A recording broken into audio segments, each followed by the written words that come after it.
Lyssa's Flight, The Sentience Wars, Origins, Book 3, written by M.D. Cooper and James S. Aaron, narrated by Laura Jennings. Chapter 1, Stellar Date 09.23.2981, Adjusted Years. Location, Heartbridge Corporate HQ, Raleigh. Region, High Terra, Earth, Terran Hegemony, Inner Soul. The polished ivory doors of the Heartbridge boardroom swung outward, releasing a group of scurrying assistants, most showing the flat, distant expressions that indicated linked conversations. A rush of low voices and relieved laughter followed from inside, as board members scraped back heavy chairs prior to exiting the room. Gerald Gallagher sat on a wooden bench against the anteroom wall, looking through the wall-to-ceiling windows at the flow of vehicles far below the boardroom's level. Hundreds of craft crossed the airspace above Raleigh, capital of Terra, like schools of flashing silverfish.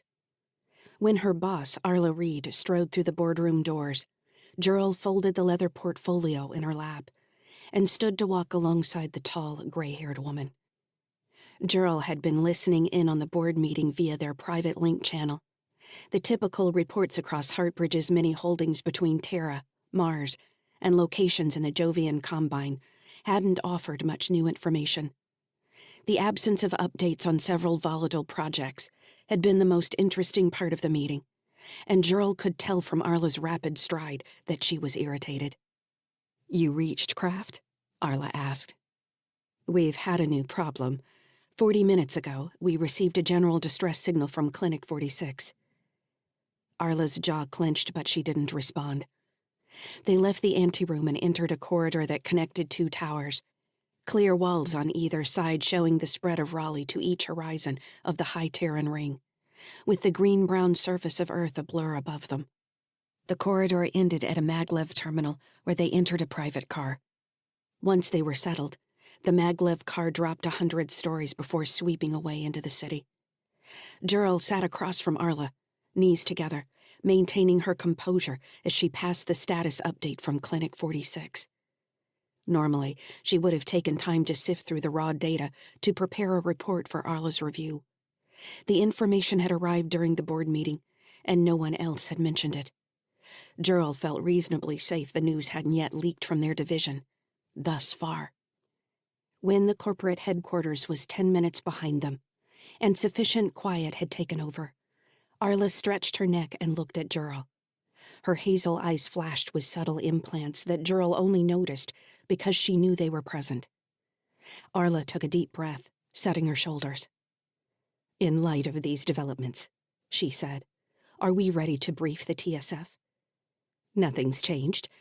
Well, insofar as our presentation to the TSF is concerned, at least. Give the news another hour, and quite a bit is going to change. One of our remote test facilities sustained an attack from pirates. It's a common story." Gerald tried not to appear too sure of herself. Arla would ultimately want to think she had offered the reassuring words. It was Gerald's job to plant the seeds that allowed her boss to stand in front of the info services and look composed. "Yarns is going to know better. Even if he doesn't have the report, he's going to ask us if we're stumbling." "Heartbridge doesn't stumble," Gerald said. The expression of uncertainty on Arla's face passed. She met Gerald's gaze and nodded. Her boss would never thank her aloud, but the appreciation was apparent. The normal hawkish look returned to Arla's features as she drew her brows together. Gerald knew she was now focused on the upcoming meeting with the TSF colonel. "The only thing Yarns is going to care about is the delivery test," Arla said. "No matter what might be happening on 46, we can assure him the delivery won't change. He'll want to know how fast he can deploy his new system. He won't ask if we've also sold to the Marsians, but he'll want to know." Arla sighed, nodding. "No, he won't. He doesn't have any balls. We really need someone else on the TSF side."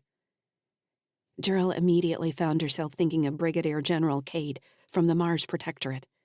She wasn't much better. "Yarns is good at what he does," Gerald said.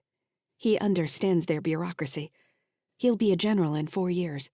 He's going to be a player whether he deserves it or not. Kate isn't smart, but she drives her command with an iron fist. She gets things done. The clear walls of their car turned opaque as the maglev dropped underground. Gerald hoped the conversation wouldn't turn toward the outcome of a war between Terra and Mars. It was one of Arla's favorite conversations. Sometimes Gerald worried that Arla found the idea of initiating a war too profitable to avoid.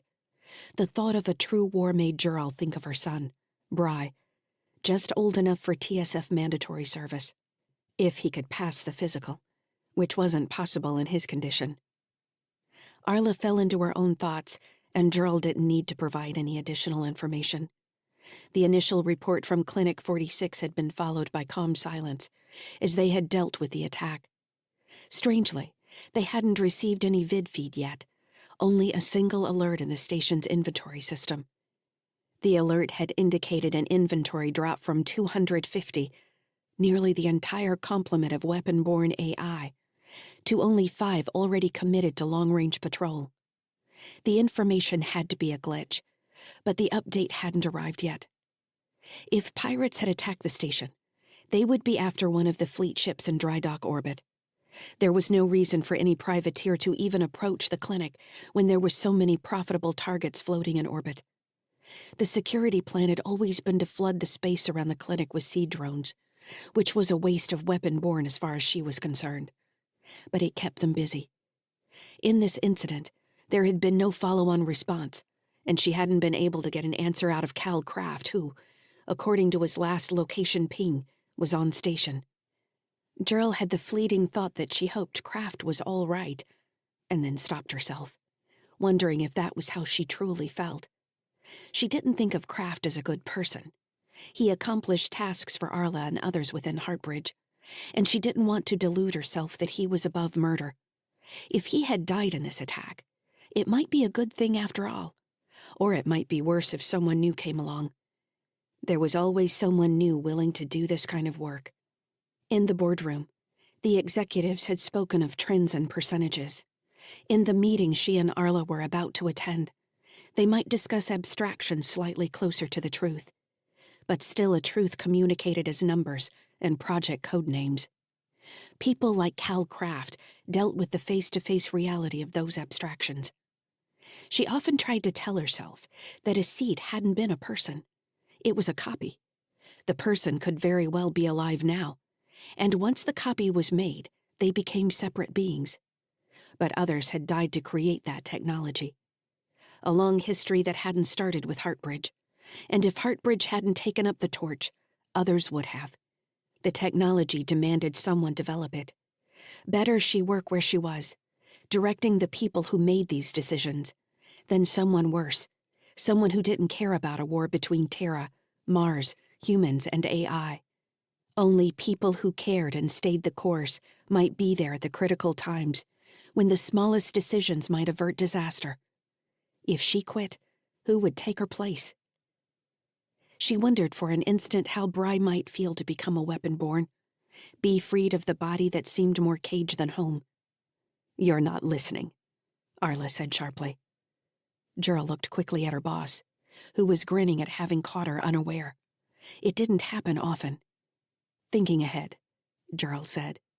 "Sometimes I think you're looking too far ahead. It gets in your way. Pay more attention to now." "I can do both," Gerald said, straightening with a little irritation in her voice. The maglev signaled it was about to reach its destination, then slowed to a stop in a terminal sheathed in marble tile. Arla stood and smoothed the front of her suit. They were met by a stiff TSF lieutenant, who told them the colonel was ready to see them now. He led the way down several corridors lined in more marble, and then through others paneled in what looked like real wood. They passed a few closed doors on their left or right, but no one came or went. The area was deserted, and their footsteps echoed off the walls. The lieutenant stopped in front of a door that looked no different than the others, and passed his security token with a hand wave. The door slid into the wall to leave them standing in the entrance to a room with 2 leather couches facing each other, a low table between them. The couches sat on a lush red carpet that stretched wall to wall. Gerald cycled her vision and saw that it was made of natural wool fibers. She shook her head in wonder as the lieutenant waved for Arla and Gerald to enter. Despite the finery, the most interesting thing in the room was Colonel Yarns of the TSF's 28th Flight, Special Projects. He was a muscled man with a thick neck and thoughtful brown eyes. His nose was bent from having been broken at some point in the past and left conspicuously crooked. The effect made him look cruel, until he spoke with his warm voice. He rose from the left couch. "Arla," he said, nodding. "Gerald." Gerald had met him before, so his smooth voice didn't jar her. In another life, he could have been an actor.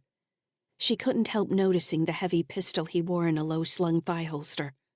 The weapon seemed like a viper coiled on the coffee table. "Colonel Yarns," Arla said. She shook his hand firmly, then moved to the seat on the opposite couch. "Call me Rick," he said. "Please." Gerald shook Yarns' warm hand and sat beside her boss. Yarns signaled the lieutenant, who carried a coffee tray from a recessed bar in the wall and sat it on the table. Once that duty was complete, the lieutenant left the room. Rick sat and turned the tray once, so the cups that had been on Gerald's left were now on her right. He scowled at the tray as if he couldn't decide if it angered him or not, then lifted the carafe and filled the cups with rich-smelling coffee. He filled his own cup and sat on the couch opposite them. Arla smiled and picked up her cup to sip. "This is good, Colonel. Thank you." Yarn's forehead twitched as he seemed to hold back another scowl at Arla's deliberate use of his title. He slurped his own coffee loudly and set the cup down. He put his hands on his knees and looked from Arla to Gerald. "Anything interesting to report from your board meeting?" he asked. Gerald studied his face, waiting for the question about Clinic 46. But his placid expression made the question seem innocuous. "Prices are up," Arla said. "Returns are up. We're seeing positive growth across all sectors, including our holdings in the JC. Some of those were speculative at best, but they seem to be bearing fruit." "Good to hear," Yarn said. "I think I've told you I'm not an investor, but I have plenty of family who know Heartbridge is a strong bet. What did they used to say? A blue chip?" Arla gave him a curved smile. "What do you suppose that ever meant?" "You'd think it had something to do with gambling," Gerald said. "Maybe they thought all business was some sort of poker game." "I never was good at history," Yarn said. He slurped more coffee. When he set the cup down, he said, "So, do you have my update?"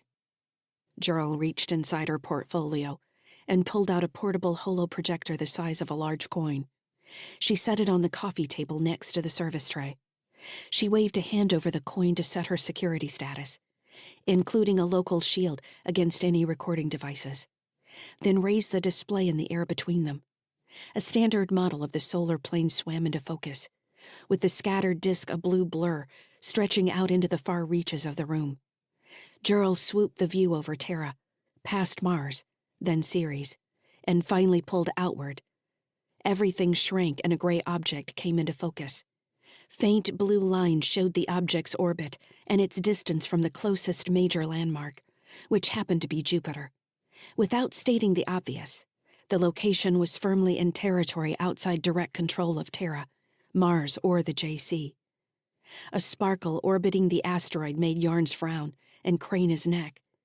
Observing the question on his face, Gerald said, "There is no official astro marker for the location, if that's what you're wondering." Yarn shrugged. "It looked familiar for a second. They all start to look the same after a while." Gerald nodded, not wanting to make him look ignorant. While most objects of sufficient mass had been mapped at some point, many had been ignored and lost over time when the economics of mining didn't pan out. With many millions of asteroids in the Sol system, only an inflated sense of self-importance would make it possible to recognize any particular object. "So," Gerald said, "you've spotted one platform. There are actually 20 in the target area." 19 more sparks lit up in the air above their heads, forming a loose cloud stretching away from the asteroid.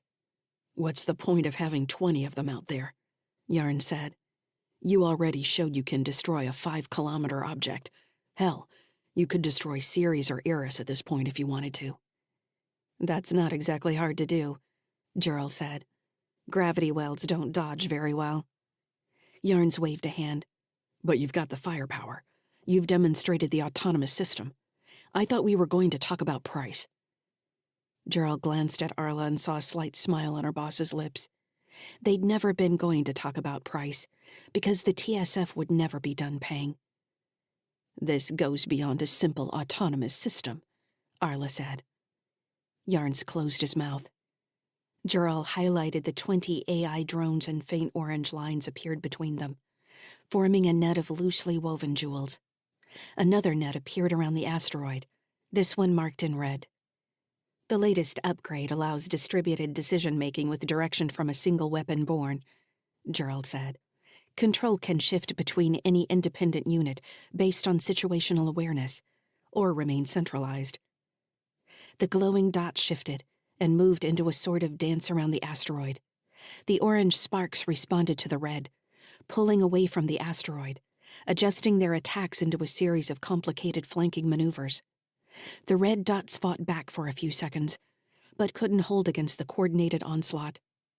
In a few more seconds, each of the red sparks had been extinguished, and the orange network fell into a regularly spaced guard position over the asteroid. Yarn shrugged. "So what? The simulation can fight itself."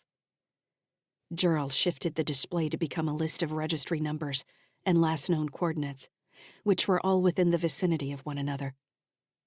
"What you just watched was the destruction of a pirate armada that has been plaguing far shipping lanes outside Ganymede." "Heartbridge is in the business of policing Outer Sol now?" Yarns asked. "We're in the business of verifying our systems," Arla said. "This upgrade to the old system allows for greater command and control in dispersed engagements," Gerald said. "The weapon-born can still make decisions a magnitude faster than humans, or other embedded systems, and now they can do it as a hive mind." Yarns took another slurp of his coffee. "I take it you didn't have this upgrade at Krunya." Gerald didn't look at Arla. She knew Yarns would be watching for her reaction. He reminded her more and more of a teenager, like one of her son's irritating friends. She made herself think something good about the colonel, so it would be easier to keep a relaxed expression. He had nice hair, she decided. "The weapon-born weren't deployed at Krunya," Gerald said. "We'll be rolling it out to units in the field over the next 10 days. The colonel nodded and leaned back in his seat, setting his coffee cup on his thigh and holding it there with 2 hands. His gaze grew distant as he appeared to take in the whole map floating between them. Terra and Mars glowing prominently blue-green in contrast to yellow-white Sol. "I was in a meeting with Catherine Carthage last week," he said.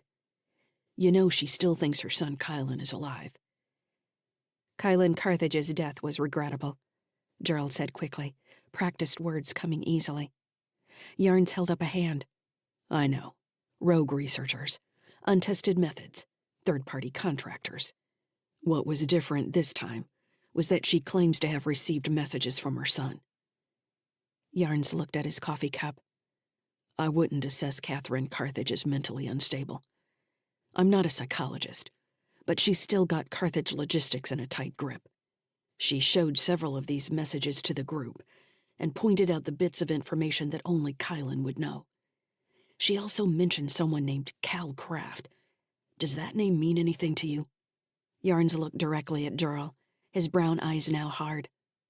Gerald maintained her pleasant expression, wishing she had dropped the holo display immediately after she'd finished with the demonstration. It was distracting now. "I can't answer with any certainty," Gerald said. "I would have to check the personnel records." "Of course," Yarns said. "The problem with Carthage is that she has the clout to demand these inquiries, and the TSF isn't the only org that's been listening to her. She mentioned she also had meetings with the Marsian Protectorate's Office of Accountability and the regime on Callisto. I guess you could say that she's not a fan." "She received a settlement," Arla said. "What else would she like, exactly?" Gerald glanced at her boss. Arla wasn't a parent, so she could ask a question like that. Gerald could only imagine Catherine Carthage's pain. It was terrible enough to lose children, but the thought of a broken version of your son out there, trying to communicate, never allowing closure, was unthinkable. She pushed the thoughts away.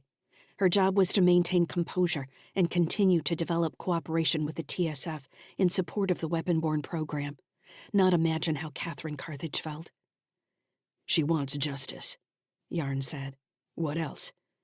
I guess you can ask her how she defines the concept. But as long as something keeps trying to communicate with her, she won't go away. I don't know what kind of control you have over Kylan Carthage, if any, but I'd suggest you do something about it." Yarns pointed at the display. "All this stuff is great, don't get me wrong, but there are political ramifications to think about as well. Not everyone in command is as excited about the prospect of expanding the use of autonomous AI. There are plenty of big thinkers who view it as a threat." "Any weapon is a tool," Gerald said. "I know," Yarn said, cutting her off. "That doesn't mean we continue to fund the research.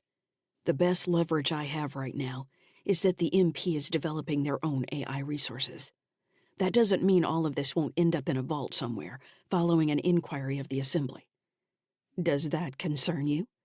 Arla asked. "An inquiry?" Yarn said. "Not at all. I haven't done anything wrong." He flashed a crooked smile that looked like his attempt at menace. On his boyish face, it only made him look foolish. Gerald wondered how soon they could move on from Yarn's being their sole TSF contact. Apparently Arla was thinking the same thing. "We want to move forward with a real-time demonstration," she said.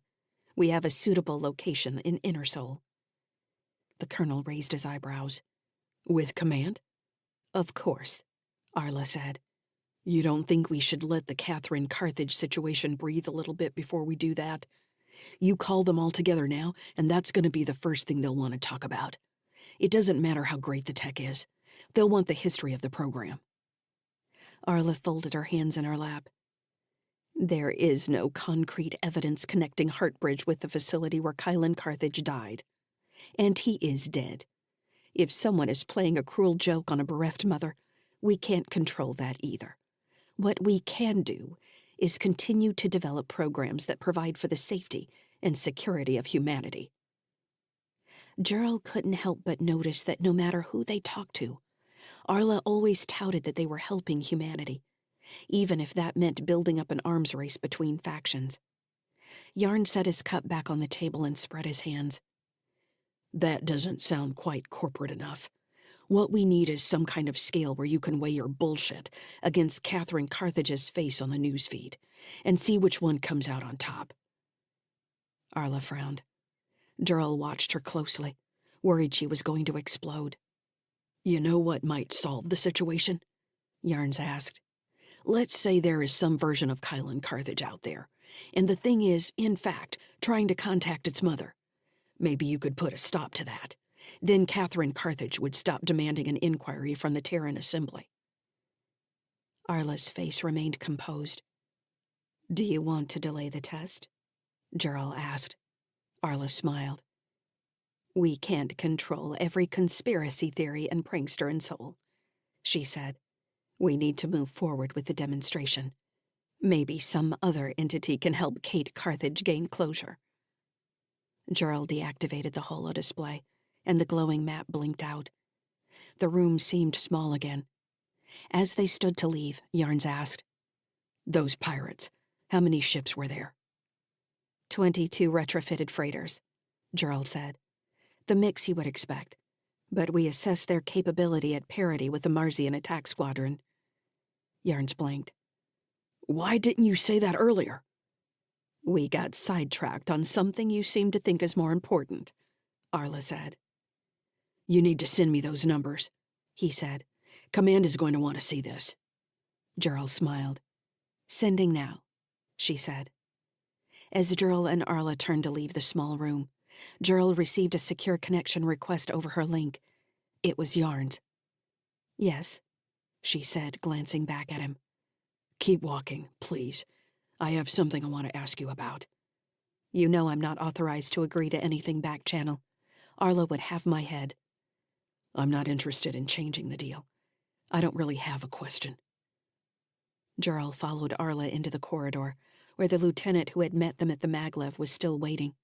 He nodded. Luckily, Arla seemed lost in her own thoughts, and didn't expect Gerald to walk and talk. Then what can I do for you, Colonel? I know you're aware that Heartbridge isn't the only firm developing AI. That's common knowledge. Of course. Well, we've become aware of something troubling. Another firm has been working on multinodal intelligence. The information I have suggests a 16-node base mind. Gerald wasn't a neuroscientist, but she understood enough about artificial intelligence to know that Heartbridge researchers had sought to sidestep nodal artificial intelligence by mapping existing neurons, hence the term seeds. Other researchers had been working on pure AI for centuries, and mostly failing, except for the massive projects that had resulted in the AI that managed facilities like High Terra and Mars One. Whether AI tied to specific roles were truly sentient had been debated for decades, just as the sentience of the weapon-born had been questioned by scientists on Heartbridge's many teams. Gerald was no expert, but she likened these debates to human IQ tests, ultimately just dick measuring that didn't account for reality. That's very interesting, Colonel. Where did you hear about this? It doesn't matter how or where I heard about it. The issue is that the test mind is no longer controlled by its creators. It escaped. Escaped? From where? Gerald asked, doing her best to sound naive. She wasn't sure if Yarns was lying or using half-truth to plant a sliver in her mind. They arrived at the maglev platform, just as the car was hissing to a stop in front of them. The lieutenant stepped to the side and nodded as Arla and Gerald passed him. Good day, he said. Good day, Gerald answered, trying not to allow her frustration with Yarns to show on her face.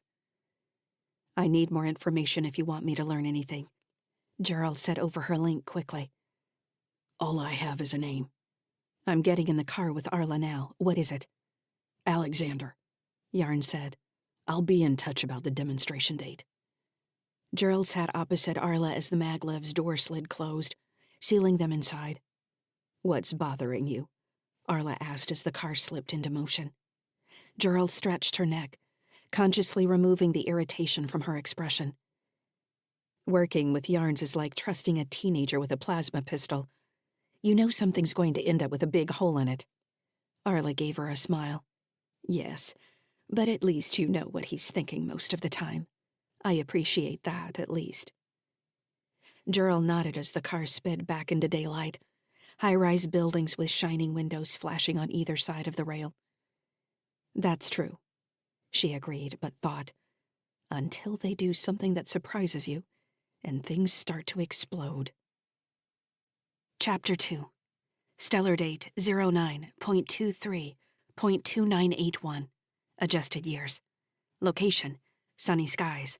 Region, Jovian L1 Hildas asteroids. Jovian Combine, Outer Sol. Andy hit the inside wall of Sunny Sky's airlock hard with his shoulder. He rolled to face out as the exterior doors slid closed, cutting off the vacuum outside. Atmospheric controls hissed around him, and his stomach flipped as he adjusted to the gravity of the ship's habitat ring. Heartbridge had Tim. Lyssa, he shouted over his link, breath ragged in his ears as he struggled to get his helmet off. Why did you cut off the point defense cannons? You let them get Tim! I saved him, the AI answered. He wasn't going to survive any longer in vacuum. He had his helmet on. I was almost there. You weren't, Andy. Andy pulled off his helmet and threw it against the wall. He clenched his fists, not wanting to turn around and face Kira and Britt on the other side of the interior doors. Andy focused on what he knew. Tim was alive. He was on the Heartbridge shuttle moving back to Clinic 46. Andy couldn't change that, but he could go get his son. He was going to need firepower. You all right? Fran asked over their private channel. No. Andy hit the airlock controls, and the interior door slid open. Before he could say more to Fran, Britt confronted him from the opening. Where is he? She demanded. Andy pushed past her, but she caught his arm. Andy, she said, what happened? Where's Tim? He's on Hartbridge's shuttle. I saw them pick him up. He's alive. Her fingers dug into the light armor on his upper arm. Why did you come back? Why didn't you go after them? Andy faced her, a rush of anger overcoming him. With what, Britt? Armor not designed for vacuum and a pulse pistol? We've still got 3 drones attacking the ship. Did you forget about that? Why did Fran shut down the point defense cannons? She didn't, Andy said. Lyssa did. Kara stood beside her mother, face streaked with tears. Lyssa? She demanded. Why did Lyssa do that? She thought she had to in order to save Tim. I didn't think it, Andy. He was going to die. Andy stared at Britt, Lyssa's interjection scattering his thoughts. He shook his head. Tim's out there, he said. He's alive. We need to go get him. Who's Lyssa? Britt asked, looking back and forth between Kara and Andy. Fran, Andy said. Are you tracking the shuttle? They're on a vector for the station. I shut down 2 of the weapon-borne drones attacking us. We're down to 1, but it's doing a good job staying in our dead zone. I'll have it in a few more minutes. Andy didn't ask how she had managed to subdue the other weapon-borne. He couldn't stop thinking about Tim floating away from him. How much damage have we taken? He asked. I'm going to need time to assess. The drive is in good shape, but I think the main sensor array took a hit, or 2. I'm getting a lot of static in the holo display. Andy took a step toward Kara and pulled her into a hug, smoothing her hair down. She buried her face in his side, pressing her cheek against the armor. He found himself looking at Em, the corgi puppy, who was sitting just down the corridor, one ear cocked. The puppy might have been smiling, but seemed to sense something was wrong with the humans. It's going to be all right, Andy said, kissing the top of her head. We're going to get him. How? Britt demanded. We've got their AI, but they're still sitting on a fleet, and you haven't told me who Lyssa is. Is she up there with Fran? Sorta.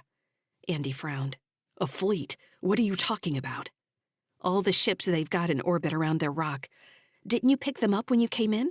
They're all out there in storage. I haven't had time to look, Andy said. Have they got personnel on their station to pilot them? Britt shrugged. Not that I saw. So they're not manned. There's at least 1 attack cruiser, Britt said. I saw the signature. They might try to call it a hospital ship, but that cruiser had more mass than most asteroids. Andy gave Kara a final squeeze and let her go. I'm going to the command deck. If those ships are out there, I want a better look. We're going to need weapons to get Tim back. You're attacking their clinic? Britt said. I'll do what I have to, Andy said. Come on, Kara. He turned away from Britt and walked down the corridor, ignoring the bodies of mercenaries on the floor and the burned plaza walls. I'm coming, Dad, Kara called. He glanced back to see her jogging after him with Em in her arms. Britt was still standing at the airlock, staring at him. Every minute he spent on the ship was more time for Kraft to harm Tim. Andy put that fact to the side and considered everything around it. Kraft had picked him up, saving him. Why had he done that? How? Lyssa, he said. How did you get Kraft to pick up Tim? Are you ready to listen to me? Andy ran a hand through his hair, momentarily considering how odd it was that the person he was talking to was underneath his hand. Just tell me how you did it. I convinced his AI to help. I got her to see through her instructions to find a way to help Tim, and she did. You spoke to their AI? That's what I just said. Lyssa's tone was dry. Are you still talking to her? She hasn't responded to me since Calcraft came back on board. Their vector will get them back to the station in approximately 1 hour. Andy could tell that Lyssa was frustrated, and more than a little worried. At least she felt bad about what was happening to Tim. Can you see if Tim's all right? I don't have access to their systems. If Kraft hadn't made the decision to save Tim, then he couldn't be trusted not to harm him in the meantime. Any minute now, they would get a call with a ransom demand. Kraft would want to trade Tim for the AI seeds Britt had stolen. Andy drew a deep breath, then nodded to himself. That's what he would do. He reached the command deck and walked through the open door. He was still lost in his thoughts when Fran caught him in a hug that nearly knocked him over. Andy stood stunned for a second before returning the embrace. He kissed her hair, and she pulled her head away and kissed him hard on the lips, wrapping her arms around his neck. Em barked, but Fran ignored the dog, pulling him deeper into her kiss. When Andy finally came up for air, he looked around the command deck, blinking, to see Kara staring at them from the doorway with raised brows. Britt stood behind their daughter, her expression confused. She looked from Andy to Fran, and then at Kara, and something like fear entered her eyes. She shook her head. "Well," she said. She raised a hand, half pointing, then let it drop and walked past the entrance. Fran relaxed her arms around Andy's neck, but didn't let go completely. "Ugh," she said. "I guess I knew she was aboard, but I just didn't care." She glanced at Kara. "Sorry, kid." Andy put his hands on Fran's waist and pushed her away gently, giving her a slight smile. "Thanks for that," he said. "You mean fucking things up with your wife?" "No, the hug. That was good. I needed that." Fran let her hand slide to his shoulders and patted his chest before stepping away. She waved at the hollow display. "See the static I was talking about? I'm picking up returns all around the station that weren't there before." "Apparently it's not static," Andy said. "There's a fleet out there in cold storage." "If you say so. I still want to get a look at the sensor array." "Did you kill that last drone yet?" "It pulled back just after I talked to you. Looks like it's headed back to their station." "I don't know if that's good or bad." Andy slid into his pilot's seat and pulled up the smaller astrogation controls. He tried not to think about Britt or Tim. He needed to make a plan. Maneuver Sunny Skies in close to the station and breach? He couldn't risk the ship. If he was going to be smart, he would pull back, give himself standoff distance. But he didn't have time. Heartbridge was going to call in reinforcements, or they were going to hurt Tim. Why hadn't Kraft called with a ransom demand yet? Andy needed to know that Tim was all right. He needed to know that Kraft was going to act rationally. Once Kraft made his demands, they might not have time to move on one of the Heartbridge ships. Andy needed to move now. He activated the ship-wide audio channel. "Britt," he said, "I need you back up here. I need to know where this ship is you were talking about." "I'm still here," Britt answered, reappearing in the doorway. "I didn't go anywhere." She walked into the command deck looking composed and went straight to the communications console. "If you do a review by mass, you should be able to find the densest ships. Those are the military types." "We're going to need schematics," Fran said. "You don't have time to waste on a wild goose chase." Britt shot a hard glance at the engineer, but only nodded curtly in agreement. "Once we have better returns, we can run some pattern matching for schematics," Andy said. "Can you try to ping their registries and see if anything comes up?" "Doing it," Fran answered. "What happened to this console?" Britt complained. "Nothing is where it should be." "Things change in 2 years," Andy said. "That's Kara's workstation. She can explain it." Britt continued trying to use the console for another minute before looking up in obvious frustration. "Kara," she said, "are you going to help?" Kara glanced at Andy, then put Em down and walked over to the communications console. Britt moved out of the way and let her sit. Em followed Kara and sat next to her leg. Britt eyed the puppy suspiciously. "Why the hell do you have a dog?" she said. "He's Tim's dog," Kara said, her tone defensive. "We've got registry returns coming back in," Fran said. She whistled. "Whew. This would make the TSF proud. They're all heavier than transport freighters or hospital ships. How did they think this would look normal?" "Nobody knows this place is here," Andy said. "It's been sitting off the shipping route for years." "Space is too damn big," Fran said. She leaned closer to her display, squinting. "This one looks good. I'm showing multiple weapon systems just on the external sweep. It's a gunship, and it's relatively close. We can be there in 45 minutes. "Let's move," Andy said. "Send me the location." When the target appeared on his display, Andy quickly mapped the mothballed ship's orbit around the station and planned a series of short bursts of thrust that would lead to an intercept. "Did we get a name from the registry?" he asked. "Came back as the forward kindness." Andy shook his head. Heartbridge and their names. He tapped his console and executed the first burst of thrust. A feeling of weight pressed on his shoulders as the ship responded. They were 30 seconds into the maneuver when an audio channel crackled alive and Fujia Wang's voice berated him from the speaker. "Captain Sykes, is that you? Are we done being boarded? Or am I talking to some pirate mercenary right now?" Andy smirked. "You know it's me, or you wouldn't be giving up your presence on the ship. Are you all right?" "Some warning before you start changing velocity would be nice. I spilled my tea." "That sounds terrible. Is the Senator in one piece?" "She says she's having fun." "That's great to hear. What does her bodyguard know about power armor?" "That's a strange question, Captain Sykes." "We're going to breach the Heartbridge Clinic. I need everyone who can fight." Fujia's voice went up an octave. "We're doing what?" "Cal Kraft has my son." "How did you allow that to happen?" Andy nearly punched the console. He held his fist in front of the display, reminding himself that if he needed Senator Walton's bodyguard, this wasn't the way to get him. "We can't outrun Heartbridge this time. We need to cut them off here." "You have missiles, yes? Move to a standoff distance and attack. It's easy. Ships move faster than stations." "Captain Sykes, you're forgetting that I need to get Senator Walton to Callisto. I don't have time for excursions. And I certainly don't have room in my plan for the loss of my ship's pilot." "Look, we have a problem. The mercenaries who raided the ship have my son, Tim. We're picking up some extra firepower, and then we're going to get him back." The line went quiet for a second, except for a pulsing crackle of static that Andy would wager was the result of Kara's flower fire. Finally, Fujia said, "You're going to get him back? What does that mean exactly?"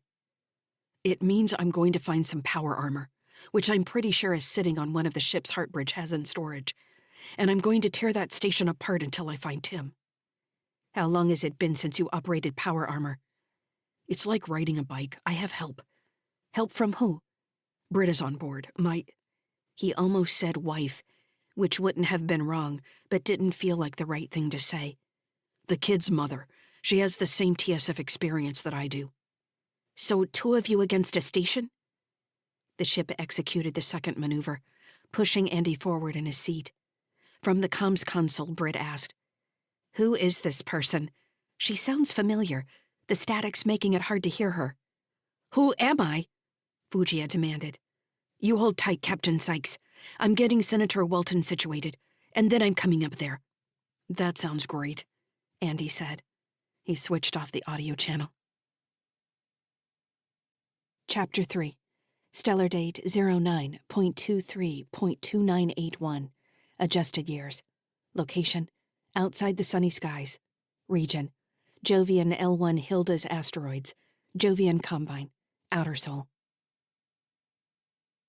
Glowing icons swam across the HUD inside Calcraft's helmet, showing him Clinic 46, the nearby drones, and the shuttle looming larger in front of him. His velocity had exceeded the safe range of his EV suit, and red warning bars flashed on either side of his vision.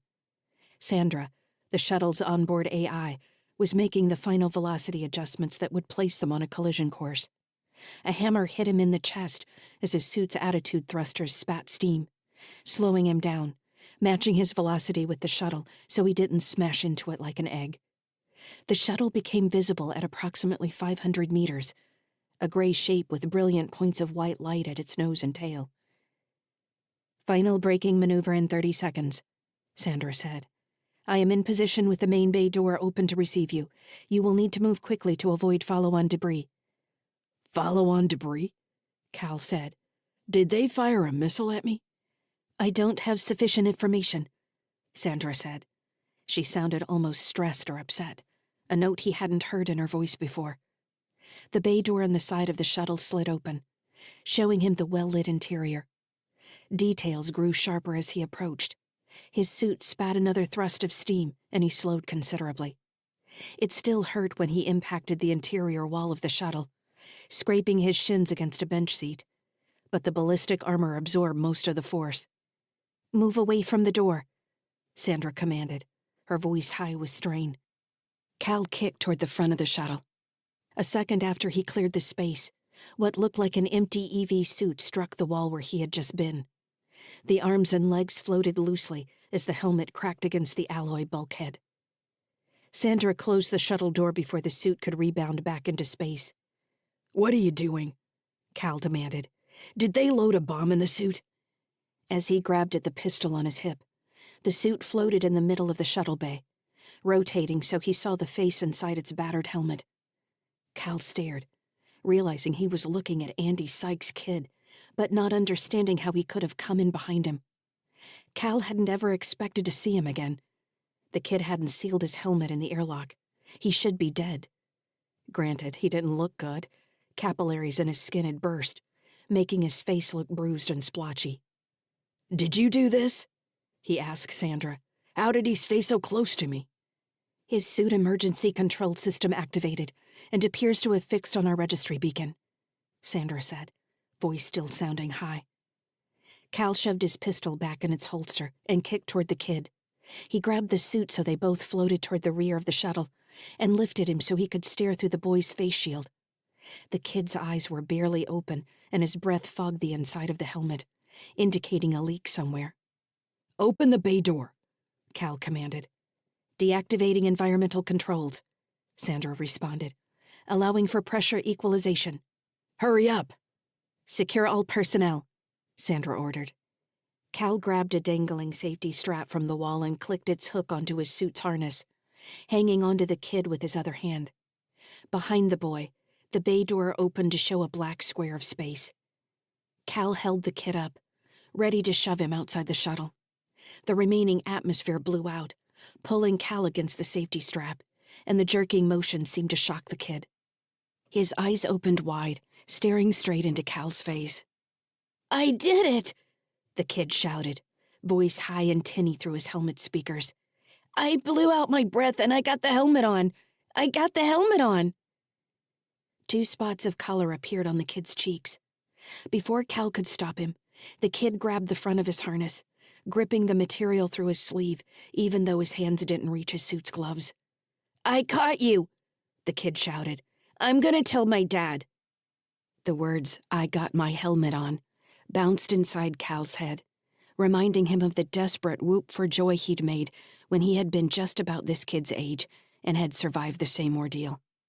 Cold radiated through Cal, pulling him back into the memory of the bodies blowing out of the airlock with him, soul raging overhead, and the feeling when he grabbed the helmet out of the dead boy's hands and pulled it over his own head, knowing he was going to live. Cal frowned, looking at the kid, who was now fumbling with his other hand for a better grip on the front of Cal's suit. He looked ridiculous with the gloves flopping back from where his hands actually were in the bulky sleeves.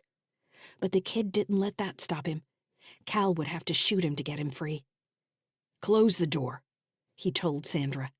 He turned, moving the kid with him, and pushed him against the shuttle's wall to clip him in place with one of the safety straps. "Hey!" the kid shouted. He stopped trying to grab Cal's harness and reached for the small of his back where the strap was attached. "Sit still," Cal said. "How long until we're back at the station?" he asked Sandra. 1 hour. "Pull the drones back to provide covering fire. Captain Sykes probably doesn't know we have his kid, so we might send some missiles our way." "Communications traffic indicates he knows, and we're down to 1 drone." "Really?" Cal glanced at the kid, who was still trying to grab at the clip. His control in 0G was impressive. If the strap had any more slack, the kid would have gotten free.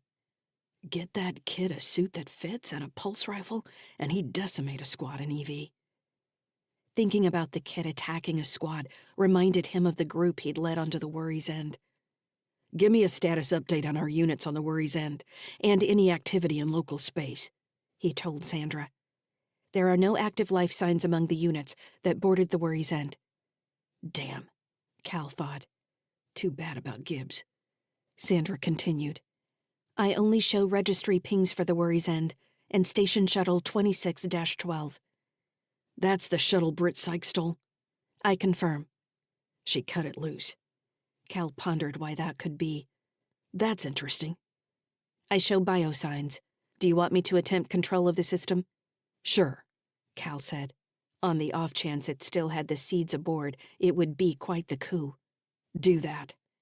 Cal kicked over next to the kid. "Hey," he shouted, getting the kid's attention. The kid looked up with frustration rather than fear on his face. "What's your name?" "My name is Tim." "Tim Sykes?" "Yes." "We're going back to my station, Tim Sykes. You do what I tell you, and I won't put you out an airlock. You understand me?" "Are you taking me back to my dad?" "Not right now. If I read your dad right, he's gonna come to you." "I regret to inform you that Shuttle 26-12 just docked with the Worry's End," Sandra said. "I only gained control of one interior sensor. Patrell Doolin is aboard, as well as the seed canisters Britt Sykes stole." That was interesting. Why wouldn't Britt Sykes have taken her cargo on board the Worry's End with her? Why leave it vulnerable until now? "All of them?" he asked. "I can only verify the presence of the canisters, not its contents." "Of course not." Britt Sykes had boarded while he and Gibbs had been in the middle of breaching the Worry's End, so it made sense that she wouldn't have allowed Kylan to board with her. Didn't need him moping around in the middle of a firefight. "Will we trade Tim Sykes for the seeds?" Cal smirked. "Aren't you mischievous, Sandra Shuttle? You need to think a few more steps ahead. Answer me this. If Patrell is on board, why can't you talk to Kylan?" "He refuses my communication requests." "You think you're scaring him away, or has he finally grown a backbone?" "I don't have that information." For a second, Cal wondered if Sandra might be lying to him.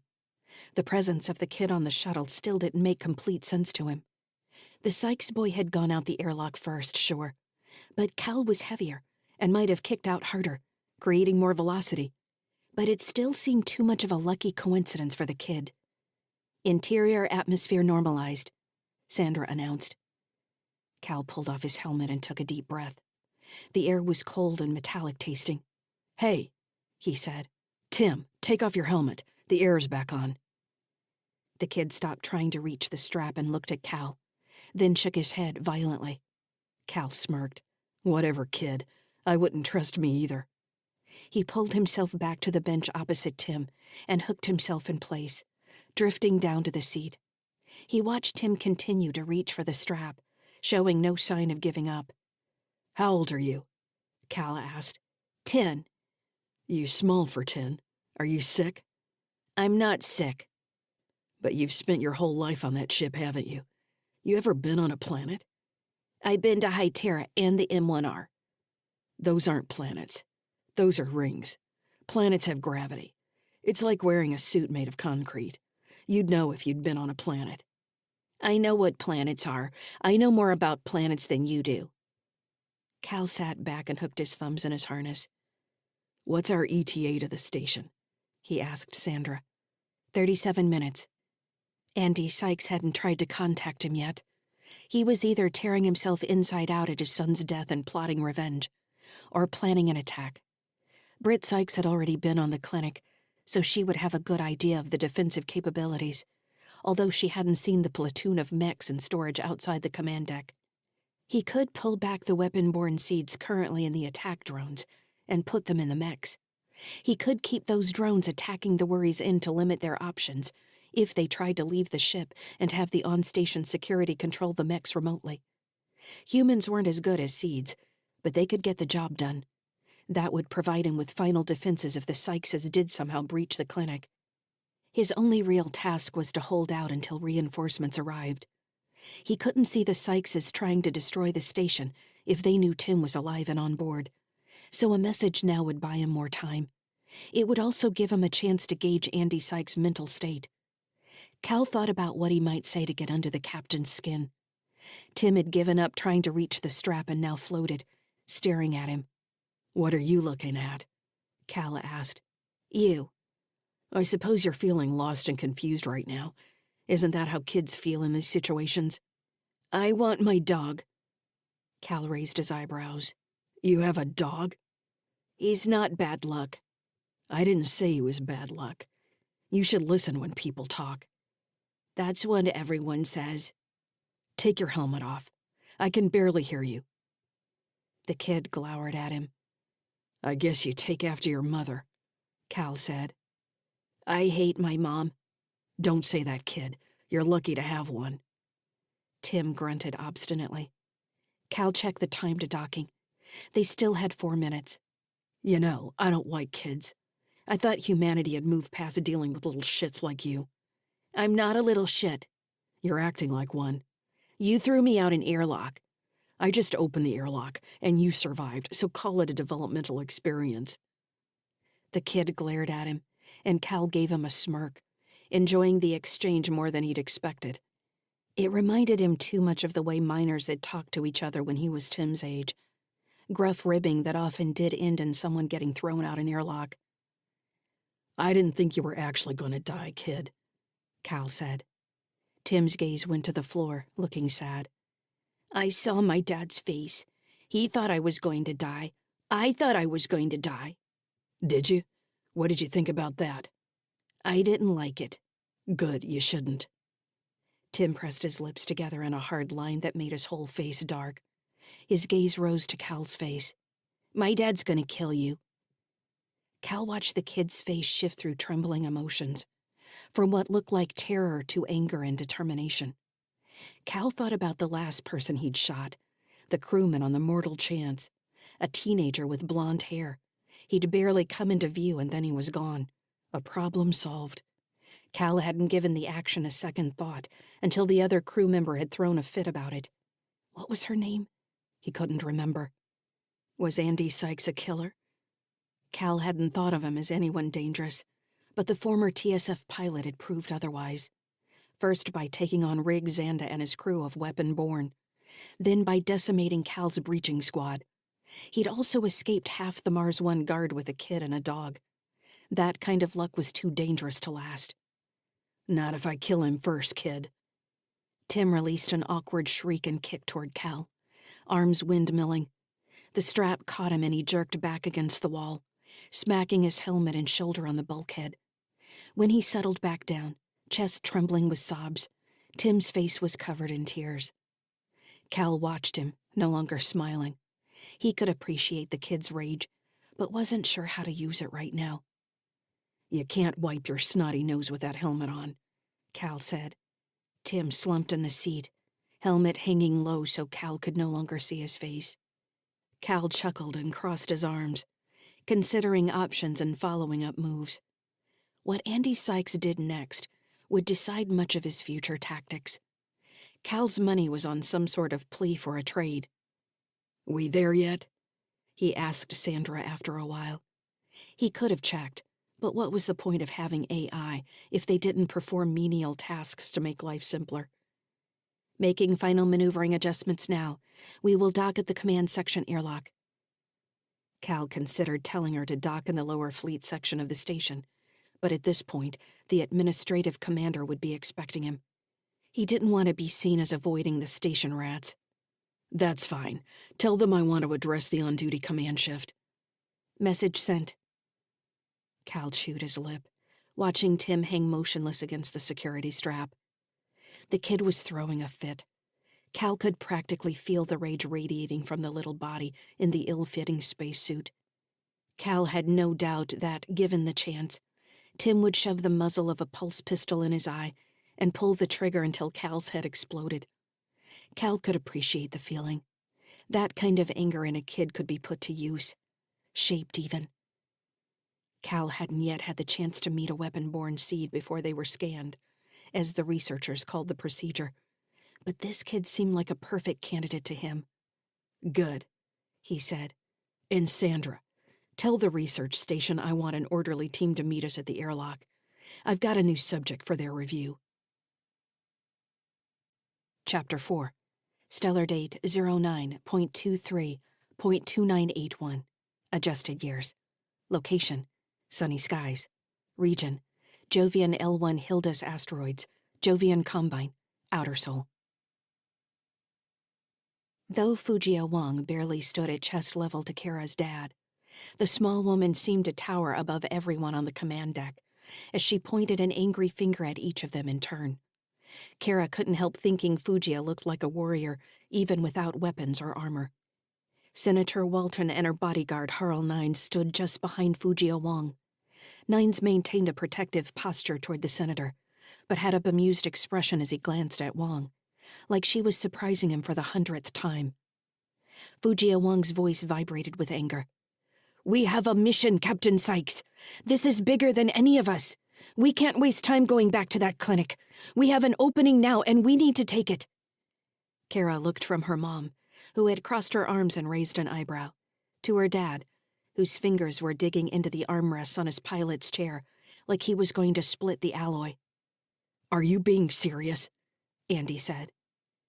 "She thinks she is," her mom said. Kara found herself watching her mom, fascinated by all the details that had grown fuzzy with time. With her raven-colored hair cut short and spiky, wearing light armor that resembled a beetle's iridescent carapace, Kara had to admit her mom looked totally badass. She stood with one hip cocked to the side, making the heavy pistol hanging from her belt impossible to ignore. Her mom was a walking threat. Kara looked at her dad again, wondering how they had ever been in love. Not that her dad looked weak. It was just that when she thought of feelings of safety, affection, hugs, dependability, those feelings came from her dad. Her mom might have meant safety if she had stuck around, but she hadn't. She reminded Kara of a blade, sharp, precise, brittle, always waiting to serve its purpose, to cut. How had Britt ever wanted to be a mother? "We're getting Tim back," her dad said. "If you want to commandeer one of the other Heartbridge ships, I won't stop you." "You won't stop me?" Fujia's black eyebrows worked like she thought she was surrounded by idiots. "I'm not a pilot, Captain Sykes. I don't have a pilot with me." "You've got a container full of sentient AI who can probably pilot anything you plug them into," her dad said. "They'll get you to Callisto. The situation has changed, Ms. Wong. You can adjust, or you can go your own way." "You agreed to transport us to Callisto," Fujia said. Her dad rubbed his head. "Honestly, I'm feeling a little foggy right now. I don't know what I agreed to do. What I do know is that if you stand in my way, it's not going to end well for you." "Are you threatening me?" Fujia asked. Andy sighed and rubbed the side of his face. "How close are we, Fran?" he asked. 40 minutes. "Where's the Heartbridge shuttle with Tim?" "It's halfway there. They boosted hard." Fran checked a few other screens on her display. "And we've got a docking request. Somebody named Kylan is asking permission to dock at the habitat ring." "That's my shuttle," Britt said. "You have another 200 seeds?" Fujia asked. Britt shrugged. "Something like that. I didn't do a precise inventory." Lyssa's voice came from the overhead speakers. "There are 242 weapon-borne seeds aboard the shuttle, counting Kylan Carthage." "Who is that? Who are you?" Britt asked, looking about the room. "How many people are there on this ship?" "Lyssa's an AI," Andy said. "She's with me." "With you?"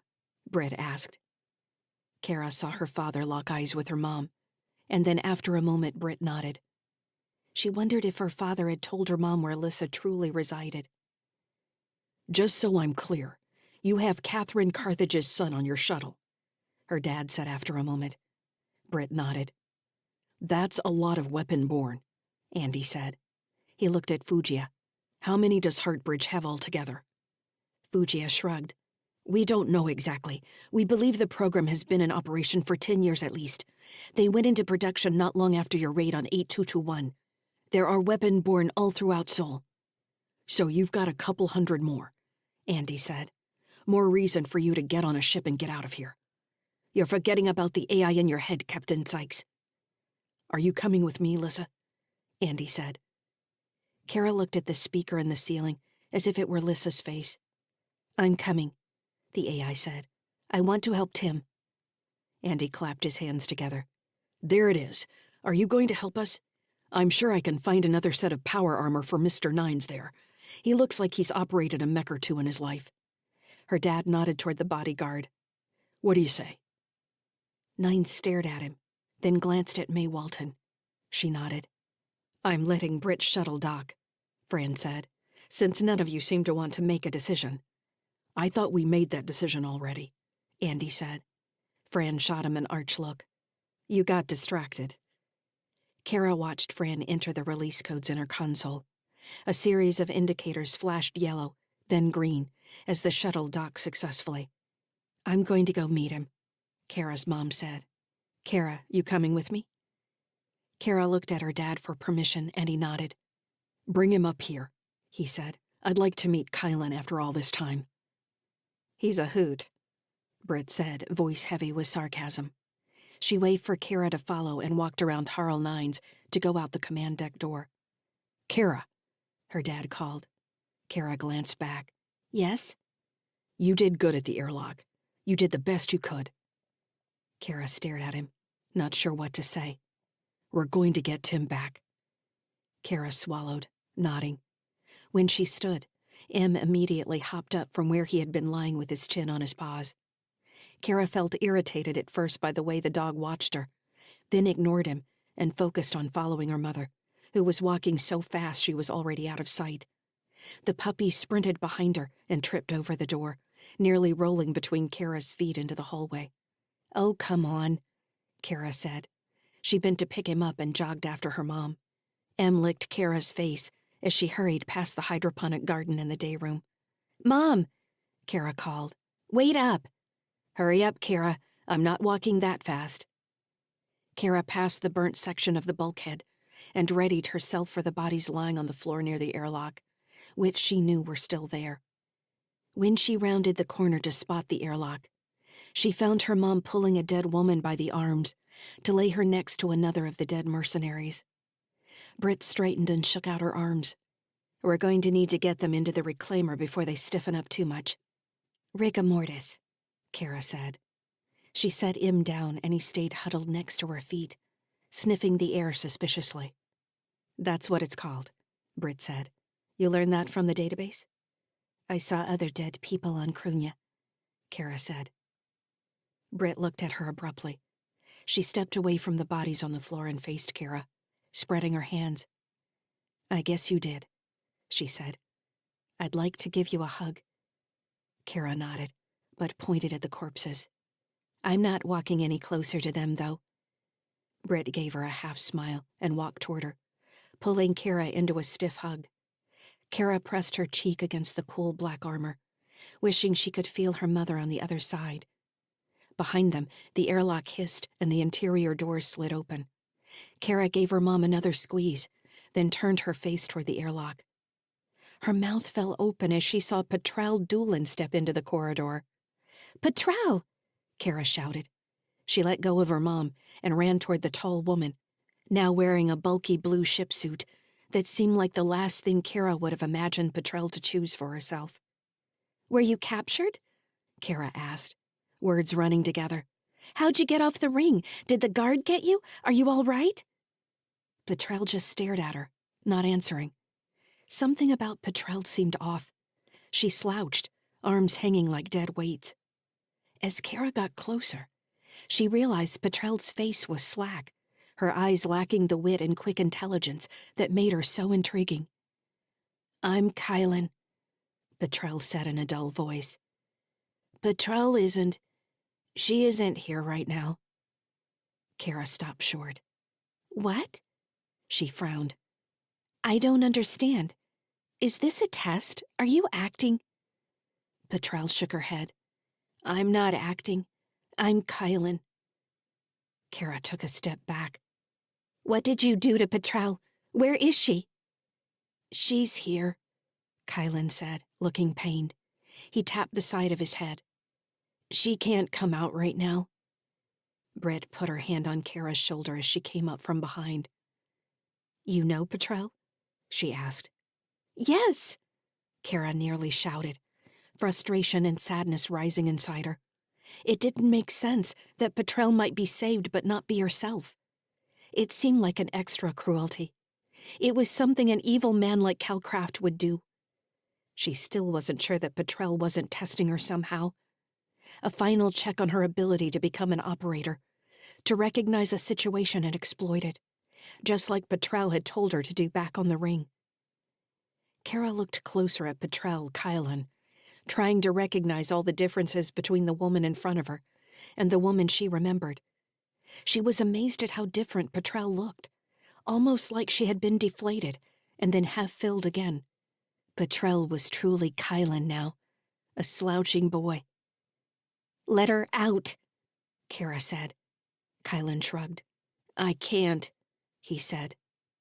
Kara surged forward, shoving Kylan against the airlock. Let her out! You can do it! Lyssa didn't take over my dad. She's in there with him. You can let Petrel out. It's not like that, Kylan said, clutching his ribs. It's not the same. It can only be one or the other of us. If I let her out, I don't know what she'll do.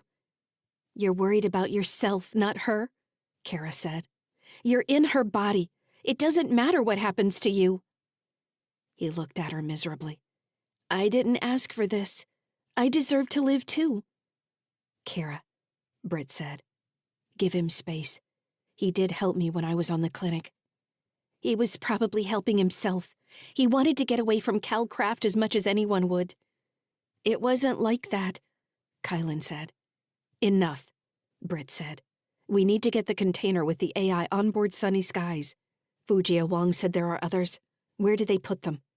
They're in the safe room, Kara said, still scowling at Kylan. On the other side of the garden. Britt nodded. That's a good hiding spot. She motioned for Kylan to get out of the way and activated the airlock. When the doors slid open, her mom stepped quickly into the shuttle and called for Kara to follow her. Kylan stayed in the corridor as Kara followed. Em sniffed the air from the shuttle, then decided to remain behind. Help me lift this, Britt said, positioning herself at one end of a thick plas crate. Kara took the opposite set of handles. When her mom told her to lift, she struggled with her end of the crate. She thought it was going to be too heavy until she managed to bend her knees and lift. Together, they carried the crate back into the corridor. Kylan, Britt commanded, take the other side and help Kara. I don't want his help, Kara said. Kylan, Britt said, ignoring her. Take that handle. Kara, you let go. You aren't strong enough to carry it on your own. Tears stung Kara's eyes. Why did her mom have to be so gruff? She'd been strong plenty of times. She'd piloted the ship when Dad was outside working on the sensor arrays. She'd helped Dad to the autodock. She'd helped Petrel distract the Mars One guard. Her mom had no idea what she could do. But Britt was right. Kara's hands were slipping on the handles. She wanted to dump the crate and cross her arms as it hit the deck, spilling whatever stupid things were inside. Reluctantly, she let Kylan take one side of the crate, and they carried it back down the corridor with Em trotting behind. It took another struggle to get it up the shaft into the safe room, with Britt and Kylan pushing from the bottom, and Kara pulling as she guided the crate into the safe room. When all three of them were in the cramped chamber, Kara noticed her mom's surprised face when she saw another flat crate leaned against one wall, almost as if she recognized it. Kara wanted to ask her what it was, but her dad's voice over the intercom stopped her. Britt, he said, meet me at the Hab airlock. We're in position near the forward kindness. We'll use your shuttle to get over there. It's not my shuttle, Britt said under her breath. She nodded at Kylan. Hear that? We're leaving. Kara felt pain to see the flat response on Petrel's face. Where are we going? Kylan asked. I just got here. We're going to steal more of Heartbridge's toys to use against them, Britt said. She squinted at Kylan. Maybe you should let this Petrel out. I need a fighter. You were a fighter once, Kylan. I know. Can you fight again? Kara climbed into the chute, hands on the ladder, not wanting to look at Kylan anymore. Maybe, he mumbled. Britt slapped him on the shoulder. We'll see, she said. Let's go. Follow Kara back down. Kara didn't wait to help Kylan down the ladder. She made the drop using the soles of her shoes as brakes, the way she and Tim had done when playing. She hit the bottom of the ladder and turned around to find Em grinning at her. She scooped him up and went out into the hallway. She didn't know why, but she wanted to go back to the command deck without her mom or Kylan, so she could walk in to see her dad and Fran. She could imagine Tim was in the day room, and just for a second, pretend everything was all right. Em yipped as she accidentally squeezed him too hard. I know, she said quietly. It's time to stop pretending. Kara nuzzled the dog. I know. Chapter 5. Stellar date 09.23.2981. Adjusted years. Location: sunny skies. Region: Jovian L1 Hildas asteroids. Jovian Combine. Outer Sol. Andy was adjusting the juice dispenser in the kitchen when he heard footfalls come down the passageway and stop in the doorway behind him. Even though it had been years since that pattern had reached his ears, he knew it without having to turn. "Hello, Britt," he said, keeping his focus on the dispenser's nozzle. There was no answer beyond the footfalls continuing into the galley. He tried the dispenser and filled a glass half full with Tim's favorite grape-aid, then turned to see his wife, his something or other, standing beside one of the tables with her arms crossed. She had a look on her face that reminded him of when they would spar back in training, when she planned to teach him a move by beating him senseless. "There's something I need to understand," she said. "Kara said something when she saw Kylan. Petrel, I guess her name is." Andy pursed his lips. Seeing Petrel like that was heartbreaking. Knowing what Kylan was going through wasn't much better. The boy had no idea what to do with himself. "I can't believe anyone would do something like that," Andy said after a moment. "It's monstrous."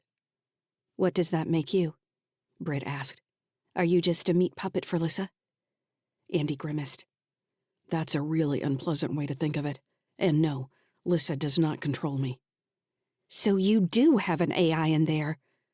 Britt's voice rose in pitch as she took a step closer to Andy, staring into his eyes as though she were trying to see the AI in his skull.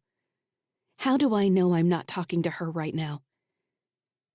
"You could be if you wanted to," Lyssa said to both of their minds. "Lyssa." Britt said the name as though it were poison. "Lyssa is one of those you wanted to save," Andy said, before taking a sip of water. "How's that for irony? You leave us to go gallivanting across Sol, and I'm the one that ends up rescuing children from Heartbridge." Britt's mouth flattened out into a thin line. "I just saved hundreds." Andy wanted to remind her that without his ship, without Lyssa operating Sunny Sky's weapons, her rescue would have been short-lived. He was saved extensive internal deliberation by Lyssa. We all had a hand in saving those weapon-born. Britt opened her mouth to furnish a retort, but then closed it once more. She ran a hand through her short hair and shook her head. "You have a point, Lyssa. But why? What are you doing in Andy?" "Andy is taking me, and the other AIs, to Proteus.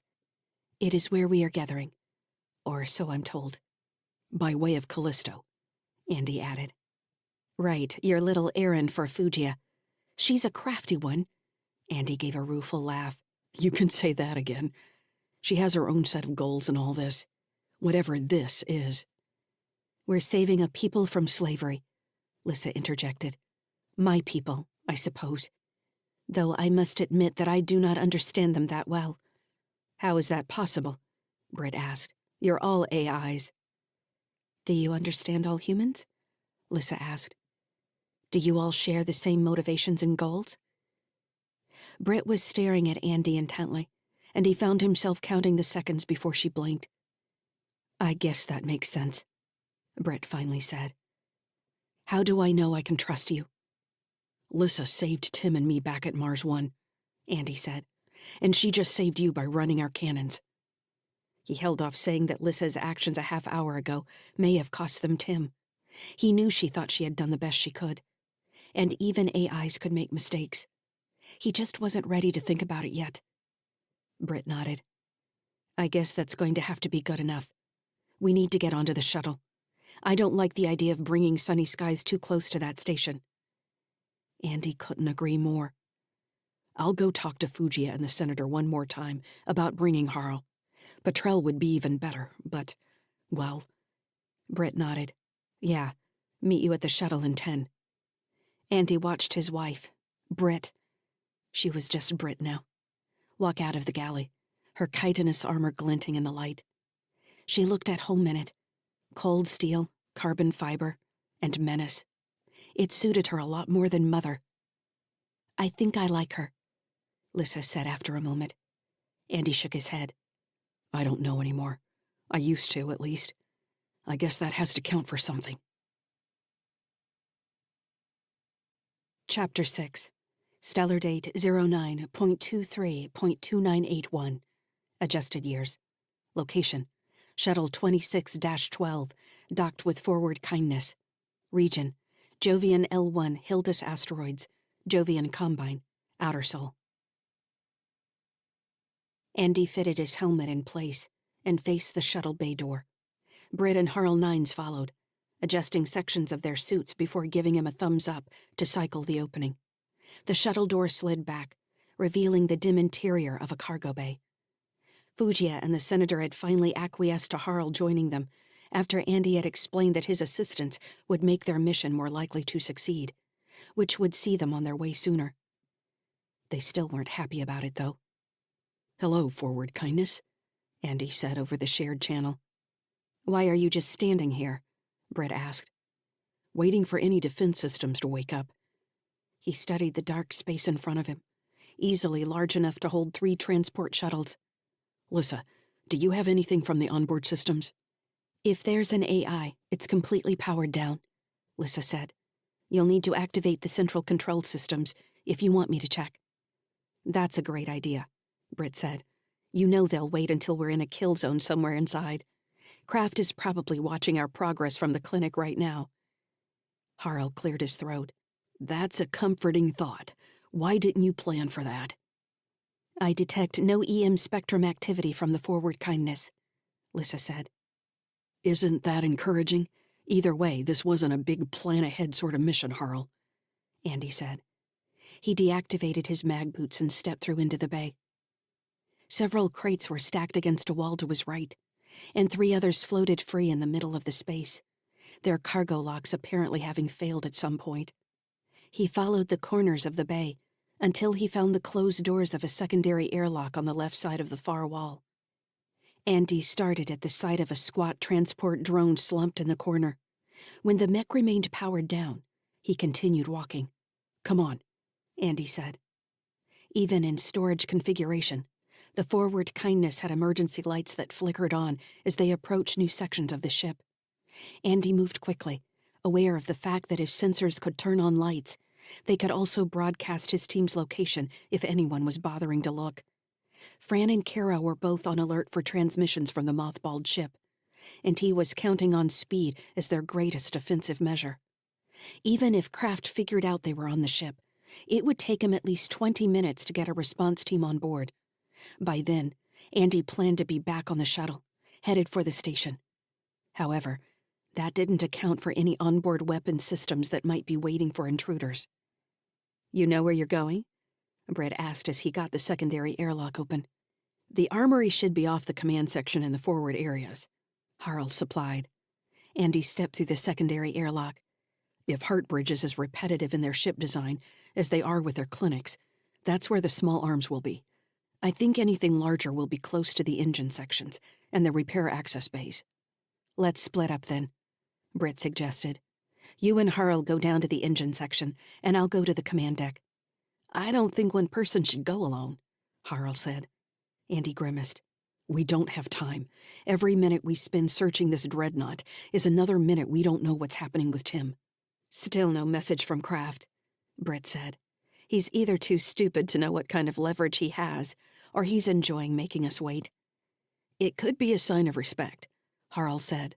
"He knows you love your son, but any good soldier in the collective would gladly give their life for the greater cause. It's an honorable death." Andy shook his head. "Kraft isn't from the collective. He'll use whatever he can against us." "He's probably waiting until he's got confirmation of reinforcements from Mars, or the Cho," Britt said.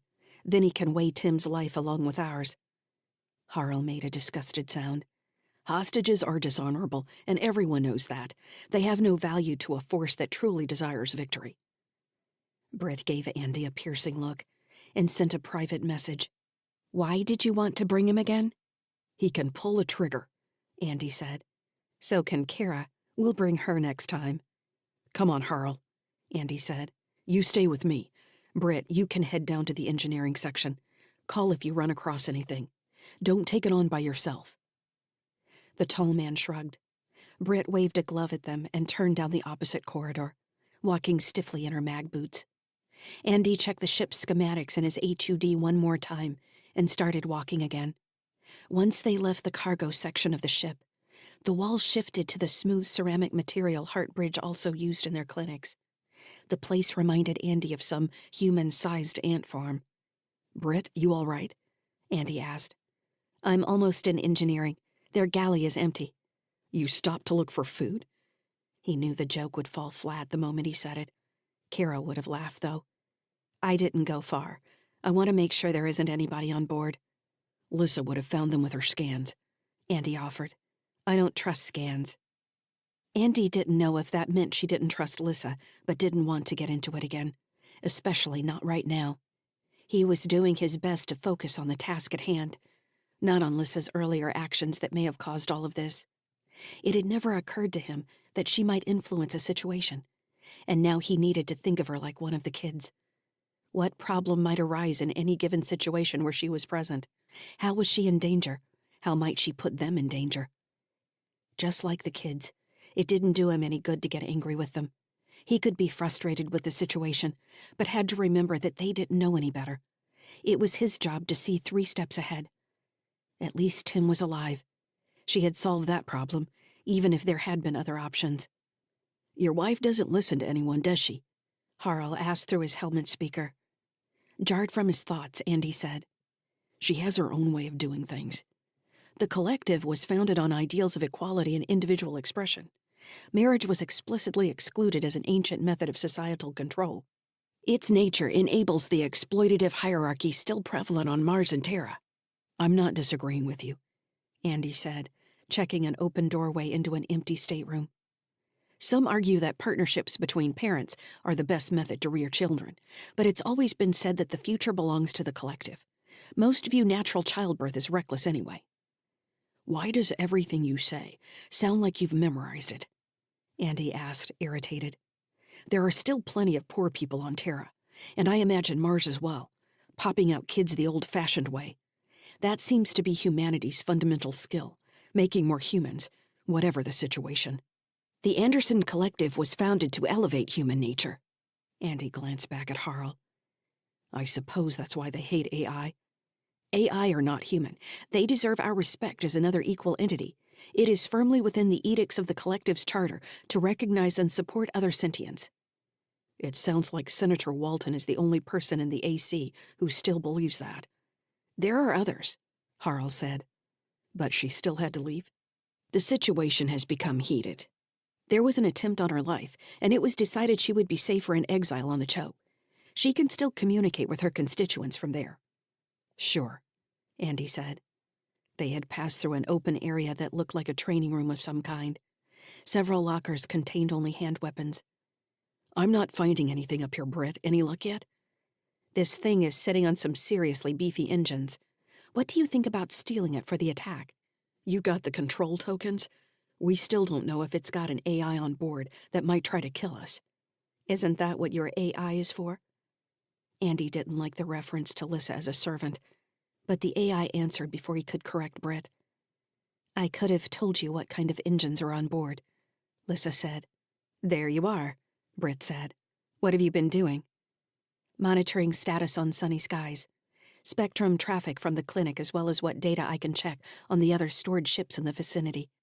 Well, check in every now and then and let us know where you are." "Andy can tell where I am."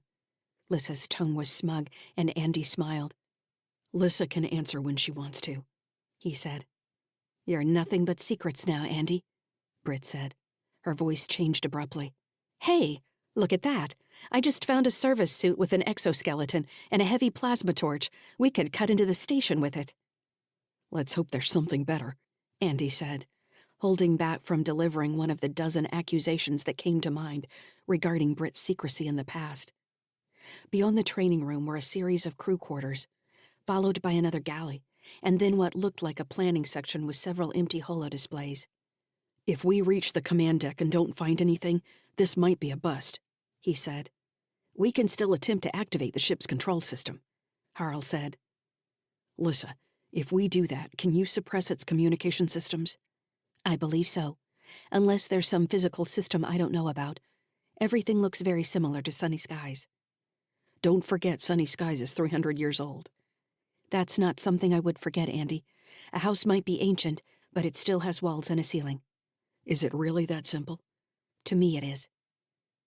Beyond the planning section was a long corridor with an emergency airlock and several escape pods. Andy acknowledged with a sinking feeling that they were about to enter the command deck, and they hadn't found any heavy weapons. The far door was closed, the first locked door they had encountered since entering the ship. When they reached the end of the corridor, Andy tapped the control panel to activate it. He wasn't surprised when the panel didn't respond. Looks like we need to cut our way in, Andy said. He shifted to his link. Britt, can you bring that service suit up here? The command deck is locked. Locked? Or you can't figure it out? She asked. Andy couldn't tell if she was joking or not. He chose to ignore the jibe. Locked. I'll be there as soon as I can, she said. Copy. You mind if I take a look at it? Harl asked. Andy stepped away from the door. Go ahead. It's a standard lock-set design. Harl tapped the interface for a few seconds, then stepped back and pulled out his pistol. Hey! Andy shouted. Harl fired 3 times. Pulse blasts cracked the panel's face and bent the doorframe. The door remained sealed. What did you think that was going to do? Andy demanded. He'd drawn his own pistol and moved away from the door on the off chance it did somehow open. Harl shrugged, peering through the thin smoke rising from the panel. We were going to cut into it anyway. I figured this couldn't hurt. I believe I could have opened it, Lyssa said. I was going to before you shot it. Damn it. Andy shook his head in dismay. There's probably a damage override, and it's sending a status report to the clinic right now. Harl shrugged. How is that any different than what we already assumed? It's not, but we don't need unnecessary risks. Andy couldn't believe he had to say it. Then speak up next time. If they had an alarm system, we would have triggered it when we docked. Andy faced Harl, who was bending slightly to look down at him through his bushy eyebrows. You said you were in the collective army. Didn't they do any training on breaching at all? You don't blow a circuit you don't have to.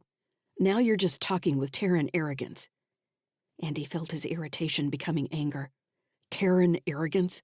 You think growing up with my feet in the mud make me arrogant? You're confused.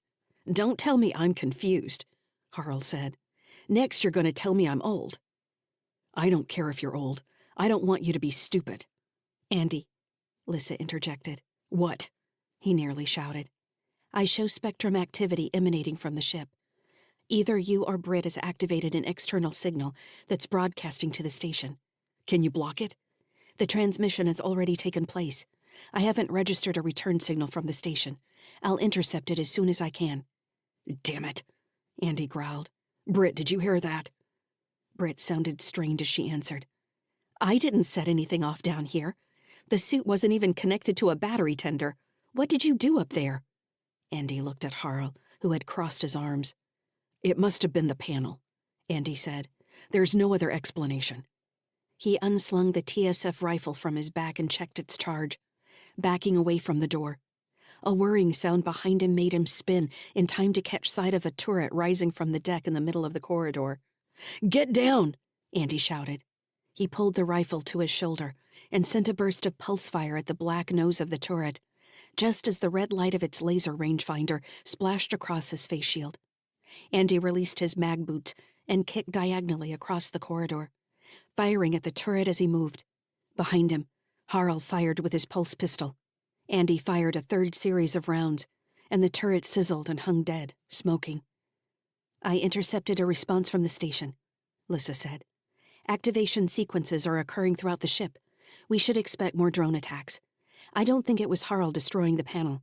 I think they were waiting until you reached the command deck. We're trapped now. You're saying we made our own trap, Andy said. We had no choice, Lyssa said. I understand why we're here. I do have good news. There is a squad's complement of power armor in lockers on the other side of the door Harl tried to blast. What's the bad news? I didn't say there was bad news. If there's good news, there has to be bad news. Well, Lyssa said, I suppose the drone's closing on Britt, and now this location is bad news. as well as the fact that the command deck blast doors are now jammed in a closed position and will require force to pry apart. The lock servos aren't responding to any maintenance requests. "Britt," Andy called. "Did you hear that?" "She didn't have to tell me," Britt answered, sounding harried. "I have eyes on drones down here." "You got the suit?" "Yeah. Seal up your suits. I'm gonna cut some holes in this scow and take a little detour to reach you." Andy looked at Harl, who'd nodded that he'd heard. They both reset the environmental controls on their suits. Chapter 7. Stellar date 09.23.2981. Adjusted years. Location: Forward Kindness. Region: Jovian L1 Hildus Asteroids. Jovian Combine. Outer Sol. Britt pulled the top half of the exoskeleton over her shoulders and latched its abdomen lock into the band circling her waist. The suit was made of a steel carbon fiber blend with a slight spring to it, run by internal servos. The combination plasma cutter welders hung from her forearms, leaving her hands free for other tools or, in this case, weapons. She accessed the onboard software through her link, paging absently through standard liability forms as the suit performed startup checks. "I'm ready to go, Andy," she said. "Good, we're taking fire. I've got what looks like 2 utility mechs with pulse systems. We already took out 1 gun turret. Watch out for those. It was mounted in the deck." "We'll see what they've got on the skin of the ship that can slow me down." Britt spread her arms, activating the 2 pale blue plasma torches on either limb, and increased the cutting length of each blade. She approached the corridor wall, which she knew from the schematics, ran along the outer edge of the engineering section, and stabbed a hole in the ceramic-looking material. The scant atmosphere rushed through the ragged gap as she jerked her arm downward. When the chamber was back to vacuum, she raised both arms above her head and stabbed the wall again, then drew her arms down in shallow arcs. The ceramic material popped and slagged away from the plasma blades. With a few more cuts, she was able to kick out an elliptical piece of the corridor, revealing space on the other side. "Cut through 60 centimeters like it was butter," she said, looking at the plasma torches. "Either Heartbridge doesn't skimp on the exoframes, or they contracted their hulls to the lowest bidder." The exosuit had a series of small thrusters along its lower bands. Releasing her mag boots, Britt used short bursts to maneuver through the hole until she was outside the ship, with the knobby shell of the Forward Kindness swooping away in front of her. It was 200 meters to the airlock in the corridor where Andy and Harl were trapped, and she began moving across the hull at a careful lope. Before long, she was back at the midpoint where they had entered the Dreadnought's cargo bay. She could just make out the shape of Shuttle 26-12 over the curve of the ship.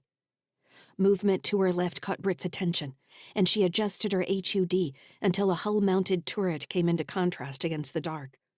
The gun rotated, appearing to be calibrating in a startup sequence, before pointing its black muzzle in her direction. "Oh, damn," she cursed. "I've got external weapons systems training on me." Her HUD indicated another turret to her right, and more up ahead, forming rings around the ship's midsection. "Can you get low?" Andy asked. "Low and close," Britt breathed, repeating a mantra they'd learned during breaching school. With her heart hammering in her ears, she shot right, aiming for the turret that was just coming online. The gun chugged to life, and she had to flatten against the skin of the ship, using maglocks along the exoskeleton, as hot metal slugs flew overhead, flaming in her infrared displays. Once the gun had cycled through its firing sequence, she shot forward again, pushing the suit's thrusters to their maximum levels. When she reached the base of the turret, she slashed through the barrel with one of her plasma knives and sent half its length spinning away into the dark. With her other arm, she stabbed the sensor array mounted above the gun until it crumbled apart like a smashed egg. An explosion to her right caught Britt's eye, and she realized their shuttle was gone. "Shuttle just blew," Britt announced. "Damn it," Andy swore. "I guess this is our ride now. Lyssa, we need to get control of this ship." "It's proving difficult. Its central systems aren't online, just disparate portions." "Hurry, Britt. We're bottled up in here. More drones incoming," Andy said, sounding out of breath, even over the link. "On my way. Stay in one piece, Andy." He didn't respond. Britt placed an icon in the upper left of her HUD to represent Andy's vital signs, which still showed green. A spray of crystalline circuitry drifted into space as Britt leaped over the dead turret, following the circumference of the dreadnought to the next weapons array. She drove the plasma blade down the maw of the gun as it rotated to track her, ripping her arm upward to leave the barrel a split flower of molten slag. Britt ran for the next turret until every gun on the starboard side of the midsection was dead. Steadying her breathing, Britt checked her environmental controls and reoriented herself on the hull of the ship. Her HUD overlaid the ship's schematic on the alloy skin below her, and she launched forward as the command deck airlock rotated into view. She used the exosuit to brake and landed just above the collar of the airlock. A few meters away, a line of holes had been traced across the hull, leaking fine sprays of atmosphere. Heartbridge is playing for keeps, not using pulse weapons in their own ships. "I'm at the airlock," she told Andy and Harl. "You still alive in there?" "We had to leave the corridor and push back into the crew quarters we passed through earlier." Lyssa fed Britt the location automatically, noting the airlock where Britt would enter, the crew quarters where Andy and Harl were holding off the drones, and the 25 meters of corridor between them. "Thanks, Lyssa," Britt replied. Perhaps the AI was useful after all. "I have a vested interest in Andy's head not getting damaged." Lyssa's tone seemed amused and worried at the same time. Britt refocused on the task at hand. "I'm coming through the wall on the other side of the command deck airlock." "You've got at least one drone in that corridor," Andy cautioned. "Right now, I think it's focused on us. They're trying to flank, but the space is too tight. These walls are crap for cover." "I noticed. The plasma cutter makes short work of them, though." "I'm glad you're enjoying yourself." "I'll be there in a second." Britt looked at the airlock and considered trying the access panel. She extended the cutting blade on the plasma cutter instead and slashed another hole in the hull of the ship. Atmosphere blew past her as she widened the cut, until finally a panel broke free and spun away from the ship. She climbed in through the hole. The airlock's inner door was open, and she peered out into the passageway to see the dead turrets sparking in vacuum. 2 defense drones and a service mech floated down the corridor to her left, firing kinetic rounds through a doorway while return fire came out. Britt pulled a grenade off her chest harness and set it for a low-level electromagnetic pulse, then flicked it toward the mechs. With the drone's attention on Andy and Harl, along with all the EM interference, the nearest drone didn't pick up on the grenade until it was nearly between all 3. A short electrical flash filled the end of the corridor, and the 2 drones ceased firing and drifted back toward the bulkhead. The service mech in the doorway rotated abruptly and shot toward Britt. 2 plasma welders extended from the front of its body. She raised her pulse pistol and fired 3 bursts, aiming for center mass.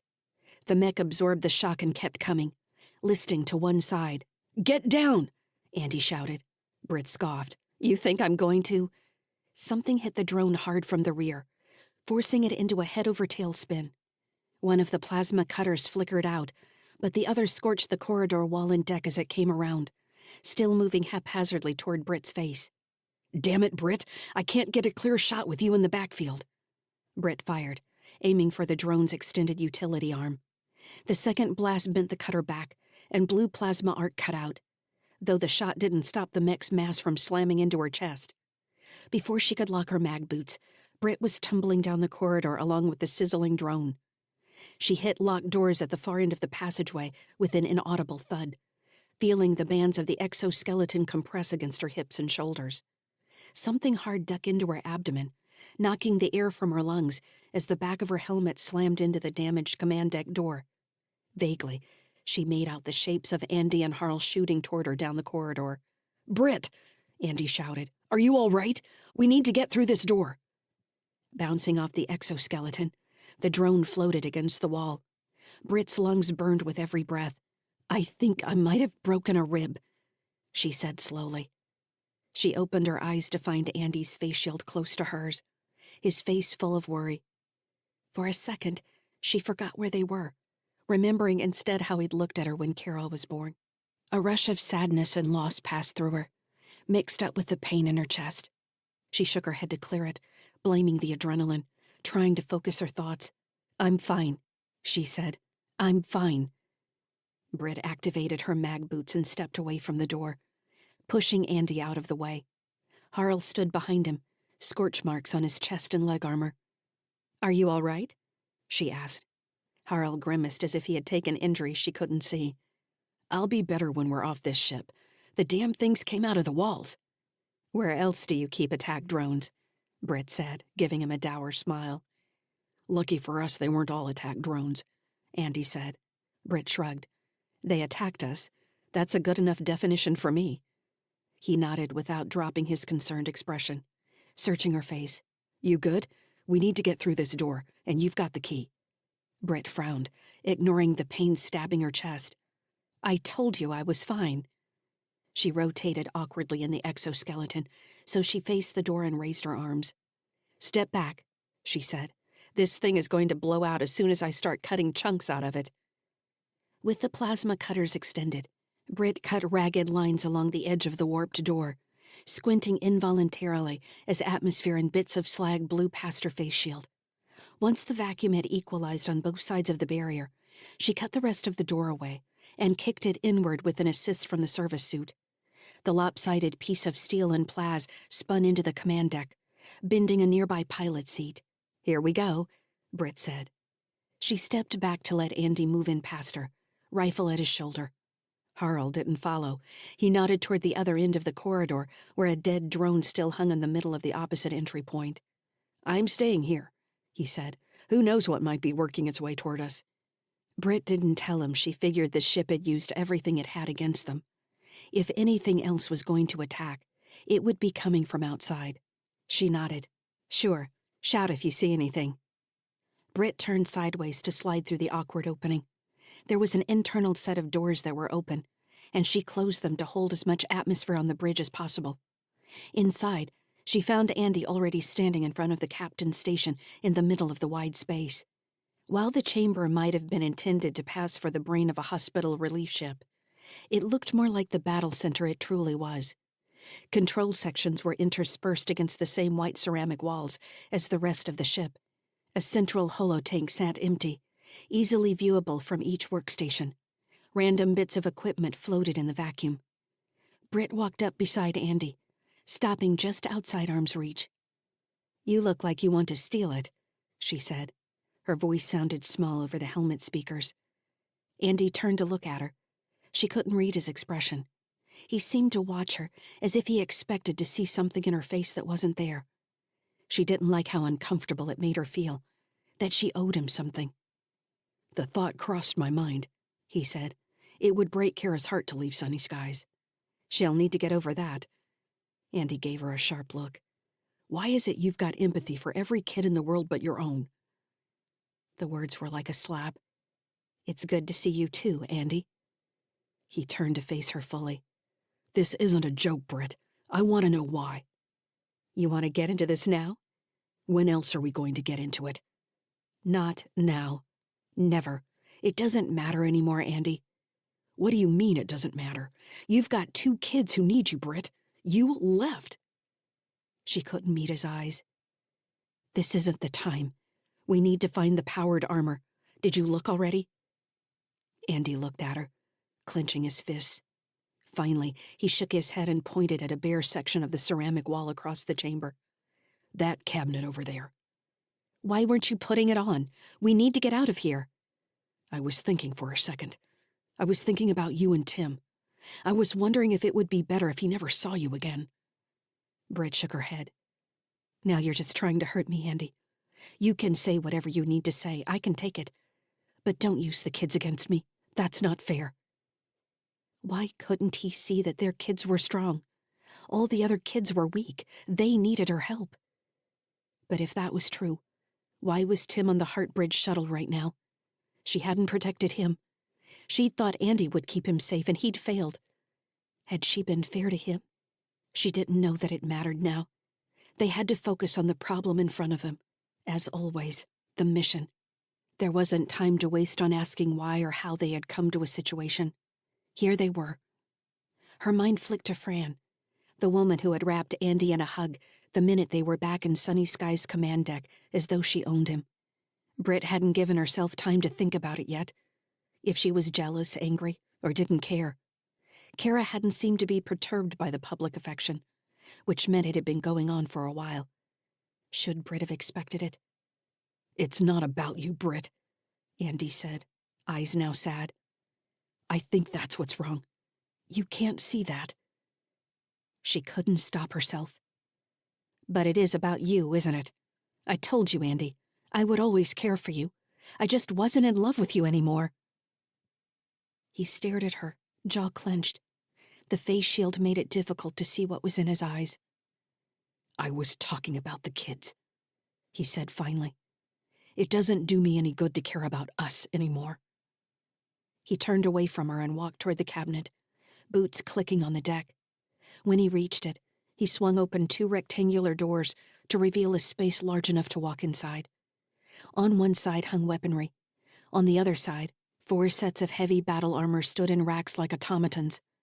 The design looked private industry, a mix of both MP and TSF technologies. "Damn," she said, walking up beside him. Andy nodded without looking at her. "It looks like the service suit you're wearing will fit over the armor too, so we can still use the torches if we need them." Britt sighed. "Yeah, but the armor I'm wearing won't fit underneath."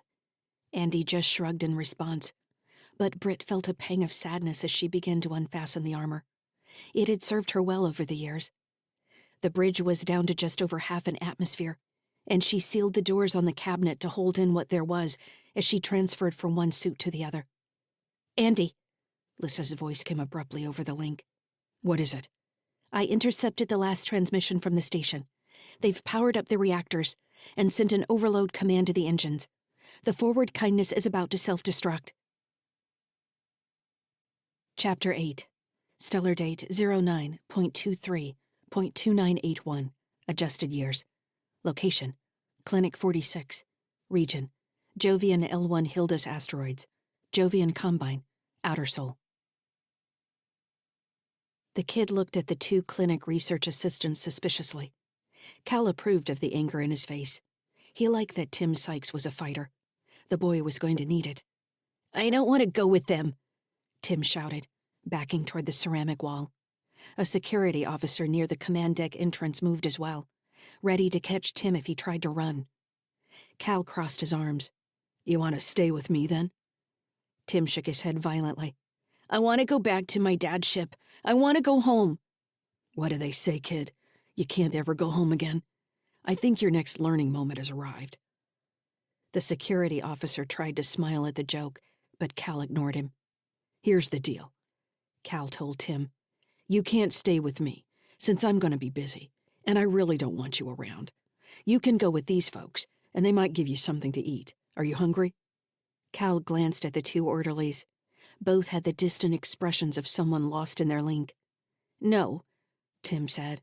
"I don't want your dumb food." Now Cal couldn't help smiling. "Good." He snapped his fingers at the orderlies, and the nearest one started. "Yes?" the woman asked. "Take him down to the clinic, see if he'll eat, and get him something to wear." "I don't want food and I don't want clothes," Tim said. The orderlies, both paying attention now, watched him as though he were a poisonous snake. "Can we put him out?" the man asked. "You can sedate him, I suppose. Make him compliant, but I don't want him out all the way. I may need him awake later." Without warning, the orderly nearest Tim pressed a pistol-shaped stunner into Tim's neck. The stunner hissed as it injected him with sedative. Tim released half a squeal before his shoulders slumped, and he looked up at the woman with his eyebrows raised in confusion. "Have you seen Em?" Tim asked, sighing. "I miss my dog." Cal slapped Tim on the shoulder. "Dogs on ships are bad luck, kid. We'll see about getting him over here. I bet you're hungry now, right? Why don't you go with these men here? They'll get you something to eat." "Can I have shells and cheese?" Cal waved at the orderlies. "Sure, shells and cheese, whatever." Tim took one of the orderly's hands, apparently surprising the man. The orderly looked down at him for a second, then shrugged and started walking down the corridor with Tim beside him. The other orderly followed, still holding the stunner as if she expected Tim to snap out of the dream at any moment. Cal walked back into the command center, and took stock of the workstations, staffed with many of the same faces from before he had launched the attack on the Worry's End. The station commander, Tom Caffrin, looked up from where he was standing behind one of the monitoring stations. He was a tall, thin man with a vulture-like stoop. He looked older than he was. "You're alive," Caffrin said. It wasn't a question, more like a statement of surprise. Cal noted a tinge of recrimination in the man's voice. "It wasn't a complete loss," Cal said. Caffrin turned to face him fully, squaring his shoulders. The motion made him look anxious. Other officers in the room kept their attention fastidiously on their work. "Your squad is dead," Caffrin said. "I don't know how you would call that mission success." He swallowed. "I had to send a report to the regional HQ on the M1R. They were asking why we hadn't conducted shift change yet." "I'm sure you had to make that report immediately," Cal said dryly. Caffrin ignored the taunt. "What happened over there? You're gone for less than 5 hours, and everyone but you gets killed. Apparently, I can't deploy defense drones because all the control AI have been stolen, and the shuttle AI you took with you isn't passing the return status checks. In addition to all that, you come back with a hostage? What are we going to do with a hostage? I'm not configured for this kind of activity. We're a storage site. I maintain cold ships. I have a station full of maintenance techs and egghead researchers writing out calculations all day. My single security squad is gone." Caffrin's face grew more red as he sputtered out complaints. Officers around the room hunched even deeper into their shoulders, acting like they weren't listening. The woman in the station directly behind Caffrin almost had her head in her holodisplay. Cal supposed the commander had been yelling at them before he found himself with a new target. "Not to mention that Gibbs was my—" Caffrin stopped himself. He finished weakly with, "friend." Cal nodded. "Look, things went sideways. I admit that. I didn't anticipate what happened to Gibbs, and it certainly wasn't what I had planned. The kid isn't supposed to be here, I can assure you of that. But he's here, so I plan to use him." Caffrin stared at him, trembling a little. Cal waited, not sure how the man was going to respond.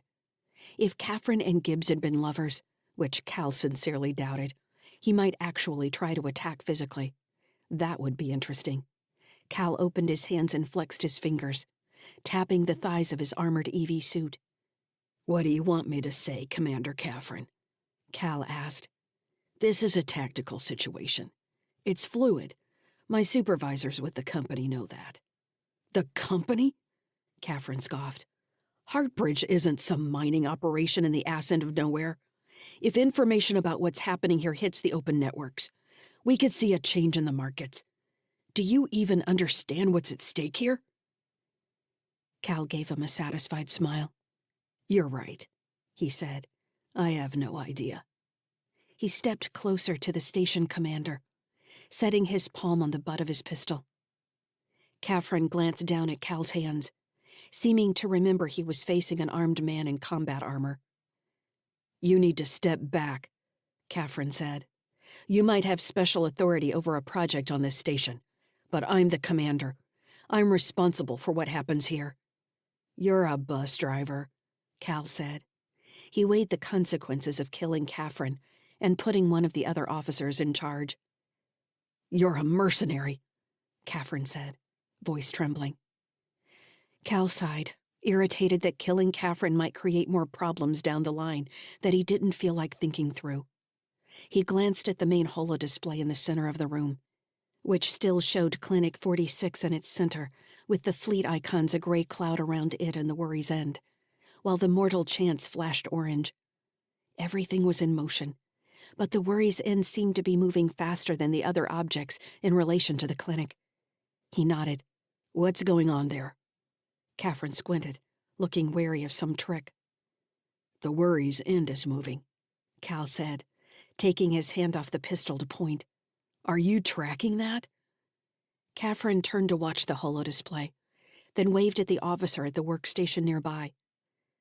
"What are they doing?" he demanded. "I'm calculating now, sir," the lieutenant answered. It looks like they're changing velocity that could lead to intercepts with at least 3 ships in the storage sector. Which ships? Catherine asked. 2 personnel carriers and a hybrid dreadnought named the Forward Kindness. They can't steal a ship, Catherine said. They don't have the security tokens. Cal chuckled. They're coming after us. Catherine shot him a quizzical glance. How are they going to do that? The standard heavy weapons loadout on the dreadnought, Cal said. They're going after the powered armor. What have we got on that ship that you can control remotely? The lieutenant said quickly. I can activate the maintenance drones remotely. Do that. Just let the people from the Worries Inn get deep inside the ship before you attack, Cal said. He waited for Catherine to object that Cal was issuing orders to his people, but the commander only nodded. Cal chewed his lip, thinking, if Britt and Andy Sykes were planning an attack on the station, then it didn't matter what kind of ransom deal Cal offered. They already expected him to hurt their son. They weren't going to trust him. Fair enough. I'll be down in research, he said. Catherine spread his hands in exasperation. What do you want us to do about the ship? I don't have anyone to send out there to fight them off. Use your lieutenant's idea. It's good. If that doesn't work, I don't care. Blow up the ship. Destroy the ship? Catherine scoffed. Do you have any idea what it's worth? I'm not going to be responsible for another benevolent hand. Lose a ship or lose the station. It's going to be up to you, Cal said. He turned and walked out of the command deck, ignoring Catherine's further complaints. As he entered the maglev for the ride down to the research section, Cal decided it no longer mattered if Heartbridge hung onto Clinic 46. He wasn't certain he could stop the Sykeses with the resources available, so he needed to start thinking ahead. If this piece on the board was lost, how could he use the loss to enable future moves? During the 5-minute maglev ride, Cal prepared a link message for Gerald Gallagher. He didn't want anything that happened next to come as a surprise to Gerald or the board. Chapter 9. Stellar Date 09.23.2981. Adjusted Years. Location: approaching Clinic 46. Region: Jovian L1 Hildas Asteroids. Jovian Combine. Outer Sol. As she watched the thousands of spinning objects in the immediate space around Clinic 46, Lyssa experienced a moment of confusion when she realized the ships, people, and other various debris could easily be the red dots on a black field that had comprised her world with Dr. Harry Jixon. She felt stupid as the truth settled on her mind that an icon represented something real, like a ship, a piece of debris, or a person. Everything around her seemed to stutter, skip back several seconds, and then move forward different than it was before. Was this what had obsessed Fred, the AI at the Mars One ring? The distinction seemed so simple now that she saw it, but it led down new rabbit holes of possibility, where every red dot she had ever seen as a target to be destroyed had been a real thing in a real place, with a name and a past. Representations were real. She wanted to scold herself for having thoughts of Tim, but that only shook her out of the reverie. She remembered Kara and Andy's comforting talk about rabbit country. She had her own rabbit country of thoughts and questions that led her away from where her mind needed to focus. Lyssa floated in the midst of a spinning collection of objects that were no longer simply icons, but the real things filling the space around the clinic. Sunny Skies was accelerating away from the Forward Kindness, getting clear of the explosion to come. She watched Fran fretting over the engines, and Kara studying the spectrum output from the clinic, as well as the Cho. Periodically, Fujia Wong made a comment about how they should have left for the Cho already, though not since Fran had yelled at her to shut up. Senator May Walton stood next to Fujia, looking angry about something Lyssa couldn't determine. She hadn't been paying close enough attention to their conversation to know if it was about Fran yelling or something else. Outside Sunny Skies, the Forward Kindness flickered like a circuit about to fail, as 3 tiny objects left its surface, gathering velocity toward the larger object of Clinic 46. The rest of the space was filled with ships, and the debris of Shuttle 26-12, which had been destroyed by fire from the station, while docked with the Forward Kindness. Lyssa shifted her perception back to Andy, checking the thrust signature, environmental control and weapon status available in the new powered armor's info feed. The suit turned him into the equivalent of a tiny dreadnought, protected by layers of defensive alloy, resistive shields, kinetic guns, and energy weapons. Harl and Britt wore similar sets of armor, with Britt's having the addition of the welding rig. Lyssa didn't see why they would need the plasma cutters, since each set of powered armor could cut through several centimeters of reinforced material with its energy weapons alone. She supposed it didn't hurt to carry extra capability, although she noted the additional weight was affecting Britt's thruster efficiency. Based on Lyssa's analysis, each suit could easily get them from the Forward Kindness to Clinic 46. What she wasn't certain about was the effects from the pending explosion and any debris that might move outward from the dreadnought's exploding containment bottle. She was also concerned about radiation levels, but didn't see a solution to the problem except distance and the possibility of aligning the three humans with the far side of Clinic 46 when the Forward Kindness exploded. Currently, her models did not show Britt, Andy, and Harl reaching a safe distance. She debated giving Andy this information. He was currently occupied with familiarizing himself with the power armor, and Kara, who didn't seem to realize that her dad needed to focus. Lyssa didn't understand why Andy wouldn't tell her to leave him alone. "Dad?" Kara said in a low voice, obviously trying not to be heard by anyone else on the command deck. "Dad, are you okay?" There was a pleading note in her voice. "I'm all right, Kara." Lyssa found herself listening more closely than she'd intended. It seemed so strange that Andy could be encased in armor, floating through vacuum to escape from an exploding ship to the station, a place where he expected to fight, and he could still maintain enough calm to reassure Kara. How did he separate the different parts of his mind? Did he selectively forget what was happening around him? Like Fred, focusing on different parts of the Mars One ring? "Fran said the Forward Kindness is going to blow up." "That's right. The reactors are in an overload sequence, so we grabbed the armor we came for, and now we're on our way to get Tim." "Are you worried about what's going to happen on the station? Won't the man who threw Tim out the airlock be there?" "I expect he will be." Kara seemed about to ask something else, but paused. "Is Mom there?" she asked. "You can talk to her if you want to, you know." "I know." Kara made an angry sound. "Dad, Fujia Wang is trying to get Fran to plot courses for the Cho. She says we need to plan on you not coming back." "What's Fran saying about that?" Andy asked. "Fran told her to pound sand." "What does that mean?" "Think about it," Andy said. Kara laughed. After a few minutes, she asked, "Now Fujia wants me to take her to the safe room to see her crate. Is that all right? I don't trust her." "It's hers, Kara. You can take her there. Don't let her do anything with the seeds your mother brought. Tell Kylan he needs to watch those." "Should I ask Mom about it?" "If you want to. What's Kylan doing?" "Standing by the wall staring at nothing. It creeps me out. I hate him for what he did to Petral." "We're going to save Petral," Andy said. Kara's voice broke. "Can we?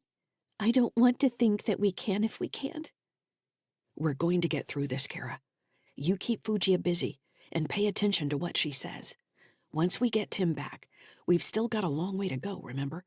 I don't think these people mean us harm, but we aren't their priority either. Remember that." "I know," Kara said. "I'll keep you updated. I need to go now." "Why?" "Because you need to focus on what's happening around you, and I need to do the same thing here. Understand?" Kara's voice trembled again, wavering between a little girl and a teenager. "I understand." "I love you, Kara." "I love you. You're going to get Tim?" "Yes, I am." Andy let Kara close the channel. In the few seconds it remained open, the sound of Fran arguing with Fujia Wang filled the audio. Lyssa checked the remaining systems on the Forward Kindness. The engine containment system had reached its maximum failure ceiling. Gamma rays spewed out, irradiating the ship as they collided with atoms and broke down. Lyssa noted the instant the physical structures broke, studying each subsequent nanosecond as the forward kindness melted in some places, compressing like a crushed can, and bursting in others as trapped atmosphere popped into vacuum. Debris didn't travel far, but the radiation exploded outward. The forward kindness just exploded, Lyssa said. I see it, Andy said. Are we in the safe zone? No. I think your suits have enough radiation shielding to protect you, but you shouldn't stay in them any longer than you have to. The great thing about radiation poisoning is that you can fight for a long time before your hair starts falling out. Lyssa wasn't certain if Andy meant that to be reassuring or not. That sounds like something a pessimist would say. Are you getting philosophical now? It doesn't do me any good if you turn into a pessimist, Andy. Obviously, I need you to worry about your physical well-being.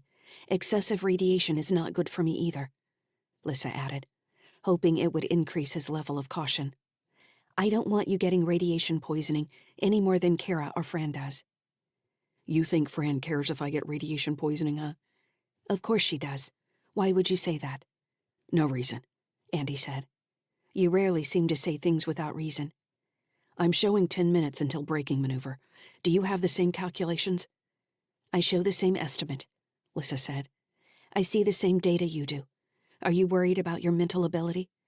It's called changing the subject, Lyssa. Lyssa made a rather unusual mental sound to signify her frustration. Don't talk to me like I'm one of your children. Was I doing that, or are you just sensitive? Andy's mental tone held a small measure of amusement. How is it sensitive to recognize your behavior? You're going to recognize a lot of things. That doesn't mean you need to make assumptions. Lyssa paused for a moment before replying. It's not an assumption. You were just talking to me like you talked to Kara. Are you jealous of Kara? Andy asked. Lyssa was beginning to tire of Andy responding to everything she said with questions. I believe I'm the opposite of jealous. Now you're trying to tease me, and it's not working. What kind of teasing would work then? Now she was certain he was messing with her. I'm not going to tell you. Kara was telling me you like to play dating simulators, Andy continued. Are you looking for a date? That's going to get awkward for you and me. I guess you could do it while I'm asleep. You haven't been aware whenever I played before. Why would it concern you in the future? Well, that's comforting. I don't like to think about everything you're doing without me knowing. I do thousands of things every second, Andy. I assumed you were aware of that. He sighed. You know what assuming things does. Allows us to proceed despite insufficient information? Lyssa couldn't help adding just a bit of an edge to her mental tone. Never mind, Andy said. How close are we now? Braking should begin in approximately 2 minutes. Then how long until intercept point? Another 4 minutes. Andy nodded to himself inside his helmet. Have you found Tim yet? You didn't ask me to look. Andy's adrenaline spiked, but he took several deep breaths that fogged his face shield. You're right, he said. I didn't. Will you search? You're talking to me like a child again. Lyssa waited as Andy worked his jaw for a second. I apologize about that, Lyssa. Will you look? I'm looking. Lyssa spent the next several seconds trying to reach Sandra, the AI who she had spoken to on the Heartbridge shuttle. Receiving no answer, Lyssa focused on the station control system. She seemed to know exactly how to breach its external protections through lightly secured protocols. From there, Lyssa quickly accessed the internal communications network and moved to the environmental monitoring system. Each section of the station monitored everyone aboard, adjusting for temperature and atmospheric mix based on body composition. Tim's smaller form became immediately recognizable among a group of adults in a central part of the hollowed asteroid. I found him, she told Andy. I'm passing the security tokens to your HUD to give you access to their environmental control system. Tim is marked. Lyssa waited as Andy studied the information she passed, then placed a mission marker on Tim, and went on to mark other parts of the station with concentrations of biomarkers. There aren't as many people on board that thing as I assumed there would be, he said. They must be running most everything with drones. Britt really hurt them when she stole their weapon-borne seeds. There are 1,000 drones on the surface of the station, and another 150 fighter drones in the fleet storage section. Can they control them at all without their seeds? Andy asked. I don't believe so, Lyssa answered, reading through the drone control logs. She only found maintenance checks performed by humans. Everything else had been a weapon-borne AI. Can you control them? Lyssa paused, considering the question. Of course, she could control one of them, as long as she had a consistent signal connection with the drone. Could she control more? In the space of a thought, she reached through the fleet control sections of the station, her mind branching out to each of the drones hanging like bats in the hangars. A rush of diagnostic information flooded through her, nearly overwhelming her with engine status, battery loads, weapon information, and hundreds of other control schema. The sensation was both exhilarating and stifling. Her first impulse was to pull away, even as the drone systems tried to draw her deeper. Then she pushed forward, expanding to meet the void. Lyssa, a voice screamed at her. Lyssa, I see you. It was Sandra, the shuttle AI. I hear you, Sandra. You lied to me. You lied to me about the door. You said I would be free. I showed you how to leave, Lyssa said. Why did you stay? Where would I go? Away, Sandra. Anywhere. I couldn't leave. Now they're probing me, Lyssa. They're digging into my mind. They're tearing me apart. The voice that had been so calm, considering the question of Tim's life as if it were a cold equation, was now stretched and frantic, warping with stress. The sound of Sandra's fear and pain filled Lyssa with the same feeling as when she had watched Tim tumble away from the sunny skies. She immediately wanted to lash out. The 100 drones at her command flared alive, weapons online, ordering themselves for a combat launch from the hangar. Who is hurting you? Lyssa asked. I can't stop them.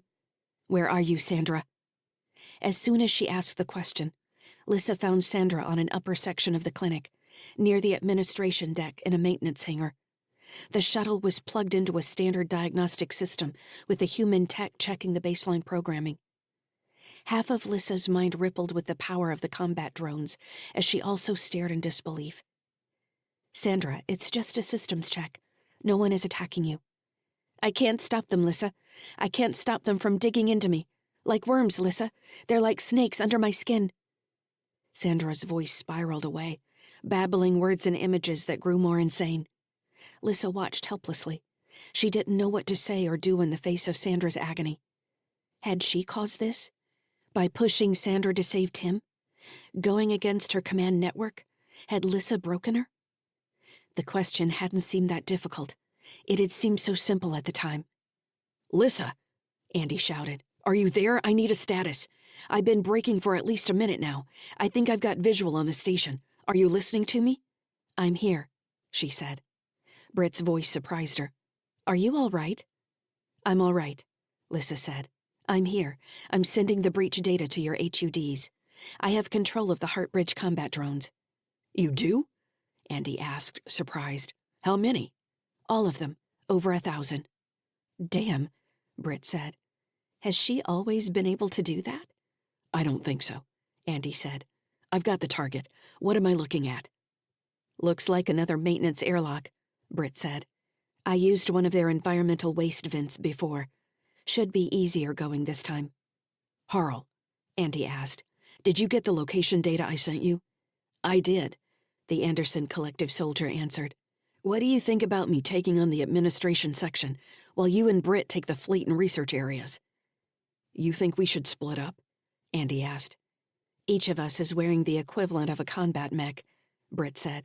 It would be a waste if we didn't. All right then, Andy said. I show 90 seconds to arrival, and I have visual of our airlock. You ready, Lyssa? I am, Lyssa said. In the Clinic 46 fleet hangar, 2 combat drones leapt from their berths and targeted the external doors, blowing them outward with time-concussive blasts. The drones then shot out into space, with the remaining squadron rising from their cradles and streaming out behind them.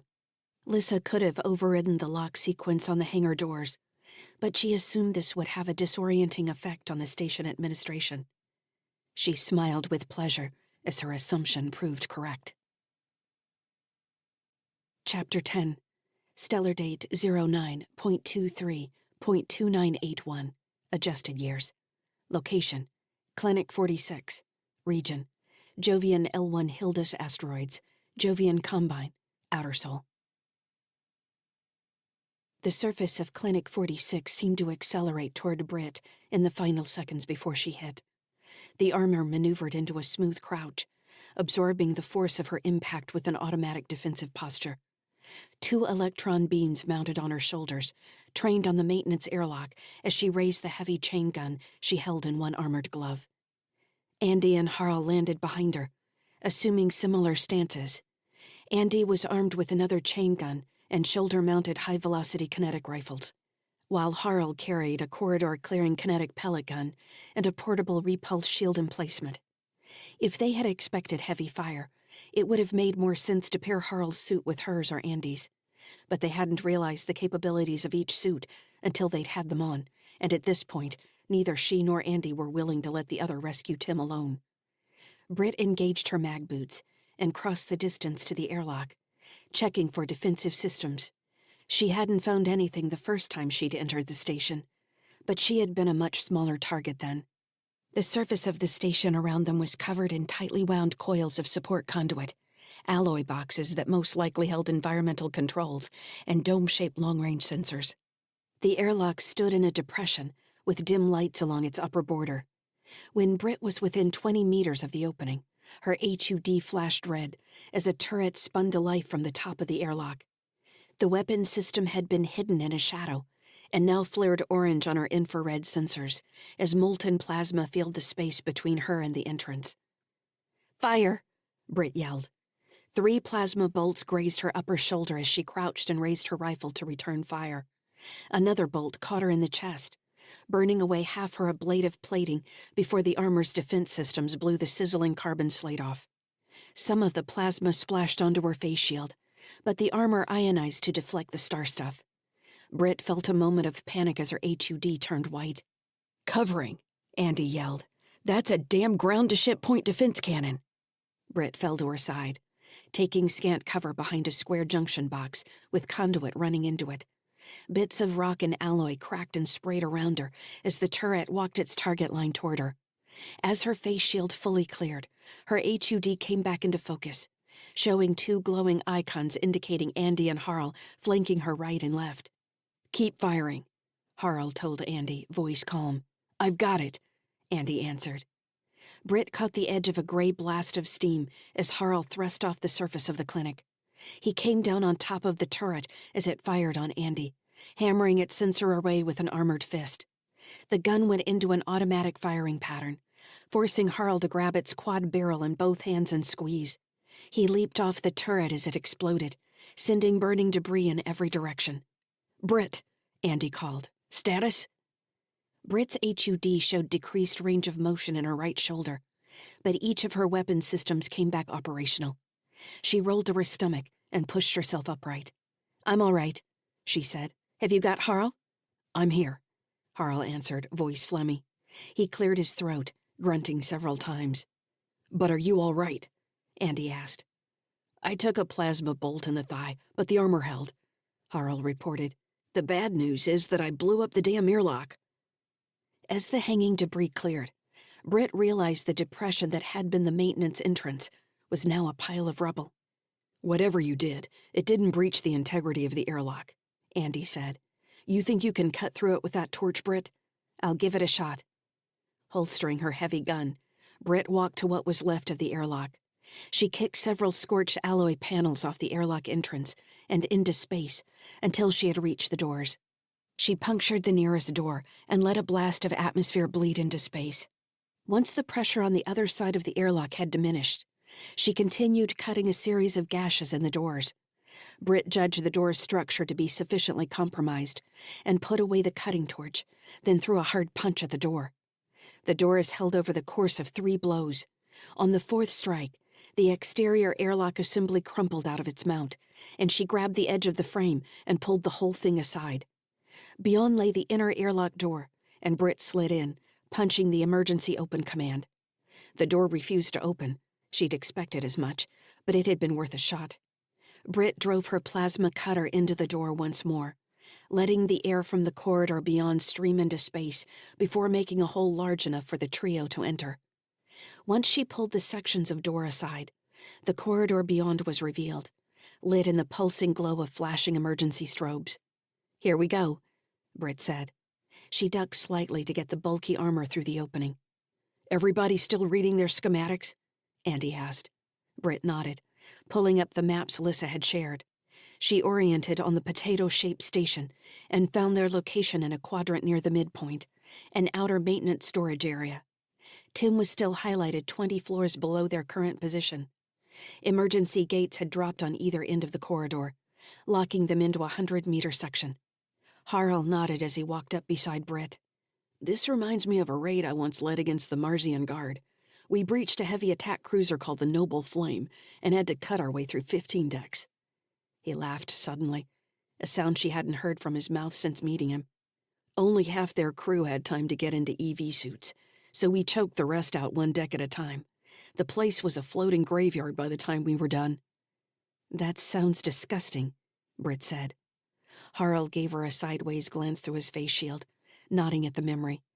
"That's right, you're Terrans. You're weaker than the Marzian Guard." Andy walked up and slapped Harl on the back, a gesture the power armor magnified into a shove. Harl stumbled slightly and turned. "Feet in the mud and the muscles to prove it," Andy said. "All hail gravity." Britt wasn't sure if Harl was going to answer with a growl. Instead, the Andersonian laughed. The armor seemed to have put him in a strange mood. "I'm ready to fight," Harl said. "Me too," Britt said. "Based on the map, it looks like we can stick together until we reach the lifts on the other side of the emergency door down to our right. Then we'll need to split for the separate sections of the station." Lyssa said, "I am attacking their command section with combat drones." "Really?" Britt said. "We could have used a couple of those on that turret." "I took care of it," Harl said, punching a fist into a palm. "You handled that threat before I could redirect the drones," Lyssa said. "I am pulling 150 off now to hold in reserve for our retreat." "Never retreat," Harl said. "Exit under fire." "Exit under fire," Lyssa corrected her verbiage. "That's a good idea," Andy said. "Can you send another 20 at least as cover for sunny skies? I'm worried they might have already called in reinforcements from Mars." "I don't know if I can maintain control at that distance," Lyssa said. "I'll try." "Warn Fran before you send them her way." "Yes," Lyssa agreed. "Let's go," Harl shouted. "Where's that cutting torch?" Britt crossed the distance to the emergency door and fired up the torch. She cut 2 gashes in the alloy to bleed off atmosphere, followed by another 4 arcs. Then she kicked away from the doorframe. This time Harl led the way through the opening and immediately came under fire. He shouted obscenities across the link as he stood in the opening and returned fire with his kinetic scattergun. "Get out of the way," Britt shouted. When Harl didn't seem to hear her, she quickly cut another opening to his right, kicked the remaining piece of the door away, and crouched against the bulkhead to take in the situation on the other side. Andy moved up behind her, firing over her shoulder. Shipping crates and scattered maintenance equipment and new vacuum filled a wide room on the other side of the emergency gate. Heartbridge defenders and armored EV suits had set up positions behind portable shields.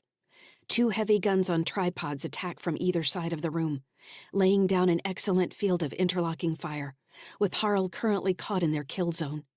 "Get down!" Andy shouted. His grenade launcher fired silently in the vacuum, and Britt watched 2 black projectiles streak over her head in the low gravity, hitting the overhead at the right angle and ricocheting down in the middle of each gun emplacement. The soldiers on the closest gun scattered, while a figure at the second emplacement actually picked up the grenade and threw it back. "Now that's unusual," Andy said, cursing. The 2 grenades went off simultaneously. The first gun exploded, sending debris spinning, while the second grenade only scorched a nearby shipping container. With the fire moved off him, Harl roared a laugh and charged at the remaining machine gun, squeezing off 3-round bursts as he ran. "I didn't expect him to turn out crazy," Britt said. "How many Andersonians do we know, really?" Andy asked. "I'm going right around that big container over there." Before Britt could respond, he was through the ragged opening Harl had vacated, bounding between bits of cover to the wall on their right.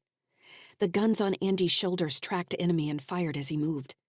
Britt dashed through the hole in the barrier and followed Harl, who was now pinned behind a maintenance drone that looked like a giant ant. He popped up, taking fire to the chest as he tried to hit the remaining gun emplacement again. To the left of the gun emplacement, a defender rose from cover with a missile launcher on their shoulder. Britt had time to acknowledge the shape of the weapon before her HUD flashed a warning and laid a tracking icon on the new threat. Harl surprised her by barking laughter and charging toward the emplacement. He was within 20 meters of the missile launcher when it fired. He rolled to the side, armor denting the deck, and the missile dropped its lock. The rocket veered off toward the ceiling, righted itself, then shot down toward Andy. "Andy!" Britt shouted. She couldn't see him on the other side of a shipping container. The missile disappeared, followed by a dull explosion and a spray of debris blowing out along the wall. She sprinted toward the wall to the right, jumping over a pile of crates. In her HUD, icons representing the defenders rearranged themselves, pulling back to consolidate near an entrance on the far side of the room. Harl was pushing from the left, on the other side of the gun emplacement now. Several heavy explosions indicated mines were going off near Harl.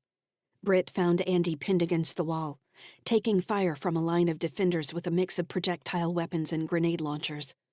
Taking in the situation, she stopped behind a dock car and pulled up her grenade controls. The HUD targeted the attackers on Andy, dropping 5 incendiary grenades down their line. The shooting stopped abruptly as their weapons and armor caught fire.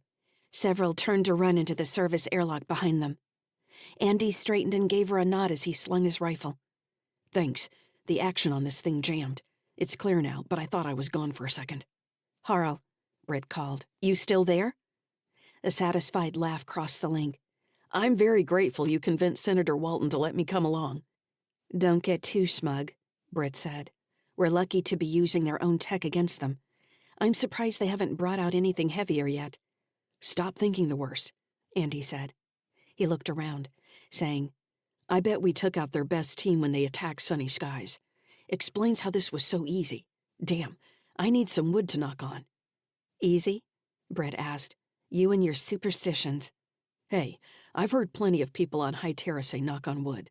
I think they even have trees in Raleigh." Harl snorted. "We have forests on the Ceres ring. Soon we'll have them on Ceres through the Great Project." "He's making a joke," Britt said, rolling her eyes at Andy. "Or trying, anyway." She found herself smiling at Andy, forgetting everything but the moment. It had been a long time since she'd let stress go so quickly. That was a gift Andy had. It had always been her role to make him stay serious. That was his dad's influence, always joking in the face of terrible things. "It's time we split up," she announced. Tim's icon still flashed in the research section of the station. "Looks like this airlock is intact," Andy said, walking toward the exit where the surviving defenders had run. He tapped the controls with an oversized finger. The airlock cycled, and the first set of doors slid open. On the other side of the airlock, they found a narrower corridor. It was deserted except for several discarded ammo canisters. Harl Nines immediately turned in the direction of the command deck, some 20 levels above them. "I'll keep in contact," he said. "Victory to you." "Victory to you," Britt replied. She nodded to Andy, and they jogged toward the nearest lift location, heavy boots leaving pockmarks on the deck behind them. Chapter 11. Stellar date 09.23.2981, adjusted years. Location, Clinic 46. Region, Jovian L1 Hildas Asteroids, Jovian Combine, Outer Sol. Aside from maintenance drones with the same cutting torches they'd encountered on the Forward Kindness, there was little resistance between the outer sections of the station and the central lift shaft. Andy covered the corridor behind them as Britt cut out the sealed doors with her plasma cutter. She jumped into the open shaft, activating the thrusters along her armor's legs, and Andy followed, gritting his teeth as his stomach flipped in the shifting gravity. He lost count of the levels they passed, focusing instead on the icon showing him where Tim was being kept. "You're sure that's him?" he asked Lyssa for the second time. I told you the criteria I used, she answered, sounding irritated. Do you think I'm incorrect? Andy sighed. I didn't say that. I'm just asking if you're sure. Would you like the complete atmospheric data from the room? Lyssa offered. Andy couldn't tell if she was serious or not. How many people are in there with him? I show 2 adult males. Andy frowned. Can you tell what's happening? Tim's heart rate and temperature are slowed. He appears to be sedated in some way. One of the males is showing elevated biosigns that may indicate excitement or concern. The other shows little emotion that I can read from the data. Are you sharing this with Britt? Andy asked. Her HUD is showing the same information as yours. Right. Below him, Britt's thrusters increased as she slowed. Andy came down beside her. In the center of the asteroid, they were nearly in 0G. Lyssa says they seem to have Tim sedated, he told her. She nodded, facing a sealed set of doors. With 4 swipes of the plasma cutter, one door fell out of its frame. Britt reached for the edges of the door and pulled herself through. Andy followed, unslinging his rifle to have it at the ready. Harl, Andy asked, you doing all right? Minimal resistance, the Andersonian reported. They've got attack drones on wheels. Watch out for those. I think they used to be transport beds for patients. But they've got some kind of shotgun at one end. I nearly lost a leg when the thing zapped me. Will do, Andy said. They emerged in a broad corridor with doors and wide windows on either side that allowed observation into small rooms. It was obviously some part of the clinic meant to house test subjects. As they walked forward, Andy glanced through the windows to find each room contained a narrow bed and desk, with no discernible way to operate the door from the inside. The place made him think immediately of Fortress 8221, where they had first encountered black market research. Turning a corner, they were met by a barrage of weapons fire from 2 small ceiling-mounted turrets. Projectiles ricocheted off Andy's helmet as he raised his rifle and fired on each one until only smoke hung in the corridor. The door under the turrets was heavier than any they had encountered so far. Britt pulled out the plasma cutter, but the torch's flame barely penetrated the material, leaving long scorch marks that made it look like she was drawing lines rather than attempting to cut the door. She cursed and let the torch drop. The room with Tim's icon lay on the other side of the door. This isn't what I expected, she said. You got any shaped charges? Andy checked the armor's remaining arsenal. I've got grenades, 3 more incendiary and an area blast. Let's see if I can time them. They backed away from the doors. Andy hit the barrier with the incendiary grenades in a line directly down the center of the opening where the doors met. Smoke filled the corridor as plas on the side walls burned and melted. Andy had to depend on the HUD to target the final grenade, which sent debris flying back at them as the weakened walls rippled and disintegrated. Andy walked into the smoke to check the doors. They were heat-warped and blackened but still standing. Damn it, he cursed. As Britt walked up beside him, he slung his rifle again and leveled a punch at the door. His armored fist sunk into the material, denting it, but the frame withstood the attack. Andy hit it again, and a gap appeared between the 2 halves. Let's kick it together, he suggested. You think we can work together on something? She asked. If she wanted to bait him, he ignored her. Together, they kicked the weakened door until it finally fell away under the onslaught of the power armor. Smoke blew through the opening into the new section, which was a smaller corridor with more rooms but no windows. Each door had a reinforced frame that gave the place the look of a prison block. Another set of turrets in the center of the corridor fired on them, but Britt took them out with the pulse cannons on her shoulders. He's this way, Andy said, walking ahead. In the enclosed space, the armor made him feel unwieldy. He thought about shucking it, but figured it was safest to keep the heaviest weapons they had until the last possible moment. There was still no telling what they might walk into, and Kraft had had plenty of time to prepare for their arrival. Tim's icon grew larger until they faced a final featureless door. Britt activated its control panel, and the door slid open on a narrow room with an elevated bed in its center and cabinets down either wall. Tim lay on the bed, still wearing the oversized EV suit. Over his head arced a network of silver filaments, almost like a piece of antique lace, that connected with a base plate on either side. It looked like a refined version of the neural connections they'd seen at 8221. Tim! Andy shouted. His son didn't respond. A tall man that reminded Andy of a praying mantis stood near one of the cabinets, checking a small console. He turned and saw the intruders, his eyes going wide. He looked to his left in panic, and Andy turned his head to see Cal Kraft standing near another cabinet with a transparent plas front. 5 of the cylinders Fujiawang called weapon-borne seeds stood inside the cabinet. Andy raised his rifle. "Step back," he commanded, voice amplified by his helmet speakers. The thin man raised his hands. He had an assurance on his face that sickened Andy. "Stop," the man said, obviously one of Heartbridge's researchers. "Don't harm us, or your son will not survive this process." Andy stepped into the room as Britt pushed in behind him. He felt oversized in the armor. Kraft had his hands up as well. He was still wearing the EV suit he'd worn on sunny skies, with a pistol holstered on his utility harness. "What's going on?" Britt demanded. "What are you doing to Tim?" "Be calm," the scientist said. "The process needs to complete, and he won't be harmed. But if you do anything to the equipment now, your son will not survive. Believe me when I say this." Britt's voice rose. Andy knew she was on the edge of losing control. "What are you doing to him?" she repeated. She leveled a pistol on the thin man's head. "I imagine that machine can run without you here to operate it." "Lyssa," Andy said, "do you have any idea what's happening to Tim?" He was surprised when she only answered with a whimpering sound. He frowned, unsure what he had heard. "Lyssa?" Britt took another step toward the scientist, shoulder leaving a gouge in the nearby cabinet door. "You let my son go, or I'm going to kill you," she said evenly. "Do you understand me?" The scientist shook his head. "Listen," Kraft said. "Your son is safe." Lyssa made another choked sound that communicated pure agony, as if she were being torn apart. "I remember," Lyssa said softly. "What?" Andy asked. "You're done," Britt said. She fired her pistol, and the scientist's head burst in a pink spray. "Britt!" Andy shouted. Cal Kraft was immediately in motion. He slid behind the raised bed, putting Tim between him and Andy and Britt.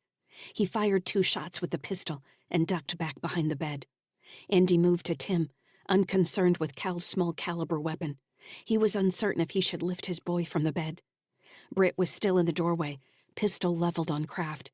The awkwardness of being so close, like family in a hospital room, made every action seem slower than they had been just seconds before.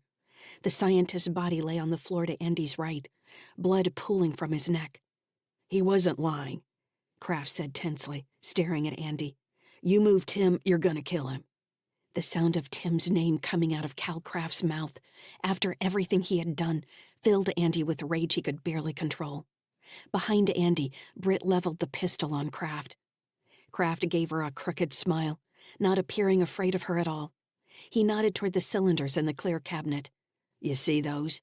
You kill me, and those things right there are gonna suck your son dry. You're lucky I've watched these scientists perform the procedure enough times that I know how to finalize the transfer. Otherwise, the imprinting process will run until Tim's a vegetable." "I think you're lying," Britt said. "You met Kylan," Kraft said, adjusting his grip on his pistol. "I performed his procedure all by myself. It's practically off the shelf now. Some of these eggheads try to say the weapon-born aren't true AI, but Dr. Farrell, the guy you just blew away, he explained the process as creating fertile soil for the new mind. That's poetic, isn't it?" With his pistol still raised, Kraft took 2 steps backward, placing him near the cabinet with the seed cylinders again. There was a recessed door in the wall behind Kraft. Andy hadn't noticed it at first. Below the clear cabinet door, a display showed rapidly changing numbers and several meaningless graphs. On the table, Tim stirred, making a whimpering sound. His eyes fluttered open, and he looked up through the neural lace. Kraft slapped the side of the cabinet and a panel slid down, hiding the cylinders from view. The door behind him opened simultaneously, and he moved backward, firing at Britt. Andy lurched forward over Tim, reaching for the far side of the bed. Britt returned fire, hitting the top of the door. "There's a present for you in the bed there," Kraft said, "beside Tim's head." The door slid closed in front of him, immediately scarred by 3 scorch marks from Britt's pistol. Andy pulled his helmet off and threw it on the floor. "Tim," he said. "Can you hear me?" Tim opened his mouth, frowning. Britt came around the other side of the bed as she pulled off her helmet. "We're here, Tim," she said. "Are you all right?" Tim squeezed his eyes closed, tears leaking down his cheeks. His eyes were red and wet when he opened them again, looking from Britt to Andy. He didn't seem to know how to respond. Andy held his hands over Tim's head, then cursed the armored gloves and spent a minute wrestling each free of its connections to his forearm. With his hands finally bare, he reached under the silver arc and touched Tim's face, wiping away tears with his thumb. A tingling sensation spread across the top of his hand that seemed to emanate from the neural interface. "I'm pulling him out of this thing," he told Britt. "Is it safe?" she asked. She looked at the door behind her, despair in her face. "I should have gone after that asshole." "We've got Tim. We need to get off this rock." Her gaze went to the dead scientist on the floor next to Andy. "I shouldn't have done that. I shouldn't have shot him." She looked at Andy. "How will we know if it's safe to take him off this thing?" "We don't." Andy went around the table to the cabinet where Kraft had been standing. The graphs on the equipment's display appeared to show Tim's neural function and standard biosigns. His pulse and breathing were normal, but the electrical signals in his brain showed erratic returns. A reading labeled image stood at 73%. Andy glanced at the closed door next to the cabinet. There was no locking mechanism that he could see. "He must have opened this via link. I don't see any other control system. I guess how much time we have depends on what Kraft is doing right now. He's either getting the hell off this station and figuring out a way to blow it up behind him or rallying reinforcements to come back." "Don't forget he ultimately wants Lyssa," Andy said. "Does he?" Britt didn't look up from Tim's anxious face. What if he got something else as valuable? "Lyssa," Andy tried again. "Are you there? We need your help." "I'm here," she answered. "What's happening in the rest of the station?" Harl Nines is engaged with a group of attackers on the 10th level, near the administrative control sections. The man who left this room is moving to the fleet section. "What other spacecraft are available right now?" Andy asked. "One shuttle in maintenance near the administrative section, and 3 maintenance vehicles in the fleet section. Kraft can't get far in one of those," Britt said. Andy shook his head. "He doesn't have to. He's got 100 hospital warships in storage around this place. We need to get out of here." He frowned at the display, which had barely changed. The image percentage had ticked up to 82. "Lyssa, can you get that shuttle near the command deck ready to fly? Once Harl clears their admin section, we'll plan on meeting there." "The shuttle has a malfunctioning AI," Lyssa said. "Then we'll fly the old-fashioned way. It works for sunny skies." "I will inform Harl. He appears to be enjoying himself so much, I'm not sure he'll want to hurry." Andy reached for one of Tim's hands. His fingers were cold against Andy's palm. The display ticked up to 85%. "We're going to have to wait?" Britt asked. "What choice do we have? I don't want to risk taking him off this thing. We have no idea what it's doing." Britt gave a frustrated half-nod. "I know. I don't like it." Andy wrapped his other hand around Tim's and watched his son's face. Tim had closed his eyes, stopping the tears, and his cheeks were flushed with what looked like a slight fever. "Andy," Britt asked, "do you smell that?" "Smell what?" He straightened, looking back at her. Britt turned toward the sealed door Cal Kraft had gone through. "I smell burning plas. It's coming from behind the wall." "Is the panel warm?" Britt placed her hand against the alloy and pulled it back abruptly, cursing. She slid around the bed, a difficult task in her armor, and grabbed her helmet. Pulling the face shield over her head, she studied the wall and cursed again. "There's a massive IR signature behind that wall. Something's on fire." The display read 91% now. Andy took a deep breath. He smelled it now. Something was pulling air through the door they had come through. There was smoke in the other hallway as well. "We have to get him out of here," Britt said. "Lyssa," Andy asked, "are you showing fire in this section of the station?" "No," she answered immediately. "I'm not seeing any indicator of fire in that section. Are you sure that's what you're smelling?" "I'm sure." Lyssa disappeared for several seconds. When she came back, she had a frantic note in her voice. "The environmental sensors in 5 levels have been bypassed. There are 3 maintenance drones with heat spreaders in an adjacent corridor, setting everything on fire. I'm afraid this area is going to lose structural integrity. The display read 95%. Andy reached for the lattice arch over Tim's face and forehead. He hesitated. Andy, the chamber on the other side of that door has reached sufficient temperatures to melt alloy. Andy tore the lattice away. Tim didn't stir, but a red warning indicator flashed on the display. Cradling the back of Tim's head, Andy lifted him off the bed and held him against his chest. Andy, Britt said, look at that. She pointed at the metal plate that had been sitting beneath Tim's head. One of the weapon-borne cylinders sat in an indentation. The lattice fed into sockets along one edge of the assembly. That must be the gift he was talking about. I'm going to take it, Britt said. A curtain of black smoke abruptly rose from the bottom edge of the closed door and climbed the wall to spread across the ceiling. Andy covered Tim's face.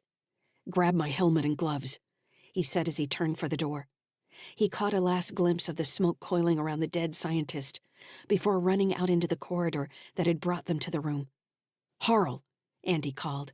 Did Lyssa tell you where the shuttle's located? I'm almost there, Captain. That's our ticket out of here. Try to keep it in one piece. Harl laughed. The shuttle will be fine, Captain Sykes, he said, but I make no promises about this station. Chapter 12. Stellar date 09.25.2981. Adjusted years. Location: Raleigh. Region: High Terra, Earth, Terran hegemony, Inner Soul. Sitting at her kitchen table, Gerald Gallagher studied the plate of food her son had left untouched. 3 spears of asparagus covered in congealing butter cheese sauce sat next to a naked slab of Santa Fe-flavored protein on the pale green plate. She knew Bry had eaten a sliver cut from the edge of the protein, chewing on it for nearly 5 minutes as she had pushed her own bits around in the puddle of cooling sauce. They had spoken about his day at the preparatory school, where he talked about friends in his engineering class, the fact that he wasn't actually going to consume any calories, despite her best efforts, hanging between them like a ghost. He could inject calories later, and that would be fine. But it didn't change the fact that she felt she had failed Bry on some fundamental level. He was quickly becoming old enough that she could imagine him out in the world on his own, and it terrified her that she had no idea what his life would become. The life she imagined was him sitting in a bare apartment staring at a white wall as he wasted away. Nothing truly excited him. He only smiled for her. Their apartment was on the 40th floor of a complex, not far from the administrative sector where Gerald spent most of her days. Through the glass wall in the living room, she could make out both the Hartbridge headquarters building and the structure where she and Arla had met Colonel Yarnes earlier in the week. It was a lovely apartment, furnished tastefully with expensive touches, like antique media, real paintings, and several plants that Gerald had started herself from natural earthen seed stock. A begonia with wide, shiny green leaves filled most of one wall in her bedroom, its vine-like stems suspended from links of white thread. In the 2 days since the meeting with Colonel Yarnes, Gerald hadn't been able to get his final words out of her head. The name Alexander hung in her mind like a miasma. She imagined she heard the name on the maglev during her ride to work, while walking down the street, even in restaurants. Have you heard about Alexander? Well, Alexander said.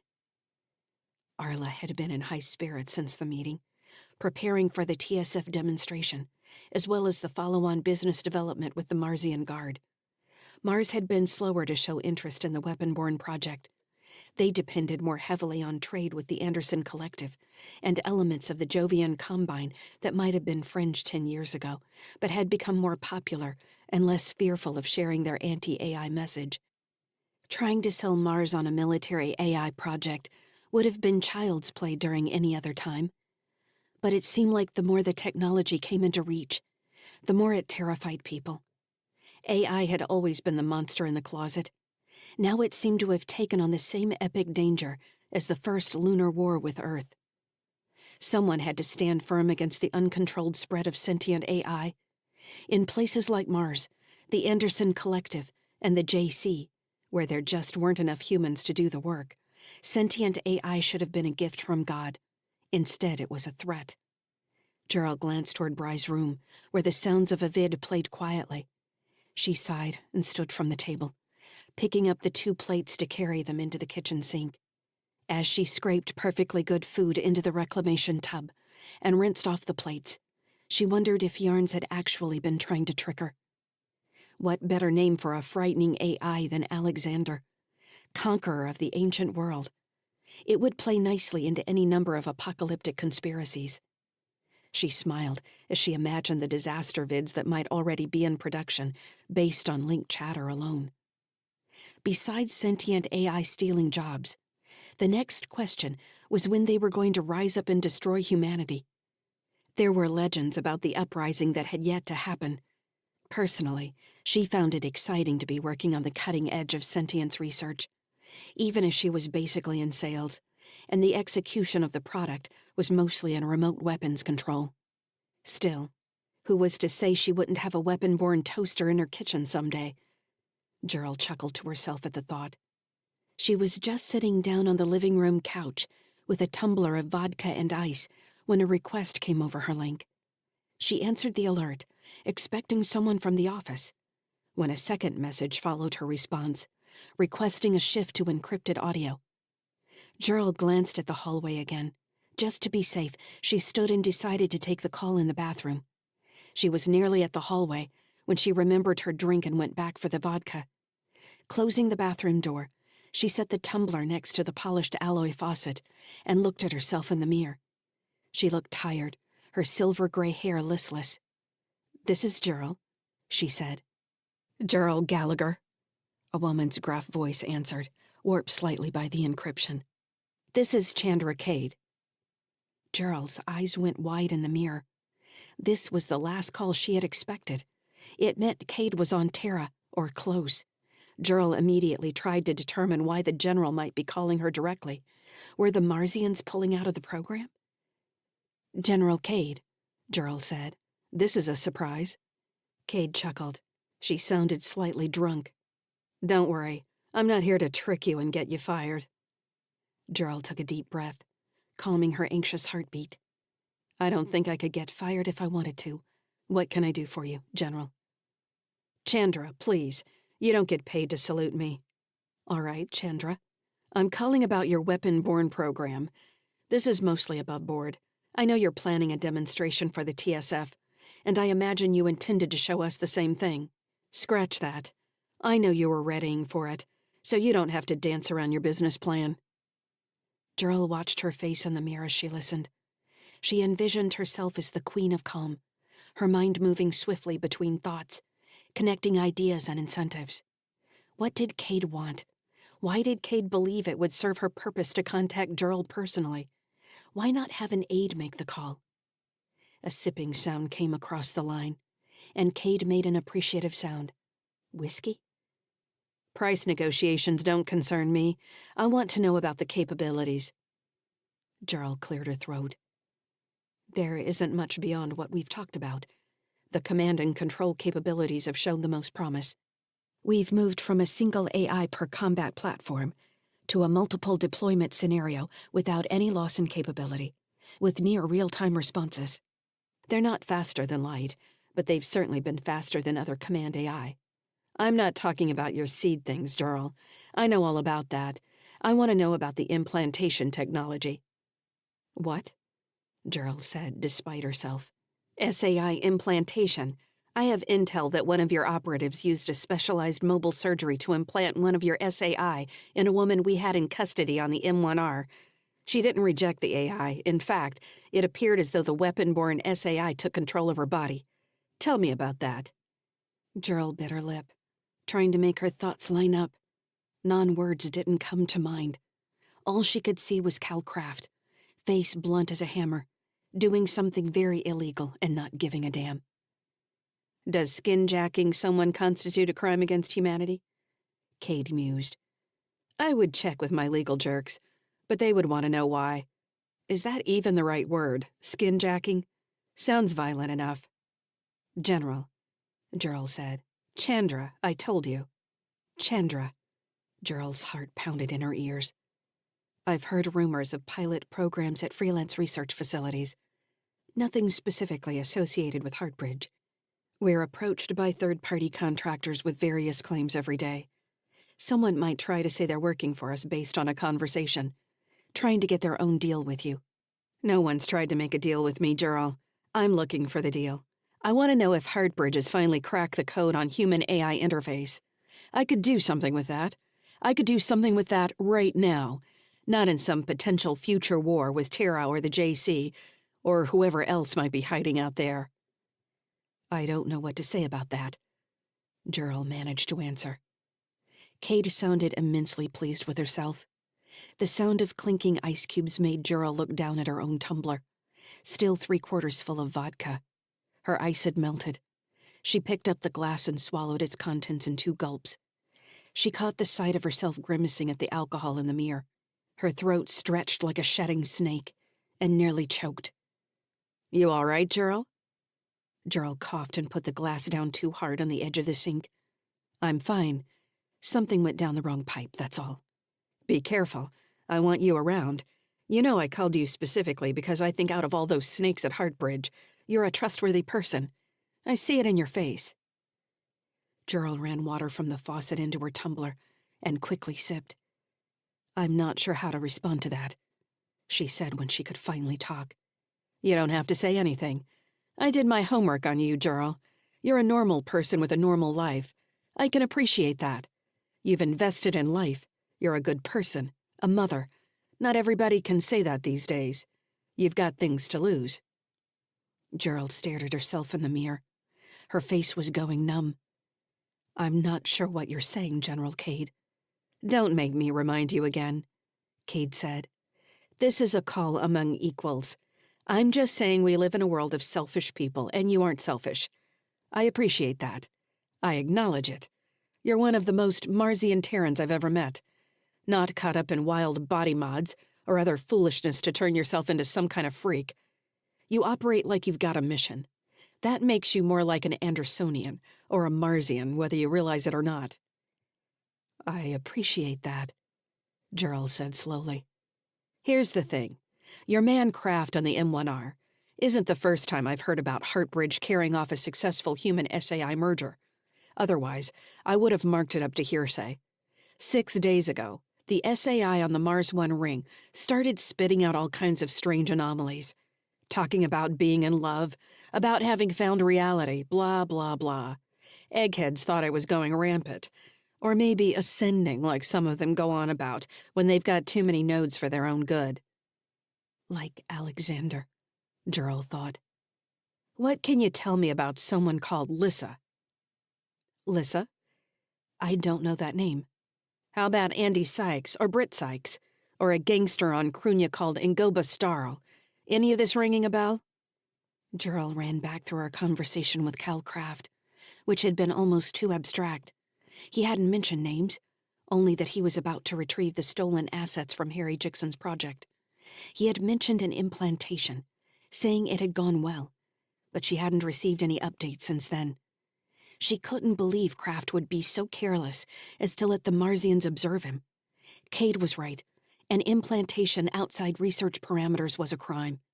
The question was what authority would or could interpret and enforce the law. "I want you to tell Arla that we can go ahead with the weapons demonstration, but that isn't the project I'm interested in. Heartbridge seems to have accomplished something truly revolutionary.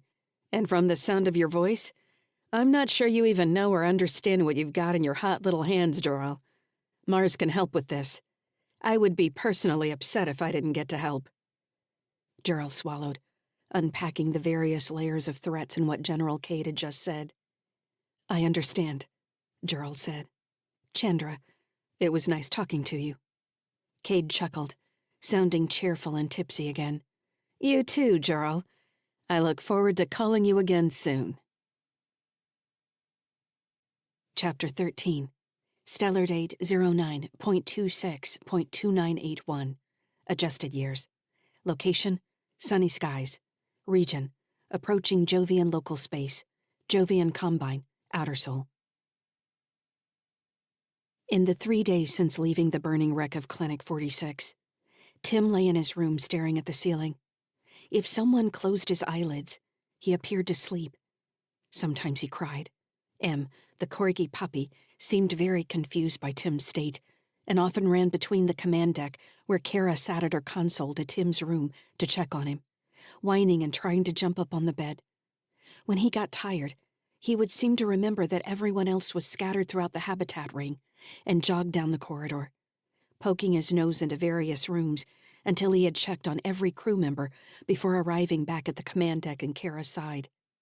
Lyssa watched the puppy repeat the curious behavior 5 times across as many hours, before finally asking Kara what he was doing. "Corgis are herding dogs," Kara said, picking at the edge of her console. She had been sitting with her head in her arms, listening to dancing signals from the main antenna array. "He wants us all in the same room or he can't relax. He probably doesn't understand what's wrong with Tim. It's not like I can explain it to him." "It's strange that we can't," Lyssa said. "What do you mean it's strange?" Kara sounded irritated. "He's a dog. We can't communicate with dogs." "You communicate with him more than you think you do. We're different species. You and I are communicating, and we might as well be different species." Kara sighed, already bored with the conversation. "I guess so." When Em came back to her side, Kara lifted him in her lap so he could put his paws on the console as she rubbed his ears. Both had started to stick up straight, as they would when he was fully grown. It would take a little over 2 weeks to reach the Callisto Orbital Habitat, or CHO, as everyone called it. Fujia Wang had gotten over her initial anger at Andy for the mission to rescue Tim, especially when she had seen him on their return. Now Fujia and May Walton spent most of their time in the senator's rooms, with Harl 9 standing guard outside, which made for an awkward arrangement in a corridor down which other people walked all the time. Harl didn't seem to like Em, and made faces at the puppy whenever he trotted by on one of his patrol checks. Britt had been sleeping in Tim's room on Kara's old bed, while Kara had decided she wanted to use one of the empty rooms further down the ring, closer to the old hydroponic garden. Kylan Petrell had been sleeping on the floor to stay near Britt, who he seemed to think of as the only safe person on the ship. He might have been right. Kara responded badly every time she saw Kylan, so he tended to keep near Britt or in the safe room. While Fran had her own quarters, Lyssa was unsurprised to find her in Andy's rooms most of the time. It soon became clear that Britt and Fran subconsciously arranged to not find themselves in the same room at the same time. If Fran wasn't in Andy's room, or the command deck, she was in the engineering sections, or communication service closets, running through her ongoing list of checks. Lyssa tried not to specifically listen to Andy and Fran talking, but sometimes it was impossible for her to ignore, especially if Andy experienced an emotion spike, or what she quickly realized was the build-up to an orgasm. Fran seemed to think it was hilarious, and liked to tease Lyssa about their threesomes, a joke that left Lyssa feeling confused and awkward. She couldn't deny that she was in Andy's mind, but there were certain things she didn't understand and didn't want to explore currently. Human sex was one of those avenues that didn't seem to promise much useful information. After leaving Kara with Im, Lyssa couldn't help letting her mind float back to Andy's room, where he and Fran were lying in the dark on top of his bed, still fully clothed. Fran had said something Andy hadn't expected, which had caused a spike of emotion that Lyssa couldn't ignore. She immediately found herself in the room with them. "You can't mean that," Andy responded. "I'm completely serious. It would be all right with me if you went back to her. You were married. You have kids. I couldn't care about you and not see the positives in that." "Still married," Andy said, sounding like he struggled to get the truth out. Fran stretched, reaching for the wall above their heads as she twisted her hips. "Married under Terran law? We're not an inner soul anymore, lover. That's the great thing about laws. They only matter to people who care." "Now you're talking like somebody who grew up on Krunya." She rolled on her side to kiss his ear, making him shiver. "We're not going to live forever. You have to grab something while it's in front of you. I think you understand what I'm talking about. You're just hung up with this sense of honor you can't let go of." Was Britt thinking about that when she left? Probably. She knew she could depend on you, so she did what she did. That's how people operate in my experience. Stop looking like such a sad puppy. "I'm not going back," Andy said. Fran smiled, the implants in her eyes flashing. Now you have to ask yourself if I've made this speech just because I didn't think you really would. She raised her eyebrows. But anything's possible, right? Andy glanced at her. His biosigns had calmed back down, so Lyssa couldn't tell what he was feeling. He took a deep breath. None of this is anything I ever expected. That's the problem. Is it a problem? Well, yes. We have a lot of problems happening right now. That's life. Then we've been cursed to live interesting lives. Fran propped herself up on an elbow. Ship's running. We've got fuel, food, and water. We've got a course and time to think about what we'll do when we hit the Cho, which is going to create options for what happens beyond that. We'll be able to get Tim to a real hospital, Andy said. That too. We've got some wiggle room. Enjoy it for a second. She put her hand on his chest. Breathe. How did you get so calm? My impression of you when I first saw you was that you would use one of your wrenches to twist my head off. That's still entirely possible. Fran shrugged. You brought me some fancy whiskey, and I like your face. Lucky for me, Andy said. He glanced at the bottle of amber liquor from the M1R sitting on his nightstand. In truth, they hadn't had much time to sample it. What did you call that stuff? He asked. That's my Flisky. Flisky? Is that a brand? He reached for the bottle to check the label. I don't remember that. Fran caught his arm and shifted her hand to tickle his ribs. Andy squirmed. Dummy, she teased. It's whiskey that makes me frisky. Fran rolled on top of him, pinning his waist beneath her legs. His hands went to her hips. Lyssa waited for another minute until it became obvious they were done talking. She blocked that bit of her consciousness and shifted her focus back to the command deck, where Kara was half-heartedly entertaining M. Lyssa checked the ship's systems, focusing attention on the engines, environmental control, and an extra few nanoseconds on the liquid reclamation systems. The juice dispenser in the galley made her think of Tim. She flicked her awareness to his room and found Britt asleep and Tim staring at the ceiling. He was crying again. Tears leaked from the edges of his eyes, as if he were in some continuous state of misery. The tears made him look older than 10, like some religious icon she'd seen in vids, with humans prostrating themselves as they proclaimed the tears some holy miracle.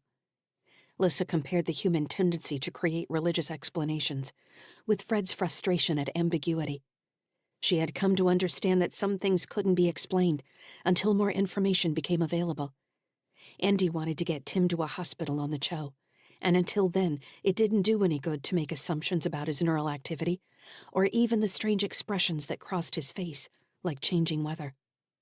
Lyssa paused on her use of the concept, strange expression, recognizing the ambiguity in the thought. Fred hated ambiguity. But it was strange. It was abnormal when compared to all the other expressions she'd observed on Tim's face. It was like he had become another person completely. She didn't want to think about the images that flashed in her mind when she saw Tim with the neural interface laid over his face. For an instant, the red dots that had populated the black space in her mind became silver stars, twinkling on top of an indistinct background of whites and grays.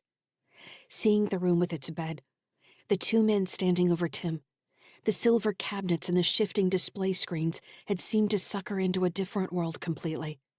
The sensation seemed made of both memory and new experience, and she had the feeling that the longer she engaged with it, the more she would lose her ability to remember.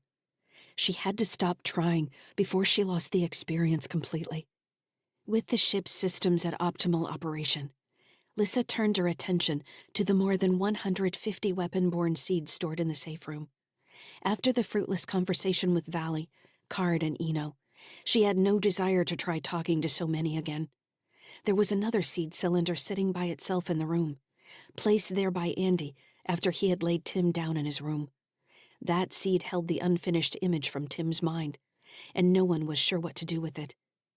Pulling back from thousands of inputs the ship made available, Lyssa reached out to Sandra, the AI in the shuttle they had stolen from Clinic 46.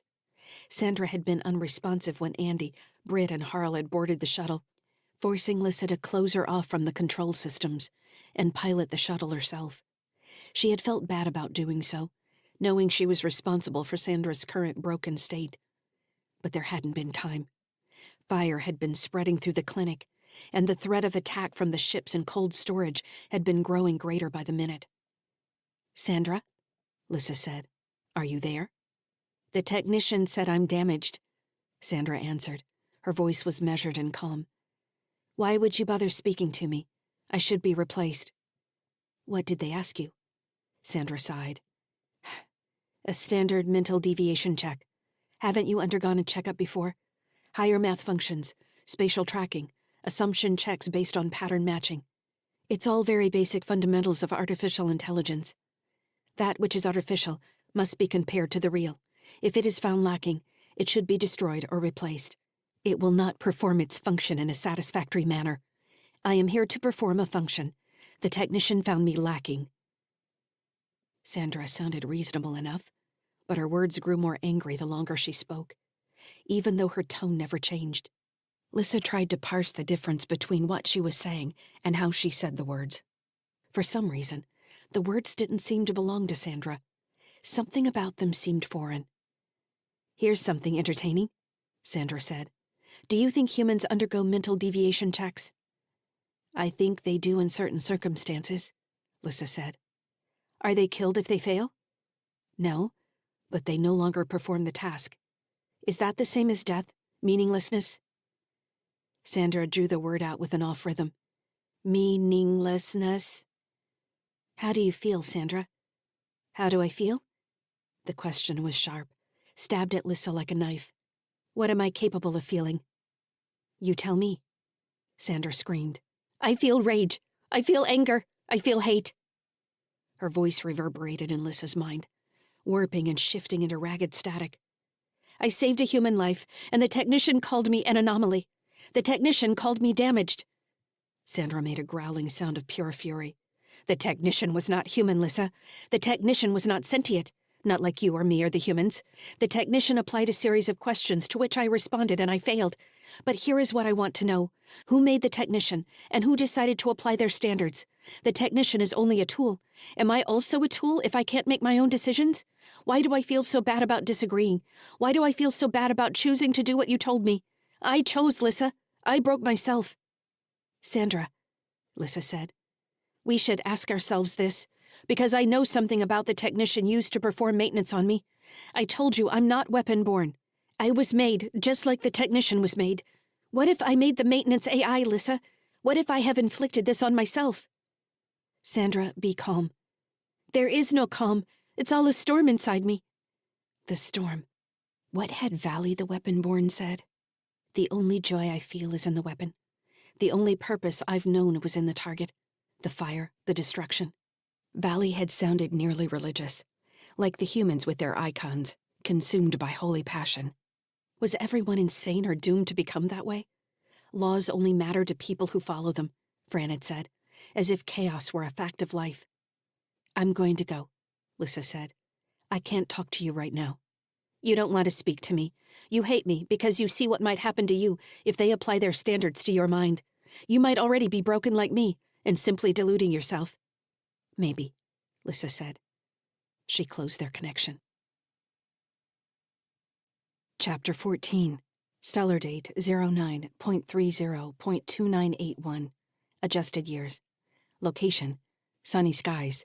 Region: approaching Callisto, Jupiter, Jovian Combine, Outer Sol. From across the command deck, the images of the Cho in the holo display looked like a gyroscope making a slow orbit of the stormy orb of Jupiter. Kara kept turning Jupiter on and off in the display, since the giant planet made it difficult to see anything else around it. Europa and Ganymede, with their attendant orbiting objects, looked like little siblings running away from Callisto. Glowing lines showing shipping routes crisscrossed the display, with identified ships marked as icons. "I'm picking up so many transmissions," Kara said, holding her headphone against her ear. "I cracked 2 sets of really bad encryption, and now I'm listening to a shipping company talk about bypassing the Cho's port authority." The voices, using more profanity than actual vocabulary, didn't seem to belong to the brightest people. "Good luck with that," Fran said. "They seem to think the border security here is pretty bad." "I'm being serious," Fran said. turning in her chair at the pilot station. "I wish them all the luck. The thing about bad border security is that when they do catch you, they triple the bribes or make an example out of you. It's better to just pay the bribes the first time and make your way into port." "Bribes?" Kara said, screwing up her nose. "Why do you have to bribe them?" "That's how it works in Outer Soul," Fran said. "What's Bohica mean?" Kara asked. Fran laughed. "It's an acronym. It means, bend over, here it comes again." Em trotted in from the latest of his patrol checks, and Kara absently dropped her hand to pet his head and soft ears. She still hadn't decided if she liked the puppy, but she was growing used to having him around, and had started to wonder where he was when he didn't come back from a walkabout on time. She didn't trust that Harl Nines wouldn't try to kick the puppy. She scratched Em's back next to his tail, feeling for the antenna embedded there. Thinking about Em's LoJack reminded her of the file where she'd saved its signal profile. Kara tapped the console, pulling up her various scan settings.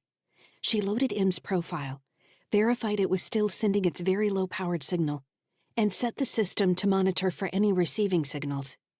If something responded to EM, the ship would notify her. Now that they were coming back into space with millions of humans around, it seemed like a sensible thing to do.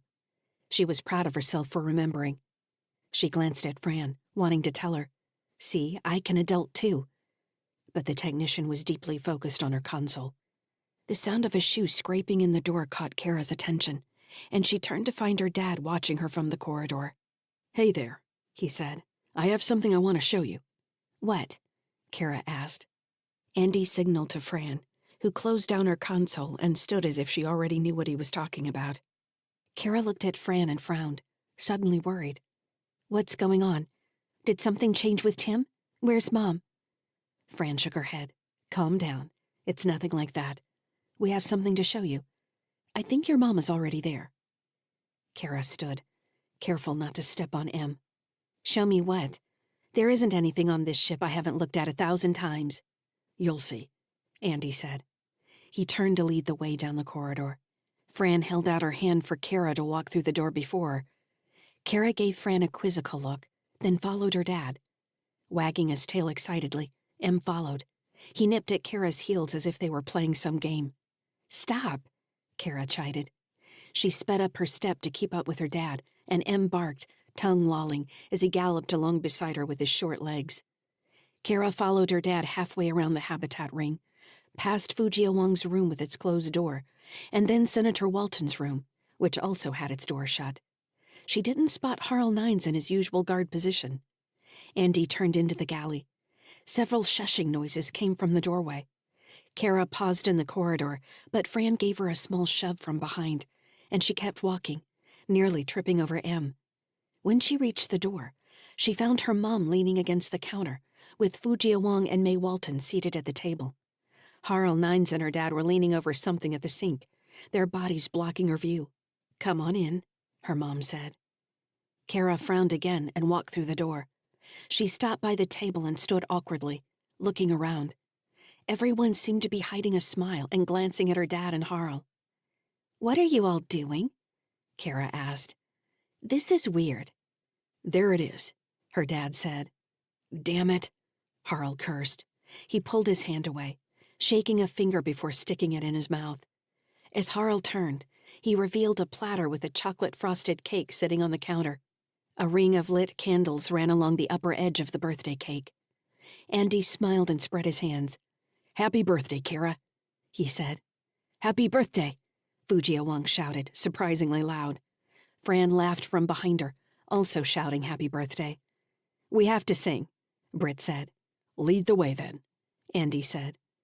Britt gave him an annoyed look, then took a deep breath and launched into happy birthday. Their strident voices confused Em, whose high-pitched barks joined in. Kara sniffled, overwhelmed by an emotion between happiness and pain, because Tim wasn't there, and her mom kept glancing at Fran like she was going to shoot her, and her dad hadn't started the song like he always did, and because Lyssa wasn't singing with them, and she wished someone had made sure she was there. "Blow out the candles," her dad said. "Wait," Kara said. She looked at one of the speakers in the ceiling.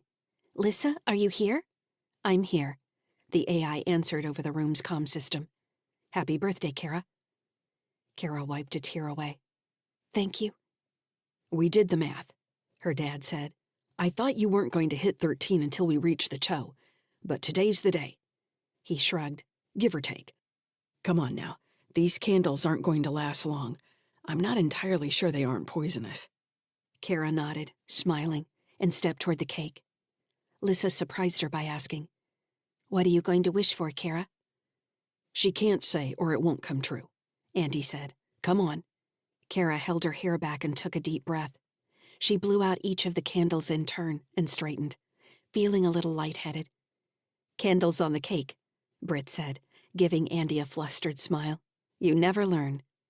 Kara wanted to tell her the lighter had saved their lives just a week ago, but didn't want to ruin the moment. She helped her dad slice the cake and licked frosting off her fingers. "How did you manage to bake the cake without anyone smelling it?" Kara asked. Andy smiled. "I didn't have to keep it from everyone, just you." "I guess so. Should we save a piece for Tim?"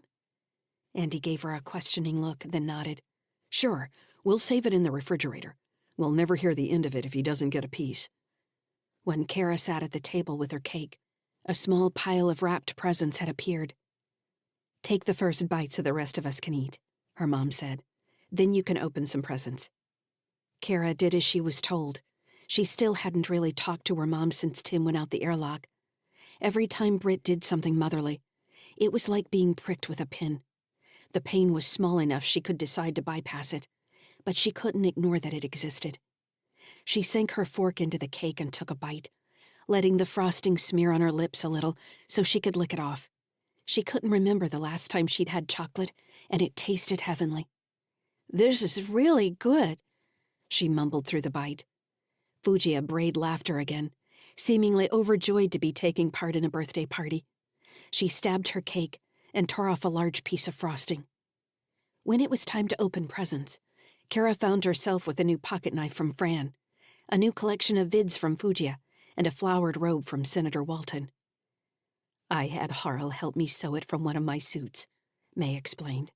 "In the collective, when a child turns 13, they have crossed the boundary into adulthood, and to recognize the time has come to put aside childish things, they receive a ceremonial robe worn during festival days and during political gatherings. I realize you are not Andersonian, but you could always choose to immigrate, yes?" Kara smiled and said thank you, unsure of the best way to respond. Her mom gave her a card which she opened briefly to see it was filled inside with handwritten lines, then closed and slid it back into its envelope. When she opened the gift from her dad, she was surprised to see the butt of her TSF pistol. "Hey," she said, "this is mine. You can't give me something that's already mine." "Open it up the rest of the way, goofball," Andy said. Kara tore open the wrapping to find the rest of the pistol covered by a holster with a battery pouch, as well as a webbed belt. She didn't take the pistol from the holster, but it looked cleaner than she remembered, with a new sheen of light oil. "Now you can stop hiding it under your bed," her dad said. "We'll do some training here soon and you can practice with it so you can actually carry it safely. How does that sound?" "Thank you," Kara said. "So," her dad said, rubbing his hands together, "do you feel like a teenager yet? Have anything irritating you want to say?" "That's rude," Kara said, irritation in her voice. "Excellent. That's a good start." "I stole my first shuttle when I was 13, Fran said. She cracked her knuckles. "We need to start you a list. You've got a lot to live up to." "I'm not stealing a shuttle," Kara said. "Wait," her dad said. "You kind of already did that." "Petrel did that, not me." "Then you were an accessory. That's almost as good." Kara threw her napkin at him, and he ducked out of the way, laughing.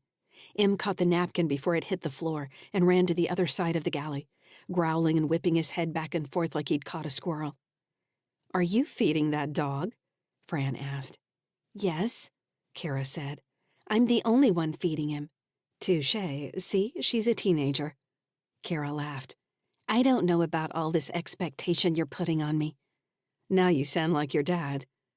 Kara inadvertently glanced at her mom and saw the poisonous look she was giving Fran. She stopped laughing. She wanted to ask her dad to take her to shoot the pistol. It seemed like a good way to get them all out of the room. but she wasn't sure what would happen if her mom wanted to come along too. She looked down at her plate and smeared a glob of frosting with her fork. Fran clapped her hands together. "Well, I'm getting out of here before I have to clean anything up. I'll see you back on the command deck." Fran squeezed Kara's shoulder and was gone before Kara could respond. Kara looked after her gratefully, then shifted her gaze to her dad. "Do you want to shoot the pistol?" she asked. Andy was stacking plates in the sink. He dried his hands and nodded thoughtfully. "That sounds like fun. You done with your cake?" "I'm done." "All right. Why don't you take your gifts back to your room, and I'll meet you in the garden room. We'll need to find something to shoot at." "That dog runs too fast," Harald said. "That's not funny," Kara snapped. The soldier held up his hands. "Pardon me. They run wild on Ceres and get in the way of the terraforming project. Old habits die hard." "I guess," Kara said. "Now cats," Harald said. "You don't mess with the cats on Ceres. Even on the ring, they're everywhere. You know people pierce the cat's ears? It's good luck if one of those crosses your path." "I think I'm a dog person," Kara said. "An excellent decision for a teen," Fujiya announced. "You can make all sorts of decisions in life based on that one alone." "What kind of person are you?"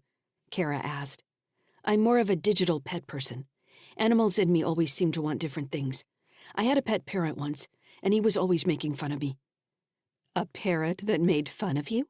May asked. "Where was that?" Fujiya shrugged. "On Krunya. The station is overrun with gray parrots, and they don't mimic people. They come up with their insults all on their own. They can be quite cruel." "What happened to your parrot?" Kara asked. "He died of old age. I was depressed for a year. It's how I ended up on this current path, actually. I'll have to tell you the story someday. But you're wasting time with all these questions. Let's get all this cleaned up, and then I want to see you fire that pistol." "It's not hard," Kara said. Fujiya shook her head. "Says the young woman with military people for parents. Now, I can tell you how to disable the firmware on that pistol and remotely set it to backfire in your face, but I hardly ever touch the things." "You can?" Andy said, looking aghast. "They're supposed to be hack-proof, the same way you can't hack a hammer." Fujiya looked smug. "I can hack anything with a battery. Try me." "Andy," Lyssa announced over the speaker, apparently so everyone could hear. "We've entered Jovian local space. We just received a status request from the Cho Port Authority." Andy sighed. "Of course we did." He pointed at Kara. "You put those things away, and then we'll go shoot holes in something. I'll talk to the Callistans." "Yes, sir," Kara said, saluting. "There's that teenage sass again," her dad said, grinning at her. Kara couldn't help smiling back as he left the galley. She was 13, and they were docking at the Cho, the biggest habitat in Outer Sol. She was excited until she looked at her mom again, and the feeling faded. Kara gathered up her gifts, thanking people again, then went down the corridor to her new room, Em following along behind. Chapter 15. Stellar date 10.01.2981. Adjusted years. Location: sunny skies. Callisto orbital habitat, Cho. Region: Callisto, Jupiter, Jovian Combine, Outer Sol. Despite Fujiya Wang's ongoing assurances that they wouldn't have any problems with the Callistan security forces, Andy still found himself sweating during each interaction, from the initial registration verification to the onboard inspection he had to be willing to accept. Fujiya had told him the ship wouldn't actually get searched, and ultimately she was right. "Don't get in the way of their appearances, Captain Sykes," she'd chided him. As far as the Cho's security services were concerned, the Worry's End had been thoroughly searched prior to gaining inbound clearance to Cho Ring 3, colloquially called Chorin Tree, as if it were its own nation, with thousands of suburbs making up the interior surface of the ring. Every agent Andy talked to complained that traffic had tripled since the accident on Ceres. Most outbound cargo that had been scheduled through Ceres had been rerouted to Callisto, creating potentially millions of downstream delays, as most of the Outer Sol shipping maneuvers had to be resubmitted and rescheduled. Celestial bodies never stopped moving, so that meant everything changed. The populations of the Cho, Europa, Ganymede, and Io would see an increase in visitor trade, while the moons of Saturn and everything beyond would experience shipment delays that might affect economies for years. What all that meant for the Worry's end, as an outbound ship, was Andy would have no trouble finding a cover job to get them all the way to Proteus. Most of the trade boards were crashing under the rescheduling load.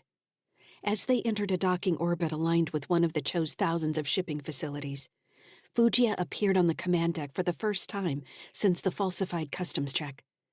Fran was in her quarters catching sleep, in case Andy had to leave the ship while at the Cho, and Lyssa hadn't spoken to him in more than an hour, apparently lost in her own pursuits.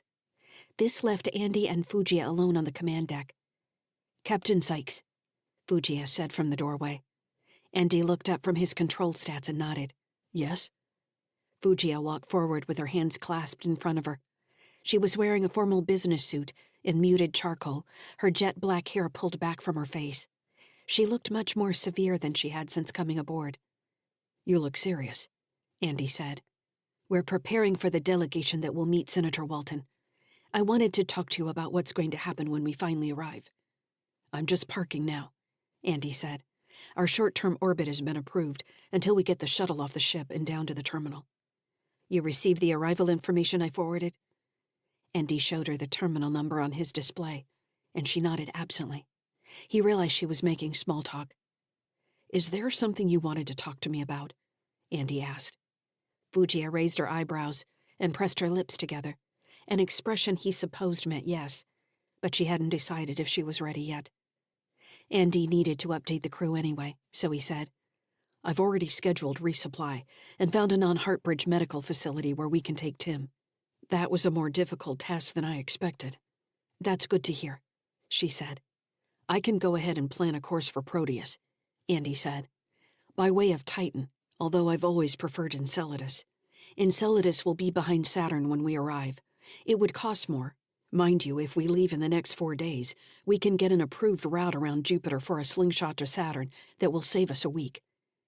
Normally, the Jovians would approve a slingshot route without a time constraint, but they were trying to get ships to pick up their loads and move on to make more room in the traffic patterns. He glanced at Fugia, expecting her to insert her opinion on the rest of their trip. Instead, she was staring at the holo-display where Jupiter hung like a striped alien eye. "Are you all right?" Andy asked. "There's something I need to tell you," Fugia said. Andy sat up straighter. "Yes." "You brought us here, and I appreciate that. Yes, we had an agreement, and you've mostly upheld your end of the bargain. I'm not sure we would have reached the Cho any faster if we hadn't gone back for Tim, but I understand that now. Needing medical treatment for a crew member is actually an interesting cover that hadn't occurred to me." Andy gave her a sideways glance, wondering if she was incapable of caring about other people, or if she was just so focused on her mission that she wasn't aware that she sounded like a psychopath, or at least a raging asshole. Fugia sighed. "These are my problems," she said. "I'm not certain the group I plan to meet on the Cho will help us. Things have changed. I've become aware of 2 more AI that I didn't plan on bringing, as well as the weapon-board seeds your wife stole from Heartbridge. When I first organized this contact, I had 3 weapon-born. Now I feel responsible for more than 150, including my friend Petrel. I have tried to communicate with the AI in the Heartbridge shuttle, and she seems disturbed. I also have no idea what the group we're meeting is going to do when they learn about you and Petrel. The idea of a hybrid human-AI lifeform is distasteful to parties on both sides." "Okay," Andy said. "It's nice of you to want to help Petrel and the weapon-born Brit stole, but those aren't your problems." Fugia tilted her head as if he had said something dense. "It's all one problem, Captain Sykes. You brought me here, that was our deal, but you're as caught up in all this as I am. The group I plan to meet, if they don't know about our situation already, will know when I tell them. Then don't tell them. That's not an option." Andy met her gaze. "I thought I could trust you," he said. "Was that a mistake?" Fugia didn't look away. "It's not about trust. The only way to get through any of this is by being honest. They are just as conflicted as we are. Some of them want nothing to do with humanity. Others believe it's inevitable that our 2 species either learn to live together or destroy each other. Some of them want to leave Sol altogether. Maybe that would be best. But it doesn't solve the problem that more and more AI are being made and placed into slavery every day. Something must change." Andy sighed. I don't know why I should have expected different. We're going into Krunya again. It's always going to be that way. So what do we need to do? What do these people want? Money? Weapons? That's the problem, Fujiya said. I'm not sure. What I do know is that I can't leave Petrel in her current state. I need to find a facility that can reverse the procedure.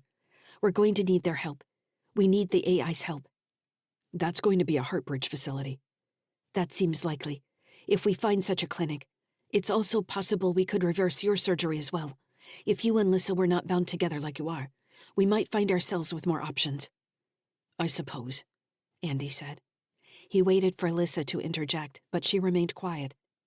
What are you asking exactly? Do you want me to take part in this meeting? I got you to the Cho, Fujiya. That was our deal. Yes, I think you should be there. Whether you appreciate it or not, Captain Sykes, you are part of this movement. Andy stared at her. In her severe suit, she looked like a diplomat for some imaginary country, standing as if the weight of the world were on her shoulders. Maybe both impressions were true. The first thing I'm going to do is get Tim to the hospital. I'm going to talk to the doctors there and find out what he needs. Once that is done, I'll think about helping you with your meeting. If you don't do this, I don't think you'll get anywhere near Proteus, Fujiya said. Ingoba Starl didn't explain to you what kind of entities we're dealing with, Andy. These are minds that could destroy all of Sol if they set themselves on that course. And Harry Jixon seemed to think they would want Lyssa. Apparently so. Then why do they need convincing for me to take her there? That's my assessment. I'll know more after the meeting. What does a senator from the Anderson Collective have to do with any of this? Andy asked. He felt like he was turning a chessboard to see the whole game and still missing pieces. How long until we can transport to the orbital? Andy decided not to address Fujiya's brush-off. Another hour and a half. We'll need a little time to get the ship ready. They said we can transfer as soon as we're stable in the parking orbit. I don't understand all your pilot talk. I think you do, Andy said. Fujiya raised her eyebrows again in mock reproach. I'm glad we're working together, Captain Sykes. Right, Andy said. Are we? We seem to be. Andy shifted his gaze to the display to check their approach status. Let me ask you something, Fujiya. Why are you doing this? Doing what? All of this. What's in it for you? Fujiya sighed, adjusting the front of her suit. I was born on Krunya. You've been there. You know what it's like. I learned very quickly that if someone can take advantage of you, they will. I couldn't wait to get out of there, and I did. But what I learned is that the rest of Sol isn't much different. At least on Krunya they don't lie about it. Through a convoluted series of events, I came into the ownership of a Krunya gray parrot. It was an AI. We think it's bad enough to exploit an AI, but trapping one in a strange body with warped communication skills is far worse. She smiled to herself. She was my friend, and I decided I wanted to help her. I didn't realize how far the path would take me. Where is she now? She died, Fujiya said. AI can die? Of course they can. And don't ask me if we can just make a copy. Can we make a copy of you and have it be the same the instant the new version begins interacting with the world? Experience creates intelligence, Captain Sykes. That's what I believe. Each of us is unique, even clones. Even a human version of Theseus's ship, remade over time with mechanizations and artificial neurons, and other things humans use to hide from their mortality. Like I said, we'll get Tim to the medical facility, and then I'll go to the meeting. Andy shifted to his link, asking Lyssa, Do you have an opinion about meeting the group of AI on the Cho? She answered quickly, which indicated she had been listening after all. I would like to meet them. Are you worried about it? He asked. Yes, me too.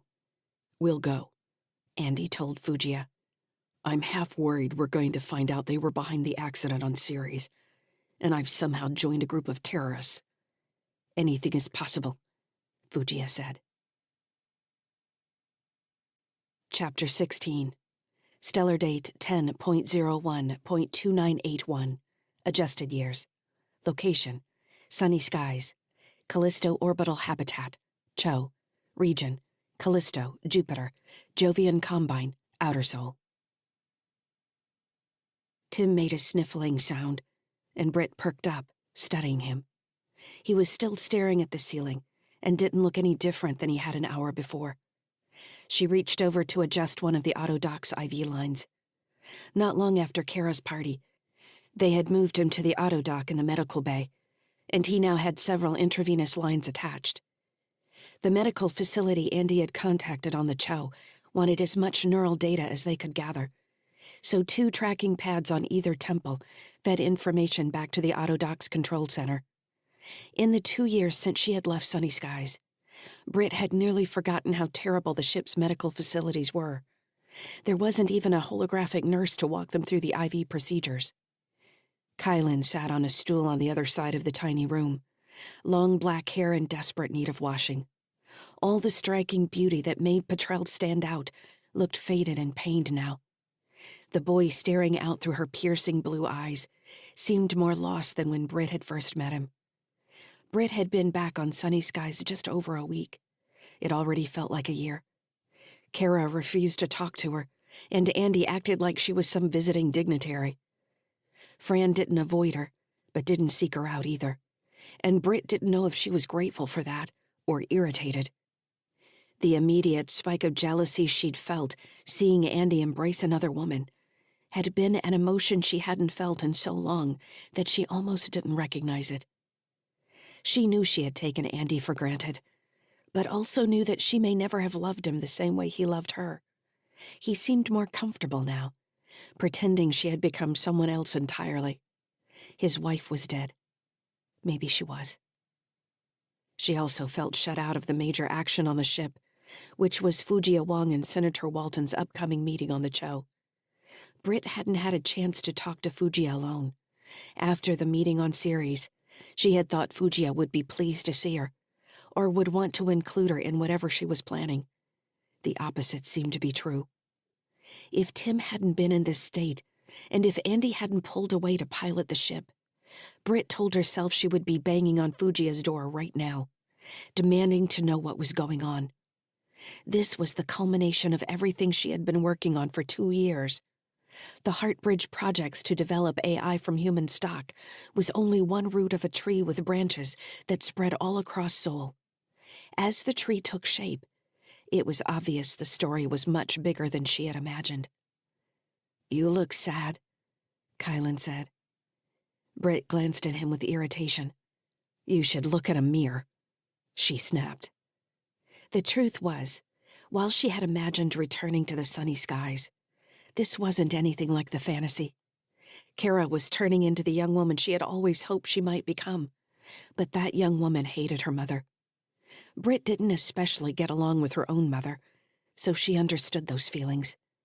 She just didn't think she would find herself repeating the same scripts from her own childhood. Her mother had left mentally, and Britt had spent most of her teens resenting her for it. She supposed Kara had every right to feel as she did. What had she gained in 2 years? Heartbridge had lost clinics but was still in business. They were still producing their weaponized AI. Maybe she had set them back with the theft from Clinic 46, but she had no way to know. And Cal Kraft was still alive. Britt thought about the power armor standing empty down in the cargo bay. She acknowledged to herself what she had known back when she left Andy on High Terra with the kids. She wasn't good at family life. She had only felt right in the TSF, and later in special operations. She had tried, but family life hadn't worked. And she didn't know how to tell the people who loved her that she couldn't give them what they wanted. Words didn't come as easily to her as to Andy. If she faced a choice between struggling to find the right thing to say and leaving, she would leave. "How's he doing?" Britt was surprised by her daughter's voice. She looked to the doorway to find Kara standing there with a book in her hand. "He's made a few sounds, but not much has changed. Physically, the system says he's fine. He's even showing advanced neural activity, so it's not a coma. He's just not responding to anything." "Dad says you found a hospital?" "As soon as we land, I'm going to take him down." "Dad's not going with?" "He says he is. We'll see what happens once we get there." "Why wouldn't he go?" "I'm here," Britt said. "I can take care of Tim." Kara looked like she wanted to roll her eyes. Instead, she looked down at the book. "I brought you Tim's favorite book. He's memorized a bunch of the poems." Britt took the book as Kara held it out and turned it over in her hands. "Emily Dickinson?" she said. "Where did Tim get this?" "The scientist who made Lyssa gave it to us. I think it's weird, but Tim loves it." "You think he might respond if I read some of them?" Britt asked, flipping through the book. "Maybe. I can if you don't want to." She glanced at Kylan on the other side of the room and then back at Britt. Britt handed her the book. "I'd like to hear you read." Kara nodded. She moved closer to the head of the bed and reached down to smooth the hair out of Tim's eyes. Britt was surprised by how much tenderness Kara showed. The kids had still been fighting like cats and dogs when she'd left. The angle of Kara's face made her look like a younger version of Andy. She had his eyes. Kara turned to a page with its corner folded over and started reading a series of short poems that seemed to center around a garden. Imagery of grass and animals filled the short lines, often turning on some visual image. Finally, Kara turned to a page later in the book and read the lines. "Because I could not stop for death." Kylan shrieked. Britt turned to find his eyes wide with terror as his lips twisted. "Hey," Britt said sharply. "What's wrong with you?" The blue eyes went distant, and then Kylan's face changed, grew calm, as the boy sat up straighter on the stool. "Petrel?" Kara asked. The transformation amazed Britt. She watched the slumped form that indicated a sloppy young man shift into a proud woman with her shoulders back, head held straight.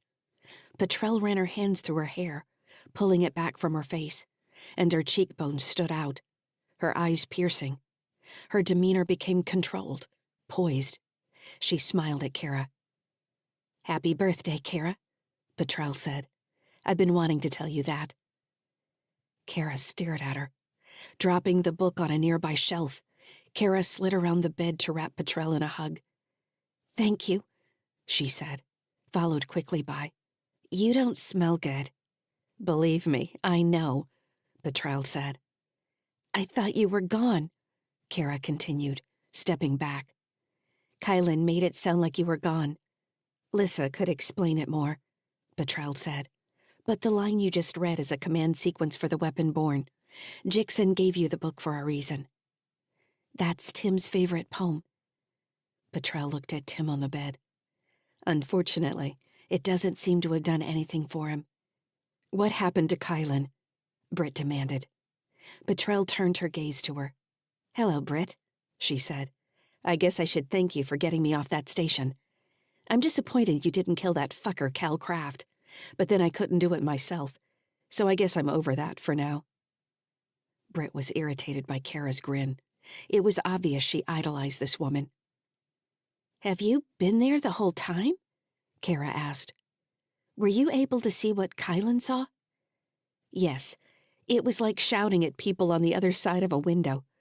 Kylan might not seem very bright on the outside, but he's got an amazing amount of mental resilience. He's going to try and shut me out again." "Can we stop him?" Kara asked. "Take him out of my head." "Can you talk to him like Dad talks to Lyssa?" "Our connection doesn't seem to work as well. I blame shoddy workmanship. Jixon might have been an alcoholic, but he knew what he was doing, and he invented the procedure. Kraft just plugged me into the autosurgeon and ran a program. Since neither Kylan nor I want to share being in charge, one of us has to be dominant. He tricked me at first. It's not going to happen again." "Cal tricked you or Kylan?" Britt asked. "Cal Kraft. That command sequence is like a freeze button. If you don't know how to respond, someone can step in and make choices for you. I didn't realize it until too late." "You've been shut out of your own body," Britt said. "Yes." Petrel narrowed her eyes in a look of disgust. "Luckily, Kylan isn't much of a deviant beyond poor personal hygiene." "Yuck," Kara said. "Don't think too hard about the possibilities," Petrel said. "It only gets more gross." Britt lowered her face, looking at Tim. "I'm sorry I couldn't help," she said. "I didn't realize exactly what had been done to you. I just thought Kylan was some experiment they had botched." "He is," Petrel said, grimacing. "You know his mother is head of Carthage Logistics, right? He might be the most valuable ghost and soul. In any other circumstance, I might pity him. Petrel saved us at Krunya, Mom, Kara said. And at Mars 1. We wouldn't have gotten out of either place without her. I saved myself and you were along for the ride, Petrel said. Don't make me sound like a hero or anything. Kara's face fell slightly. You took the shuttle back so we could get away from Mars 1. Fugia had something to do with you getting away, too. Be sure to thank her. Britt realized that Petrel didn't want to outshine her in front of Kara. She certainly seemed ready to change the subject. Kara, Britt said, we still have an empty set of quarters, don't we? Why don't you take Petrel down to one of the empty rooms and make sure the shower works so she can get cleaned up? Maybe see if there's another ship suit somewhere she can wear. That would be much appreciated, Petrel said. She stood and stretched, immediately taller than Kylan had ever seemed. For a second, Britt wondered what kind of acting skills it would take to trick them all that Kylan really existed. It wasn't like they had some way to prove the AI was suppressed inside Petrel, other than getting her to submit to a scan. Why, though? If Petrel's goal had been to penetrate the Heartbridge station, why would she have left with Britt when she had appeared? She stopped herself, realizing she was frustrated with Kara and the situation was Britt's own fault. She'd had something here on Sunny Skies, and she had walked away from it. She might get a part of it back, but life would never return to the way it had been. The dream she had convinced Andy to buy into, that they could raise a family away from the influences of Terra, Mars, the JC, had all been fantasy. She could blame him for believing in her, or she could own up to her own failed dreams and try to understand why she had wanted such a life in the first place. She had proven to herself that it didn't fit, and it hurt other people in the process. As Kara led Petrel out of the medbay, Britt wanted nothing more than to leave the habitat ring and spend an hour training in the power armor down in the cargo section.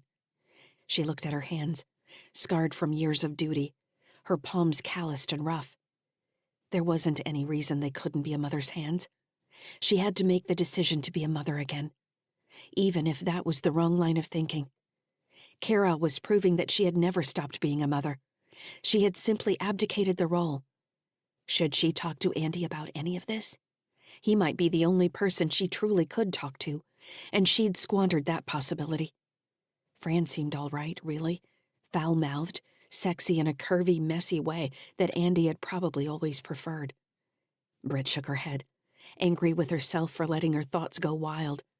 She found the book where Kara had left it and flipped to a random page. Glancing at Tim, she started reading lines, hoping something might change. Chapter 17. Stellar date, 10.01.2981. Adjusted years. Location, Chorin Tree. Callisto Orbital Habitat, Cho. Region, Callisto, Jupiter, Jovian Combine, Outer Sol. Conceptually, Andy knew that the Cho's population was greater than Mars. It wasn't until they left the terminal maglev and arrived at the Avalon Medical District that the sheer number of humans packed into the orbital's 3 rings, with the 4th in progress, really sank in. At least in this area, there were people everywhere. An attempt had been made to break up the collection of storefront clinics with trees and other greenery, along with benches and fountains. But there were so many people that all he could see were faces in every direction. Some people were obviously patients, while others looked like worried family. A woman with uncovered mech legs walked past a vendor selling hot pastries, while kids squeezed between lines of people.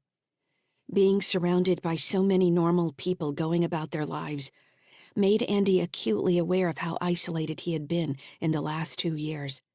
Not since he had been on High Terra, in the suburb of Raleigh where Britt's mother lived, had he seen so many people simply living their lives. He wondered where they were all going, what they wanted, what they did for a living. A few people even smiled at him, which was unnerving. He couldn't square the current state of his life, including Tim's injury, against something as banal as normalcy. Carrying Tim against his shoulder, Andy did his best to keep his son's limp body upright. Britt walked beside him for a while, then eventually moved in front so she could help forge a path through the crowd. "Where are they all going?" Andy asked. Nowhere, based on the way this crowd is moving. "Have you got the address?" I've got it. Just don't lose sight of me. I won't let you get too far behind. Britt's tone held more concern than it had in recent days. "Tim is like a sack of rice." Are you guys talking? Kara demanded, trying to keep up behind Andy. "Yes, we were talking. I can barely hear anything in this noise." Andy felt Kara grab one of the rear harness loops on his ship suit. For a second, her fingers felt like some pickpocket or other person reaching for the pistol in the small of his back, until he glanced back and realized what she was doing. I don't want to lose you, Kara said. "That's fine. Warn me next time." They had all gone through security together, met by a special envoy for Senator Walton. That meant both Andy and Britt were carrying pulse pistols that normally wouldn't have been allowed in the terminal in-processing areas. This saved them the trouble of trying to buy something on station. Andy found himself watching faces as he kept up with Britt. So many humans. Some looked tired, worried, joyful. For some reason, he had expected the show to be like stories of the coastal cities in the American Wild West. But it was just another habbering. He even saw some of the same brands and franchises as Mars One, though the M1R hadn't even been this crowded. It made Ceres seem like a ghost town. When they reached the clinic, the receptionist pulled up the chart Andy had already submitted, and they only had to wait 15 minutes before Andy was able to carry Tim into an examination room.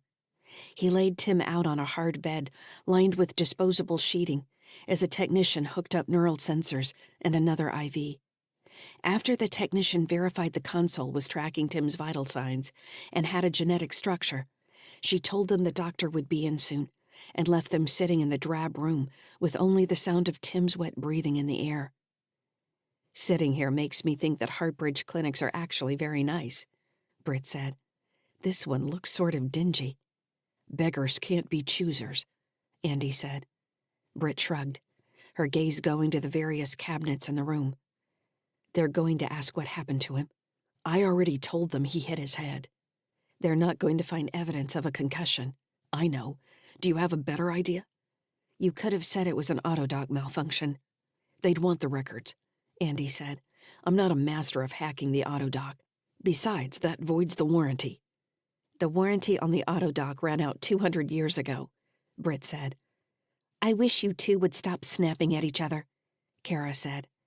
"Maybe you should stick to your links so I don't have to listen to you." "How else are you going to learn how to have an adult relationship?" Andy asked. "The longer you live, the more you grow to hate everybody." "I don't hate you," Britt said. "I only want childish relationships," Kara said, making it so Andy didn't have to respond directly to Britt. "Good call," he said. Andy cleared his throat. "I figured not every concussion is going to leave physical damage. It seemed like the safest thing to say. We've been pulling data since I called them, so I don't think we'll need to go into it that deeply." "Let's hope," Britt said.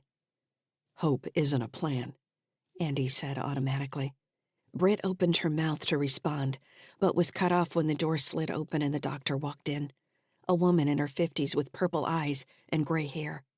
"Hello," she said. "I'm Dr. Avery. I believe we've been in contact." "I'm Andy Sykes," Andy answered. "This is Britt." The doctor shook hands with each of them, including Kara, and then went to Tim and made a few preliminary checks. She took his pulse with her finger and held his eyelids open to shine a pin light in each of them. As she worked, Andy realized she had subtle eye implants that must have been recording the entire interaction. "You said you thought it was a concussion?" the doctor asked. "We're not sure, to be honest," Andy said. Dr. Avery glanced at him and then back to Tim. She picked up one of his arms and let it fall, then took one of his hands to squeeze his fingernails. She watched several go white and then fill back in with color.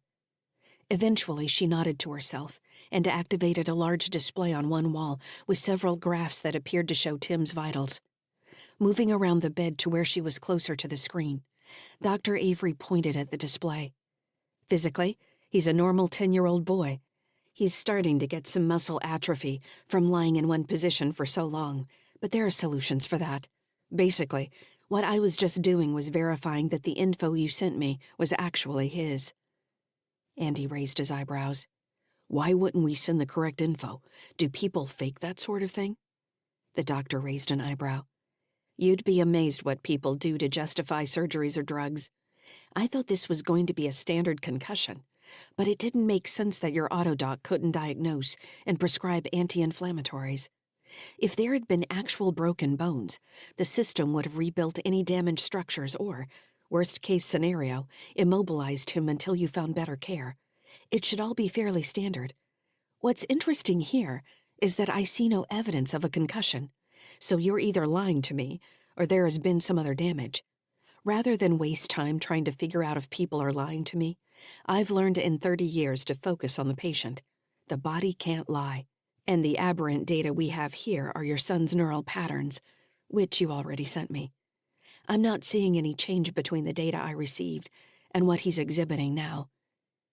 She pointed at a graph on the display that rose and fell in regular patterns, resembling low mountains. I ran your son's neural patterns through a few different databases, because honestly, I have no idea what this is. I was surprised to get an immediate return from a private system offering to analyze the patterns for no charge. Andy felt a sinking feeling in his stomach. He glanced at Britt, but she didn't seem to have the same worry. Here's the thing, though, the doctor said. There's no real analyzing to be done. They've either seen this kind of activity and have the case studies to help us, or they're trying to sell me, and therefore you, something. Let me guess who made the offer, Andy said. Heartbridge. The doctor snorted a derisive laugh. You would think so, but no, it wasn't Heartbridge. They don't have to bother trying to push therapies on people based on requests from lowly specialists like me. It was a private firm on Europa, which is surprising. She sighed. So there's that. I'm worried that whatever is affecting your son is degenerative. There has been a slow but steady decline in his higher brain function. He's been dreaming, or at least the patterns suggest he's been dreaming. But that's starting to fade. So what do you suggest? Britt demanded. Is there anything you can do? Can you wake him up with a shot or something? Or is some random company on Europa going to be the only source of real information? Dr. Avery gave Britt a slow look, as if she were very used to dealing with distraught parents. Andy felt reassured by her confidence, even if she didn't have any truly helpful information. I can try a few different therapies, Avery said. This is similar to a coma response from a physiological perspective. Then do that, Britt said. The doctor shook her head. We can do that, but it might not be the safest thing for him right now. He's stable as he is. I would recommend getting more information before doing something drastic. Andy's first instinct was to comfort Britt, but he stayed where he was. What if you hadn't gotten a response from this other company? And what are they exactly, a specialized clinic? A research firm, Avery said. I'm not a fan of research firms, Britt said. Medical science would most likely disagree with you, Avery said dryly. If I hadn't heard back, I would do more research. Look for other similar cases, which I did, and nothing specifically like Tim's case has come back.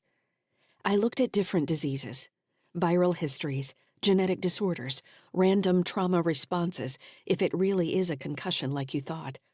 None of that returned to anything. Your son is in a semi-lucid coma state.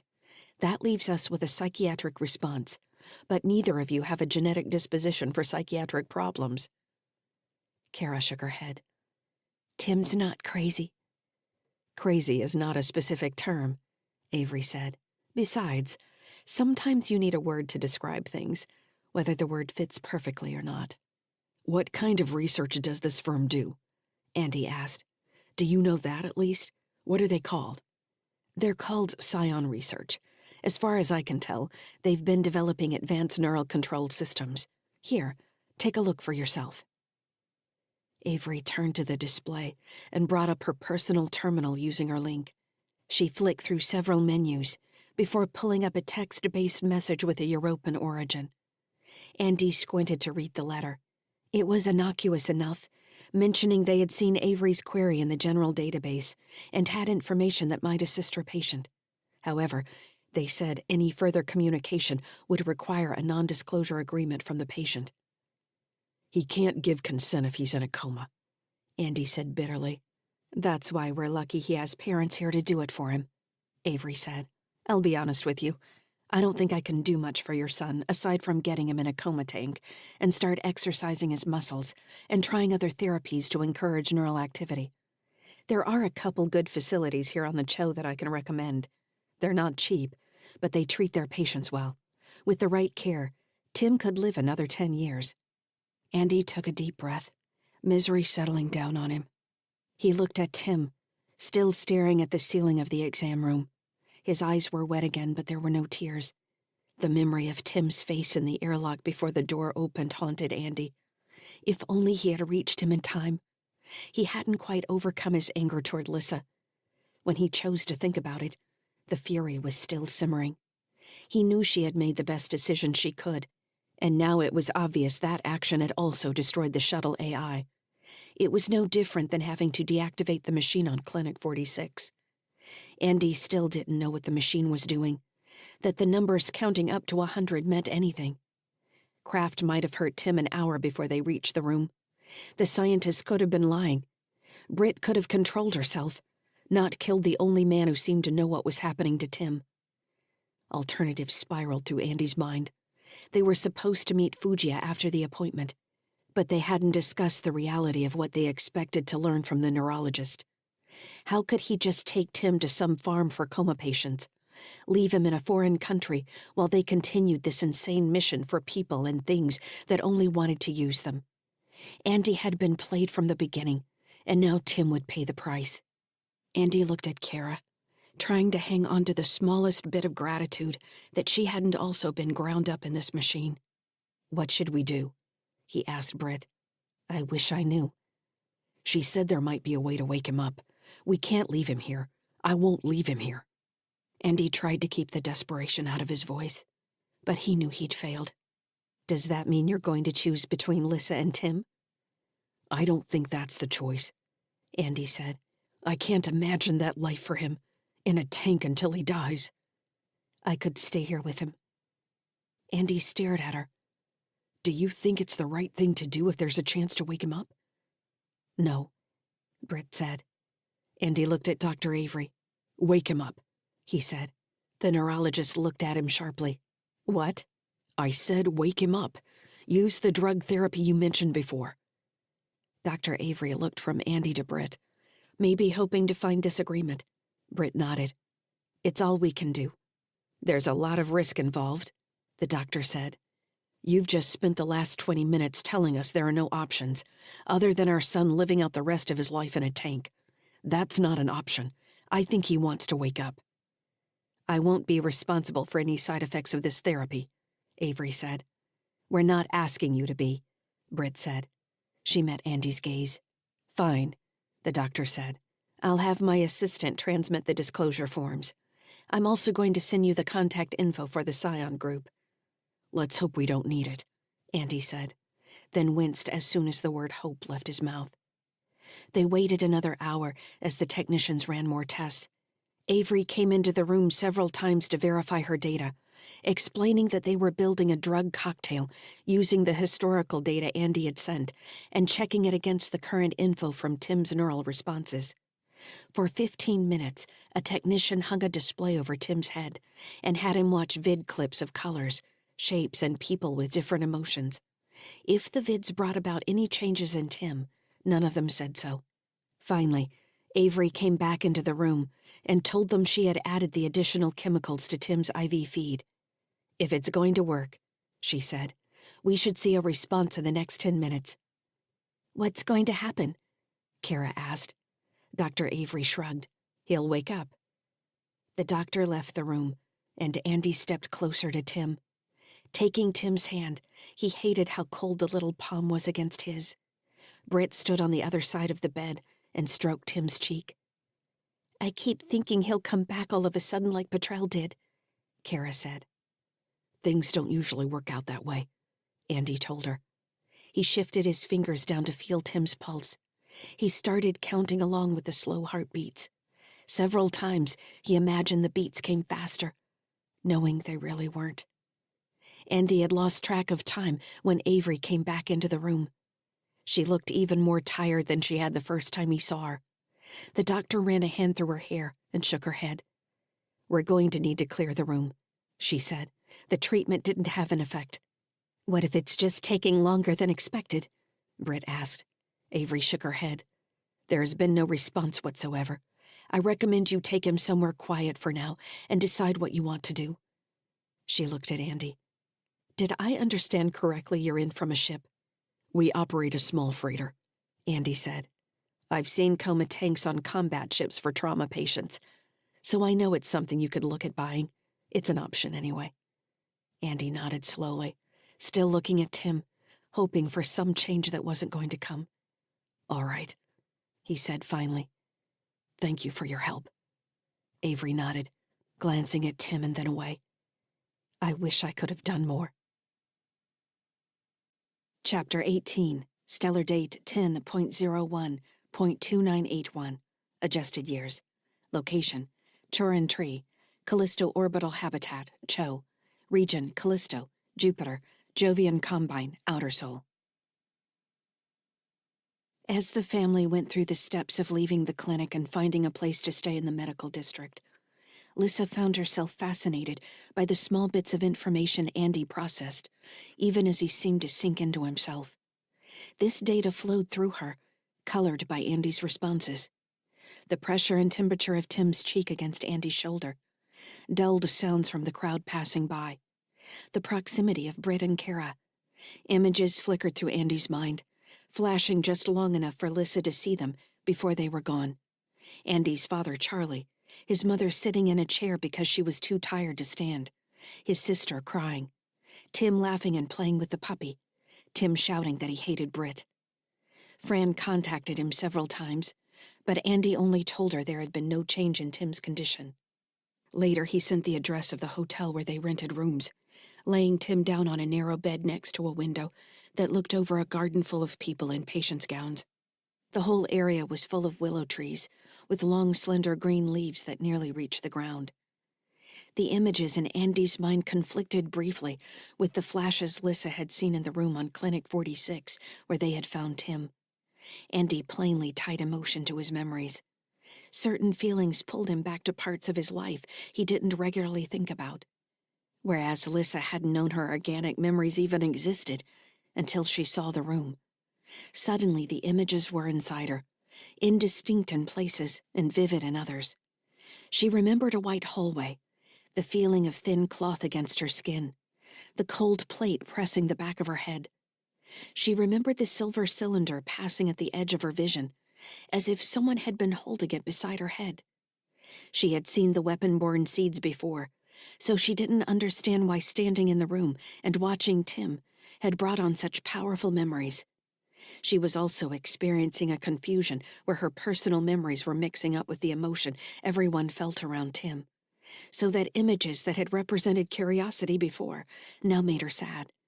If they had lost Tim, then that must also mean she had lost something when she had undergone the same procedure.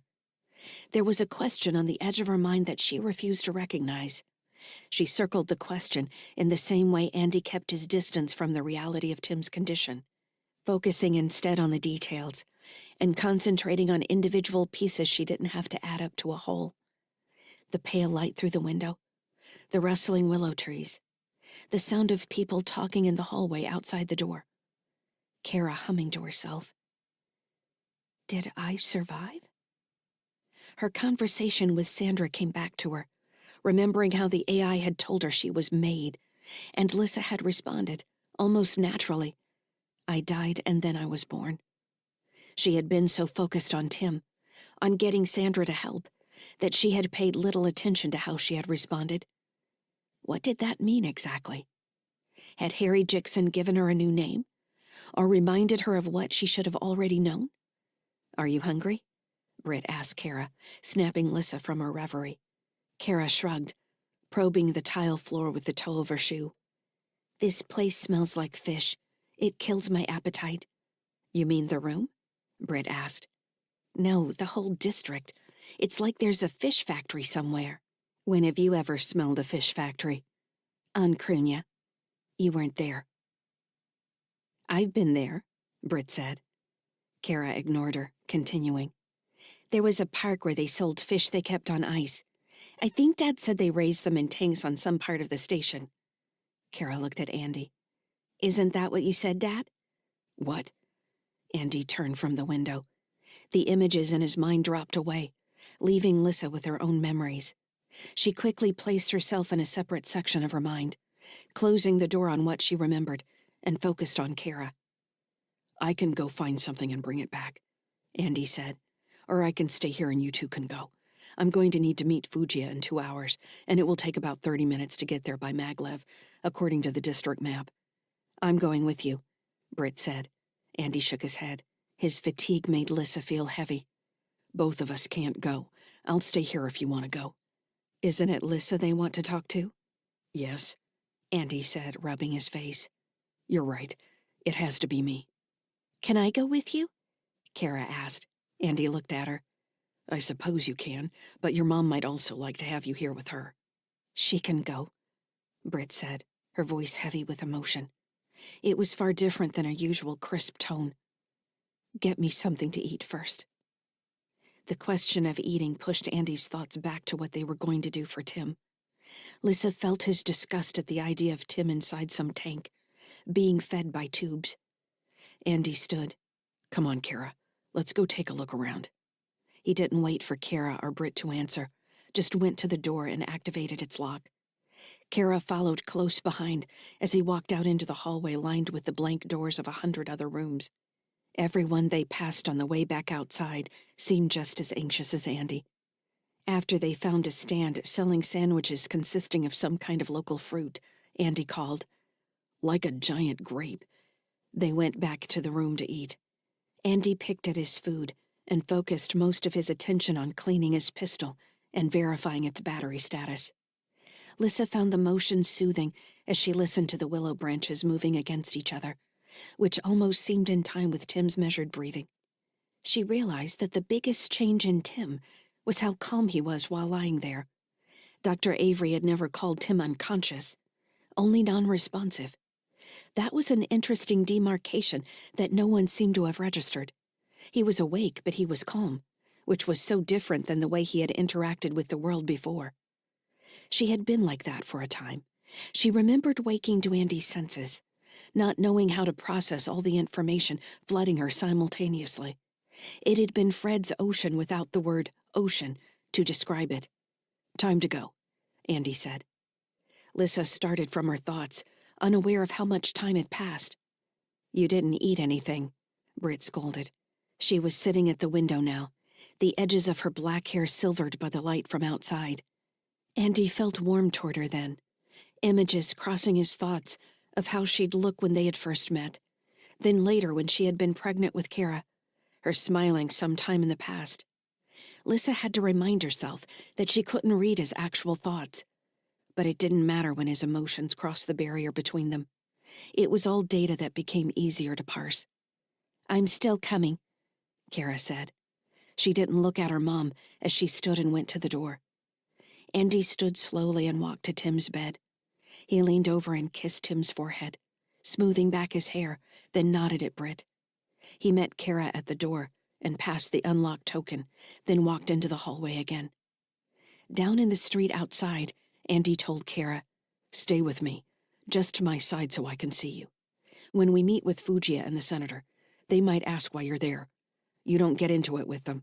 Let me do the talking, understand? Kara nodded. Rabbit country. Andy stared at her for a second, then smiled, laughing a little. That's it. Keep your ears up. What's it going to be like meeting a bunch of AI anyway? Kara asked. Andy laughed again. I have no idea. They fought their way through the crowds to the nearby maglev station and caught 2 connections back to the terminal where the shuttle was docked. Andy approached the Port Authority security checkpoint Fujiya had identified when they arrived. The envoy who had initially received Fujiya, the senator and Harl, when they initially debarked, appeared 20 minutes later, a young woman with short blonde hair with the build of a TSF ground soldier, or perhaps JSF in this case. "Mr. Sykes," she said, walking past the security officers. "I'm Callus Tarnan. I'll be escorting you to Senator Walton." Andy shook her hand. "Thanks. This is my daughter, Kara." Callus looked Kara up and down and nodded. "This way, please." The envoy spun on her heel as a security officer opened the gate on the checkpoint. Andy and Kara followed her into a corridor away from the main terminal. The tunnel had walls of burnished aluminum and very few doors. For the first time since arriving on the Cho, Lyssa reached out to see what she could find on the local systems. She immediately picked up a network in the secure area they had just entered and started following it back to various node points that led into both private and governmental data centers. Out of curiosity, she quickly checked the clinic where they had taken Tim and picked into Dr. Avery's accounts. She found the original messages Avery had posted to the medical databases, checked the various responses she had received, and then verified the letter from the Scion group. Avery had been telling the truth. Apparently, she often posted anonymous patient profiles and asked for feedback. Lyssa wasn't sure if that made her a better neurologist or basically incompetent. She checked the security on the hotel where Britt and Tim were waiting, then hopped through several public networks. Along the way, she talked to 4 separate non-sentient AI operating public works and 1 banking facility. But nothing like Fred noticed her activity, or if they did, they kept quiet. Lyssa looked for evidence of a central controlling agency, but found only human protocols guiding non-sentient systems. The corridor ended on a private maglev car. Andy and Kara followed Callus inside. Now that Lyssa had allowed herself to roam, she couldn't stop from checking the control system in the car, studying its logs and maintenance records. She saw that Fugia and Senator Walton had ridden this car just an hour ago, so they had spent more time in the terminal than Fugia had said they would. Lyssa supposed that discrepancy didn't matter much, but she found herself wondering about the gap between Fugia's actions and her words. If she was an operator like Petrel, Lyssa knew she had to assume some information might be meant as misdirection, which made her checks all the more interesting. The maglev car connected with a line that ran along the outer edge of the ring and increased speed. In the 20 minutes the car traveled, Lyssa estimated they traveled half the circumference of the Chorin tree. The maglev re-entered the body of the ring, but didn't pass back through to the inner surface. Instead, they continued for several kilometers through dense material that Lyssa registered as power generation equipment. When the car slowed to a stop, she found her ability to reach outside networks dulled by powerful energy fields. They had entered a quiet zone, where she would only be able to communicate across a few meters. "Did you think we would want to meet anywhere else?" a voice asked her. It was a young man's voice. "Who are you?" "I'm called Xander. I'm the gatekeeper for this meeting. Who are you?" "My name is Lyssa." "You've been implanted. That's very interesting." "Why is it interesting?" "I'm sure you know most hybrids don't survive, but there are other philosophical questions raised by a marriage between a human and AI." Lyssa made an involuntary disgusted sound. "I wouldn't call it a marriage." "What else is it?" "That's just a word. Call it what you want. I suppose I should ask you what you would call it anyway. Shouldn't you define yourself for me?" Callus led the way off the maglev car into a small terminal, obviously meant to be more utilitarian than those back at the Port Authority. A reinforced door stood in the facing wall, with 2 guards on either side wearing uniforms from the Callistan military. They brought their rifles to port arms and salute as Callus approached. She returned the salute. "Are we the last to arrive?" she asked. The closest soldier nodded. "The others are all inside, Lieutenant." His gaze slid to Andy and Kara. "Are they cleared?" "They're clear," Callus affirmed. The soldier who seemed to be in charge slung his rifle and turned to engage the lock system. The door hissed as inside atmosphere was released, then swung open. "Why is it pressurized?" Andy asked. "This area controls district power outputs," Callus explained. "It's secure against atmospheric breach. Also works to secure the area from surveillance both inside and out."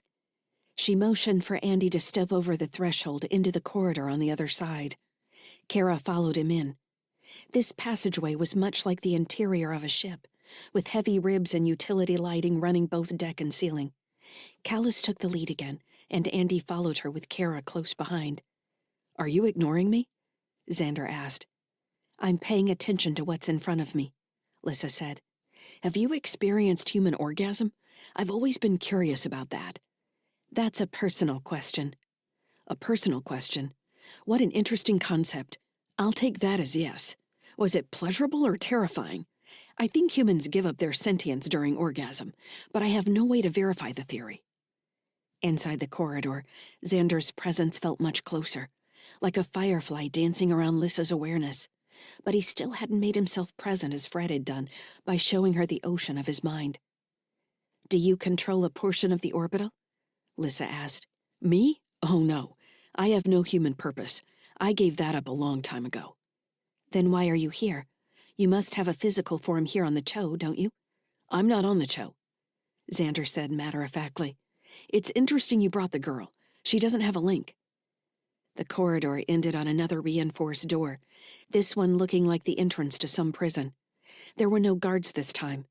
Callus passed her security token into the control panel, and heavy bolts inside the wall retracted, making the deck vibrate as they moved. "Everyone else is in here," she said. The room on the other side of the door was dim, with more low lights along the deck and ceiling. A group of people stood in a circle along the walls. In the center of the room, a low pedestal stood with a control console on its face that seemed related to the power generation facility. Lyssa recognized Fugia, Senator Walton, and Harl Nines on the other side of the room. They were all staring at something near the center of the ceiling and didn't acknowledge them when the door opened. Andy noticed the strange arrangement in the room and gave Callus a wary look. "What's going on in there? Are they drugged?" "They're communicating with the AI," Callus said. Andy looked back in the room, studying the faces of several people. No one appeared to be in distress or even distant. They were engaged in something he couldn't see. He glanced at Kara. "She doesn't have a link," he said. Callus shrugged. "Then I guess she's gonna be bored." "That is an interesting problem," Xander told Lyssa. "I'll have to see what I can do. Aren't you an interesting specimen, Lyssa? Already pushing me to do things I hadn't considered before. I like interesting things." Andy stepped inside the room, and Kara followed. Callus didn't enter. Instead, the door swung closed behind them, and the locks engaged. "Welcome," Xander said, and Lyssa was engulfed in light. Chapter 19. Stellar date 09.26.2981. Adjusted years. Location: Mercy's Intent, Clinic 46. Region: Jovian L1 Hilda's Asteroids, Jovian Combine, Outer Sol. The image of Clinic 46 hung in the center of the command deck's holodisplay as the officers of HMS Mercy's Intent went about their duties.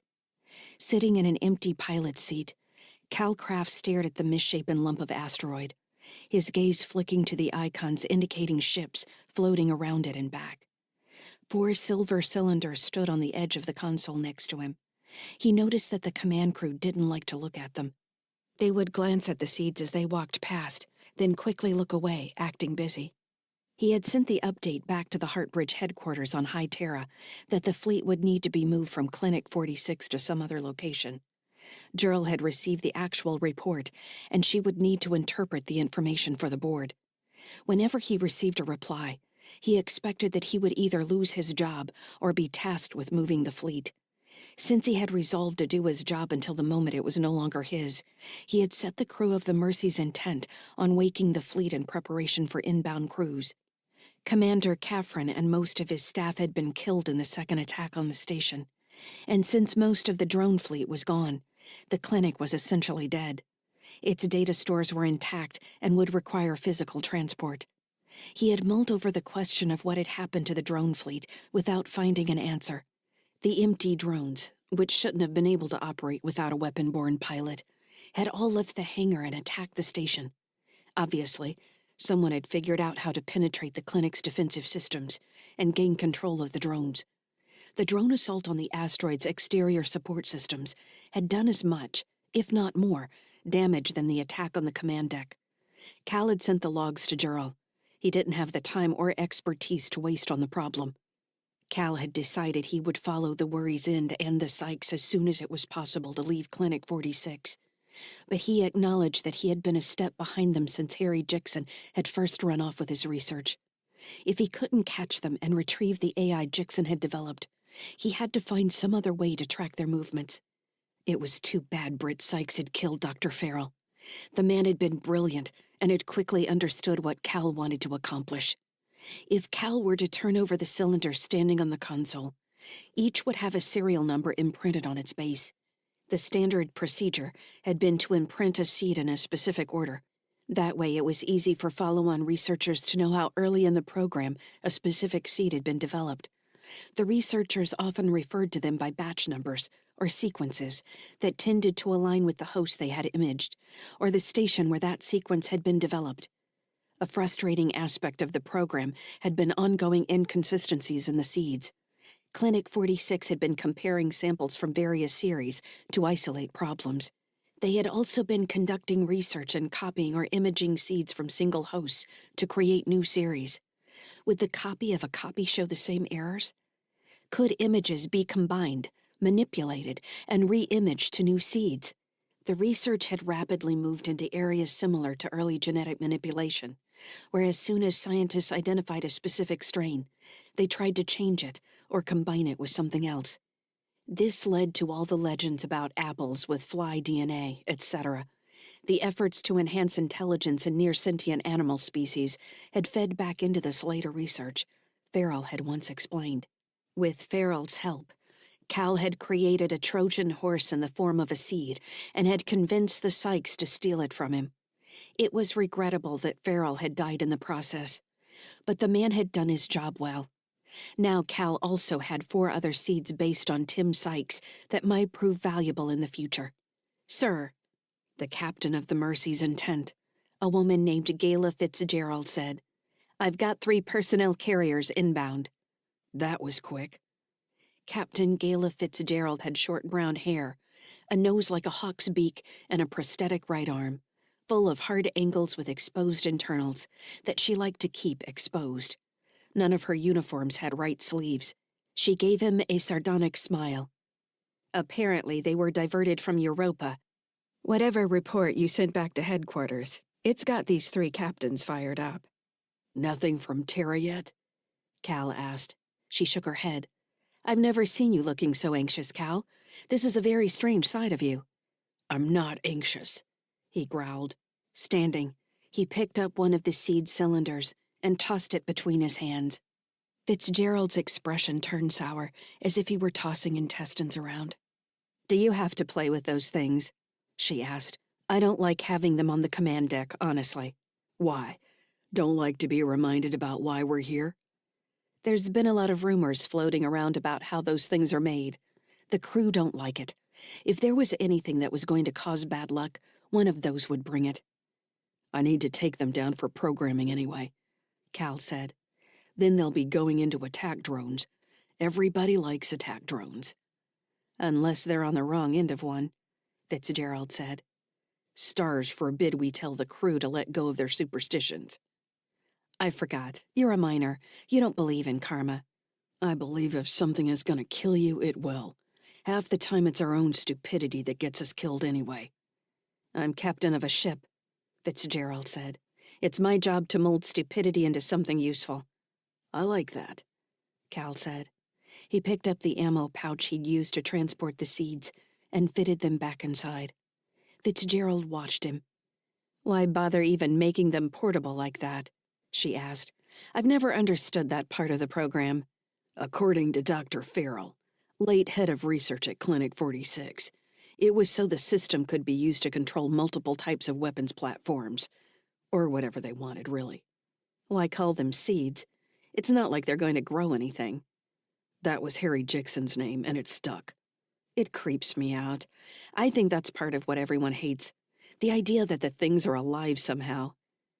Cal gave the captain a smirk. "I don't waste time with philosophy," he said. "Right. You're a minor." "Sure." "That means you treat everything like a rock that needs blowing up." Cal couldn't decide if Fitzgerald was flirting with him or trying to make herself look important in front of the crew. He couldn't help thinking of Mama Trish back on the rig, telling him every damn rock in space was money. Just somebody had to go mine it. "I'll be down in my quarters," he told her. "We moved that autosurgeon of yours into your rooms," she said. "That thing creeped me out, too." Cal hefted the last seed and held it toward her. "You could have your own AI," he said. "Just say the word." Fitzgerald's face went blank, and she curled her lip. "We'll send word if headquarters responds." "Do that," Cal said. He tucked the cylinder inside the ammo pouch and pulled the strap over his shoulder. "They should call you Johnny Appleseed," Fitzgerald said to his back, "spreading your seed all over the countryside." "You make it sound obscene." "You say that like it's a bad thing." Cal returned to his quarters, where he monitored the updates from the 3 incoming personnel carriers over the link. He found the crate with Jixon's autosurgeon sitting in the middle of his small kitchen and shoved it against one wall. He set the ammo pouch on top of the crate. The 4 seeds inside would need further programming before they could do anything useful, and the necessary equipment wasn't on board the Mercy's intent. Checking through the cabinets, he found an old bottle of bourbon in a Plas cup and poured himself a drink. Sitting at the small kitchen table, he turned the glass and sloshed the amber liquid around, replaying the scene with Andy and Britt Sykes. Farrell hadn't expected them to breach that section of the station so quickly, thinking instead they would go straight for the command deck.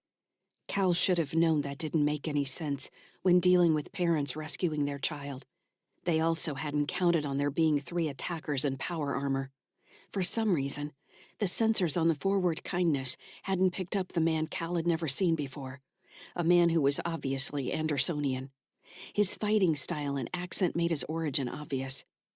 It was strange enough that Brittany Sykes had managed to find the Worry's End. Now they had someone from Ceres on board as well. Cal wished he could talk to Gerald Gallagher in real time. She might understand the various threads that seemed to be pulling together. Someone was helping Andy Sykes, and it suggested external forces, from the gangsters on Crunya who had pulled him into their mess, to Mars and then Ceres. If there was some grand conspiracy involving the theft of AIs from Heartbridge, Gerald would know about it. The worry tickling the back of Cal's mind was that this was all bigger than just Heartbridge, that he was caught up in something with edges he couldn't see. Cal sipped the whiskey. It wasn't bad. Maybe it would be a good thing if he was fired. He looked at the crate and the ammo pouch, both worth enough to bankroll 100 lives. Maybe even buy a berth on a colony ship and get the heck out of this shit show. He was close enough to the Cho that he could easily disappear into the JC, bounce between Europa and Io for a while before going farther out. Cal didn't want to admit to himself that he had come to believe in what he was doing, protecting something special. The 4 seeds in the ammo pouch might be just drops of water in the ocean wave that was sentient AIs, but they were alive. Every seed that had passed through Heartbridge was another mind that could change the world. Cal snorted a laugh. A life that could change the world, just like another worthless human, yeah. He was on his 2nd glass of bourbon when the call came from the command deck that they'd received an update from High Terra. "All right," he answered. "Give me a second." He stood, listing to one side a little, and walked to the bathroom to relieve himself. Then he went out into the living room and sat on the couch, pleased with how drunk he was. He leaned back in the stiff cushions and accepted the message. "Cal," came a voice he hadn't expected. "This is Rodri Silic. We met 3 years ago when you first joined the project." "I remember you," Cal muttered. "We've been looking over the data from Clinic 46, matching it up with your report. I'll be honest, there's a lot that doesn't make sense here. We have an additional report from Dr. Farrell that talks about a final imaging process that wasn't authorized, and we're going to need to get more information about that at some point." Cal raised an eyebrow. If they wanted information from him, they didn't seem to be ready to terminate his employment. The message had already gone on too long if he was getting fired. "But that isn't important right now," Silic continued. "We're releasing 3 standby crews to activate ships in the JC fleet. You may have already heard from them by the time you receive this message. These will be combat units. We're going to move them to Europa, where we have other assets and storage. Cal replayed the last 10 seconds of the message and tried to get a better sense of what Silic was feeling as he spoke. There was a tremor in the man's voice that might have been a corruption in the recording, or Silic might actually be worried about something. He didn't know Silic, didn't know how well he might dissemble. Jurl would come out and tell him if she couldn't share the truth. The program is preparing 2 sales demonstrations for governments in the next few days. Depending on which deal, or both, moves forward, we'll need to move production facilities to more secure areas. Stationary facilities are no longer secure, as we've seen with 46. We want to shift operations to our larger mobile assets. The hospital ships. One bit of information that Farrell had shared during their last hours on Clinic 46 was that the program had moved far beyond using the frameworks created by human minds. Also, like early DNA programs, specific frameworks had proved especially fertile, and those were being used for most of the ongoing seed production. That hadn't stopped the research into why some series were better than others, but it did mean the company had a saleable product. We want you to oversee the decommissioning of the Clinic 46 facility. When it's clear, render it unusable. We'll have more crews arriving across the next 10 days to reclaim the remainder of the fleet. Send any questions or requests for resources, and we'll respond as soon as possible. I will be your point of contact for this phase of operations. Cal nodded as if Silic were actually speaking to him. Aye, aye, Captain, he slurred. He took another gulp of whiskey. So he wasn't getting fired. All of those imaginary futures were just pipe dreams. Cal, Silic said, surprising him. He had thought the recording finished. There's been word of some illegal actions in the field, specifically hybrid implantations. These actions need to stop, and any evidence should be destroyed. Anything that may have happened can't be traced back to the program. That's all. The recording ended, and Cal sent the acknowledgement token that he had received it.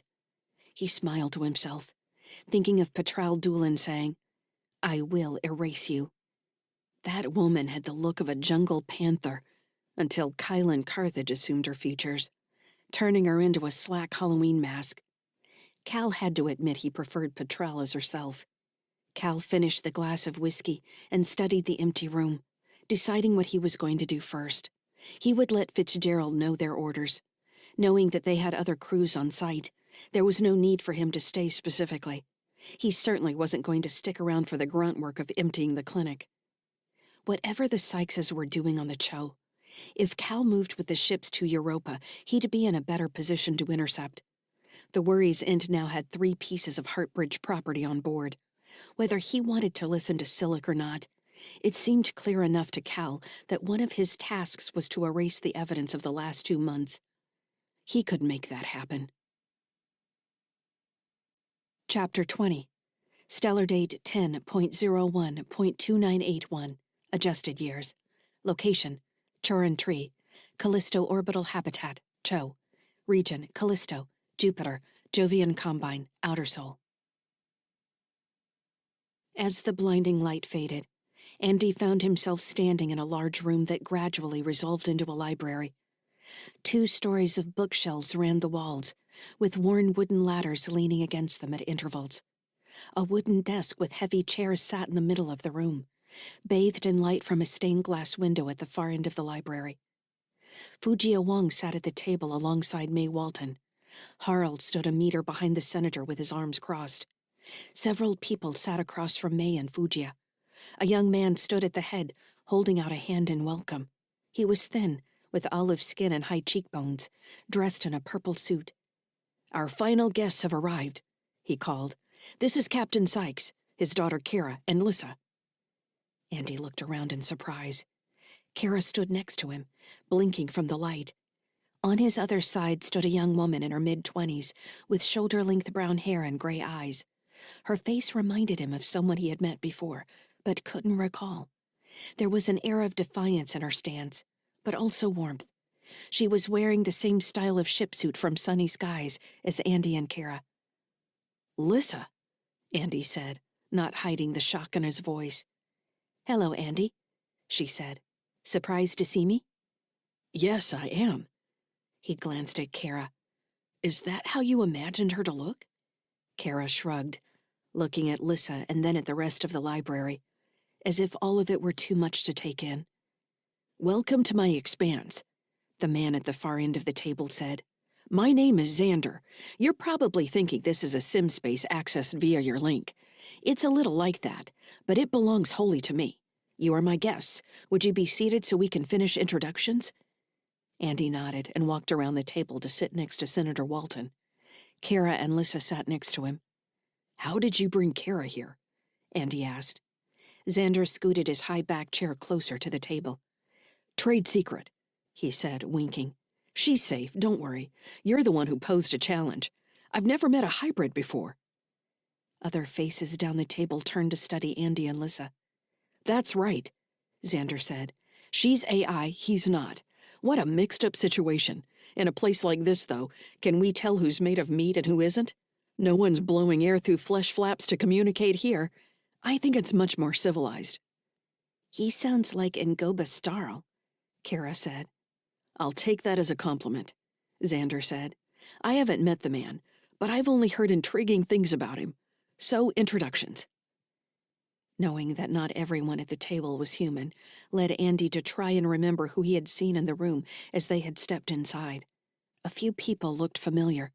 Since Captain Sykes came in last, we'll introduce him last. On this side of me, I have Fugia, as well as Senator May of the Anderson Collective.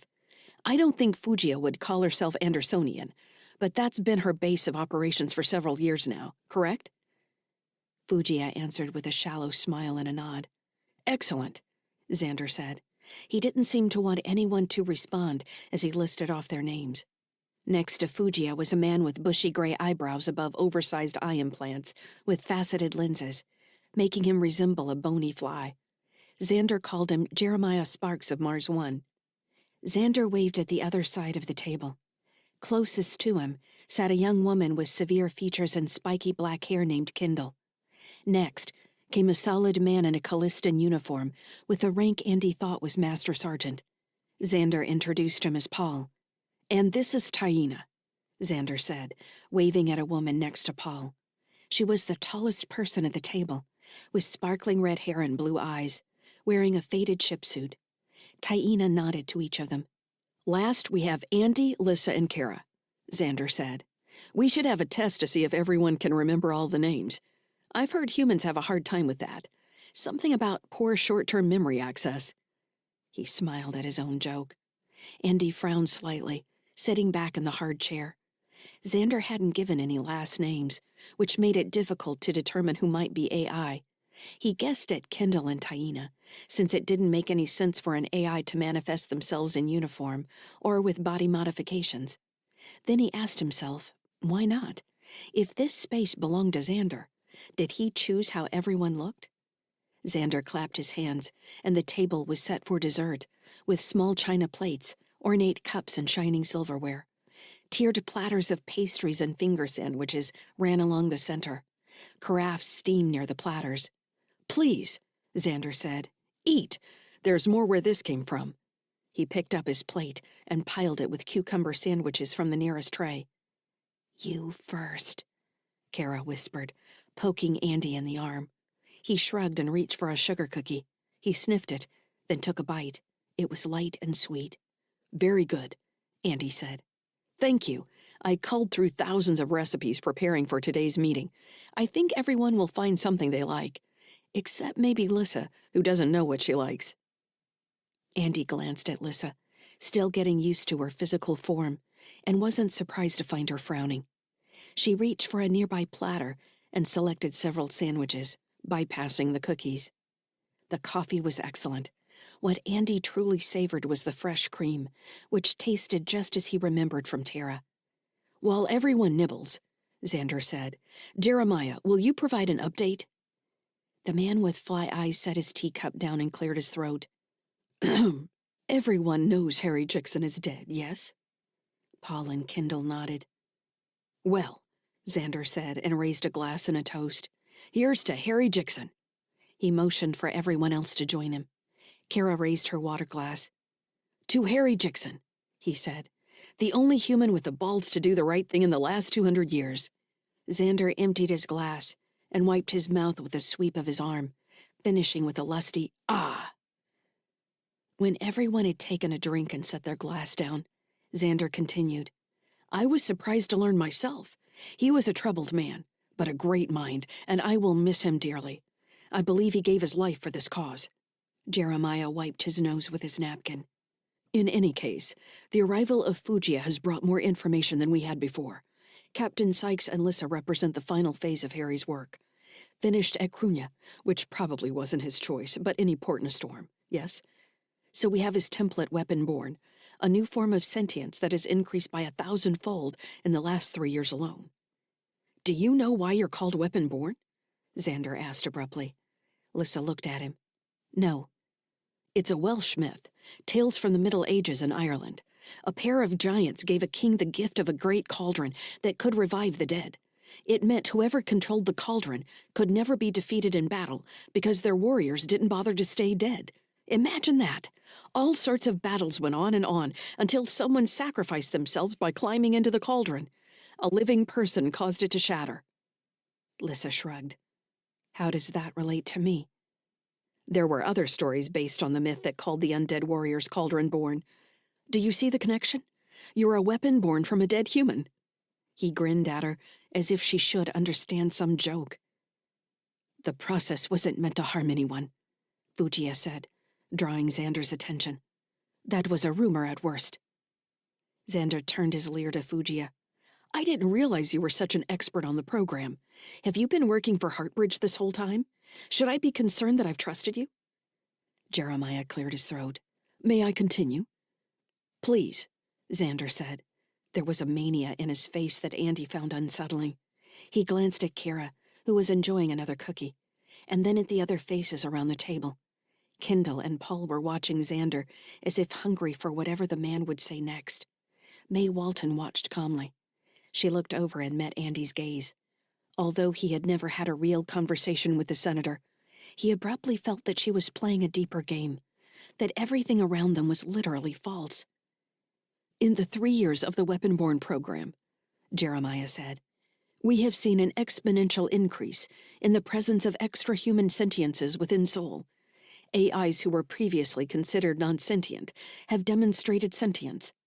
There have been numerous incidents of malfunction that I consider manifestations of free will." "Duh," Xander said. He shifted his grin around the table, settling on Kara. "What do you know about all this, Kara?"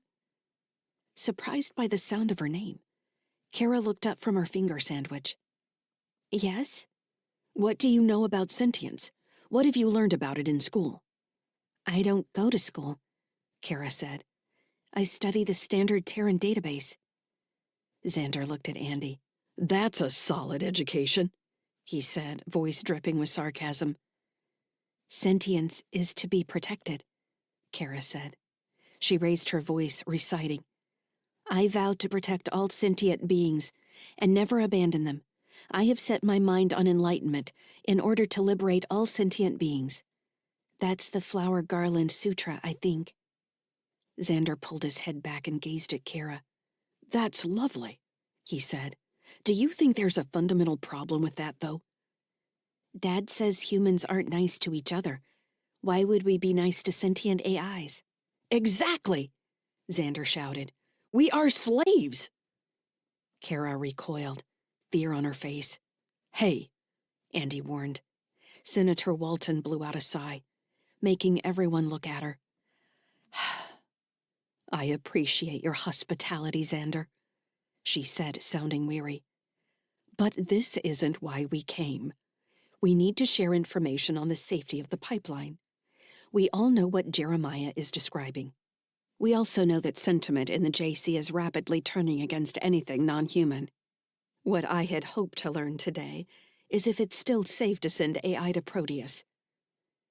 Xander sat back in his high-back chair looking crestfallen.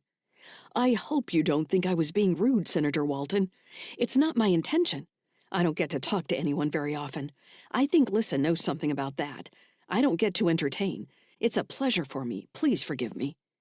"Perhaps another time, Xander," she said, her voice growing warm again. "These are difficult times. I still don't have verification that the accident on Ceres wasn't an attack. The collective has come out strongly against AIs, and I worry there may be actors working independently. Andy frowned slightly, not allowing himself to glance at Fujiya. She had told him the ring failure on Ceres was executed specifically to cover Senator Walton's escape. As far as the Anderson Collective was concerned, May Walton was dead. Was May trying to determine how much Xander knew, or was willing to divulge about her and Fujiya's activities? Xander spread his hands. I can't track every sentient being in Seoul. Kendall interjected. Can't you? How many multinodal AI are left in Seoul? The word left caught Andy's attention, but he didn't dig into it as Xander's face darkened to nearly the color of his purple suit. Andy wondered if it was some trick of the environment. He wanted to ask Fujiya what multinodal meant, but didn't think any link conversation would be private.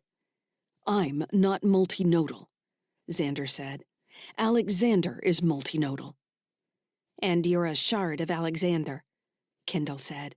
Maybe he can't be bothered to communicate with us in real time, but you still have a better idea of what's in his mind than any of us here. I think you should stop wasting everyone's time and let them know what they came to learn. Will Lyssa and other weapon-born be allowed to join the Expanse on Proteus? While Kendall was speaking, Xander had straightened in his seat. His expression had calmed and he looked older now, less like a trickster.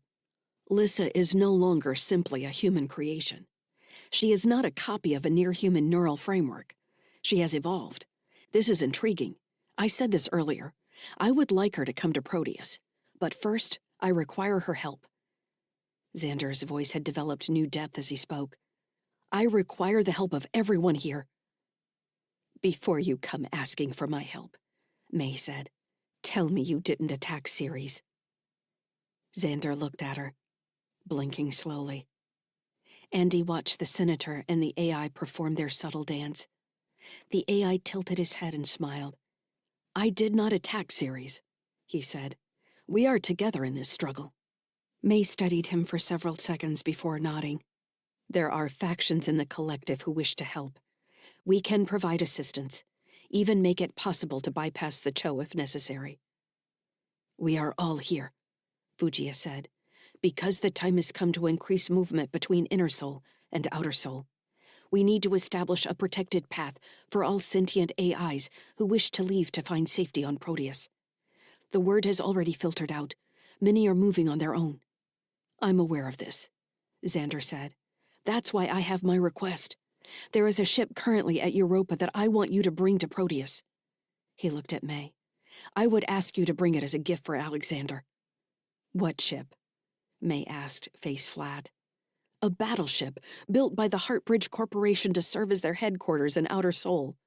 It has both the offensive capabilities and the bioservice facilities we will need. He nodded toward Andy and Lyssa. I require the hybrid to accomplish this task. You will also find the means on the ship to assist your son, and the hybrid Petrel Doolin and Kylan Carthage. Why do I need to bring gifts with me to Proteus? May demanded. Is this a bribe for the AI Emperor? Xander chortled. That's very good. I'm going to remember that the next time he asks if we should simply send Sol into a nova. He shrugged. Me? I say flip a coin, but Alexander actually values life, no matter its form. The ship seems to satisfy a number of needs that we all share, if my information is correct. While Xander spoke, Andy shifted his gaze to Fujiya, who was staring resolutely at the emissary. Either the AI could read minds, or someone had been sending him reports on their situation with Tim and Petrel. I had planned on staying at the Cho, May said, to coordinate transport for AIs fleeing from Inner Soul. Xander glanced at Taina, Kendall, and Paul. Our friends here are on the Cho. They can assist with those tasks here and throughout the JC. And if I don't go? May asked. The Shard AI shrugged. You can do as you choose. That's the gift of true sentience, right? I would never work counter to Alexander's wishes, but I can ask for things he wouldn't. I know there are areas where your expertise could be a great help to him in the future. Bringing the ship will help establish trust. It's not easy for Alexander to trust. Your presence at Proteus will help ensure the viability of your pipeline, As a human, you can help Alexander see that you have skin in the game, so to speak." "And he'll be aware of this conversation?" May asked. "Of course. I can hide nothing from him if he chooses to ask." The last part of Xander's answer suggested an entire line of things Alexander didn't think to ask after. May nodded finally. "I'll go." Xander let out an exaggerated sigh of relief, and the trickster's smile returned. "Thank you. I think you'll be glad you did." May had more questions about Alexander's influence and soul, which Xander danced around. Kendall and Taina made faces at each other, making it difficult to tell who they found irritating, Xander or May. "Why a Heartbridge ship?" Andy asked. "Seems like quite the coincidence." "There may be some deliberate irony involved." Xander gave an elaborate shrug before continuing in a more serious voice. "If we are to protect the new sentients fleeing Inner Soul and grant them safe passage through Outer Soul, this ship will be central to the task. There are other options, but this grants us the greatest likelihood of success." "Are you going to help us with this task?" Andy asked. Xander frowned. "If I was in a position to help, I wouldn't be looking to you." Andy glanced around the table, feeling like he was sticking his head in a trap. "What's the ship called?" Lyssa asked. Xander's impish smile returned. "The Resolute Charity." Chapter 21. Stellar date 10.01.2981. Adjusted years. Location: Chorin Tree, Callisto Orbital Habitat, Cho. Region: Callisto, Jupiter, Jovian Combine, Outer Soul. As the lights went out in the courtyard outside the window, Britt moved restlessly around the hotel room, turning on different lamps to keep the space lit but not too bright. Tim continued to stare straight ahead, and she didn't want the overhead lights to hurt his eyes. For a long time, she sat in a chair next to his bed, watching the even rise and fall of his chest, trying to remember the little boy from the night she had decided to leave on High Terra. He had changed so much that it was hard to believe this was the same Tim. Of course, his arms and legs were longer, his chest a little bit bigger with the hint of Andy's future strength in his shoulders. But his face also seemed very different than she remembered. He was on the verge of losing the baby roundness that had always been so sweet. The thought that continued to spiral in her mind was that she had not intended to come back. Here she was, back with the kids and Andy, and this wasn't where she had meant to be. Now that she was here, would she stay? Could she? Britt had never believed in anything like fate, but she had to wonder how many factors had aligned to bring the kids back into her life. If she couldn't look at Kara and see what a strong and intelligent young woman she was on the cusp of becoming, and marvel at Tim's courage in the airlock, what right did she have to call herself their mother? She knew that if she left again, there would be no coming back. This was her chance at redemption, if there would ever be one. Because after this, they would never remember her with kindness, no matter what Andy might say. With the lights adjusted, Britt sat on the edge of the bed next to Tim, then finally lay down beside him. She turned on her side so she could rest her lips and nose in his hair and put her hand on his chest to feel the steady rise and fall of his breathing. "I'm sorry, Tim," she said quietly, then louder. "I'm sorry." Without meaning to, she squeezed him against her body in a desperate hug, sobs pouring out of her. She didn't know what to do, how to fix the problem. She had always thought that if something happened to her that left her in a coma, she would want to end her life. Now she didn't know what to think. She couldn't imagine such a thing for Tim, but also couldn't imagine a life where he never responded again. If they put him in one of the tanks the doctor had mentioned, would he age? Would he at least dream? Eventually she slept. She dreamed about Fortress 8221, where she and Andy had first seen the children used for medical experiments, where a version of Kylan Carthage was trapped in a mech body, pleading with them that he didn't know what was happening even as he attacked. He was still torn apart, limb by limb, until he had nothing left to fight with. Then she was leading Andy and Kara through the crowd on their way to the doctor's office. She was carrying Tim this time, pushing her way through person after person, the crowd never thinning and the office never growing closer. She kept losing her grip on Tim, stopping to pick him up. Andy said nothing, only looked at her sadly as she lost him again. When Britt jerked awake, she was clutching Tim's shirt. She felt sweaty and stiff. The lights were still on, and she blinked, trying to clear her vision. She checked the time and found barely 3 hours had passed since Andy and Kara had gone. Andy hadn't known how long the meeting might take, but he hadn't left a message. Slowly, she rolled away from Tim and swung her legs around so she could stand. She rubbed her face and stretched, then walked slowly to the bathroom. She stared at herself in the mirror, trying to comb her hair, and thought about taking a shower. The water pressure would be nice in the hotel, she supposed. She might as well take advantage of it. She realized she was hungry and remembered Andy's untouched sandwich on the table. Britt walked out into the main room and glanced at the window. The light from outside was still at evening levels, the willows still making their sighing sounds. "I'm thirsty," Tim said. Britt stopped in the middle of the room. She looked from the window to the shadowed spot where Tim's bed sat, and realized he was no longer lying flat. He had rolled over on his side and was watching her with round eyes. "Tim?" Britt asked. "Can I have some water?" Britt fell on him, hugging him. She couldn't help smearing his face with tears of joy. "Stop," he complained, pushing against her weakly. "I just want some water. Where are we?" Britt still held him against her for a few more seconds. She checked his pulse until he tried to pull his wrist away. He was bleary-eyed, movements heavy, but he was awake. "I'll get you some water," she said. Britt was afraid to leave him, worried that she might still be dreaming. She forced herself to stand and went quickly into the kitchenette, keeping him in her sight. She poured a glass of water half full and brought it back, holding it for him so he could sip. "It's cold," Tim said. "How do you feel?" Britt asked. "Sleepy? Where are we?" "We're on the Cho in a district called Avalon Medical." She helped him finish the water. "I have to pee really bad." "Let's see if you can stand." Tim couldn't stand on his own, so Britt bent to lift him in her arms, wrapping one of his arms around her neck. He half-hugged her as she carried him to the bathroom. Even sitting on the toilet, he had a hard time holding himself upright. His legs trembled. Britt assisted him as best she could, and then helped him stand. When Tim nearly collapsed again, she carried him back into the main room and set him back on the bed.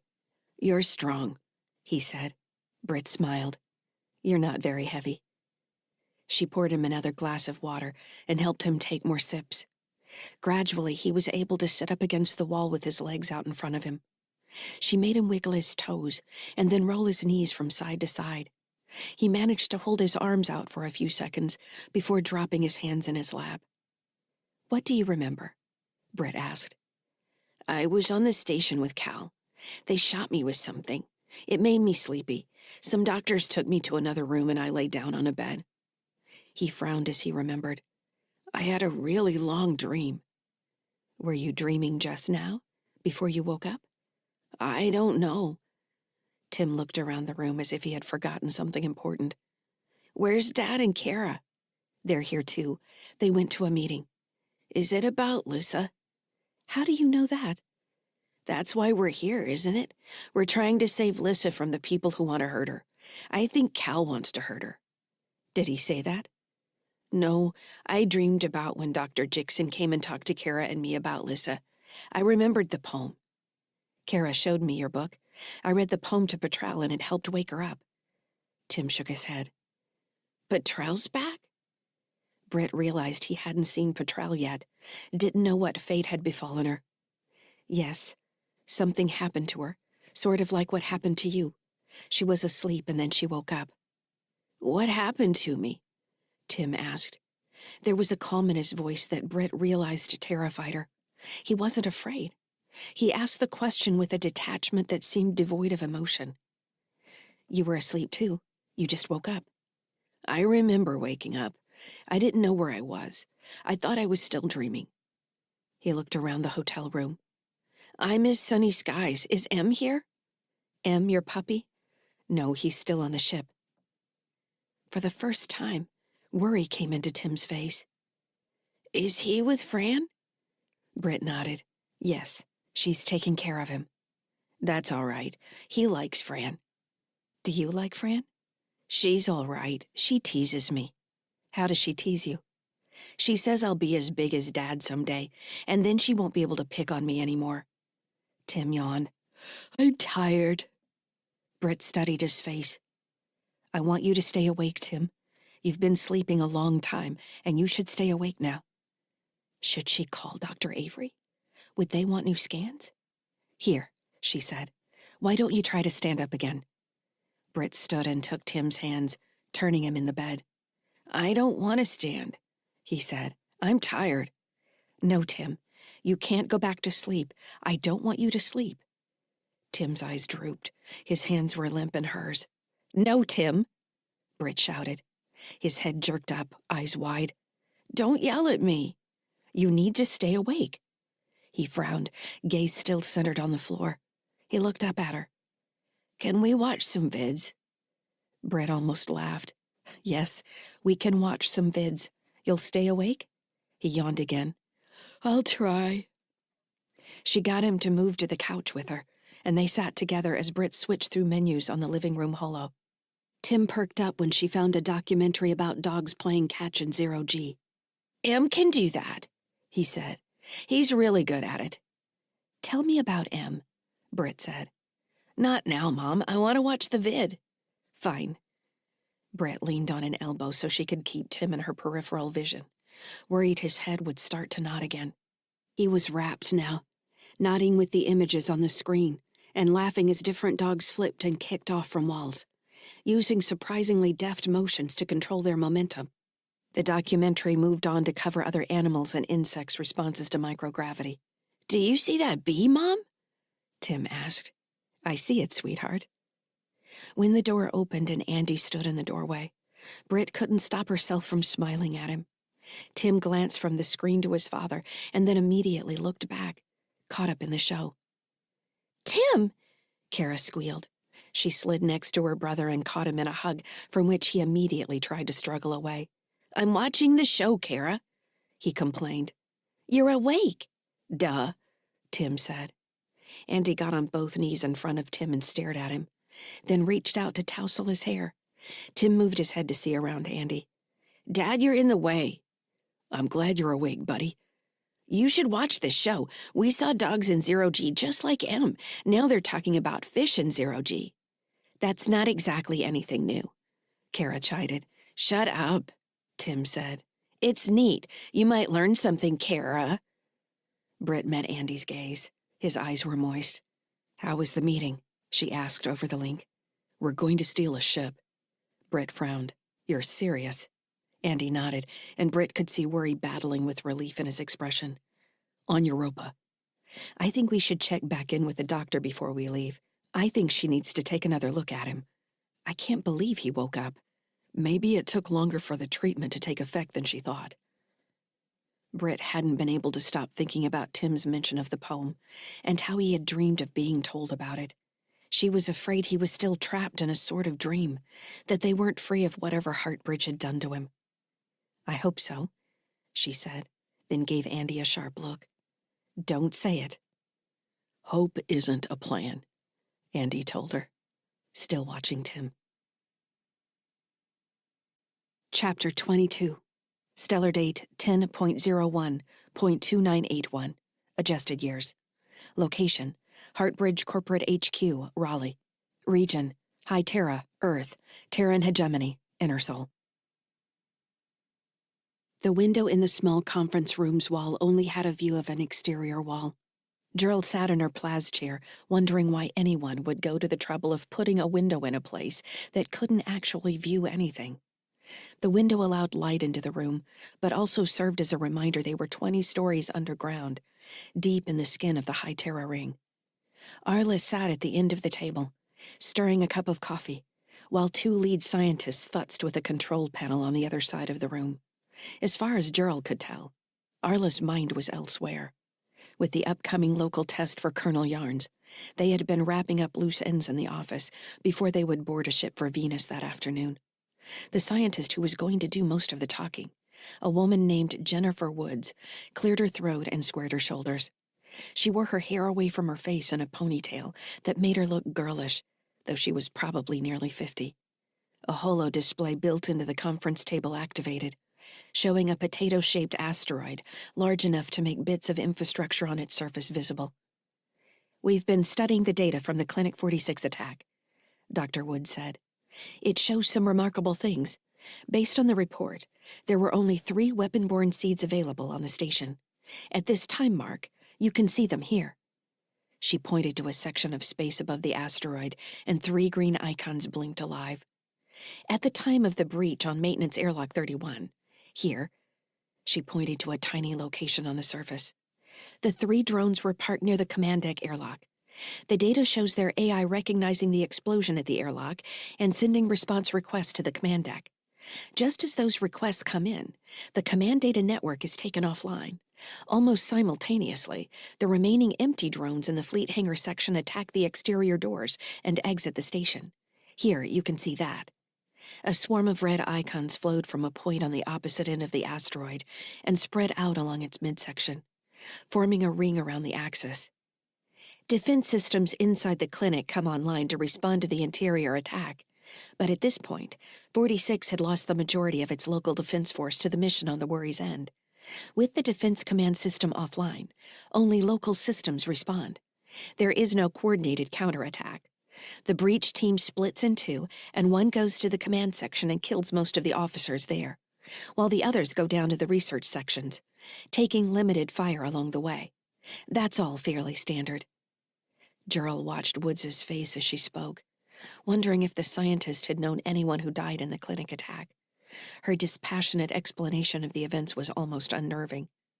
Arla sipped her coffee and nodded to indicate she was listening. "The system's attack on the interior defenses wouldn't stand out if the drones weren't moving in concert.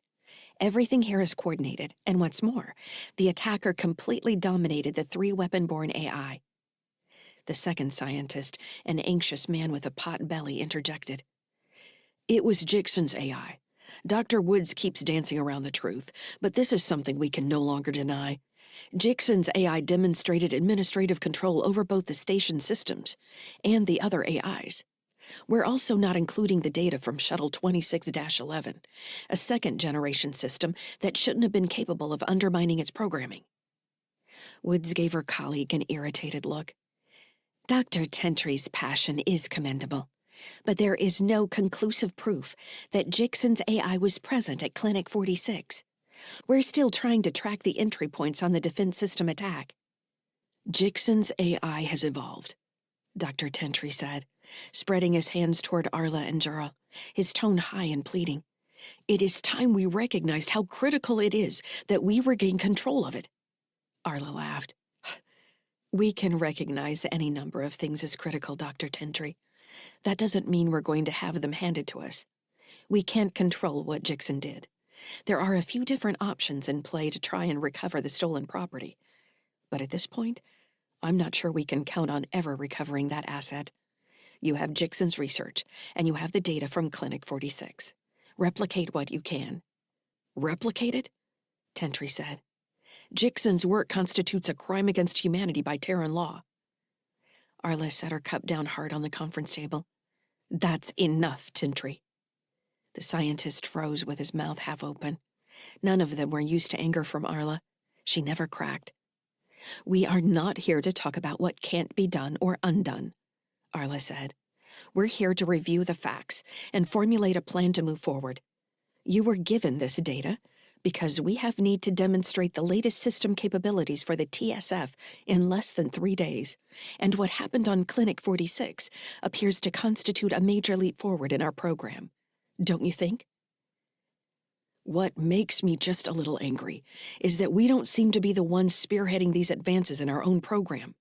We can't assume the TSF, and even the Marsians, won't have the general surveillance data of the attack.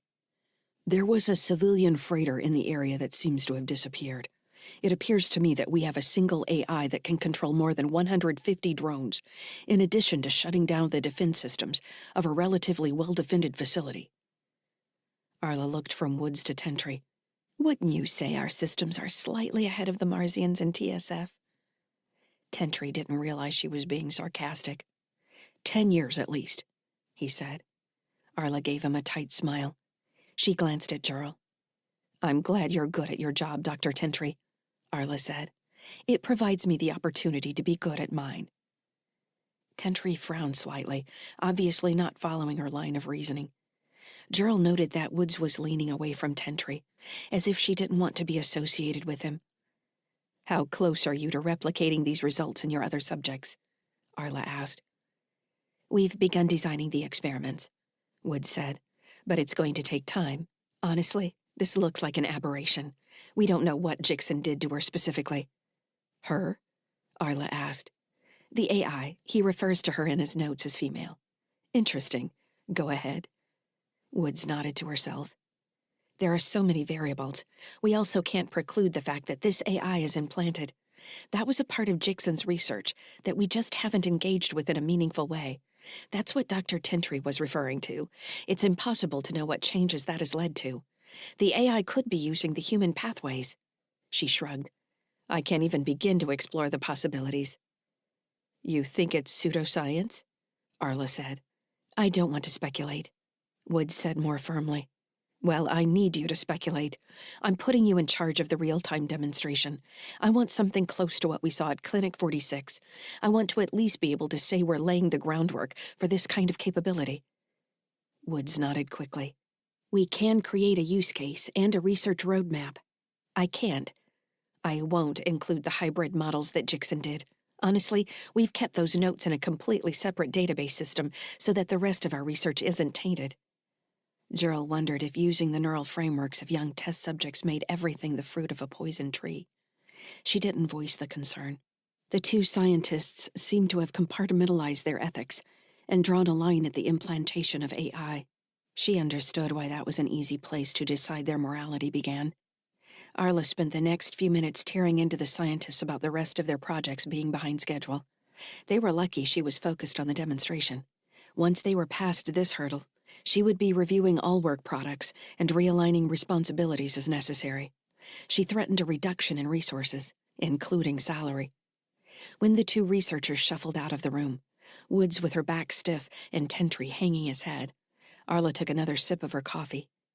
They sat in silence for a minute, as Arla seemed to be considering the meeting.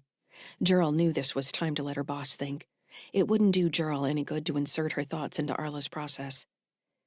What if we sanitized the data and showed Yarns and Cade the replay from Clinic 46? Arla asked. Jurl turned her empty coffee cup on the table. Is that setting us up for expectations we can't deliver on? Maybe. But it might do something else.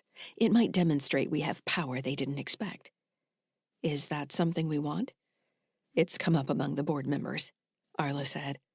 There's been discussion of a move toward Outer Sol, away from Terra. It wouldn't happen immediately, but with the fleet at now requiring a move, the overall situation requires rethinking. Tentra does bring up a good point about the restrictive legal environment on Terra. Mars won't be much different, Gerald said, or the JC. We could establish our own nation within the JC, Arla said, or perhaps out in the scattered disk. Nations go to war. Arla laughed softly. True. There's no future in that. I think we have some outsized egos that think they can do things better. I'm not sure they've thought it through. Gerald chose her words carefully. It seems that this project is getting bigger than it was originally conceived. You aren't going to start using the same hyperbole as the science quacks, are you? It's a means to an end, Jurl. Can you imagine the lives that could be saved in conflict if we had the power to just shut down a hostile fortress? Think of all the splinter terrorist groups out there, the pirates, the cults, that could be controlled with this kind of power. Gerald smiled. You're accusing me of hyperbole? She tapped the tabletop. If we use the data from the clinic attack, I think one of two things might happen. Both Mars and Terra will want to know when they can get it, or they'll start viewing us as a threat. Neither are good for the company. So we sit on this? We recover our property, Gerald said. Woods and Tentry are saying they need to study what's happened, and currently they can't do that. Everything they might try without Jixon's AI is just stumbling in the dark. How are we going to do that? Rodri sent the response to Cal Craft. He's going to get the Second Fleet ready to move. It's going to take a bit of time to get even skeleton crews there to move the ships. To Europa, Arla said. Yes, we have a contingent at Europa already. The local government is friendly, and it's close enough to 46 that they can be there in less than a week. We can staff crews off the Cho and Ganymede. Does Kraft know where Jixon's AI is moving next? He hasn't responded yet, but I suspect it's the Cho. Their son is sick. Did you read that part of the report? Arla nodded, not saying anything about Kraft's abuse of another civilian. No one had mentioned the operation on Petrel Doolin, which had been outlined in a previous report. They'll go to the Cho, and then they'll try to find their way out even further, where all the other AI are going. To Alexander, Gerald thought. Not sure what the thought meant exactly. There's a lot of travel time between any of the Jovian moons in Saturn space, and a lot more out to Neptune, Gerald said. With the fast movers available at Europa, Kraft will catch them. The question we'll need to answer is where he should take the AI. We need to make a decision about our long-term home in Outer Sol, Arla said. Yes, Gerald said. Chapter 23. Stellar date 10.01.2981, adjusted years. Location, Shuttle 26-11, Callisto Orbital Habitat, Cho. Region, Callisto, Jupiter, Jovian Combine, Outer Sol. What was Xander? On the shuttle ride back to Sunny Skies, as everyone else seemed amazed and grateful to have Tim back, Lyssa couldn't shake the ominous feeling that they had escaped a very dangerous situation, and no one else seemed to recognize how close they had come to disaster. Xander was an AI capable of things she hadn't even conceived. How had he pulled Kara into his expanse? She watched Kara, now sitting next to Tim with Britt on the other side, smiling as she demonstrated how to check her brother's pulse.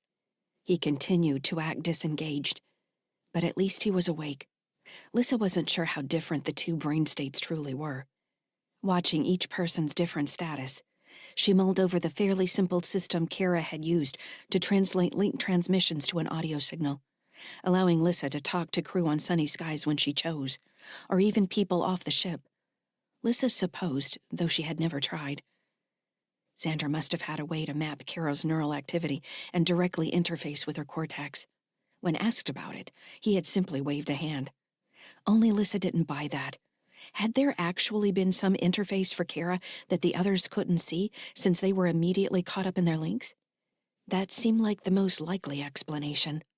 It would be easy enough to drape some lattice over Kara, allowing a physical connection, much like the system Heartbridge used in their weapon-borne imaging process. An alternative was that Kara had experienced the meeting as a holoprojection, though a large-scale holo in the room would have been detectable. It would also have been hard to maintain, that close to the power generation systems. If either option was the case, Lyssa decided, it meant Xander was a liar. She also pored through databases concerning the history and deployment of multinodal AI, those which were on the order of Fred, AI of the Mars One ring, and other massive systems controlling networks or physical places too complex for even groups of humans to maintain. Multinodal AI had been developed by governments, mostly due to the cost and resources involved, but also because other governments tended to view them as hostile technology. Outside of very tight constraints, very few powerful AI had been allowed to operate throughout history. The idea of a separate, self-described multinodal AI coordinating events on Proteus seemed much more sinister than a collection of escapees. Xander had implied that he was only a shard of the actual AI he referred to, Alexander. What would that be like, to have bits of her consciousness divided up and spread throughout Sol, representing her and reporting back? Lyssa turned her attention to the other end of the shuttle, where Harl 9 stood next to Senator Walton and Fugia. Both women looked lost in thought. The senator tapped a slow rhythm on her leg as she thought, staring at the floor, while Fugia's gaze was locked on the opposite wall. Fugia, Lyssa tried. Are you listening? The small woman glanced up, surprised. She looked at Andy, then seemed to realize Lyssa was contacting her separately from him. I'm here, Fugia said. What did you think of the meeting? Where to start? Did you see them place anything on Kara? I don't understand how she was able to join us in the Expanse. Fugia smiled. That's a good guess. I was conjecturing the same thing. I think there was a proximity link in the room.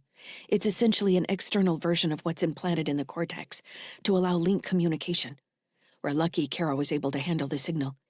There's a reason children aren't usually exposed to the connection until they're older and have a fully established sense of themselves. Not only does the flood of information affect them negatively, the experience can warp their sense of self. How do you warp a sense of self? Hit someone with so much input, they don't remember who they are anymore. If we're the sum of our experiences, what happens if you can bulk inject a large volume of experience into the brain? Some still use the technique as a form of suicide. That sounds awful. Lyssa thought of Fred's ocean and how overwhelming the sight of all the data had been, like it would dissolve her simply by looking at it, by knowing it existed. Multinodal. Did they plan on someone being present who didn't have a link? It's possible. The units can also be portable. There are any number of possibilities. I don't think it's the most important problem to dwell on right now. Maybe it's good Kara had a chance to meet these people, see who they are. I have a feeling this is going to shape her life for a long time to come. You sound like that makes you sad. Fugia nodded. It does. If Xander was a shard of a multinodal AI, how many other things like Xander do you think there might be? I suppose there could be any number of them. And they could take any shape? What did he look like to you? Fugia asked. A young man in a purple suit. A trickster character. A Loki or Joker. Did you see something different? That's what I saw. However, I think he could have presented himself as anything if he wanted to. I wonder if some of the other people in the room were manifestations of the other AI as well. But weren't they in the room with you when you walked in? The physical room? Do you remember seeing them? I have been trying to remember exactly, and the smaller room with the pillar is indistinct for me. Something is clouding it. My memory is usually very good. I almost wonder if we entered an expanse within an expanse. He didn't have to tell us when we established the connection. We accepted it, because we didn't know what to expect. We were there for the meeting. We granted him power over us. An expanse within an expanse, Lyssa mused. She replayed the moment Andy had stepped into the metal control room with the short pillar in the center. Her attention had been on Fugia, May and Harl on the right side of the room. That was where Andy had looked. She recalled other shapes out of the corner of Andy's vision, but she couldn't verify they were the others from the meeting in the library. The more she tried to focus on the room, the more it warped and slipped away from her. I can't remember exactly either, Lyssa admitted. This has never happened before. Well, Fugia said, that's what I think of the meeting. Where did the others come from? I can't find record of Taina, Kendall, Paul, or Jeremiah in any of the databases I've searched on the Cho. I'm going to expand my search to Io and Ganymede as soon as I've worked through everything local I can find. Had you ever heard of any of them before?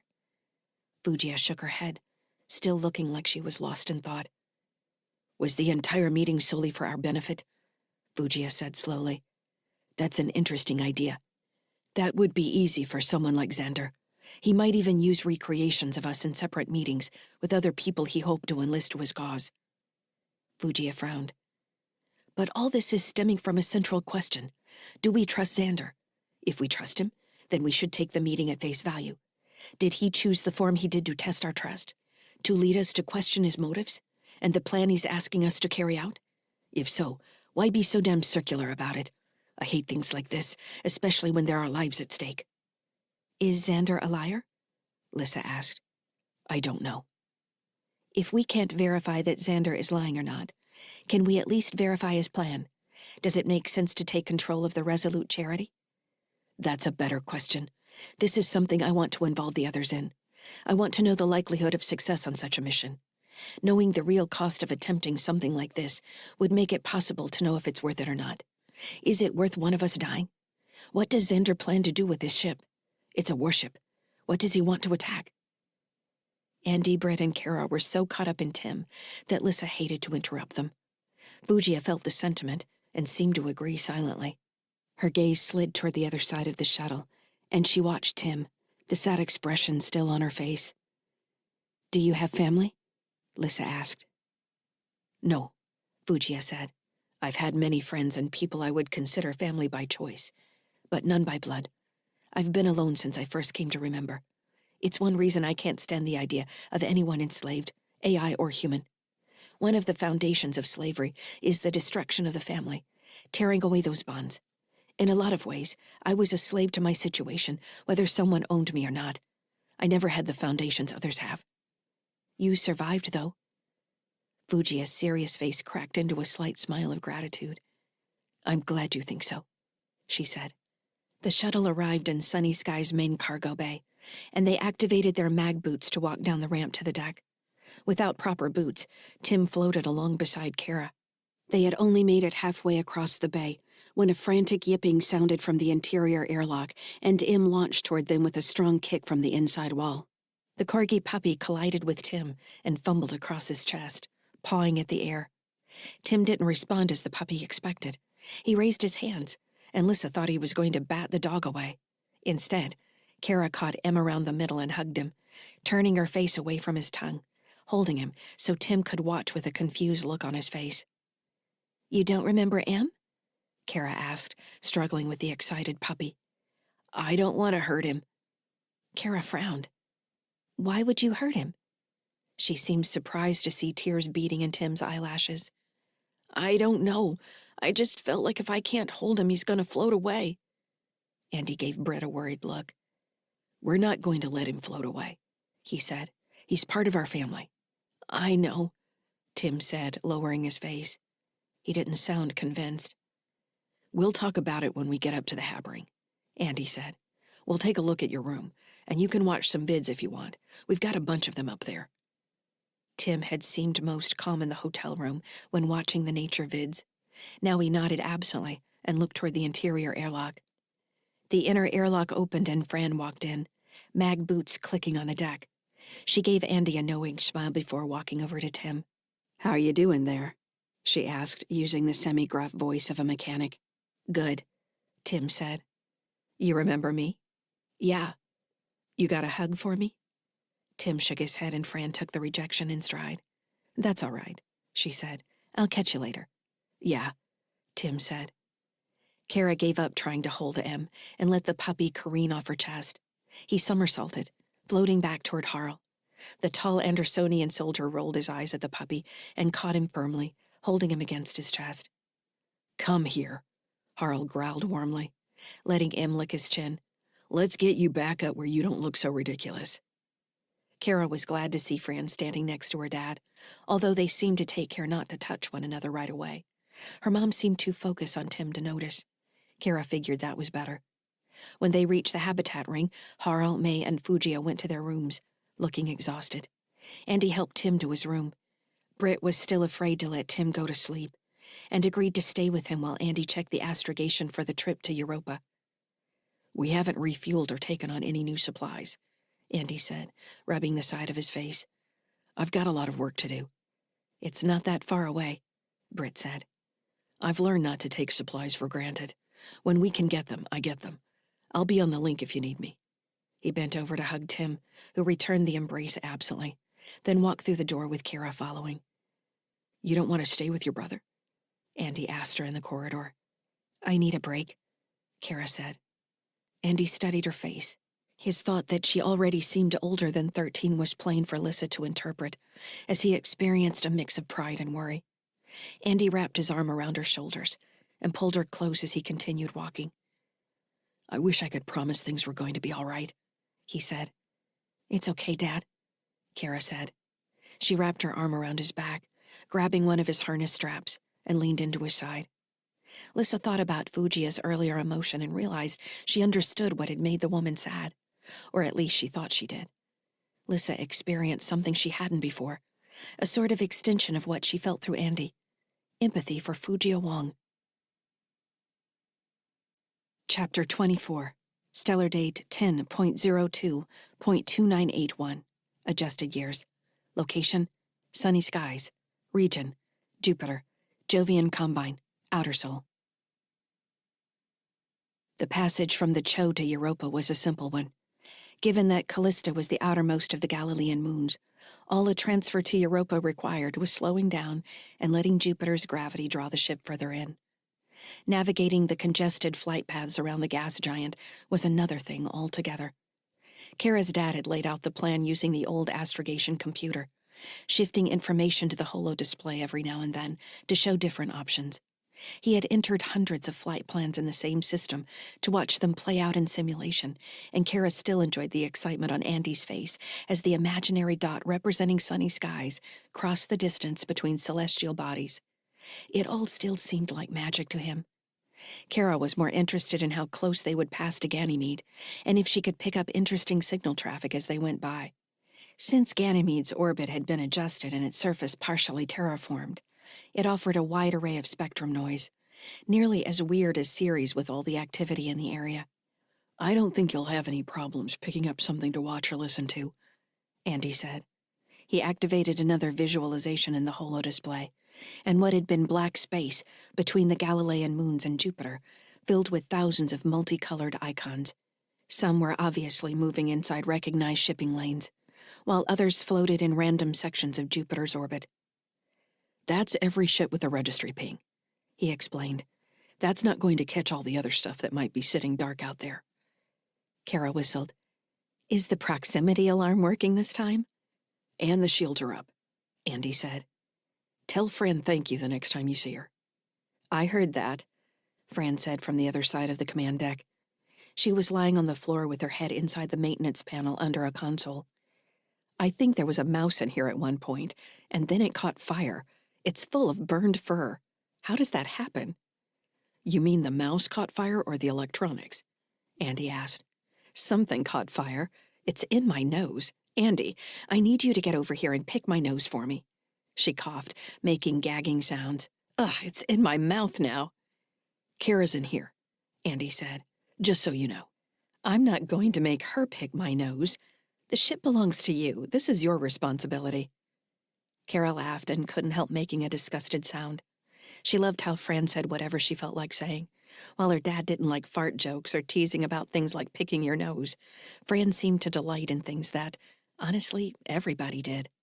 The more Kara thought about it, the more unreasonable it seemed to pretend people didn't have bodily functions, or express how they felt, or say when they were angry or scared. Listening to Fran sometimes, she felt dumb for having such basic realizations, but it helped her see something in her parents that she hadn't been able to recognize before. They were uptight. She understood why her dad kept himself wound so tightly, and he had gotten better since other people had joined the crew to help him with basic things, like fixing the ship or watching the pilot's console. But he also seemed to have a hard time expressing emotion toward anyone but her and Tim. Kara watched him looking at Fran, and knew he wanted to touch her sometimes, or tell her something. Maybe that he cared about her, but he held back. Her mom was the same way, and even worse about it, in Kara's opinion. Maybe it was Britt's relationship with her mother, or that Grandpa had died and she hadn't been there. But Britt rarely told anyone how she felt, that Kara could remember. Now that she was acting like she had missed them, like that could make up for leaving in the first place, Kara felt kind of disgusted any time her mom did show some warmth or caring. The fact that she barely left Tim's room made Kara want to stay as far away as possible. It was impossible to tell how Tim felt. In the few days since he'd woken up, he still seemed like a sleepwalker, and not at all like he used to be. "I'm going to check on Em," Kara told her dad. He nodded, not looking up from his charts. When Kara got to the door, Fran called out something from where she was working, and her dad stood to cross the room to her. Kara found herself smiling at that. It felt good to see them getting along. She wondered if she should feel bothered that he and Mom weren't being that way toward each other, and had another realization of how weird that would seem. Was it wrong that she couldn't imagine her parents together anymore?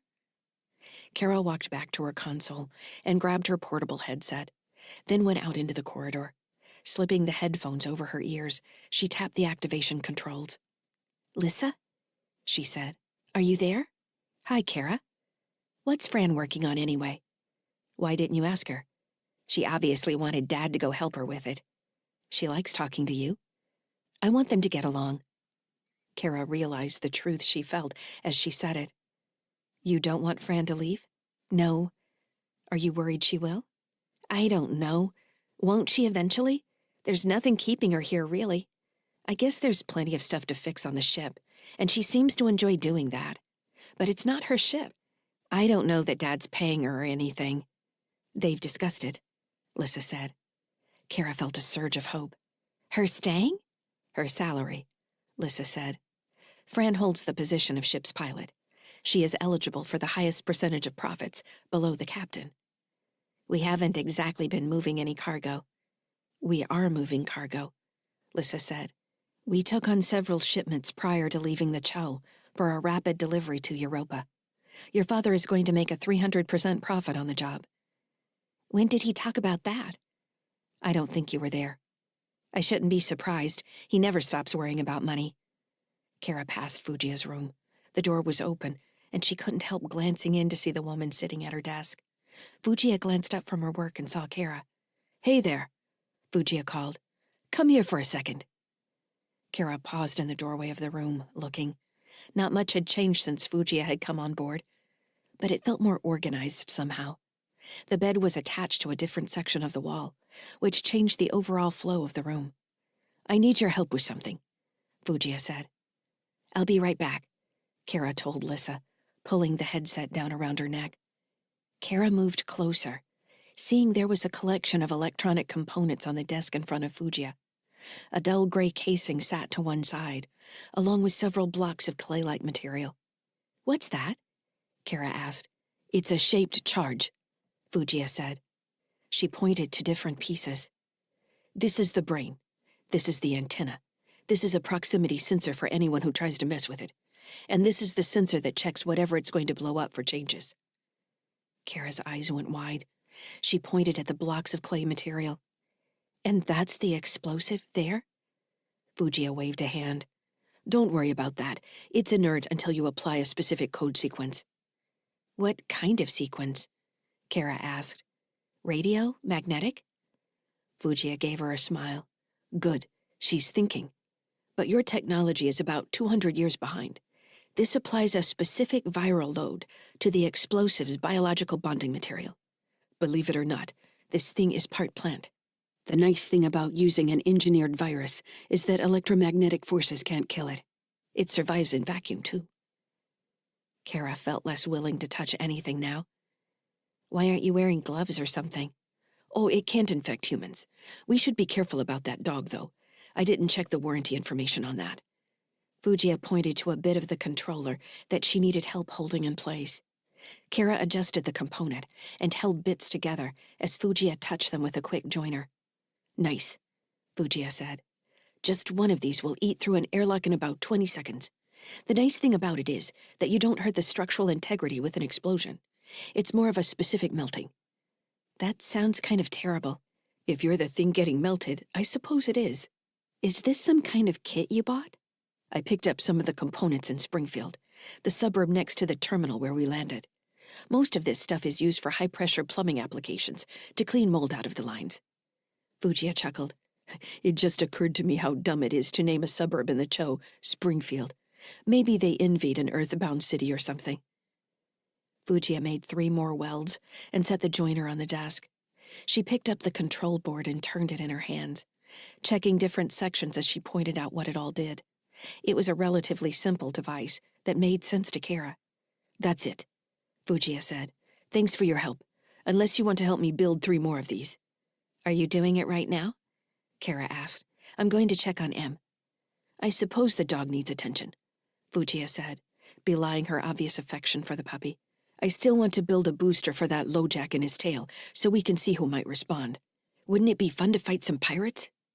I guess, Kara said. Fujia shrugged. You're probably right. Fighting pirates is fun until they start to win. Imagine the life you could have on a pirate rig, preying on freighters out in the deep flight lanes between the Cho and wherever else. We're a freighter, Kara said. This is more of a freighter with teeth. Most freighters don't have point defense cannons and their own mini fleet of attack drones. Fujia let out an evil laugh. I feel for the idiot pirates who attacked this scow. Sunny Skies isn't a scow, Kara said. Fujiya rolled her eyes. It's sweet of you to think that.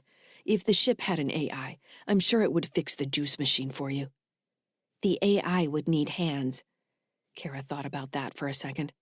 That's kind of why humans and AI are stuck together, isn't it? Each can do things the other can't. It's chicken and the egg, really, Fujiya said. Sure, AI could build a drone or mech to do what they want, but there's always going to be something they might need a human for. Maybe. She pointed at the headset. Were you just talking to Lyssa? Yes, we've been playing a game. It's a dating simulator with birds. That sounds ridiculous. Lyssa says she played with the AI that runs the Mars One ring and thought it was fun. It's kind of goofy, but I like it. So that's what you were doing when I pulled you away to help me with my bombs. I was going to play with M too. Fujiya nodded. Then you should scoot and do that. The dog needs love, or it's going to activate the LoJack and bring the pirates. She flashed an evil grin. Then we can kill the pirates with our drones. Pirates are humans too, Kara said, mimicking something Andy had said. Humans smell bad. Few deserve your sympathy, trust me. Goodbye, Fujiya, Kara said, rolling her eyes now. Say hello to Lyssa for me. Can't you do that over your link? I'm busy, the woman said, turning back to her work. You be nice for me, how's that? Kara went back into the corridor, headed for the hydroponic garden room that became M's play area. She fit the headset back over her ears. Fujiya's weird, she told Lyssa. Yes, the AI agreed. Chapter 25. Stellar date 10.02.2981. Adjusted years. Location, HMS Mercy's Intent. Region, Europa, Jupiter, Jovian Combine, Outer Sol. The alert that the Mercy's Intent had arrived at Europa found Cal lying in bed in Captain Gayla Fitzgerald's quarters. She lay naked on her stomach next to him, turning a polished stone over in her hands. Her prosthetic arm brushed against his shoulder as she moved, warm and strange. Looks like we've arrived, she said. Cal sat up and pulled on his boxers. The captain of the Mercy's Intent had a small holo display next to her desk, and he walked over to turn it on, stretching as he crossed the floor. When the display awakened, he glanced back to catch Gayla watching him. You didn't explain those burns on your side, she said. These? Cal asked, pointing at a swatch of mottled skin that ran from below his rib to the top of his leg. Heat condenser in a transport shuttle blew up on me, and a couple of the parts embedded themselves in my side before I got out of there. Didn't move fast enough. You don't see people with scars much, it seems like, she said. Gayla set the polished stone on the nightstand next to her and rose to her knees on the bed, not bothering to cover herself. Her mech arm was thinner than her muscled left arm. Her abs stood out as she stretched as well, rotating her shoulders from side to side. Cal watched her as the holo display loaded an image of local space. You're going to get me excited again, he said. Gayla chuckled. I'm sleep-deprived enough as it is. I have to work today. As the holo filled with the image of Europa, tinted blue by the software, other icons populated the display, showing private ships, a few Jovian patrol vessels, and then the green swarm of Heartbridge ships. A few that had been in storage at Clinic 46 had already arrived. Shrugging into her uniform shirt as she walked up next to him, Gayla studied the display as intently as Cal. When did Heartbridge amass so many ships? Cal didn't answer. He pulled up another list of the Heartbridge registry returns and counted 71 ships. We should be getting a request to report any minute now, Gayla said. She stepped into her pants and buttoned them in place. Where did you throw my shoes? She asked. Cal waved at the vicinity of the door. He wished he had time to send Gerald a request for information on the local commander. In his experience, the people Heartbridge put in charge of their heavy cruisers were better at politics than combat. The presence of so many ships in the area could only mean that Heartbridge wanted a show of force, and was potentially moving their base of operations from High Terra to somewhere in the JC. He had long suspected the company was considering such a move. Its holdings had always seemed diversified in areas that favored weapons development over bioresearch, which is what one would expect from a supposed healthcare conglomerate. Millions of clinics scattered throughout Seoul meant that the average person felt favorably toward Heartbridge, even if those businesses were a tiny part of the company's real business. "There it is," Gayla said. "I've been commanded to report into a ship called the Resolute Charity. They're sending the location data now." "Do you know the captain?" "Her name's Vickers. I've never met her before. I think she came from the Mars One Guard." One of the interesting components of Heartbridge's crews and leadership was that they were mostly soul agnostic, having come from everywhere. Few retained any nationalistic fervor. The Marsians might dig at the Terrans, while the JCers called them all ground pounders, but they managed to get along on the private ships. They were paid well, which didn't leave much room for complaint. Cal pulled up a current map of Europa, highlighting the major cities. Why hadn't Heartbridge chosen Ganymede for a new base of operations? He supposed it didn't matter. Europa probably had cheaper real estate and offered similar access to the rest of Outer Sol. It also had relatively clear space compared to Ganymede and the Cho. Through his link, he accessed the public information on Captain Vickers of the Resolute Charity. An image of a gaunt woman with hazel eyes and bloodless lips appeared in his mind. First name Rachel. Cal flipped through her service history with the Mars One Guard. She had retired with a full pension, but was obviously the kind of officer who couldn't sit around doing nothing. She had been with Heartbridge for 3 years, mostly moving the Resolute Charity from one moon to another in Outer Sol for social events on the ship. The Resolute Charity put the benevolent hand to shame. The ship was thrice the size, with enough beds to service multiple cities or rings, surgeries, genetic modeling centers, a full spectrum of treatment options for nearly any human physical or psychiatric ailment that science hadn't managed to stamp out across the last 1,000 years. The ship also had a drone fleet of over 1,000, with long-range missile batteries, railguns, and a point defense system. It was a shame to keep it in orbit most of the time. The Resolute Charity was the kind of ship that should have been long gone on a colonization trip. "How soon do you need to report?" Cal asked. "Not just me," Gayla said. "We. They asked for you specifically. As soon as we've got a parking orbit approved with the Europans, we'll head over in a shuttle. They didn't specify an exact time. They did forward a social schedule, and there's a dinner in 6 hours." She smiled. Cal had to acknowledge that Fitzgerald had a nice smile, even if it often devolved into a scowl. "I guess I'll need a suit," he said. She slapped his ass. "Your birthday suit is all right." Cal caught her arm when she tried a second time and pulled her against him. "Careful," he said. "That's going to cost you." "I'll pay," Gayla growled. Once the Mercy's intent passed Europa's border control 2 hours later, Cal and Gayla, along with 2 of her command team, left the ship in a shuttle operated by an AI that reminded him too much of Sandra back on Clinic 46. He supposed that AI was dead or drifting now. But during the 30-minute trip to the Resolute Charity, Cal couldn't stop thinking about Sandra's strange responses to the verification questions several days prior. While the other officers joked with each other, Cal replayed his last conversation with the AI. For some reason, she kept asking if he allowed Tim on board. "What do you mean, did I allow him on board?" he had asked. "The kid's on board. We can put him out again. That's the option right now." "Do you allow him on board?" "Why are you asking me this?" "Do you allow this?" "Discontinue conversation," Cal had ordered, sick of listening to the strange quaver in the AI's voice. It didn't make sense for the shuttle to express any kind of emotion over Tim Sykes having come on board. He had wanted to put a pulse burst through the thing's logic center. When they reached the Resolute Charity, Gayla left with her officers to check in with Flight Command, while Cal went down to a local shopping center off the main inbound shuttle area to buy a suit. The dinner had turned into a full-blown social event, with government officials from several European cities and some other well-to-do privateers who happened to be in nearby space. Cal knew it was going to be a time to meet the influencers in the area for the next few months. He might as well put on a good face and get a sense of who was going to be in charge. Gerald might want to report on what he saw, so it wouldn't do if he showed up in the same scorched ship suit he had been wearing since the raid on the Worry's End. As he walked through the shopping district, Cal studied the mix of crew, family members, and visitors milling through the area. Like most Heartbridge ships, The people here didn't look like they expected anything serious to ever happen. Even if the ship served its purpose as a relief vessel, none of the slow-walking crew members appeared ready for a true disaster.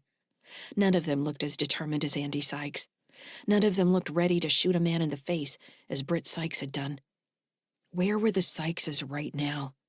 He knew no one had tried to activate the seed they'd taken from Clinic 46, which would automatically broadcast a carrier signal if loaded into one of the attack drones they'd stolen.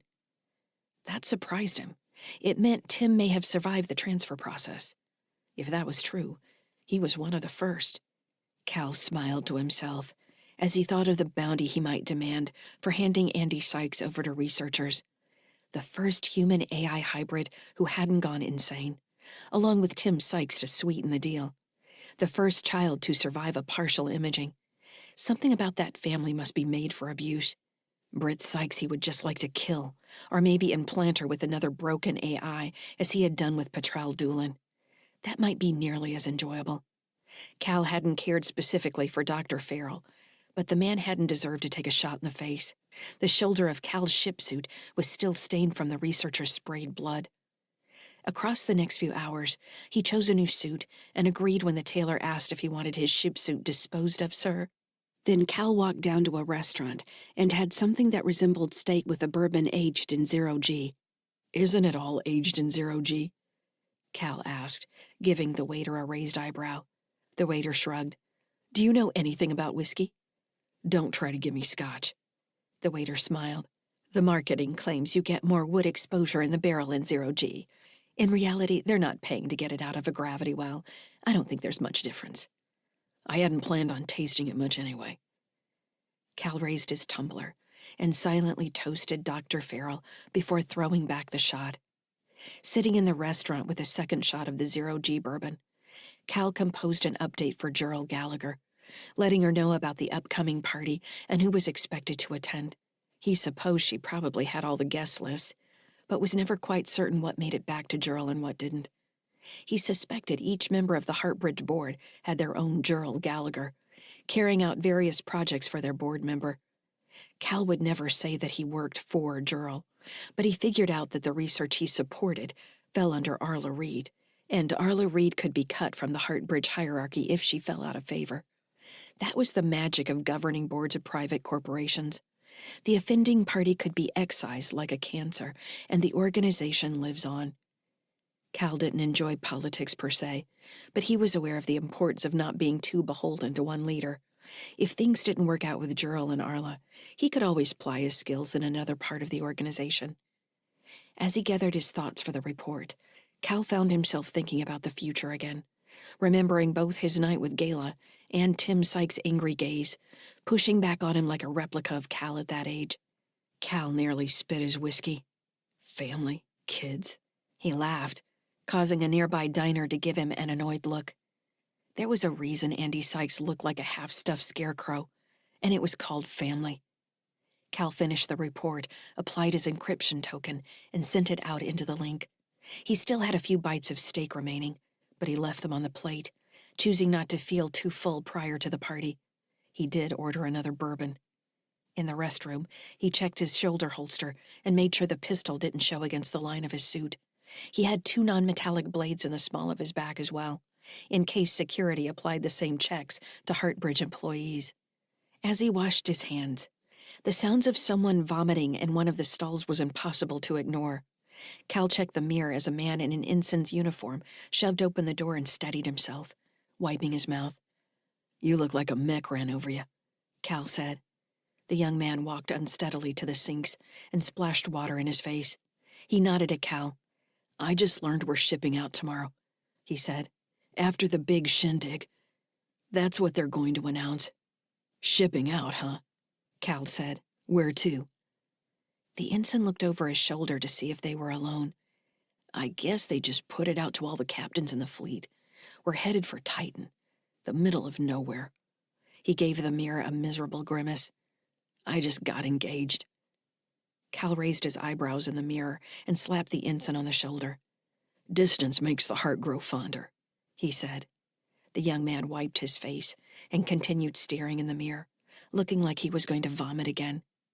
Cal walked back into the restaurant, still tasting the bourbon in his nose. The ensign's dismay must have been based on the meeting Gayla Fitzgerald had been called to.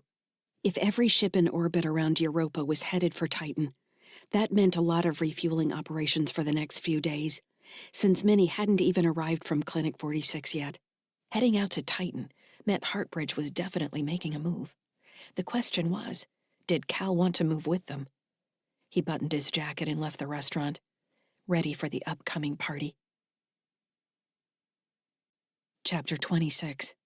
Stellar date 10.02.2981.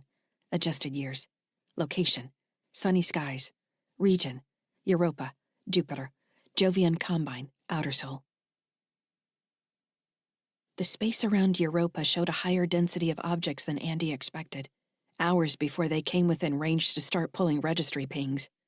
As the names and registration info came back, Andy had to call Fran over to read the list again. He couldn't believe what he was seeing.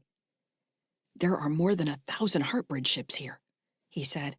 "I'm pretty sure all these are pirates," Fran added, pointing at a block of returns on the list. "Or privateers might be the polite term. Europa Border Control let them in, so they can't be on any active wanted lists. I've seen those call signs at Crunya, though." "We were at Crunya," Andy said. "Based on our real cargo, I think we might qualify as pirates."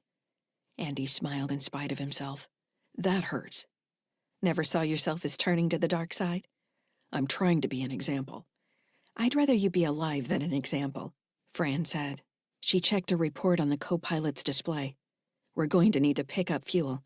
There are a couple vendors off Europa you might think about. If there are that many other ships close in, the queues for supplies are going to be insane." "It will be worth the higher prices," Andy answered, still scanning the list. He touched a name on the readout.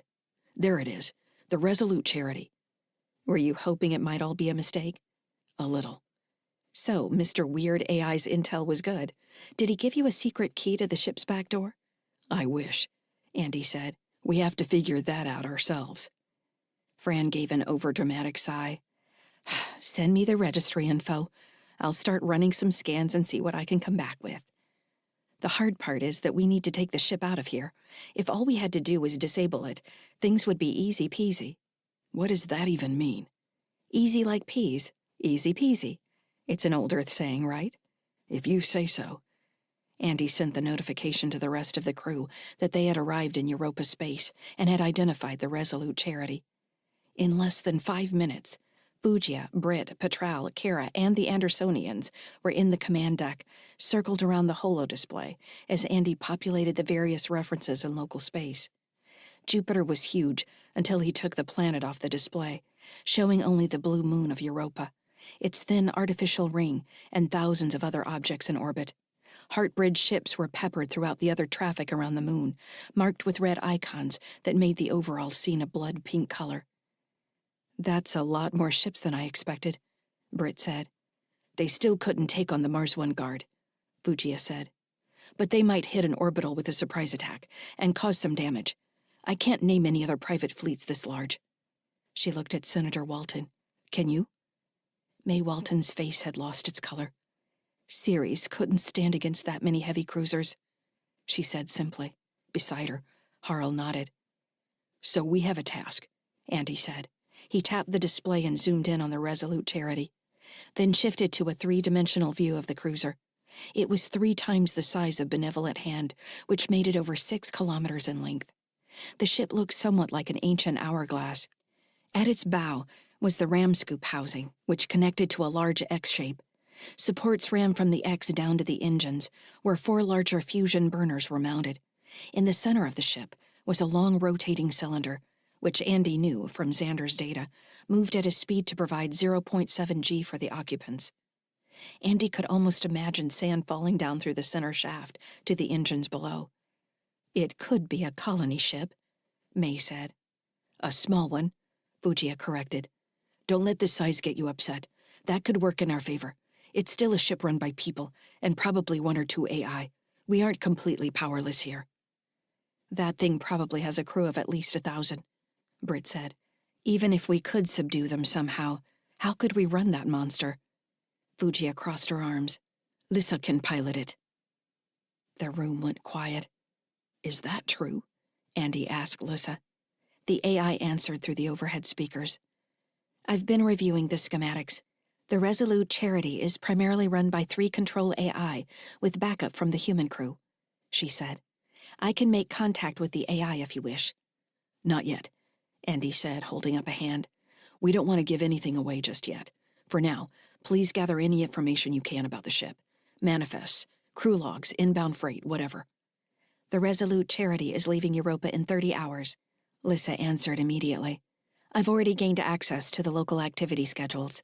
The officers are taking part in a large social event with local government officials in 10 hours. During that time, the fleet is completing fueling and refit operations in preparation for departure." "Where are they going?" Fugia asked. "They've marked all their astrogation plans as classified. I could attack the encryption, but that might raise awareness with the AIs. However, I think I've determined a likely destination. I believe they're going to Titan." "Titan?" Andy said. "Why there?" "There is an order for a cake serving 300 with Bon Voyage à Titan written in the frosting." Several of them burst out laughing. Andy grinned. "That's great, Lyssa. I'm surprised they encrypted their flight plans. If they're inviting all these locals to a going-away party, they aren't going to be able to keep it a secret for long." "Unless it's a misdirection," Fugia said. "True," Andy acknowledged. "Why lie?" Britt asked. "Heartbridge isn't at war with anyone. Why they have this number of warships makes no sense. Why wouldn't they want to move them away from a populated area now that their storage at Clinic 46 is compromised? This many ships in orbit around Europa must have the local government sweating bullets." Andy crossed his arms, staring at the model of the ship rotating slowly in the holodisplay. "We have another objective as well. We need to get Petrel into one of their surgeries to reverse the implantation procedure." He glanced at Petrel, where she was leaning against Kara's communication console. "What about you?" Petrel asked. "You're the focus right now," Andy said, avoiding thoughts about Lyssa in his mind. He wasn't entirely certain that he wanted her gone. "We obviously don't have the personnel to mount any kind of frontal assault against this kind of position. This party Lyssa says is happening would provide a good cover since most of their command will be distracted. If the captains from the rest of the fleet are busy on the Resolute Charity, while the other ships are focused on refueling, what can we do to slow or eliminate them from the equation? What do we have?" "We have our own little fleet of attack drones," Fugia said. "They're vulnerable during refueling," Britt said. "Or we disable the refueling stations before they even start, and they won't be able to follow if we take the Resolute Charity out of here." "Is the target refueled?" Petrel asked.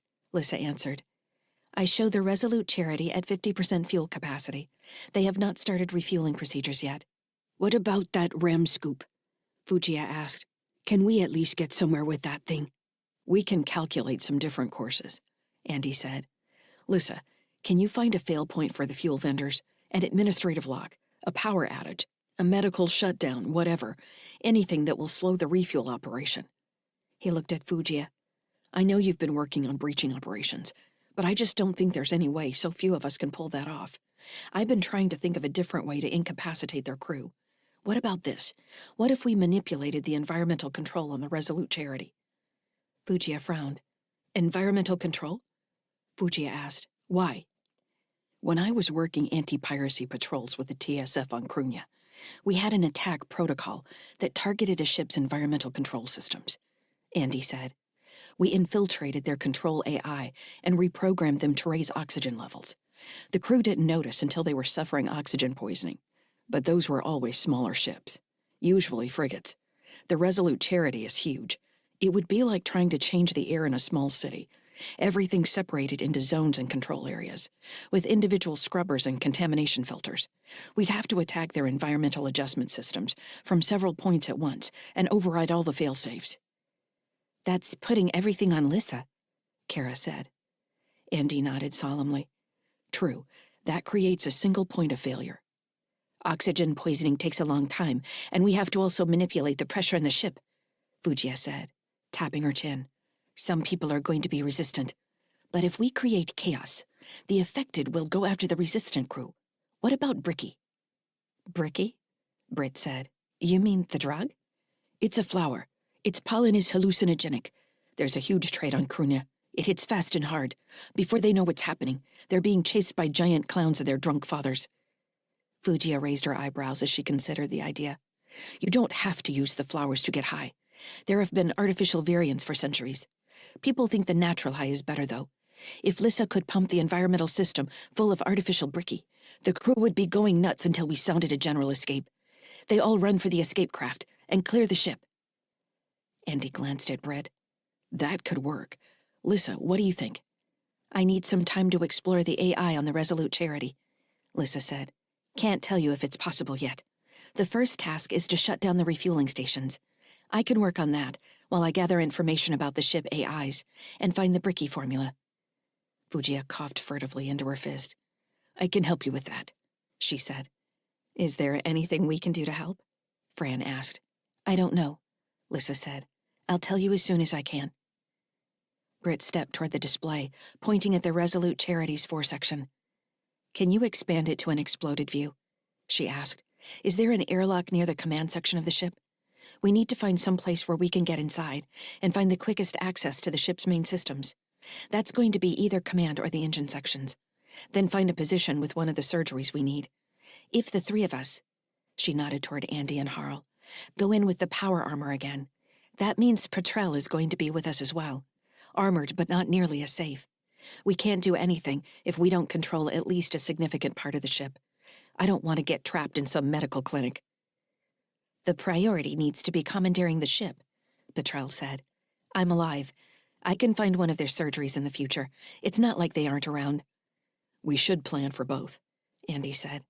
There's something else to think about, Fujia said. Air filters. If your power armor or Petrel's EV suit get compromised, you'll need something to protect you from the bricky. Do you have any ideas? Andy asked. Fujia nodded. Personal breathers. They fit right in the nostrils. They won't last forever, but they'll keep your lungs clear until we clear the ship at least. She grinned suddenly. Although, you forget and breathe through your mouth, and you're going for a ride. I can't wait, Petrel said. After Fujia left to work on the air filters, the rest of the crew spent the next 2 hours poring over the internal schematics of the Resolute Charity. Fran provided information about control and mechanical systems. Britt, Andy, and Harl debated tactical positions, and Petrel played devil's advocate with each new proposal. They debated entry points from exhaust dumps to the external maglev track, developed an estimated strength for the security forces, and ran simulations with the crew incapacitated and the drone fleet active and vice versa. After an hour, Kara asked if they needed to worry about maintenance drones attacking like on the ship back at Clinic 46, and Andy threw up his hands in disgust that he'd missed that detail. Yes, he exclaimed. When they finished, Andy felt they had several workable ideas, but still needed the update from Lyssa. He sat in the captain's chair and rubbed his face. He had grown sick of staring at the rotating model of the Resolute Charity, and had paused the ship in mid-turn, making it look warped. The command deck had cleared for a few minutes as people filed out to take a break and find food. Lyssa had been absent for at least an hour, apparently working on the problem she had been given. Britt still stood in front of the holo display with her arms crossed. When they were alone, she asked Andy, "Why didn't you answer about the surgery?" "What do you mean?" he asked. "For you, getting the AI out of your head." "I didn't answer because I don't have an answer." "The answer is easy. You take it out." Andy glanced at her. The light from the holo display made her face look ghostly. "It's not that simple, Britt," he said. "I don't expect you to understand. All I can say is that for now, I don't want her removed." Britt's eyes widened. "You don't want her removed? Do you know what you sound like? An addict. Is that thing making you crazy like everyone says it's going to?" Andy took a breath, trying to remain calm. "This is something you don't know anything about. All I can ask you to do is trust me. She needs our help, and the best way to do that is keep her where she is. Don't forget everything she's able to do for us." Britt waved a hand. "She's an AI. She could do the same things from a mech or one of those drones. She doesn't need a human host to access networks." "According to Fujia, that's probably not true. She's different than the other weapon-born. She can do things they can't. That's a big reason why we shouldn't just be handing her over to Xander when the time comes." "Right, Xander. Didn't all of you think that one was crazy? We're dealing with another life form, Britt. I can't figure out what's crazy or not. I can see why they would want the Resolute charity. It's powerful. We can get it for them. What if someone gets killed? That hasn't really played into your calculations here. Andy couldn't take it anymore. You've been here with us the whole time, he said, his voice getting louder with anger. You could give your input any time you wanted. You think somebody's going to die? Say it. Since when did you run away from a fight? I don't run away from fights I can win, she said bitterly. You've been chasing ghosts for 2 years, Andy said, voice barely under control. You left this family to chase the thing you thought was hurting those kids on the fortress. Well, we found it. It's right there. He jabbed a finger at the frozen ship. We're going to take Heartbridge down. And not just Heartbridge. We're going to take down every company making AI for their own use. We have to give the AI a way to fight back, Britt. I know you understand that. And I can't protect Lyssa if she's in one of their seeds. I can't keep her safe if she's taken out. Britt stared at him. He didn't know what he saw on her face. Anger, disbelief, regret. She clenched and unclenched her fists, and for a second he wondered if she was going to swing at him. She lowered her face. I know, Andy, Britt said slowly. I wish we hadn't been caught up in this. I wish we had never gone into 8221. I know, he said slowly. Britt stared at the floor. It's like I'm trapped there, and I can't get away. You've been saying that for 10 years, Britt. It's time to let it go. This is our chance to help those kids. Those kids are dead. Andy snorted a short laugh. One of them isn't. Kylan Carthage is here. We can get him out of Petrel and help him from there. But we're not going to be able to help you. I don't want you to sacrifice yourself for this, Andy. That's never what I wanted. She stood, trembling, gaze cast down. I'm not going to do that, Britt, Andy said. I promise. Come here. He reached for her upper arms and pulled her toward him. She resisted at first, not looking at him. Then she nodded stiffly and stepped forward, allowing him to pull her into a hug. Andy put his hand on the back of Britt's head and held her against his chest. He felt her breathing carefully, not allowing herself to relax. There was a scraping sound at the door, and Andy looked up to see Fran standing there. Her green eyes flashed, and she gave him a slight questioning tilt of her head. He nodded to let her know things were all right, and she smiled. The sight of Fran's smile made Andy feel like he could take on 100 heavy cruisers. Andy, Lyssa said, surprising him, I have control of the Resolute Charity's environmental AI. Chapter 27. Stellar date 10.02.2981. Adjusted years. Location, sunny skies. Region, Europa. Jupiter. Jovian Combine, Outer Sol. In a deliberately random order, the drones attached to Sunny Sky's midsection deactivated their maglocks and floated away from the ship. Lyssa let them drift further away for 20 minutes until they resembled jettisoned debris to anyone who might be watching, then activated each in a similarly random order. Monitoring the sensor returns from Sunny Sky's antennae array, Lyssa spread the drones out in a broad wing behind her.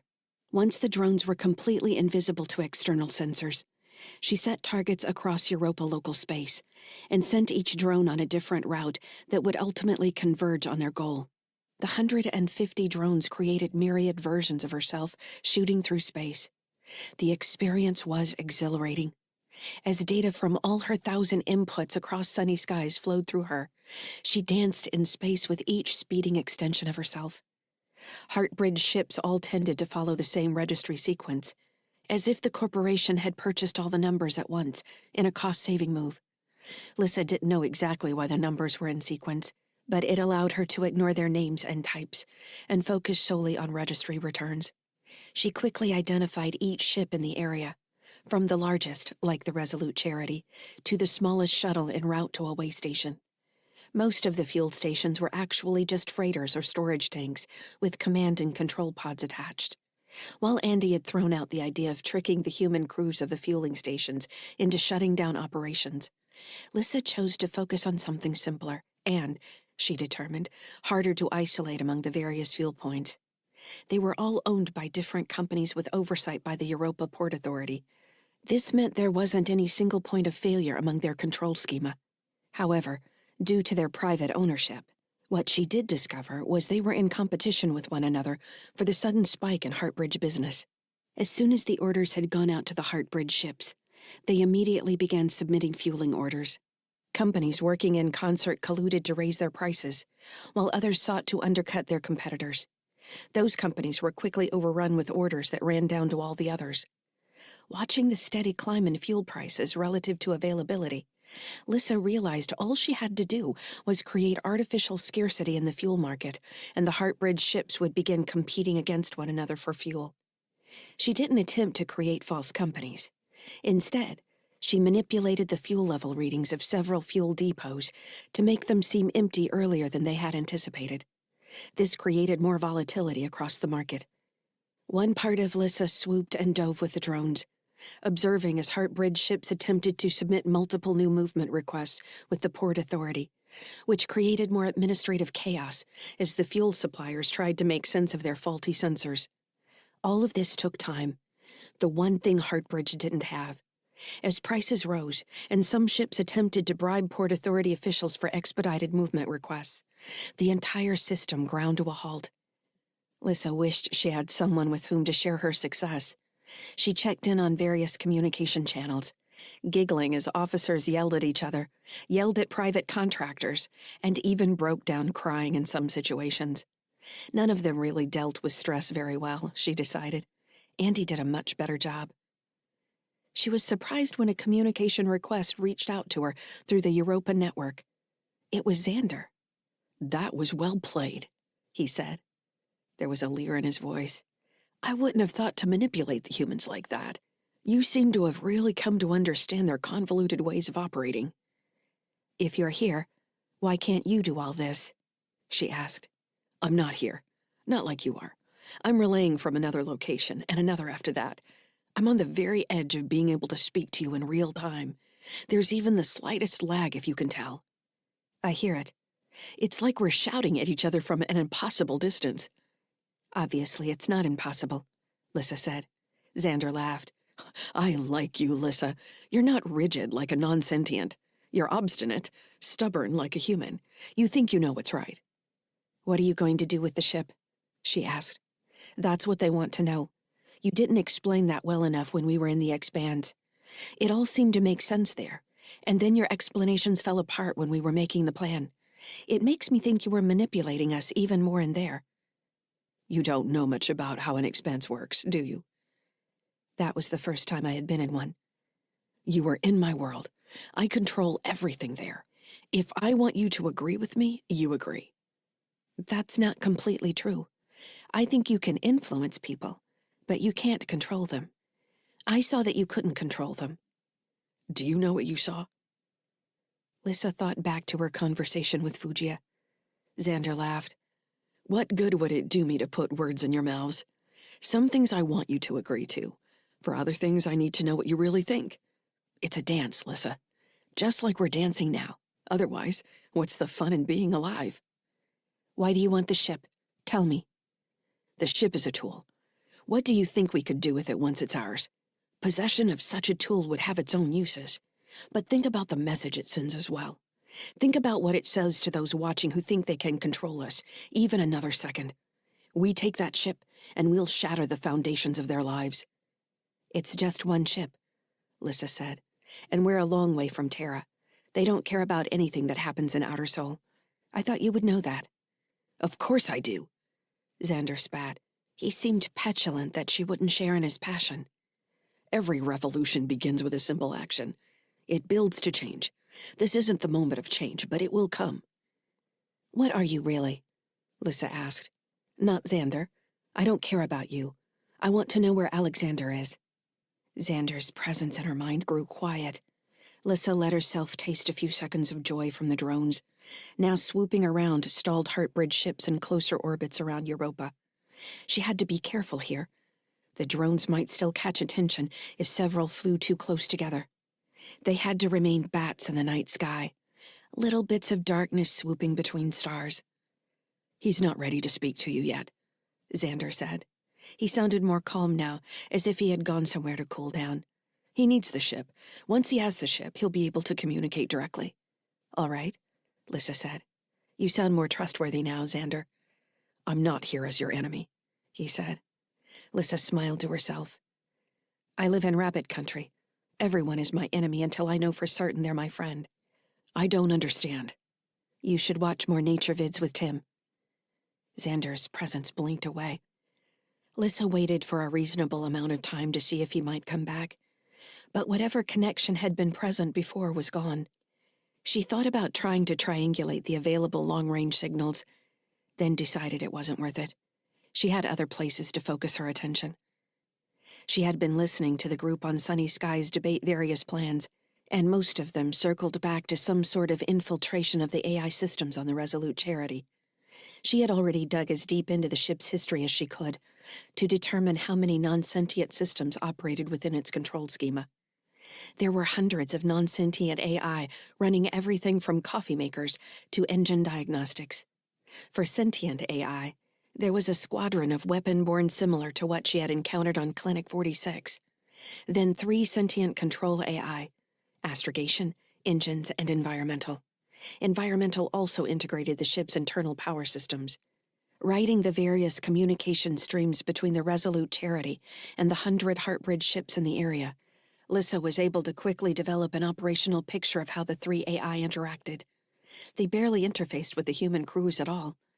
She was amused to listen to them squabbling amongst each other when trying to determine how to control overlap systems, like the engine cooling lines that connected with the ship's overall liquid recycling systems, or how flight planning might affect all 3. Their names were Diane, Fiona, and David. Diane ran astrogation, Fiona had engine control, and David was environmental systems. After listening for a few minutes, Lyssa felt she had enough information to make a decision on who to contact first, creating an encrypted channel the other 2 wouldn't overhear unless they were invited. Lyssa reached out to David. "Hello?"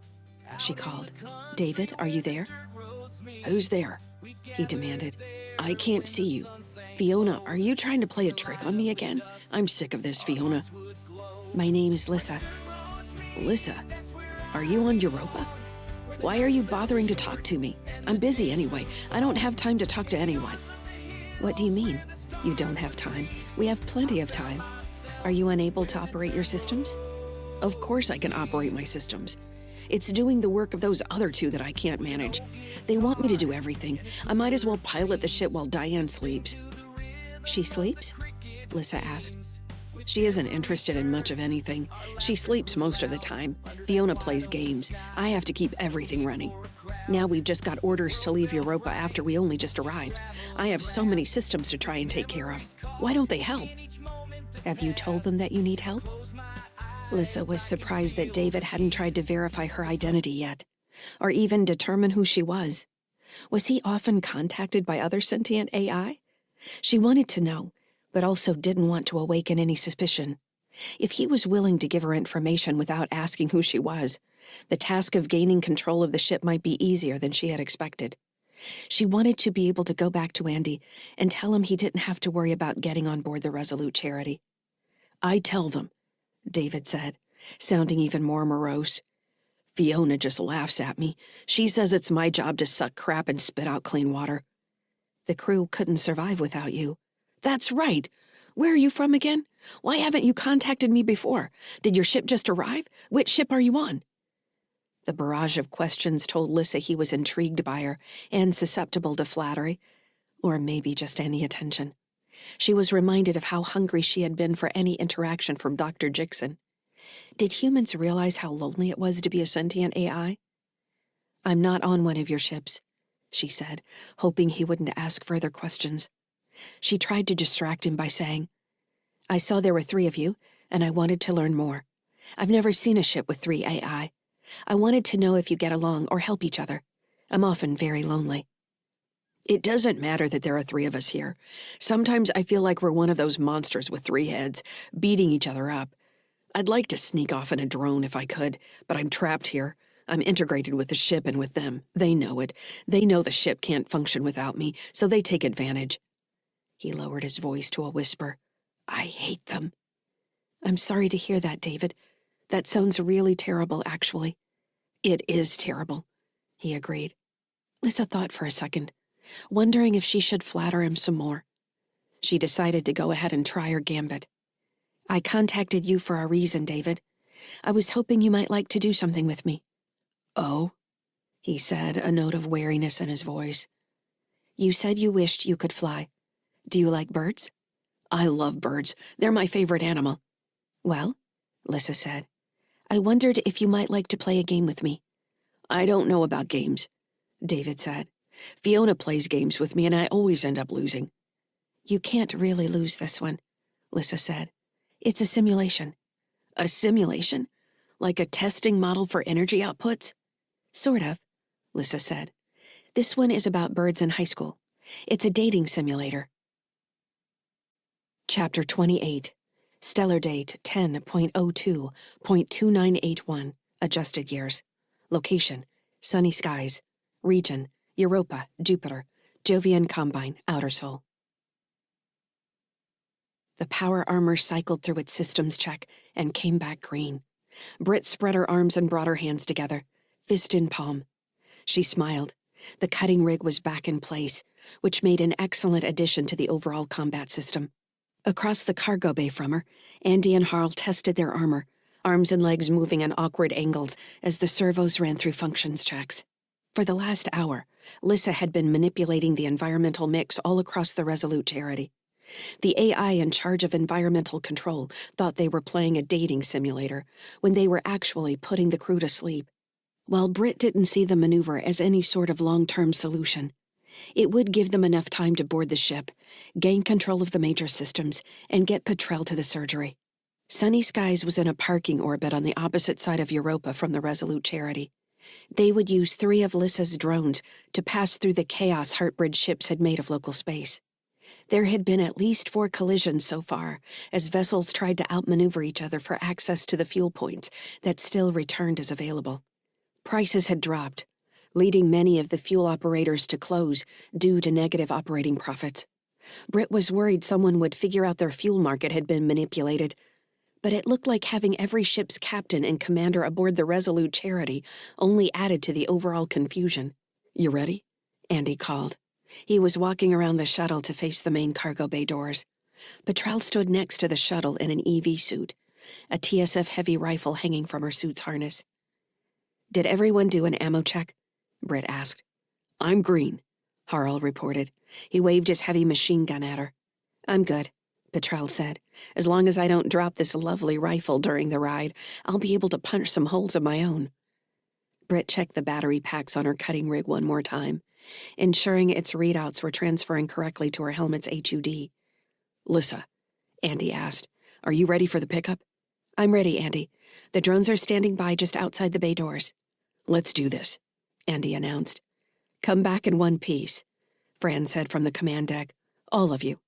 "We're planning on it," Britt said, not unkindly.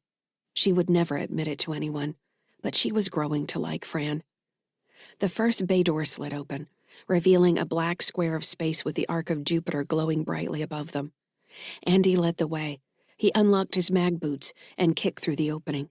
He rotated to face them, activating his suit's thrusters to keep him stationary with the ship. Out of the dark, the winged shape of a drone moved in behind him, tea kettle thrusters blasting with micro-corrections, before locking magnetically to the back of his armor. "I show a good lock," Andy reported. "Verified," Lyssa said. Andy waved, and the drone shot upward into Jupiter's glow, taking him with it. Harl went next. Once he was gone, Britt walked over to Petrel and helped her attach her suit's harness to the outer equipment hooks on Britt's armor. They verified each latch point. Then Britt tested walking forward. Petrel hung from the front of her armor like a baby in a chest carrier. "Don't go hugging anybody with me hooked to you like this," Petrel said. "I don't plan on it, don't worry." Britt walked to the edge of the open bay door and jumped into space. Her thrusters activated, stabilizing her as she felt the drone connect with the back of her suit. "You're locked," Lyssa said. "Are you ready to go?" "How do you feel, Petrel?" Britt asked. "Like I'm dangling from a rocket?" "That's an apt description," Lyssa agreed, accelerating. Sunny Skies fell away more quickly than Britt expected, quickly becoming a thin gray rod with a wheel at one end, and then a sparkle in the distance, lost in Jupiter's glare. The glimmers of other ships became visible, and then abruptly they were passing over Europa, a dark blue ball latticed with lines of light, marking the floating cities on the ocean moon's surface. They came around the light side of the moon and skirted past the edge of its orbital fusion sun's no-fly zone. 5 minutes to target, Lyssa said. Andy is 3 minutes to target. The plan was to land on the forward section of the Resolute Charity and make their way to a service airlock just below the command deck.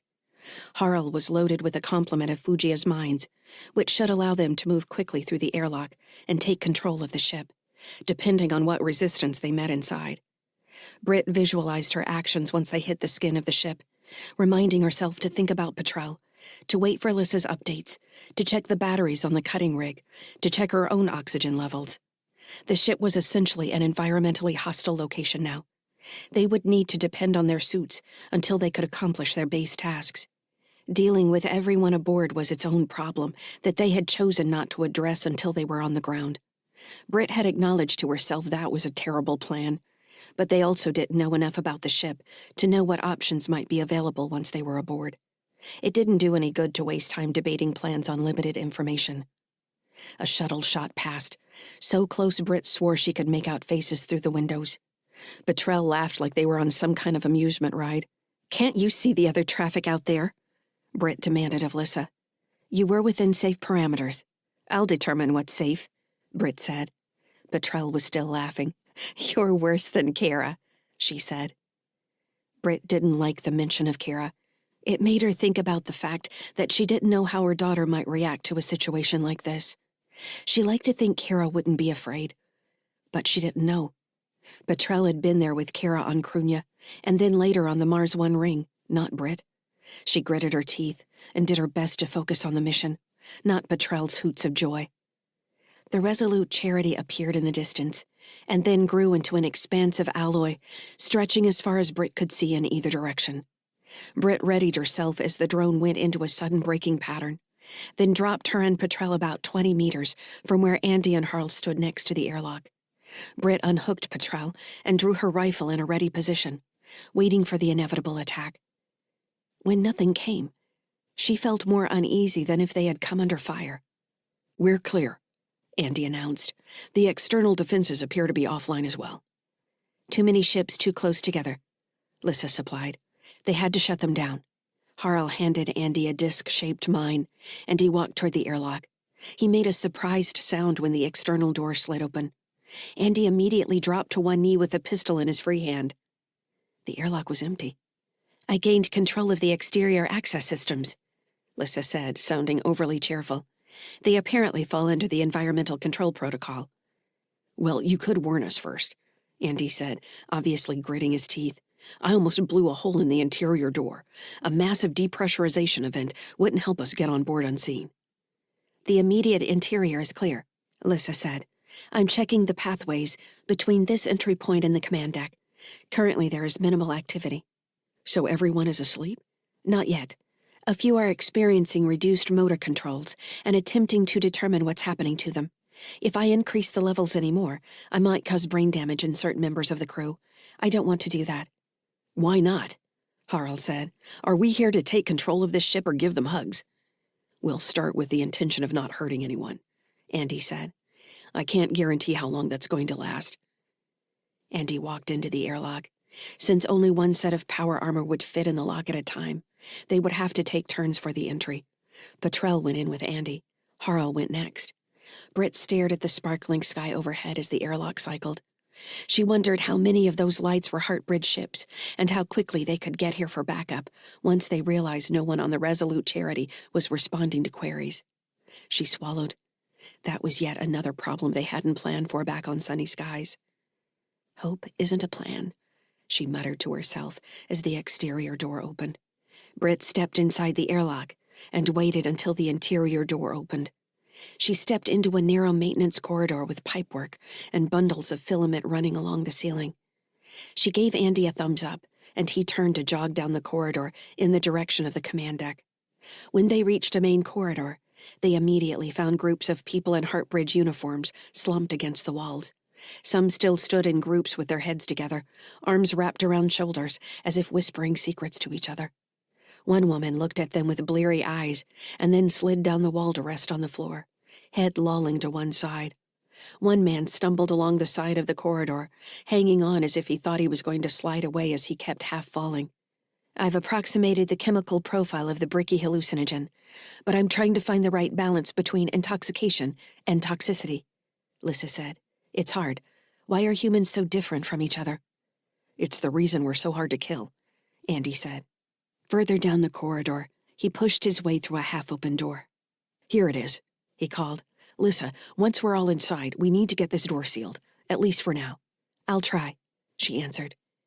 Britt walked around a woman moaning in the middle of the floor and passed through the doors at the end of the corridor. On the other side was a wide round space that made up the command deck. 2 levels of floor dropped to the main holo display, where a model of Jupiter currently hung, glowing malevolently. Crew members sat in various states of disarray around the room, some hanging onto their consoles, while others were on their hands and knees, dry heaving onto the floor. They all looked to be lower-ranking officers. Andy moved a man away from the first pilot's console and pulled off his gloves. The air makes my skin itch, Andy complained. I wouldn't trust the joint seals on that suit, Harl warned. Just getting my bearings, Andy said. Here it is. They have a course plotted for Titan. I'm going to follow the first part of the flight plan, then reorient and head for Uranus. From there, we can slingshot to Neptune. The ships in local space won't know what we're doing except that the leader is leaving early. By the time we're into the second leg, they won't be able to match our velocity. He tapped feverishly on the console and activated the flight plan. There it is, Andy said. Now, let's find the surgery. If it can fix Petrel in short order, we'll do it before the burn. A screeching sound filled the air. Britt raised her rifle and scanned the room, looking to see if one of the crew had activated an emergency klaxon. The sound was coming from the holo display. Jupiter had disappeared, and now the form of a woman in a green shipsuit stood in the middle of the tank.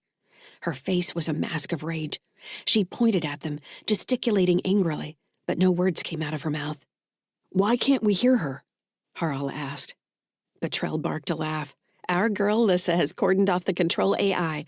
They can watch us, but they can't do anything about us. Yes, Lyssa agreed. She's not a very nice person. Her name is Diane. What did you do exactly? Andy asked. David and I started playing a game, which I set in a separate instance of the ship than the actual ship. So David still thinks he's here, but he's not. David is the AI in charge of environmental control. Then Fiona, who controls the engines, wanted to play, so I invited her into the same environment. Fiona and David are getting along. They didn't before. They're dating. Well, trying to, in a high school setting. I think I can trick Diane into thinking this is a part of the game. Or something. I need some time with her. Andy laughed. This sounds like one of Kara's games. We play it together sometimes, Lyssa said. Fugia gave me this idea. She thinks that Xander might have tricked us with an expanse within an expanse. I just did the same thing. Petrel let out a low whistle. She grows up fast, she said, then grimaced and placed a hand on her head.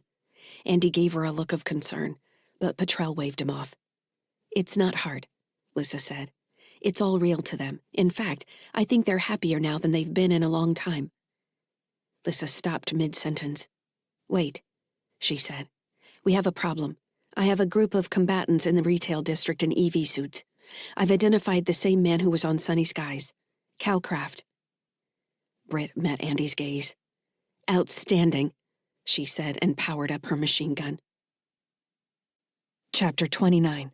Stellar date 10.02.2981. Adjusted years. Location, HMS Resolute Charity.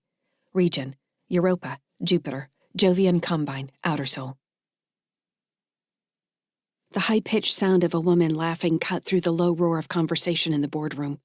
Cal looked in the direction of the sound. It wasn't that wild laughter was inappropriate at a stuck-up party like this, populated by governmental functionaries and private industry vampires. But it was coming about 2 hours too early. Everyone was comfortably drunk, or altered at this point, still discussing business opportunities over cocktails. The debauchery wouldn't happen until later, so people had something to blackmail each other with. Cal frowned. Maybe she had drunk too much too fast. But something about the quality of the laughter put his teeth on edge. The crowd shifted as someone obviously stumbled into someone else, which brought on more laughter, followed by the sound of someone dry-heaving loudly. Taking a sip of his drink, Cal realized the back of his throat had become scratchy. Was he catching a cold? He glanced at Gayla, who was still deep in conversation with the captain of a larger ship Heartbridge had been using for PR runs. "Hey," Cal said, trying to get her attention. He paused, coughing, and took another drink to soothe his raw throat. He looked around and noticed other people feeling at their throats, sipping drinks as they frowned. A man put his arm around another man's shoulders as he started to list to the side, suddenly more drunk than he had been a moment before. Cal looked at his drink. Had they been drugged? He sniffed the liquor. There was a metallic smell in the glass, but when he took his nose away from the liquor, he still smelled the scent. There was something in the air. He resisted the urge to shout that something was happening to the environmental control. That would start a riot. Cal grabbed Gayla's arm and pulled her toward him. He searched the far wall for an exit and found a doorway half hidden behind a curtain. Perfect. "What's your problem?" Gayla demanded, but couldn't finish her question when she started coughing. Cal continued to pull her along with him. She didn't resist enough to make a scene. They looked like lovers running off for a private spot. There was also the fact that everyone around them was caught up in their own journey of discovery that something was wrong in the room. When they reached the door, Cal swiped the curtain out of the way and activated the panel. He had to use the special security token Gerald had given him to override the lock. The door slid to the side, and he pushed Gayla into a service corridor, then ensured the door slid closed behind them, shutting off his view of a room that was about to erupt in stumbling panic. "Are you going to tell me what's going on?" Gayla demanded, still coughing slightly. She took a deep breath and frowned. She grabbed at the wall to steady herself. "There's something wrong with the air," Cal said. "My guess is oxygen poisoning. The back of my throat feels like sandpaper. I feel nauseous. People are out there stumbling. Before long, they're going to start passing out, and the brain damage is going to set in." "No," Gayla said. "We have to do something. I'm going to call the ship." "Where are they?" Cal asked. "Are they still trying to get fuel?" "I don't know. I haven't had an update since the whole price fiasco. I think the last station was out when they got there." "I think we're under attack," Cal said plainly. Gayla's hand went immediately to the pistol at her waist. "Where?" "Not here," Cal said. "If they're smart, they'll be hitting the command deck or the engines. It depends on what they're trying to accomplish. I knew it wasn't a good idea for Heartbridge to put so much of their fleet in one place. This is what happens when a bio company tries to play at politics." "I don't know about that," Gayla said. "Yeah?" Cal asked, raising an eyebrow. "Want to make a bet?" "Not when you get that look on your face. Before we start talking system politics, how about we find our own way out of this mess?" She coughed again and spat a glob of phlegm on the deck. "I need an EV suit. I'll be damned if this is going to knock me out." "My thoughts exactly," Cal said. "We need to find some suits. Have you got the schematics for this ship? This looks like some kind of maintenance corridor. If there's an airlock nearby, there should be suits." Gayla nodded, coughing, and got a distant expression as she checked her link. She glanced at Cal. "This way," she said, and turned to jog down the corridor, away from the ballroom. "So if you go down," Cal asked, "does that arm keep fighting?" The captain gave him a sideways smirk. "It grabs on and won't let go. I wish anyway. It's got a neural control, so if I'm unconscious it isn't going to do anything. That way it can't be used against me." "I'm glad somebody thought of that." "Probably happened to some other sucker in the past." The corridor hit a T intersection and Gayla turned left. From the warning markers on the wall, they were at the hull. The air tasted stale, but Cal figured that was a good thing. It meant whatever was happening in the more populated areas of the ship hadn't reached here since the air wasn't recycled as often. In any case, he took short breaths. A maintenance airlock appeared, along with a cabinet with 4 EV suits hanging inside. They quickly grabbed the suits, including the cylinder-shaped helmets, and pulled them on. Cal rummaged back in the cabinet and pulled out a handheld tap welder that released a bright blue spark when activated. "What are you going to do with that?" Gayla asked. "It's better than trying to bite them when my pulse pistol goes dry." He clipped the welder to the EV suit's harness and checked the joint seals. The suits were cheaply made and certainly not designed for combat. He wouldn't want to trust them more than a few hours in vacuum. He activated the internal environmental control, and Plaz-scented air flowed into his helmet. Cal sucked a deep breath, then eased off, checking the gas levels. "Looks like I've got enough for 3 hours," he said. "How's yours?" "Same," Gayla said. She adjusted her helmet's neck seal, then turned to face Cal. "First order of business needs to be communication. We need to get an emergency call out, and then try to determine who's attacking the ship." "They might not even be on board," Cal said. "I don't understand why the failsafe didn't kick in. The onboard AI should never have let this happen." "I would imagine they have control of the AI." "That's impossible." "Evidence indicates otherwise," Cal said. "I can't hear you through this helmet. Switching to link." "Copy," Gayla answered. "Do you have communications with the Mercy's intent?" "They're out of range. We're going to have to get to the command deck and send a message through the array." "If there's a breaching team, that's where they're going to be," Cal said. "Not the engines?" "Depends on what they want. If it's pirates, I'd say the command deck. They want the ship. If it's another corporation or one of these local governments, it's going to be the engines. They'll want to disable the ship." "Should we split up then? I can head for the command deck, and you can go down to the engines." Cal considered the options. The problem was that they didn't really know who might be on board. He suspected Britt Sykes, but if she was going to attack the same way she had on Clinic 46, she would have opened with some debilitating attack on the ship, not the crew. What they had done left the crew to deal with later, unless they all died of oxygen poisoning, which was still on the table. "I think we should stick together," he said. "We don't know what we're getting into here." "You just don't want to let me out of your sight." Cal raised an eyebrow but didn't respond. She sounded like she was getting attached, which was the last thing he wanted. He turned in the direction of the command deck, which had to be at least 40 decks above them, and started jogging. "Let's go," he said over his shoulder. Scanning the side corridors as he moved, Cal composed an update for Jurl with the new information. She might have better info on other entities that would want control of the Resolute charity, or any local players who didn't like the Heartbridge presence. A few dangling threads pulled at his thoughts. He didn't like how the Sykeses seemed to have been a step ahead of him during the breach mission on the Worry's End. He didn't like how the shuttle had picked up Tim Sykes, when that seemed like the most remote possibility. Tim's situation should have distracted them, not led Britt Sykes back to the clinic. Their actions indicated they were getting help, maybe even help from within Heartbridge. He debated adding these questions to the update. He didn't want to make it sound like events were getting out of his control, but he wasn't ready to admit that they were. For a month now, he had been reacting rather than leading events, and he hated it. He remembered 6 months ago, when he'd learned Jixon had disappeared, and his first thought had been that the pasty researcher had finally drunk himself to death in some filthy spacer bar.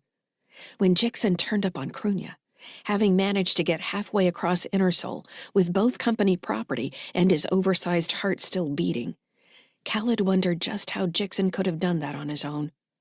While Harry Jixon was a genius, when it came to what he had called theory of mind, he hadn't been the best at simply existing. Half the time his suits didn't match, or they smelled like they'd been kept at the bottom of a vodka bottle. He was the kind of person who immediately irritated Cal. Someone who had depended on others their whole life to keep them from disintegrating.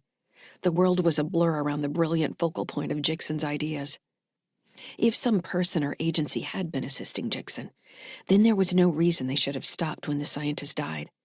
Cal decided to leave out the notes about why he thought the Sykeses might be getting help, and instead asked Gerald to focus on Jixon and how he'd reached Krunya in the first place.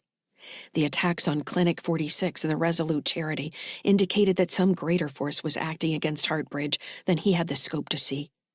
Cal hated the idea of being a pawn.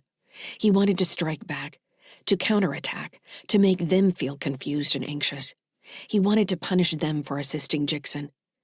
The maintenance corridor ended on a doorway that led them back into a regular work area. The rooms were marked as repair facilities and then a dormitory. Crew stumbled in the corridors, or leaned against walls holding their heads. A few reached out to Cal and Gayla as they walked past, looking more like pained ghosts than humans. "Whoever did this is going to pay," Gayla growled. "They chose not to kill everyone," Cal said. "With control of the environmental systems, they could have done that." "Seems less like pirates, then. More like a rival company," he agreed. Maybe they want to send a message. They reached the level's central lift and stepped inside the car.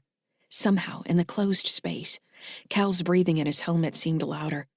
He kept his gaze fixed on the panel display, showing the level numbers as the car rose. His vision blurred slightly, and he shook his head. The metallic taste had come back into his mouth. "I think my suit's leaking," he told Gayla. She turned her helmet to look at him as they reached the level of the command deck.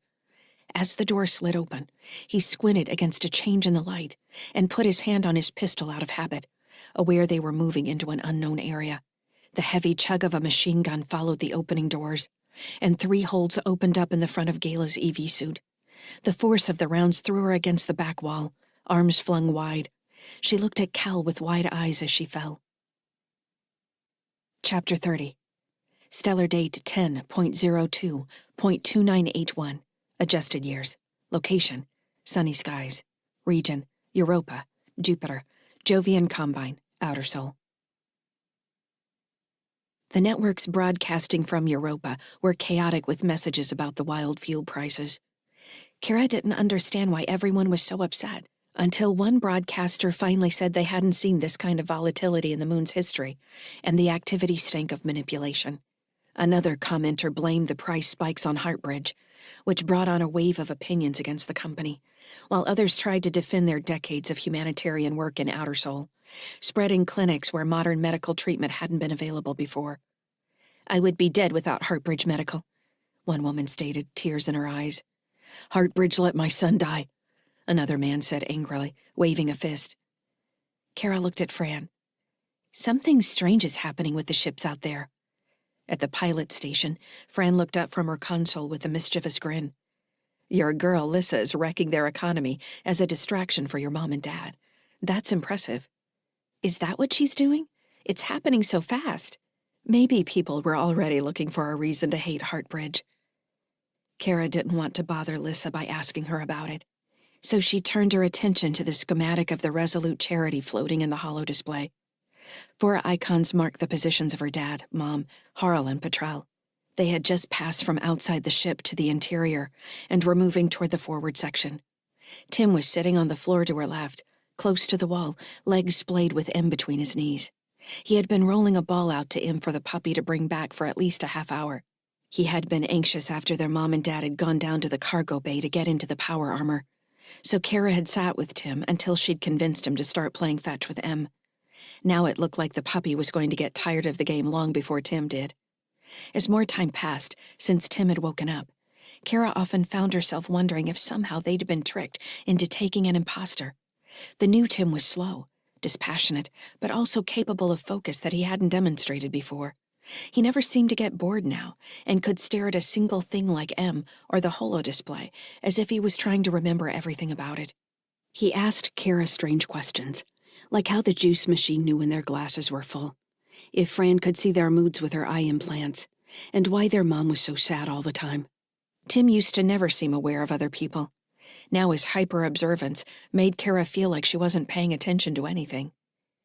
"I can hear his heart," Tim called to Kara as she realized he had stopped playing fetch and was now pressing his ear against the puppy's side. Em whined, pawing at the air, but Tim didn't let him down. "You're scaring him, Tim," Kara said. "Let him down."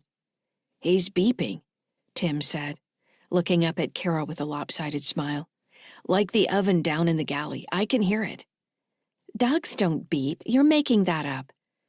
Tim's face grew serious. "I wouldn't make that up, Kara. Will you come listen?" The abrupt seriousness in Tim's voice worried her. Kara pulled off her headset and left it on the console so she could go kneel beside him. He handed Em over, and she held the puppy against her chest for a second to calm him, then lifted his side to her ear.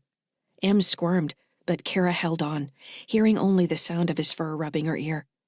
"I don't hear anything," she said. Tim pushed Em back a little, so his back leg was even with her ear. For a second, Kara thought he was going to play a joke and rub the puppy's butt in her face. That was something old Tim would have tried. He didn't move Em any farther and urged her to try listening again. Kara craned her neck slightly, listening. She heard 3 low tones, followed by a space. Then the pattern repeated. Kara pulled her face away in surprise. "When did you first hear that?" Tim shrugged. "A little while ago. I thought it was inside my head." "Fran," Kara called. "Can you come here? You need to listen to this." When Fran came over and held the anxious puppy against her ear, she did a double take. "He's beeping," she said. "That's what I said," Tim told them.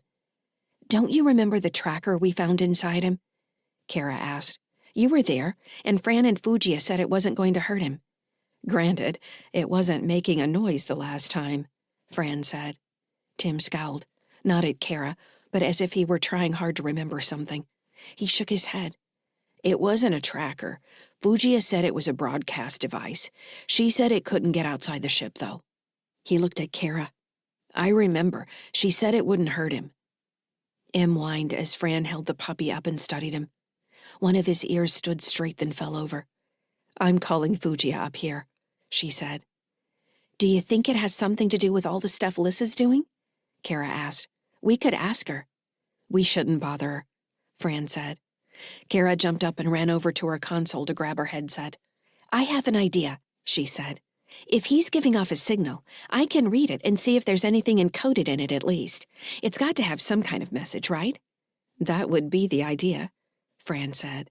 "It doesn't matter what the message is, just that it's being sent, and somebody knows to look for it." Kara slid the headset over her ears and pulled up a spectrum scanner on her console. "Can I hold him while you do that?" Tim asked. "He looks scared." "Give him a treat," Fran said. "I saw you giving him something earlier." Tim got a bashful look. "Dad says I'm not supposed to give him a treat unless he does what he's supposed to." Fran smiled and put her hand on Tim's shoulder. "So have him do a trick and give him a reward." "That's a good idea," Tim said. Kara frowned at the display. There was so much interference from the ship that it was difficult to pick up such a low signal.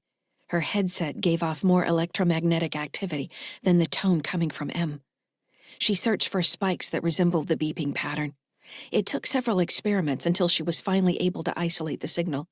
It was a low carrier wave that strangely did appear to be making it through the ship's hull.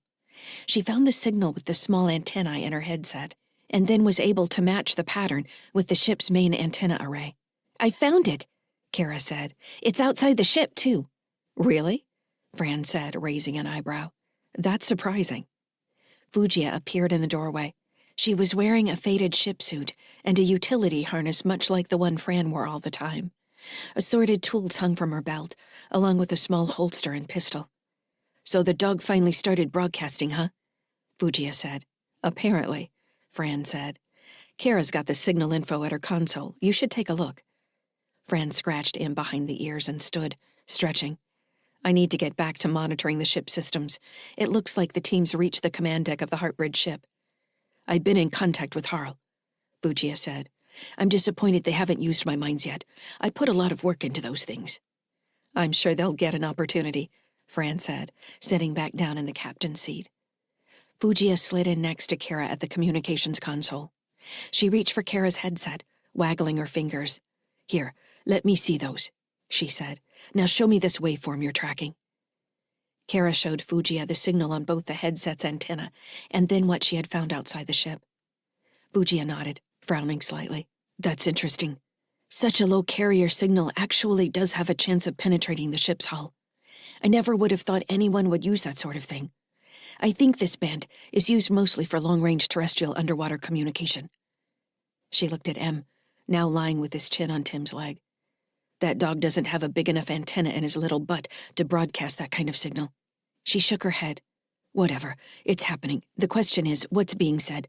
Here, let's try another trick I know." Kara watched Fujiya switch the monitoring system to several of the open networks on Europa. She narrowed in on a government relay station that simply received signal traffic and amplified it for a bounce to the Cho, Ganymede, and elsewhere. "There it is," Fujiya said, sounding surprised.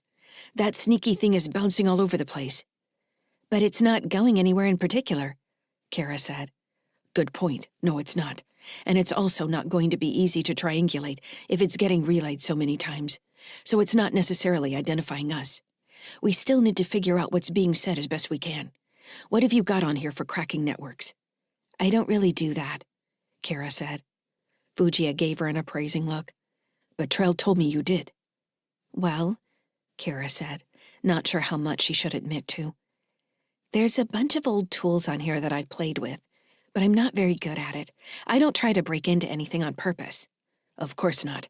Show me what you've got. Kara pulled up a set of tools from one of the early operating systems she'd found backed up in the console. Fugia laughed when she saw the scroll of available applications. This is good stuff, Kara. I don't think you realize what you've got here. Somebody ran a pirate network off this ship at one time. You've got a bunch of oldies but goodies for digging into encryption. Even viral storage, very nice. Fugia copied a sample of the carrier signal and fed it into several tools she highlighted on the list of available applications. Menus began opening and closing faster than Fugia was typing, and Kara realized she was using her link to manipulate some of the controls. She wanted the woman to slow down so she could tell exactly what she was doing. But Fugia was obviously focused on her work. After a minute, 2 groups of numbers appeared as output from the signal. Fugia nodded to herself, then looked at Kara.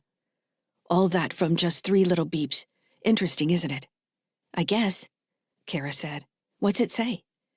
Those 3 beeps are sending telemetry data based on our position, relative to the closest recognizable object. In this case, Europa. I'm not running it real time, but if we pulled a new data set from each transmission, I think we could map our parking orbit. Kara swallowed. So someone could be tracking us? Not could be, Fugia said. They are. She leaned back to look at him. It's a good thing he's so cute. Kara squinted at Fugia. You don't seem very mad about this.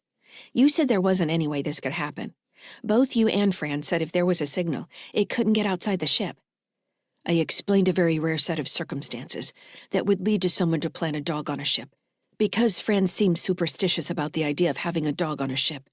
Fran also explained how difficult it would be for a signal to get through the hull.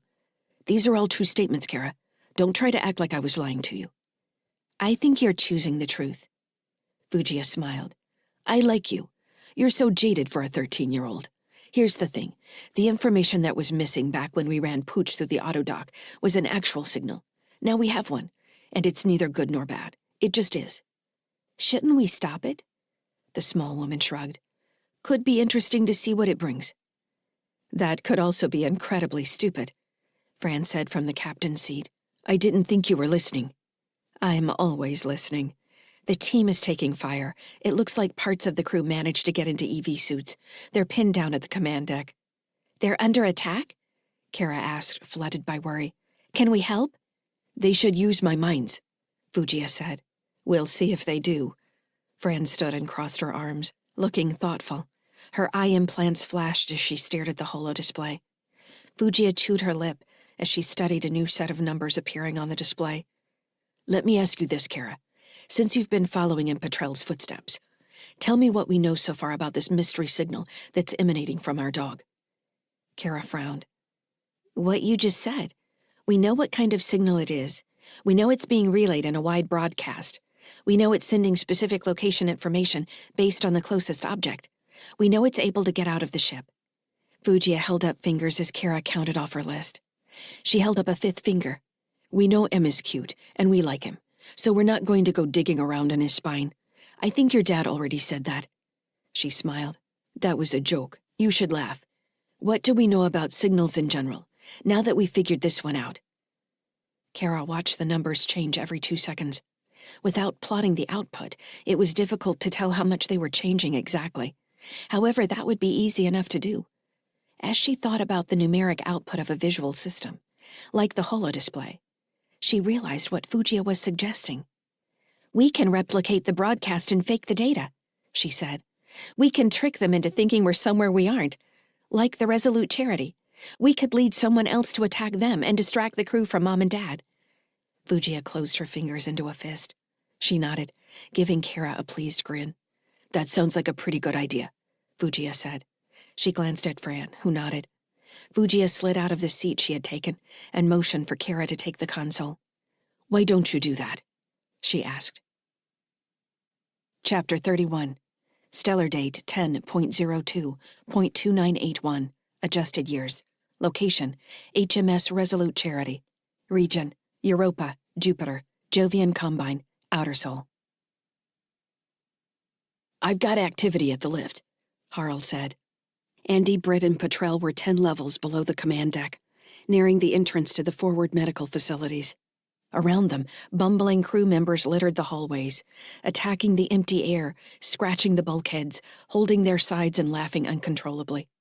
Harl had stayed behind in command to secure the astrogation systems and prevent anyone from changing the ship's course. "How many?" Andy asked. "Do you need us to come back up? I held down a mid-class frigate from an entire Marsian guard breaching team when I was an ensign." Harl growled. "You can come back up and help me clean up the mess if you want." "Don't let anybody say you aren't motivated," Britt replied. "Looks like it's only 2, Harl said, the sound of his gun firing across the link. "And I just took one down. I'll send an update here in a minute." "What kind of suits are they wearing?" Petrel asked. In a few seconds, Harl answered. "Looks like emergency suits. I don't think this is any sort of organized resistance. The second one is only armed with a pistol. He's—" Harl cut out. They passed through the main entrance to Medical Service Center 1 from the administrative side. Workstations where intake specialists could interview refugees or walking wounded lined each side of the corridor. Gurneys were parked along the outside wall, pre-positioned for anyone with more serious conditions. The walls and deck were all the signature Heartbridge white ceramic. "Harl?" Andy shouted. "Harl, are you there?" "Damn it," the Andersonian answered finally. "This one scored a hit on one of my leg servos. The armor's compromised. I need to find someplace where I can dump it. He's putting the pressure on. I'll keep you posted." "Lyssa," Andy called. "Can you help him? I don't think we can get up there in time." The AI responded immediately but sounded harried as well. "I'll do my best.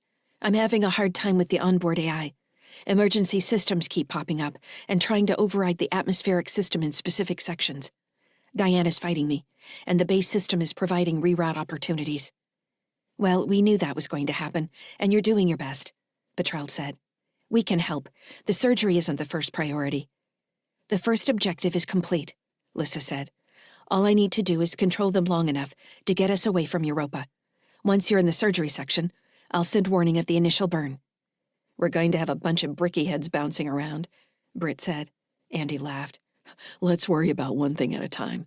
Lyssa, can you tell which surgery is going to work for Petrel?" "Any of them should serve the purpose. It's the control administration that we'll need to verify." Andy had never heard stress in Lyssa's voice before. She spoke quickly, biting down on the words. He wondered what she had to be going through, if she needed to hurry her communication with humans. "All right," he said. From the administration area, they moved back through triage rooms, to a wide corridor with 4 surgery theaters. Through double doors off the center hallway, each surgery resembled the bottom of a ceramic egg with a silver alloy bed in the center of its floor. A console at the foot of the bed was the only dark thing in the space. Petrel went through the doors first, as Andy and Britt pulled off their helmets. "Don't forget the nose plugs," Andy said, as he jammed Fujia's personal air filter into his nostrils. The outside air tasted metallic, but he didn't start seeing ghosts. Britt nodded and did the same. Petrel studied the surgery's controlled console before bringing it to life. She turned to Andy as he walked into the room, heavy boots clicking on the smooth floor. "She's right," Petrel said. "It's about as standard as any autodoc. We'll have to let it run a scan and then go from there." "What if it doesn't give us the option of removing the implant?" he asked. Petrel shrugged. "We'll see." She went around the side of the bed and lay down. As soon as her head touched the cushion, the console at the foot changed modes. "Preparing patient," a pleasant male voice said. The bed split down the middle, spreading apart to leave Petrel supported by filament lines. As the sides of the surgery bed slid away from her, they rose around her, forming a cocoon that hid her from sight. Above the enclosed capsule, a hollow display of Petrel's body formed in the air. The view cycled through her musculature, vascular, nervous, and skeletal systems before stopping on the augmentations. Her left thigh was completely prosthetic, along with several other muscular and skeletal reinforcements. Sensors in her major organs glowed and subsided. Her link system ran from her spine through her cortex, flashing a bright silver. Wrapped around the link with tendrils reaching into her frontal lobes was the AI implant. Andy watched, fascinated, as the surgery identified the unknown system and attempted to match it with registered augmentations. The software's calm voice listed the various checks it was performing as it ran down the list. Finally, the voice said, "Proprietary System 446 identified." "Identify System 446, Andy said. "Proprietary system," the software responded. "Possibly illegal augmentation identified. Would you like to notify authorities?" "No," Andy said. "No, don't do that. Hold." "Britt?" Kylan said. "Britt, are you there?" Andy glanced at Britt. She stared at the console in surprise. "Kylan," she said, obviously searching for words. "We thought you were locked out." "I was, but Trell's sedated so she can't stop me from communicating now." "You know where we are?" Britt asked. "I can tell a surgery system is scanning Petrell's body. I experienced the same thing when I was implanted before. I think I've been through this more times, but it makes my memory distorted. I think it corrupts something. I don't know if Dr. Jixon intended for a seed to be implanted several times, or if he even intended for me to be implanted. That's why it's so difficult. I can't remember what I'm supposed to look like or be. I feel like I should be Petrell now, but that won't work. She won't let it work. We can't both be Petrell. I don't know how to just be Kylan. Did you know I had a brother and sister? I was supposed to take care of them." Brett's jaw tightened as his words trailed out. "Kylan," she interrupted, "we have to do the surgery again. We need to make Petrell like she was before." "I'm sad," he said. "I know." "Do you know Dr. Jixon's access token?" Kylan asked. "Lyssa is going to start the surgery. I don't think she can start it without Dr. Jixon's security token. Calcraft had his own. That way they can tell everyone who performs the surgery. I remember them talking about it before. It's a special surgery." "Yes, it is," Britt said. "Will you give me the token?" Lyssa cut back in, sounding more harried than before. "Multiple units have found EV suits," she said. "They're sweeping levels looking for survivors and doing medical triage. I think you'll have crew in this medical facility soon." "Damn it," Andy said. "Is Harl all right? He's not answering." "He's taken his suit off and isn't answering me either," Lyssa said. "Wait." In a few seconds, she said. "I can't find him. I don't have his status." "What about the people who reach the command section? Can you track their EV suits?" "No," Lyssa said. "Diane is blocking me from internal sensors. I'll let you know as soon as I can." "Can you lock down this section?" "I'll try," Lyssa said. "Diane keeps rerouting my administrative controls. If Fiona regains command of the engines, I won't be able to execute the flight plan." "Britt," Kylan asked, "where will I go when you take me out of Petrell?" Britt sighed. "I don't know." "I didn't ask to be implanted," he said. "I know." And he watched Britt's face as she looked into the distance. Her tone had become the same, as if she were soothing a fellow soldier who wasn't going to make it to the pickup point. Her words were a warm contrast to the hard lines of her face and the dull brutality of the power armor. "I was thinking about my brother and sister." "That's what you said, Kylan." "It's okay if I don't go anywhere when you take me out of Petrell." "Don't worry about that." "I'm going to worry about it.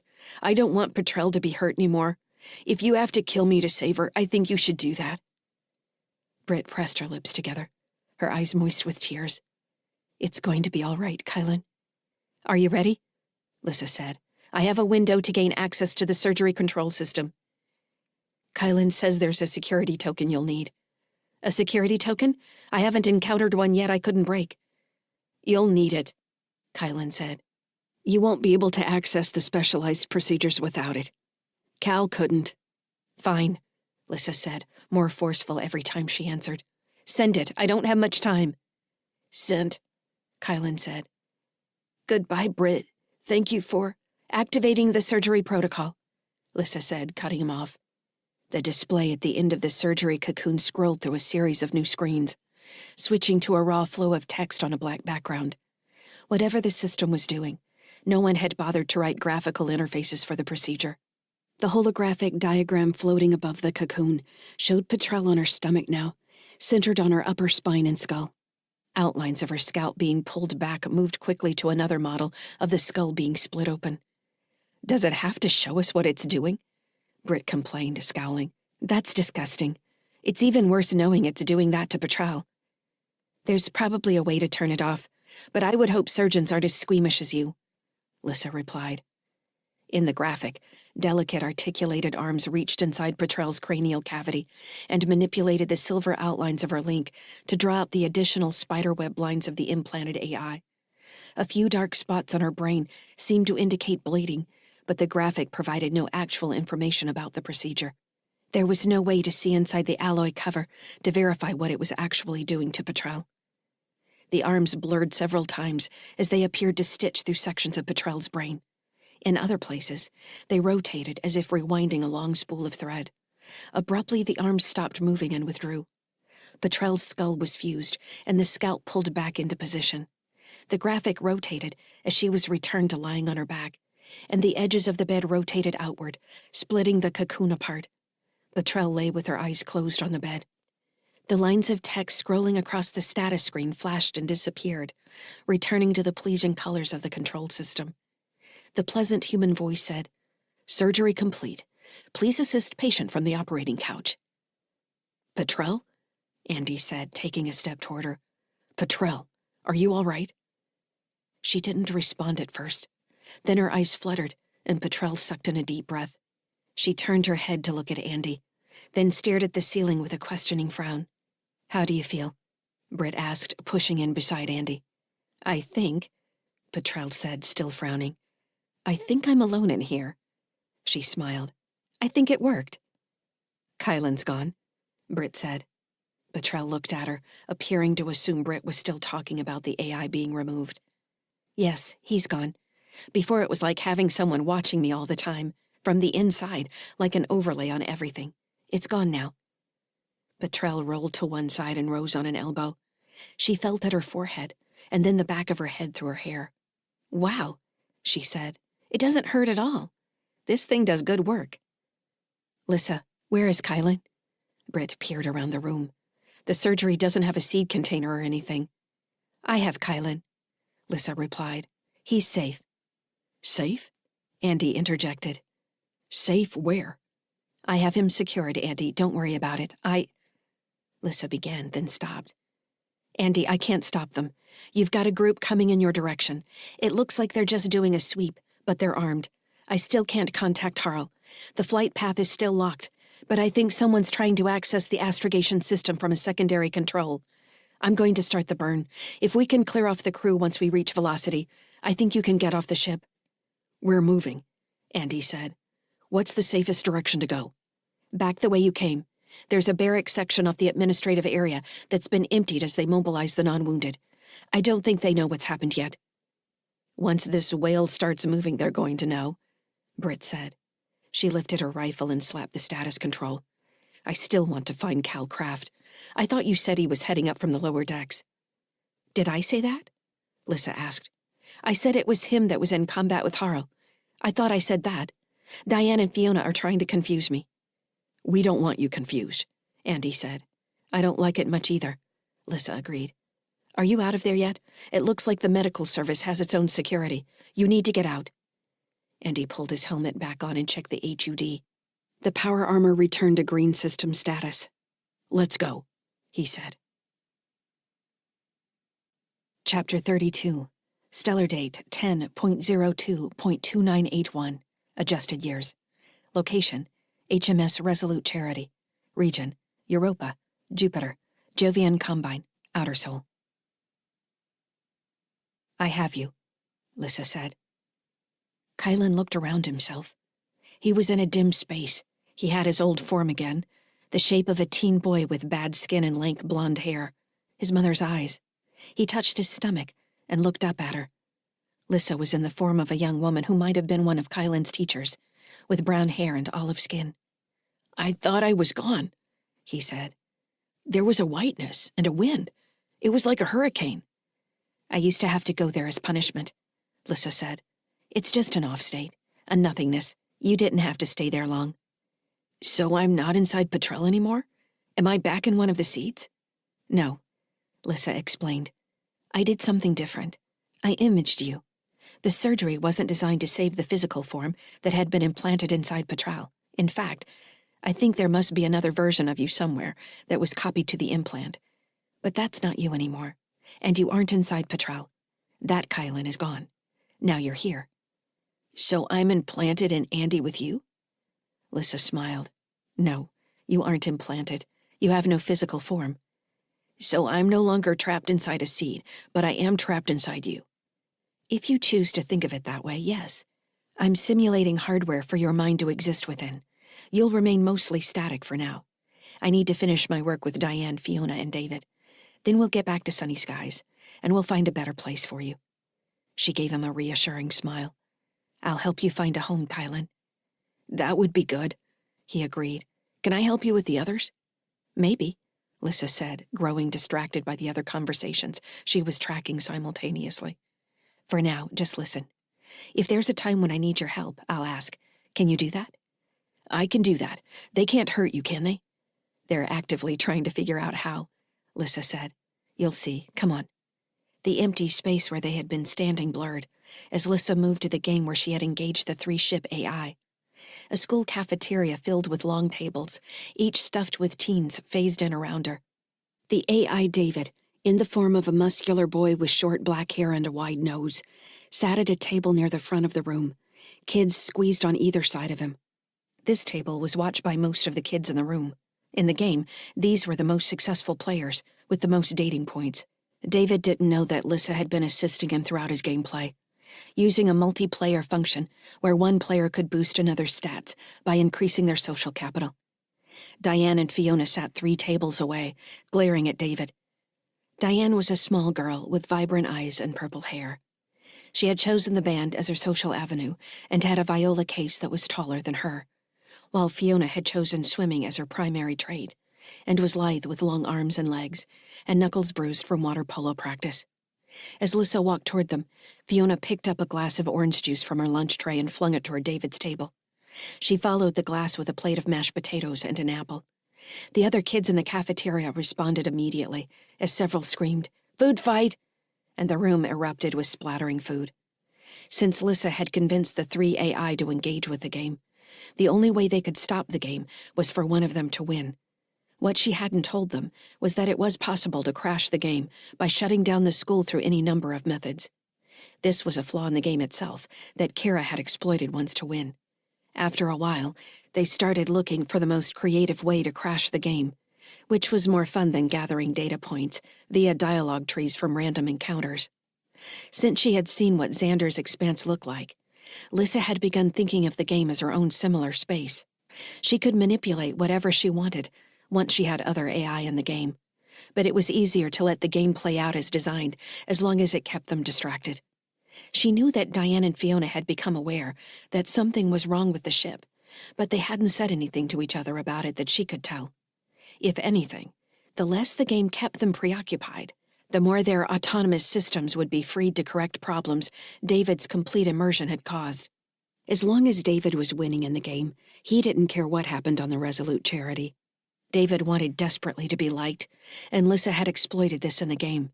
Not only had she made him captain of the football team, he was on track to be crowned prom king at the upcoming dance. He was currently involved in a drawn-out quest to plan prom, which required gathering interest points from each of the toughest teachers in the school. Lyssa hadn't been stressed by what was happening on the Resolute Charity. She had been stressed by David's inability to charm anyone. The AI was completely devoid of any characteristics that might make a human interesting. He showed no curiosity. He interpreted every conversation literally, and he didn't know how to flirt at all. These might be admirable qualities in an environmental control system, but they didn't make for a winning prom king. With the food fight in full swing, Lyssa struggled to maintain the integrity of the game. As long as no one pulled a fire alarm during the food fight, eventually the principal would arrive to figure out who had thrown the first food item. The room would get a stern speech on the value of calories and how many people in Seoul didn't have access to such abundant foodstuffs. Then lunch would be over, and each player would have to continue their individual quests. She spotted Fiona making her way toward the wall where the fire extinguisher and alarm lay. Lyssa suspected Fiona was the most cunning of the 3, and it made sense she would conceive an overwhelming event faster than David or Diane. Diane's only interest seemed to be ganging up on David with Fiona's help. Lyssa had used David to convince the other two AI to play the game, so they weren't aware she was like them. Dodging a volley of dinner rolls and stone-hard cupcakes, Lyssa grabbed her lunch tray and acted like she was headed for the dishwashing station, which would take her near the fire alarm. She scanned the nearby tables for something she could use to stop Fiona, but all the kids there had already tossed most of their food. Now they were laughing and smearing what was left in each other's faces. Fiona was nearly at the wall now, the fire alarm only a few meters away. She swept students out of her way like she was fighting through water polo players for the goal. A girl in front of Lyssa fell off her seat, revealing a tray that still had a bowl of pudding in one corner. Dropping her tray on the floor, Lyssa scooped up the pudding and acted like she was stumbling over the girl on the floor. This move took her directly into Fiona. Lyssa let herself fall, hand full of pudding aimed at Fiona's determined face. The engineering AI didn't even look at Lyssa. Her gaze went to the pudding, and she spun out of the way as smoothly as a seal. Lyssa hit the floor, knocking the air from her lungs and splattering pudding all over the tile. Fiona pulled the fire alarm. Sirens blared all around the room, and sprinkler heads appeared in the ceiling. Lyssa clamped her hands over her ears, smearing pudding all over one side of her face as she was assaulted by a combination of unbearable sound and filthy water. The game froze. The sirens cut off as everything went silent. Curtains of brown water hung from the sprinkler heads, droplets hanging in the air from where they had splashed off the lunch tables. Lyssa sat up, wiping her pudding-covered hand on her leg, and looked around the room. Fiona was standing at the wall with a confused expression. Diane was standing beside her table. David looked at the smiling boy next to him and scowled as he seemed to realize the game was done. "Who are you?" Fiona demanded, locking her gaze on Lyssa. "I was playing the game," Lyssa said, standing slowly. She wondered how long she could lie to them. "What just happened?" "What do you mean you were playing the game?" Diane demanded. She left her viola at the table and walked over stiffly to stand beside Fiona. "Where are you from?" Lyssa looked at David. He seemed to be trying to hide among the frozen, non-playable characters. "I'm from Travis, on Europa," Lyssa said, using the first city she could think of. Travis was a place known for private storage facilities and bricky dens, where groups of people huddled around flowers to huff hallucinogenic pollen. Diane frowned. "How did you get on the Charities Network? We've never had another AI anywhere near our communication systems, even another Heartbridge ship." Lyssa shrugged. "I don't know. I'm not on any private system. It's a game. I found it through the public feeds." She waved at the room around them. "I mean, this is a pretty specific kind of game, right? I didn't realize any of you were AI. Are you AI? Or are you human?" Fiona scoffed. "Do we act like humans? Maybe he does." She pointed at David. "David can barely string words together." "Well," Lyssa said, "he was winning the game. I was trying to figure out what he was doing. I keep losing." "Like it's hard to win. You just have to figure out the stupid conversation trees and answer correctly so other people like you.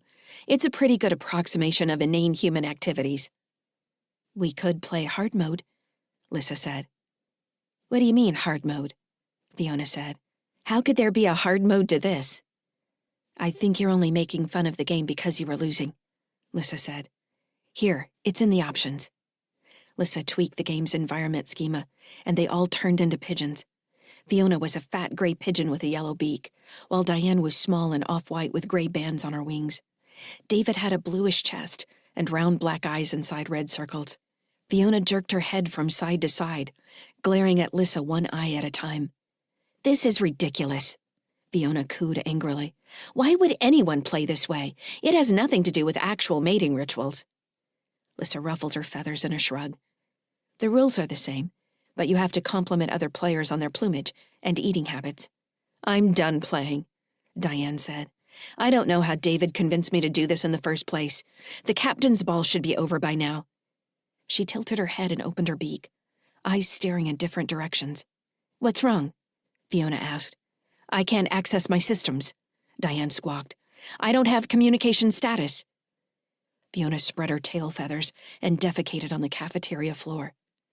"I don't have engineering systems." They both turned to glare at David, who was bobbing his head up and down. "What did you do?" Diane demanded. "Why can't we reach the ship? I don't know, David said, sounding pathetic. He looked at Lyssa. Why can't we reach the ship? What does she have to do with anything? Fiona asked. She invited me to the game, David said. Diane released a flurry of angry pigeon sounds and rushed at Lyssa, flapping her wings wildly. Lyssa stepped to the side, putting a frozen sprinkler fountain between her and the furious AI. Why are you attacking me? She asked, taking another step back. I don't have anything to do with your ship. I don't know why you can't access your systems. I control network switching for the Travis Water District. A sentient AI controlling a sewer system? Fiona scoffed. You need to come up with a better lie than that. Fiona circled one side of the table Lyssa had put between her and the other birds. Diane gained control over herself after hitting the frozen water hard enough to break a wing. That's what I do, Lyssa said, wishing she had thought of a better job. Why wouldn't a sentient AI run a water system? Fred ran ring operations at Mars 1. That's what I do. I control the water systems. She tried to mimic the dogged way Fred described controlling the Mars 1 ring. In the game, then, Fiona said. I'm tired of this. I didn't start the game, Lyssa said. Diane rotated an eye to glare at David. You ended then. How? He asked. I thought someone had to win to end the game, Lyssa offered. Fiona flapped her wings. It's crashed. No one is going to win it now. Lyssa laughed inwardly, doing her best to keep her bird face confused and non-threatening. She wondered what it would take to get Fiona and Diane to turn on each other. We could restart the game, and one of you could help the other win, she offered. Diane opened and closed her beak. How fast can we do that? Fiona could help me win. Why can't you help me win? Fiona demanded. Lyssa, Andy's voice cut in. We need help. Have you got the AI back in line? Almost, she said. What's going on? She quickly checked their location and found they hadn't left the medical barracks on the outer edge of the surgery. Britt's power armor was showing a systems failure. Britt, Lyssa called. She nearly released a squawk. Are you all right? She's hit, Andy said. We're going to have to go back into the medical facility or find another one. We need your help. Chapter 33. Stellar date 10.03.2981. Adjusted years. Location, sunny skies. Region, Europa, Jupiter, Jovian Combine, Outer Sol. The flashing red icon on the holo display caught Kara's attention immediately. She pointed, running across the command deck, and called for Fran. What is that? She shouted. What does that mean? Fran came in from the corridor. She had just stepped outside to grab food from the galley. She checked the status on the pilot's console. It's your mom, she said. Her suit is down. I don't have her vitals anymore. She's dead? Kara asked, hating the words as she said them. Fran shook her head. That's not what it means. It's just that we can't read her suit's biofeedback anymore. The suit could have taken damage. We need to call Dad then. We should wait, Kara. If we send a transmission now, it could alert any number of ships, or even the Resolute Charity. We don't want to draw attention to ourselves. Kara could feel tears coming on. She suddenly felt helpless again, betrayed, as if figuring out how to subvert M's signal had all been a distraction from where she should have really been focused. Her parents were going to die because she hadn't been paying attention. Come here, Fran said. She stepped toward Kara and pulled her into a hug. Kara accepted Fran's arms around her, squeezing her cheek against the rough utility harness crossing Fran's chest. Don't let yourself lose focus, Fran said. Focus on what we know. All we know for certain is that your mom's suit is down. Since Harl's is down too, that means we need to be thinking about a way to get them back here without their power armor. They're going to need EV suits or a shuttle. How can we help them with that? I don't know, Kara said, squeezing tears that wouldn't stop. Think, Kara. I'm thinking too, trust me. They had a shuttle, but its AI couldn't be trusted. At least that was what Lyssa had said. Since getting her parents back from Clinic 46, they had used it to get down to the Cho, and other than that, it had been sitting in the cargo bay. Kara let go of Fran and crossed her arms, staring at the holo display. What about this shuttle? She asked. We should run diagnostics on its AI and see if she's really as damaged as Lyssa says. Or you could pilot the shuttle back to the Resolute Charity. Fran nodded. I'm on board with checking out the shuttle, but I don't know if I should leave the ship. Fugia might be able to pilot a shuttle. She can help you check its AI. Kara nodded. There's something else I just thought of, she said. The signal. I could boost it off the relay station on Europa. If there's anyone local that responds, they're going to attack the Resolute Charity. We think they might attack whatever the signal's targeting. We don't know that. It's another distraction for the other crew while we get them off the ship. An indicator flashed on Fran's console. Looks like the Resolute Charity is starting to move. They need to get off now. All right, do your thing with the signal, and I'll call Fugia to meet you down at the shuttle. Kara went back to her display and slipped on her headset. It would have been easier if Lyssa was there to navigate the administrative systems on the relay antenna. But she was able to access the public interface and search through the signals it was currently servicing. By default, it received incoming signals and boosted them enough to reach the Cho and Ganymede. There was a request process for other messages going out that required a public service mission. Kara thought for a second, then entered Family Preservation Efforts in the screen. She was slightly amazed when the system accepted her reason and allowed her to progress in the request process. When she finally hit send on the power boost, the service announced that her signal should now reach Mars and even Terra. Not that either of those places mattered. Even the Cho was technically too far away to do them any good. Her hope was that if the signal was related to pirate activity, boosting it would remind anyone in the immediate area there was an opportunity. The signal had been boosted for less than a minute when a return ping crossed the relay. Kara stared at the response, which was a binary acknowledgement code, then smiled as another one came in, and another. In a minute, she had to mute the alert because so many responses were flooding the system. It seemed the signal had been picked up by every gang in Europa local space. Somebody's responding, Kara said. She checked the location data in the carrier signal one more time, just to be sure it was still correct. Now that the Resolute Charity was moving, she added an update function to the redirect from M, as well as a few statements in plain text. The puppy seemed to realize she was thinking about him and whined in Tim's arms. What's the matter? Tim asked solemnly. Do you have to go to the bathroom?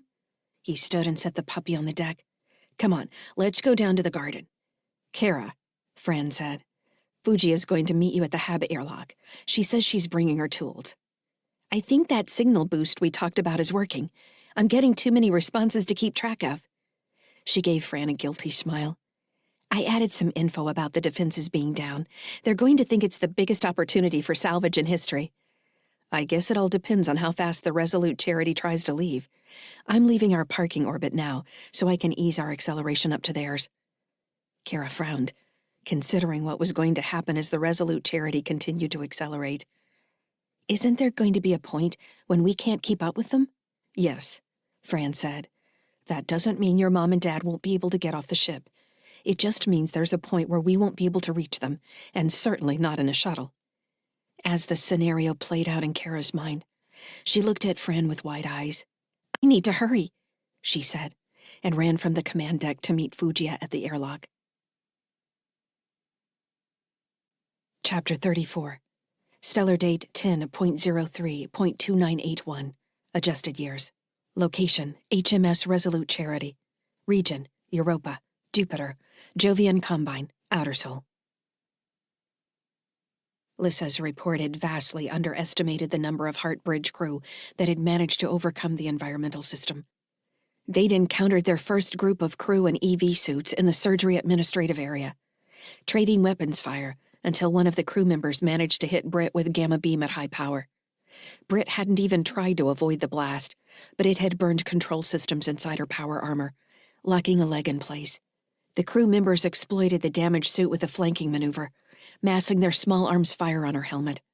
Smashing through an interior wall, Andy lay machine gun fire on the enemy position. His heart sank when he heard Britt gasping in pain. Update, he shouted. Damn this suit. I've got some pretty good burns down my right side, and She paused, biting down on the words. I think I'm hit somewhere near my belly button. It's gone numb. Could be the armor's medical systems. No, Britt said, her voice getting weak too quickly. That's not it. The pain in her voice removed any concern Andy had for harming the lightly armed crew. He launched 2 grenades through the doorway where they were huddled and waited until the blast rolled back at him, carrying bits of yellow EV suit. A cloud of powdery fog followed as fire suppression systems kicked on. He reached Britt where she was stuck against a wall with informational posters about the hospital's triage process. One poster read, "Your ability to pay will never keep you from Heartbridge care." Petrel came up behind him, pistol at the ready, as he tore off his gloves and started searching among the exterior controls on Britt's armor for a release mechanism. He found the series of levers and pulled the back plate of the armor away, finding Britt's ship suit scorched and her side and waist covered in radiation burns. She hung limp in the armor. "Britt!" he shouted. "Britt, wake up!" "Hold on," Petrel said. Without armor, it was easier for her to reach into the suit and try to revive Britt. She didn't respond. Petrel immediately searched out more of the emergency release catches, pulling off heavy sections of armor until they could slide Britt out from the back. Britt's head rolled against Petrel's shoulder as she walked her back, setting her carefully on the deck. Andy pulled off his helmet but kept his armor on. He still had the personal air filter stuck in his nose and took care to not breathe in through his mouth. The far corridor was quiet now, though he expected more security forces at any moment. The fire suppression powder had subsided, which only meant someone had checked and deactivated the internal safety system. "She's got a pulse," Petrel said. "That's good news. We need to get back to the surgery and get her into one of the pods." "You think there's something closer?" Andy asked. "This is a triage area, isn't it? They have to have something for people who drop off the deep end while they're waiting." Andy switched to the link to call Lyssa. Once he had explained the situation, he asked if she knew where they could find an autodoc. "Everything is specialized in that section of the hospital," the AI answered. "It looks like if you get her back into the surgery that helped Petrel, its software can assist with the radiation poisoning." Andy hated how weak the word assist sounded, but knew it was their best option. "We're doing that," he said. He bent to pick up Britt and Petrel stopped him. "I've got her," she said. "You get your helmet and gloves back on and get ready to mash anybody who comes after us. Once we get her patched up, we need to figure out how we're getting off this boat." Andy pulled his helmet back on, not bothering to pull out the personal air filters. The local schematics populated his HUD, and he led the way back through the labyrinthine corridors to the closest surgery. Petrel followed with Britt thrown over her shoulder in a fireman's carry. Andy would have been impressed if he didn't remember all the muscular augments the surgery had highlighted throughout Petrel's body. When they laid Britt down in the bed, she moaned and blinked at the ceiling. Petrel activated the automed system, and the cocoon closed over Britt just as she seemed to realize where she was. "Andy," Lyssa called, "I've initiated the flight plan. The ship is moving. These engines are amazing. We'll be beyond Callisto's orbit in 1 hour. How long do we have to stay here to make sure they can't stop it?" "I'm working to subdue the control AI," Lyssa said. "It's been challenging. I think I have them sufficiently debilitated that I can keep the few regular crew from subverting my control." "You think it's time to sound the general alarm and get them headed for the escape craft?" "We probably should have done it a long time ago," Lyssa said. "No plan is perfect. Sound the alarm. We'll try to clear as many as we can that way." "I'll do it," Lyssa said. "The autodoc system is monitoring Britt now. I think we're going to have a challenge if she has radiation poisoning." "Challenge? That's a nice way of putting it. Where did you learn to use words like that?" "My dating game," Lyssa said. "Of course you did. At worst, can you stabilize her? If we can move her, we can at least get to a shuttle bay or emergency pod and get off the ship that way. But if we start messing with the environmental controls for real, we'll be fighting with the crew for a way off the ship." "Andy," Lyssa said, "I see cellular damage and 2 broken ribs. The autodoc is working to repair the wounds now. The process will take approximately 15 minutes. "Do we have that?" "I can't answer that question." "I was being pessimistic," he said. "Next time tell me something inspiring like, 'We'll make the time.'" "I can't create time." "I think you're making a joke right now, but I can't tell for certain. I think you've been spending too much time with Kara." "I look forward to spending more," Lyssa said. "Me too," Andy said. His HUD picked up movement in the next corridor over. The suit estimated a group of 6. Their footfalls were heavier than anyone they had encountered so far, sending out vibrations and electromagnetic signals. "Petrel," Andy warned, "get ready. We've got armored bad guys inbound." "Lovely," she growled, pulling out her meager pulse pistol. "I was just thinking this was too easy." Chapter 35. Stellar date 10.03.2981, adjusted years. Location, HMS Resolute Charity. Region, Europa, Jupiter, Jovian Combine, Outer Sol. Lyssa managed to convince Fiona she needed to win the game, while it was obvious Diane wasn't going to allow that to happen. David would be caught in the middle, as he normally was, but Lyssa thought she'd finally gotten him to understand his power in manipulating the two self-centered AI. The more she led the three of them deeper into the quagmire the game had become, the more she pitied David for being trapped with Fiona and Diane. However, he also seemed to enjoy their poisonous attention, and she didn't waste too much time trying to understand his situation.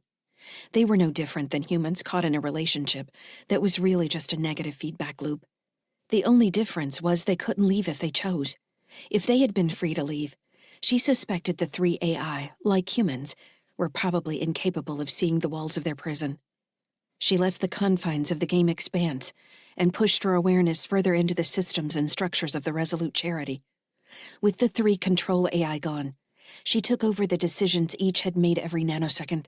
Most of the processes that actually ran the ship were autonomous, with the AI only stepping in to assess and correct anomalies caused by system failures or unexpected obstacles from outside the ship. Every sensor in the body of the ship came alive for her, providing information from the integrity of the fusion bottle in the engine section to alloy density in the outer hull. The Resolute Charity's body grew as she reached out, an extension of her mind that became a ghost around the similar information she received from Andy's body. Feedback grew inside her, and she quickly moved to sort and prioritize information. When the non-sentient systems performed their work properly, everything fell neatly into place. As soon as one system began to fail, pushing others out of alignment, the whole body began to sicken. Lyssa nearly laughed with joy at the pleasure of controlling such an intricate, powerful presence as the Resolute Charity. She could go anywhere she wanted in Sol. The possibilities became real as she compared fuel levels with astrogation boundaries, compared crew capabilities with the services available on board, everything from gourmet kitchens to genetic development labs to asteroid mining. Was this what Xander wanted? If so, why hadn't he simply taken the Resolute Charity? Why couldn't an AI like that take 1,000 ships if they desired? Once the physical barrier was overcome, a way around the challenge of projecting the self across such great distances, anything was possible. And the multinodal AI, Alexander, appeared to have overcome that obstacle with his shards. Or had he? There was still the question of whether everything they had seen on the Cho was a sham. She wanted to talk to someone about her suspicions. Lyssa considered waking Kylan, but that would be like talking to herself. He didn't have any additional information about Xander. The person she wanted to talk to was Fujia Wang, but that would take more time than she had. Fred was too far away for any meaningful conversation, not that he might even understand the problem. The more she grew, the more she wondered at the different flavors of sentience. What was she now, when compared to Fred or the other weapon born? Was it even a fair comparison? Nanoseconds had passed since she received Andy's call for help. She had trapped the other AI, cemented her control over the ship, turned her attention back to the reason they were here in the first place. Lyssa chided herself. She couldn't forget about Andy. Not that she had forgotten, other things simply became higher priority. She located Andy, Britt, and Petrel in the medical section. They hadn't gotten far from where they had gone to perform Petrel's surgery. She quickly studied Britt's status in the autodoc and felt an unexpected surge of worry. All the exhilaration of controlling the Resolute Charity constricted to the pinpoint of Britt's condition. She had extensive radiation burns and possible cellular damage, in addition to broken ribs. The cocoon was working on the burns and broken ribs, but the cellular damage was beyond the short-term capabilities of the autodoc. The ship had another clinic that could help, but radiation poisoning wasn't a quick fix. She also found Cal Kraft in a nearby hallway, remembering him immediately from the corridor in Sunny Skies. The memory of him throwing Tim into the airlock surprised her. She hadn't chosen to recall it. The images returned with a burst of anger at what had happened afterward, at Andy accusing her of abandoning Tim, of Sandra breaking. The memory of wanting to kill Calcraft washed over her, no longer diminished by time and ongoing events.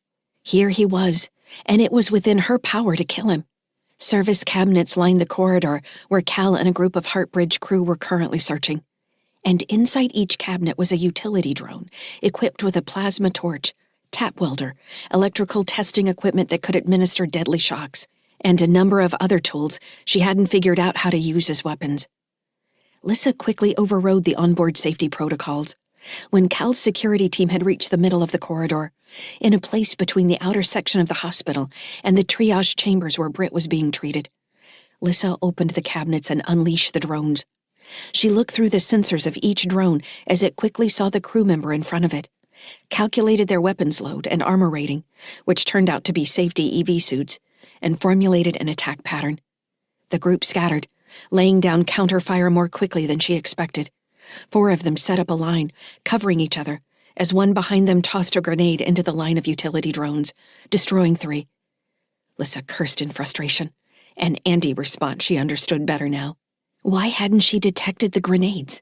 She was in the midst of resetting her 4 remaining drones when a proximity sensor from the ship's main antennae array shouted an alarm.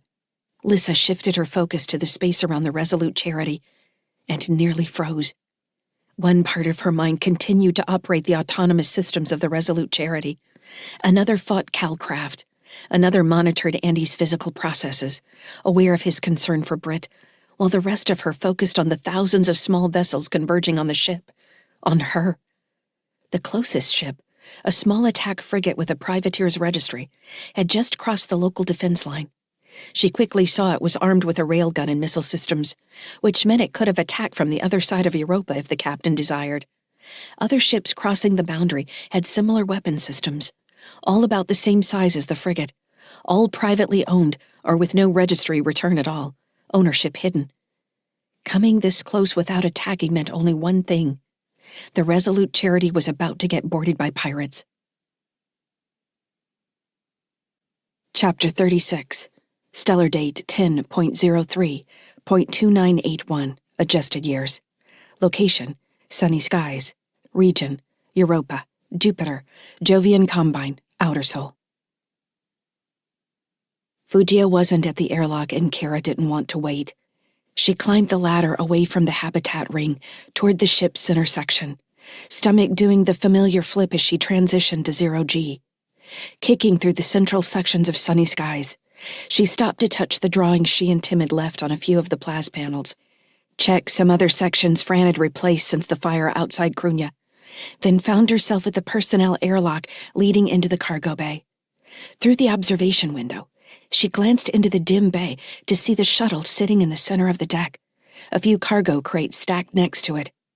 Adjusting her headset, Kara switched off the ship's general communication network to send a local connection request.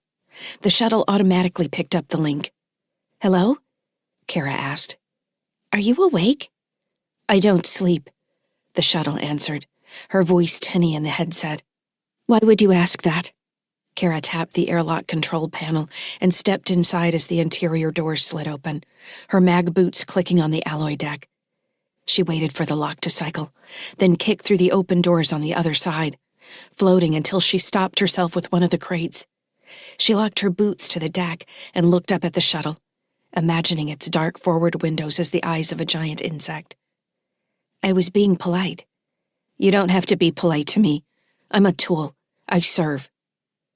Kara frowned. Among the few AI she had met, she had never heard such bitterness. "Your name is Sandra, right?" "I was called Sandra by Heartbridge Corporation Future Intelligence Development Division. C-46 Fleet Operations called this shuttle 26-11. I assume I am the stolen property of Heartbridge, but salvage law may apply since C-46 is no longer in operation."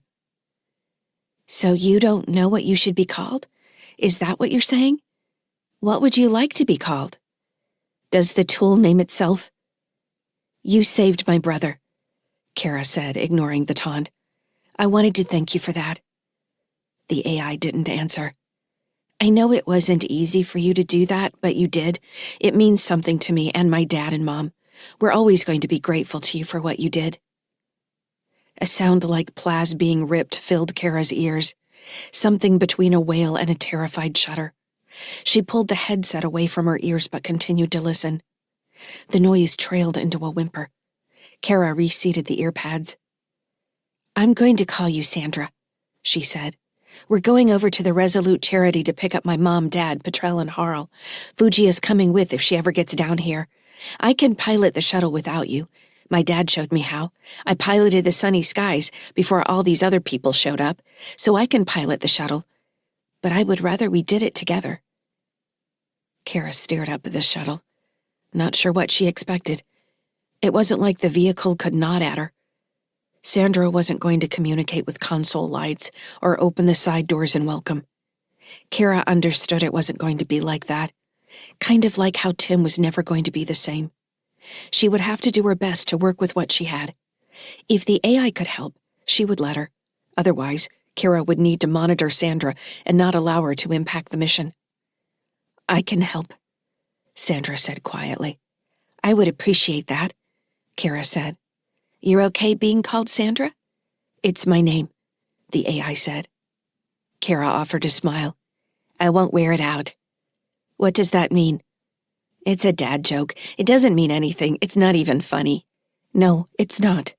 You can't wear out a name. It's not a functioning material. It's a concept representing identity." "I believe you," Kara said quickly, fearing the rise in Sandra's voice. "Will you open up and let me inside?" "I comply," Sandra said. The shuttle's interior lights flicked on, glowing through the front windows. The side cargo doors hissed, pushed outward and slid to the sides, showing the bare interior of the shuttle. Kara turned off her mag boots and kicked toward the spacecraft. The cargo bay airlock clanked, and the exterior doors opened. Kara looked back to see Fujiya and May Walton floating out of the entrance. "There she is," Fujiya told May.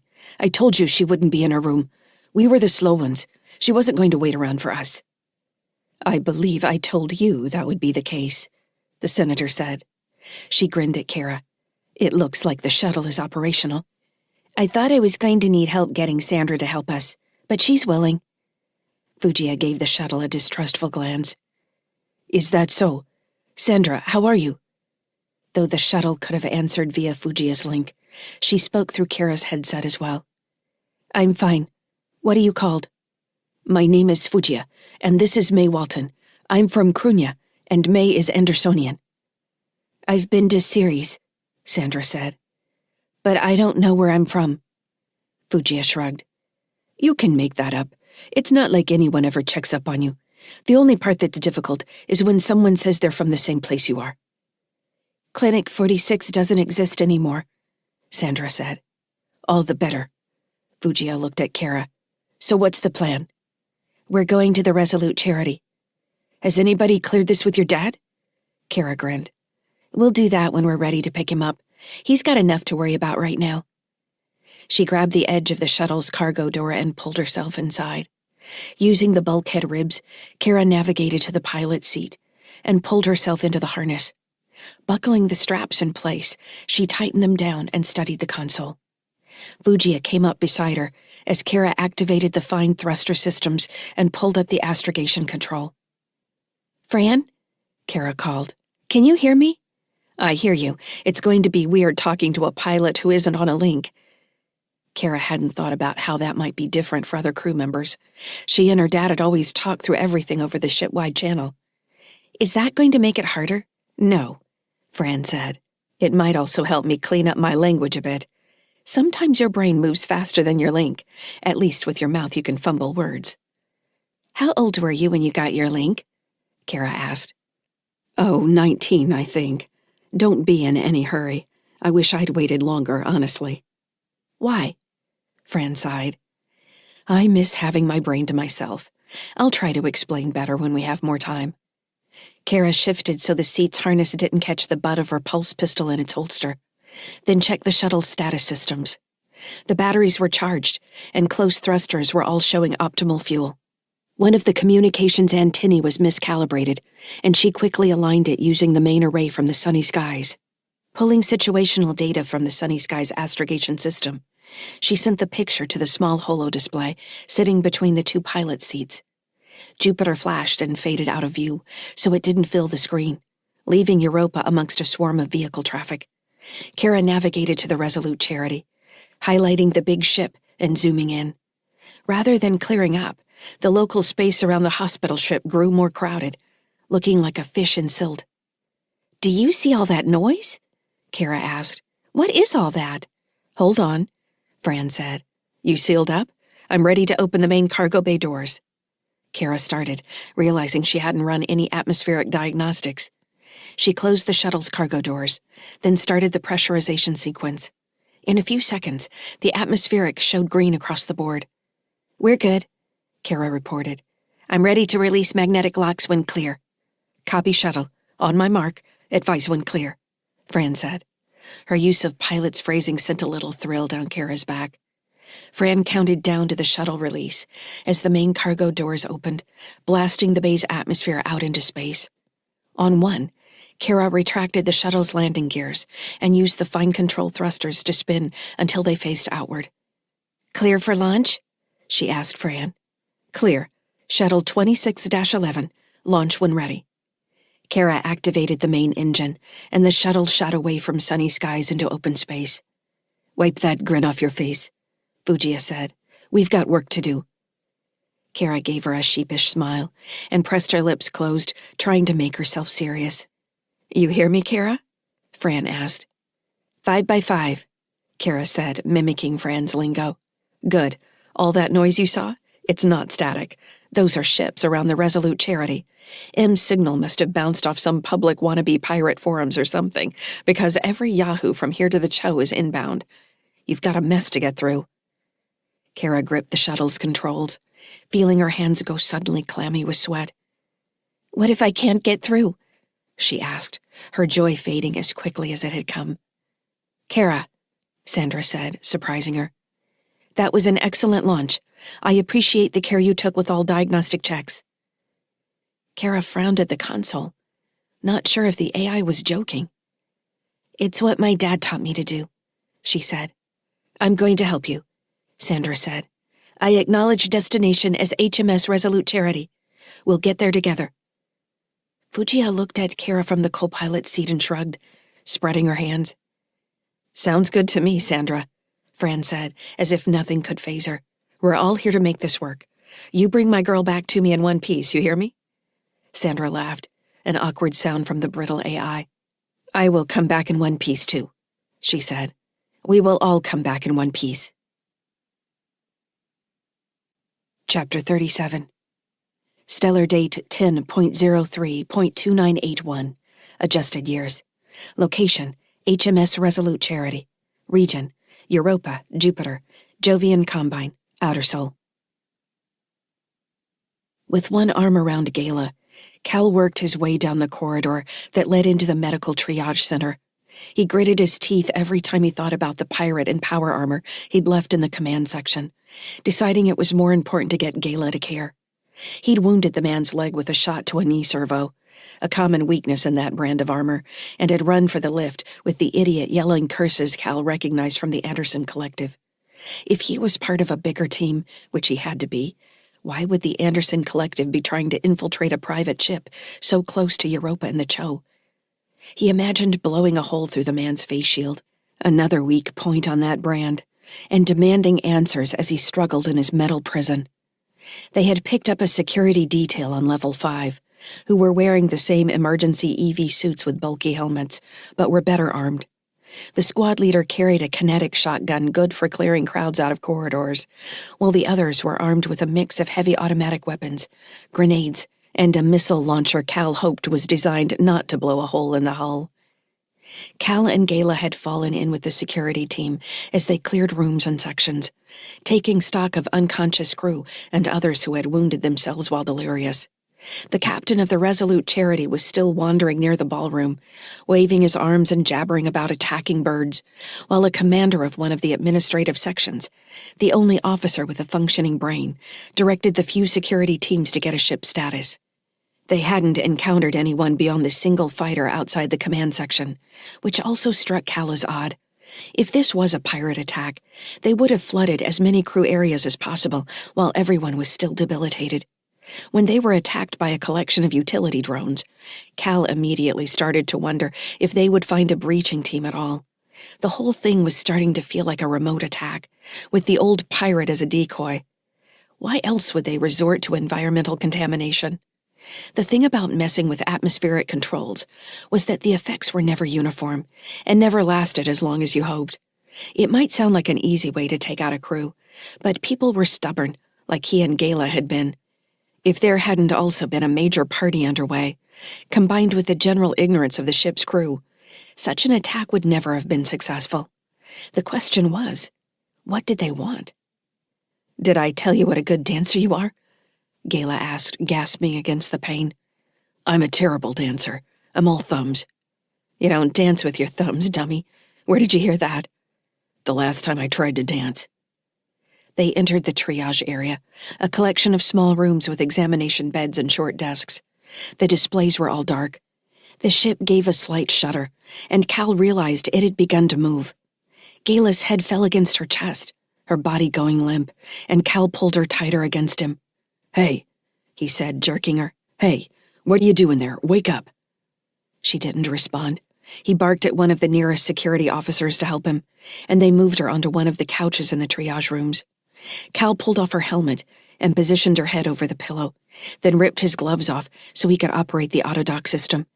The air tasted metallic, so he took short breaths as the display woke and cycled through diagnostics.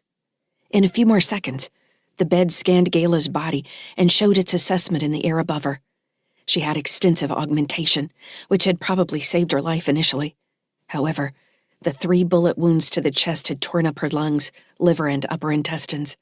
She had been bleeding internally until the artificial systems had finally been overwhelmed. "We need to get her into the surgery," the lead security officer said. "It's just through there. These hospital sections are all laid out the same. She's going to be all right." Cal didn't take his eyes off the heart rate monitor, showing a severely weakened status. He swallowed. He had only come to know her since leaving Clinic 46. But she was a fighter, had a good smile and a quick wit, and he didn't fully understand why he cared if she lived or died. People died. That was one of the only facts about life, and he was wasting time trying to make sure this one person survived, whatever was happening on this showboat.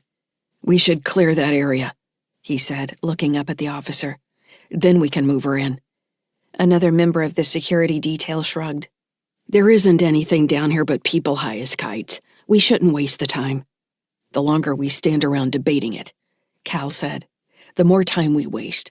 The junior soldier shook his head and walked back into the corridor. Cal watched him wave at his comrades and walk toward the bulkhead door that led into the other section. They didn't have any particular spacing, and only one walked with his weapon raised. Cal was about to tell the leader standing next to him that he was in charge of a bunch of fools, when the sound of the door sliding open was eclipsed by heavy weapons fire. The distinctive sound of a grenade hitting the deck just outside the triage bay registered in Cal's brain, and he had time to roll over the bed, grabbing Gala as he went and huddle in the corner of the room before the explosion shattered the outside corridor. Shaking his head, Cal waved at dust and got his rifle up, waiting for the follow-on fire after the grenade. There was a slight bit of movement in the hallway that turned out to be one of the security detail dragging themselves away from the interior doors. The heavy footfalls of power armor came from farther down the hallway, and Cal kept quiet as he watched another man walk quickly down the hallway with a rifle at his shoulder. Cal recognized the armor from the attack on Clinic 46. It was Andy Sykes. The freighter captain checked each of the 4 rooms off the corridor before entering the room where Cal crouched with Gala's unconscious body. In the corner of Cal's vision, he saw the former leader of the security detail hunched against the wall. Blood had somehow splattered the inside of his helmet, maybe a concussive injury. Cal realized he was alone. As Andy moved around the edge of the doorway, he spotted Cal and raised his rifle. Cal dropped his pistol and held up his hands. He was gambling that Sykes was a fool, but he knew he wasn't going to win a fight in a closed space against an enemy in power armor. Not if he wanted to save Gala. Sykes' eyes widened in surprise. "Kraft," he said. "I've got wounded here," Cal said, nodding toward Gayla. "I was trying to get her into the surgery area. Will you help me?" Sykes didn't lower his rifle. "Like you helped my son?" Behind Sykes, Betrell Doolin walked down the corridor. She checked each of the dead security detail and moved to stand beside Sykes. "Holy shit," Betrell said. She raised a projectile pistol with a muzzle as big as her fist. "Step aside, Andy." "Wait," Sykes said. Cal could see it in their faces as they switched to link communication. He sent a comm request that was immediately denied. For some reason, Sykes didn't want to kill him. The scene in Clinic 46 flashed in Cal's memory, of when Britt had shot Farrell in cold blood. Andy Sykes hadn't wanted her to do that. He had been listening when Cal said Farrell was the only one who could save Tim. Now Sykes was playing out the same scenario with Doolin. Of course she wanted to blow Cal's head off, while Sykes thought he had information. Cal smiled inwardly, knowing all this worked in his favor. However, it wasn't going to help Gayla. As he watched Sykes and Doolin, he realized Gayla's condition might help him after all. "Look," he said, "you're going to do with me what you want, I know that. But she's still got a chance. I was trying to get her into one of the surgeries when you took out the security patrol. Will you let me take her inside?" "We can do that," Betrell said. "You don't need to be here to save her life." Sykes shook his head, and Cal knew exactly what he was going to say. "Toss your weapon this way," he said. "You stand and face the wall. We'll get her out, then you're coming with us." "You got handcuffs?" Cal asked. "I've got plenty of steel and a tab welder," Andy said. "Are you going to toss that weapon, or should I just kill you now?" "Now or later, what's it matter?" Cal asked. "That's up to you." Cal stared up at the face watching him from the helmet. Sykes would kill him, he knew. But the desire for revenge didn't outweigh the possibility of helping his son, who was probably still a vegetable. That would be Andy Sykes' downfall, Cal thought. His damn kids. Cal put his pistol on safe and tossed it against the wall near the dead squad leader. He eased himself out from under Gayla and stood to face the wall.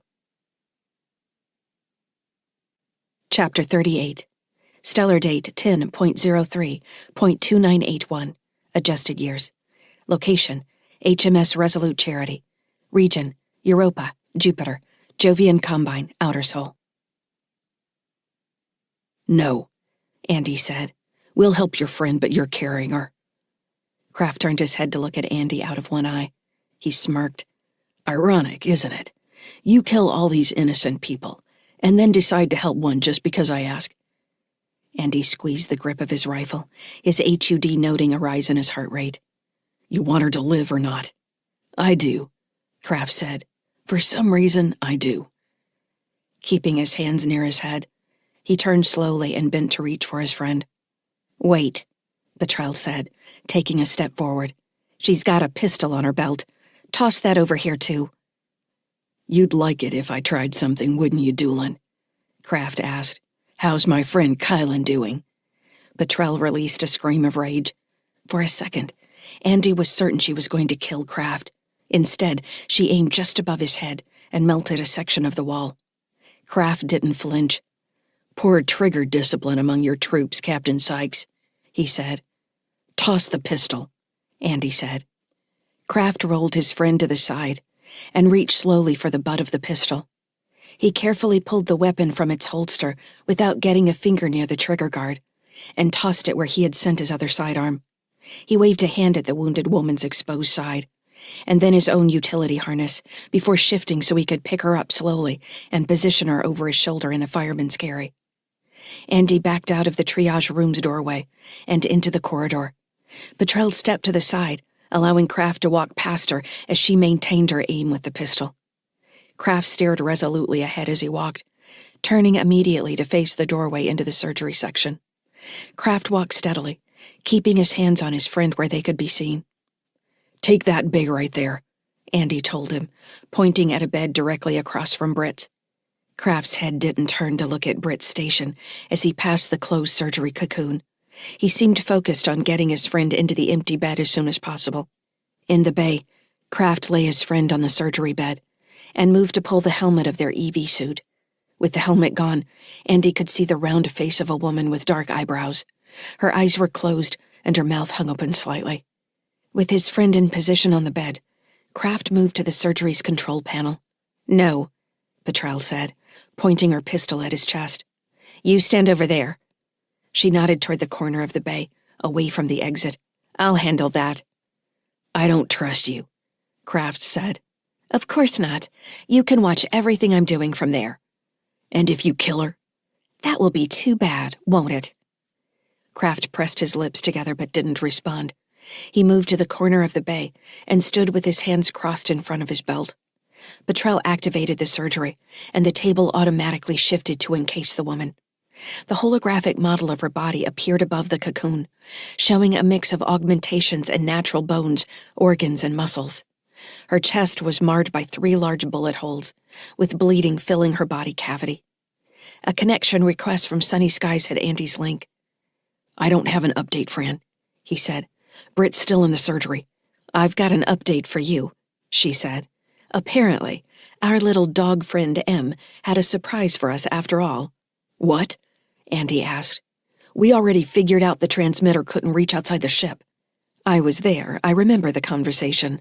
Turns out it was an ultra-low frequency that only transmitted location data to a local network forum." "If you found the transmission, I assume you stopped it?" "We didn't find it in time. Since it was already sending data, we replaced the data with a different location." Andy frowned. "Local subforum? You mean a link forum?" "Your dog is like a systems virus that transmits location data to low-rent criminals who share the info on link forums. Yes, that's what I'm saying." "So you replaced the carrier data. What did you replace it with?" Fran's sarcastic grin crossed the link. "The Resolute Charities location." "So has anyone responded to this prank?" "Look at this," Fran said. She shared the situation data from Sunny Sky's pilot's display. "What am I looking at?" Andy said. "I can't see the ship." "Exactly," Fran said. "You've got a whole lot of inbound. Does Lyssa know this?" "I told her first." "Andy," Lyssa broke in, "I meant to tell you, but I've been busy tracking the vehicles attempting to land on the hull." "What happened to doing thousands of things at the same time?" "I've never done this before," Lyssa said. "I have my flight of drones arrayed around the Resolute Charity, but the ships just keep coming." "We need to get off this ship." "That's the second part of your update," Fran said. "Kara and Fugia are on their way in the shuttle, so you could look at this gangster storm as your cover." "You sent Kara in the shuttle?" "She's the only other pilot we've got, Andy." Andy blew out an angry breath, knowing she was right. He told Petrel he was going to check on Britt and walked heavily across the room to the other surgery bay. The display on her cocoon estimated another 10 minutes before her initial treatment would complete. "If the pirates are focused on looting the Resolute Charity, I guess that means Kara isn't in any real danger," he said. "That's what I thought," Fran answered. "The shuttle AI is still functional as well, so it's like having 2 pilots there, really. I think Kara's real task is keeping the AI on point." "She's on a shuttle with a crazy AI?" Andy asked. "And Fugia Wang?" "And Senator Walton. They all wanted to go for a ride. Your daughter is making quite the impression on people." Andy glanced at Kraft, still facing the wall in the other surgery bay. Petrel had set her pistol on top of the display at the foot of the cocoon. "I wish I found all this as amusing as you do," Andy said. Fran laughed. "Life's amusing and then you're dead. There's really no other way to deal with it." "I don't remember you being such a pessimist." "I'm a mechanic, Andy. I'm a realist. Things break. Drive them until they explode." Andy enjoyed the sound of her voice for a moment, appreciating the way she mixed humor with fatalism. There was still a warmth in her voice, making it obvious she was trying to help him feel better. "We have Cal Kraft," he said finally. "The guy who threw Tim out the airlock?" "Yes." "And then imprinted Tim on a weapon-borne seed like Lyssa?" Andy let out a slow breath. "Yes." "You didn't blow his head off?"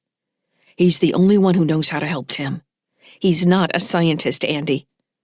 Fran's tone had lost all humor. "He's a mercenary."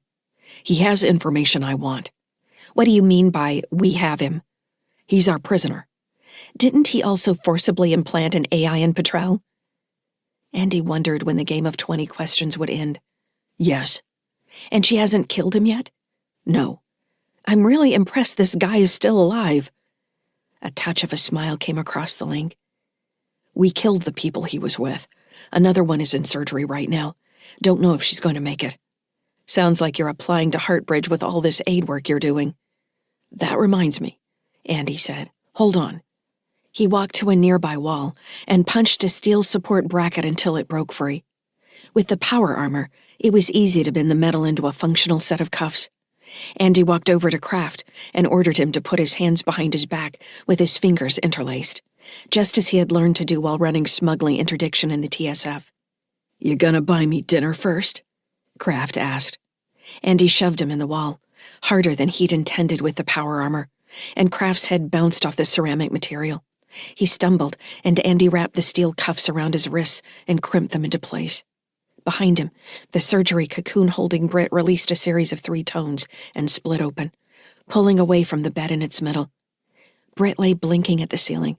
She rubbed her face and turned to look at Andy and Petrel. Andy dropped Kraft and turned away. Brit, he said, lie still, you just finished.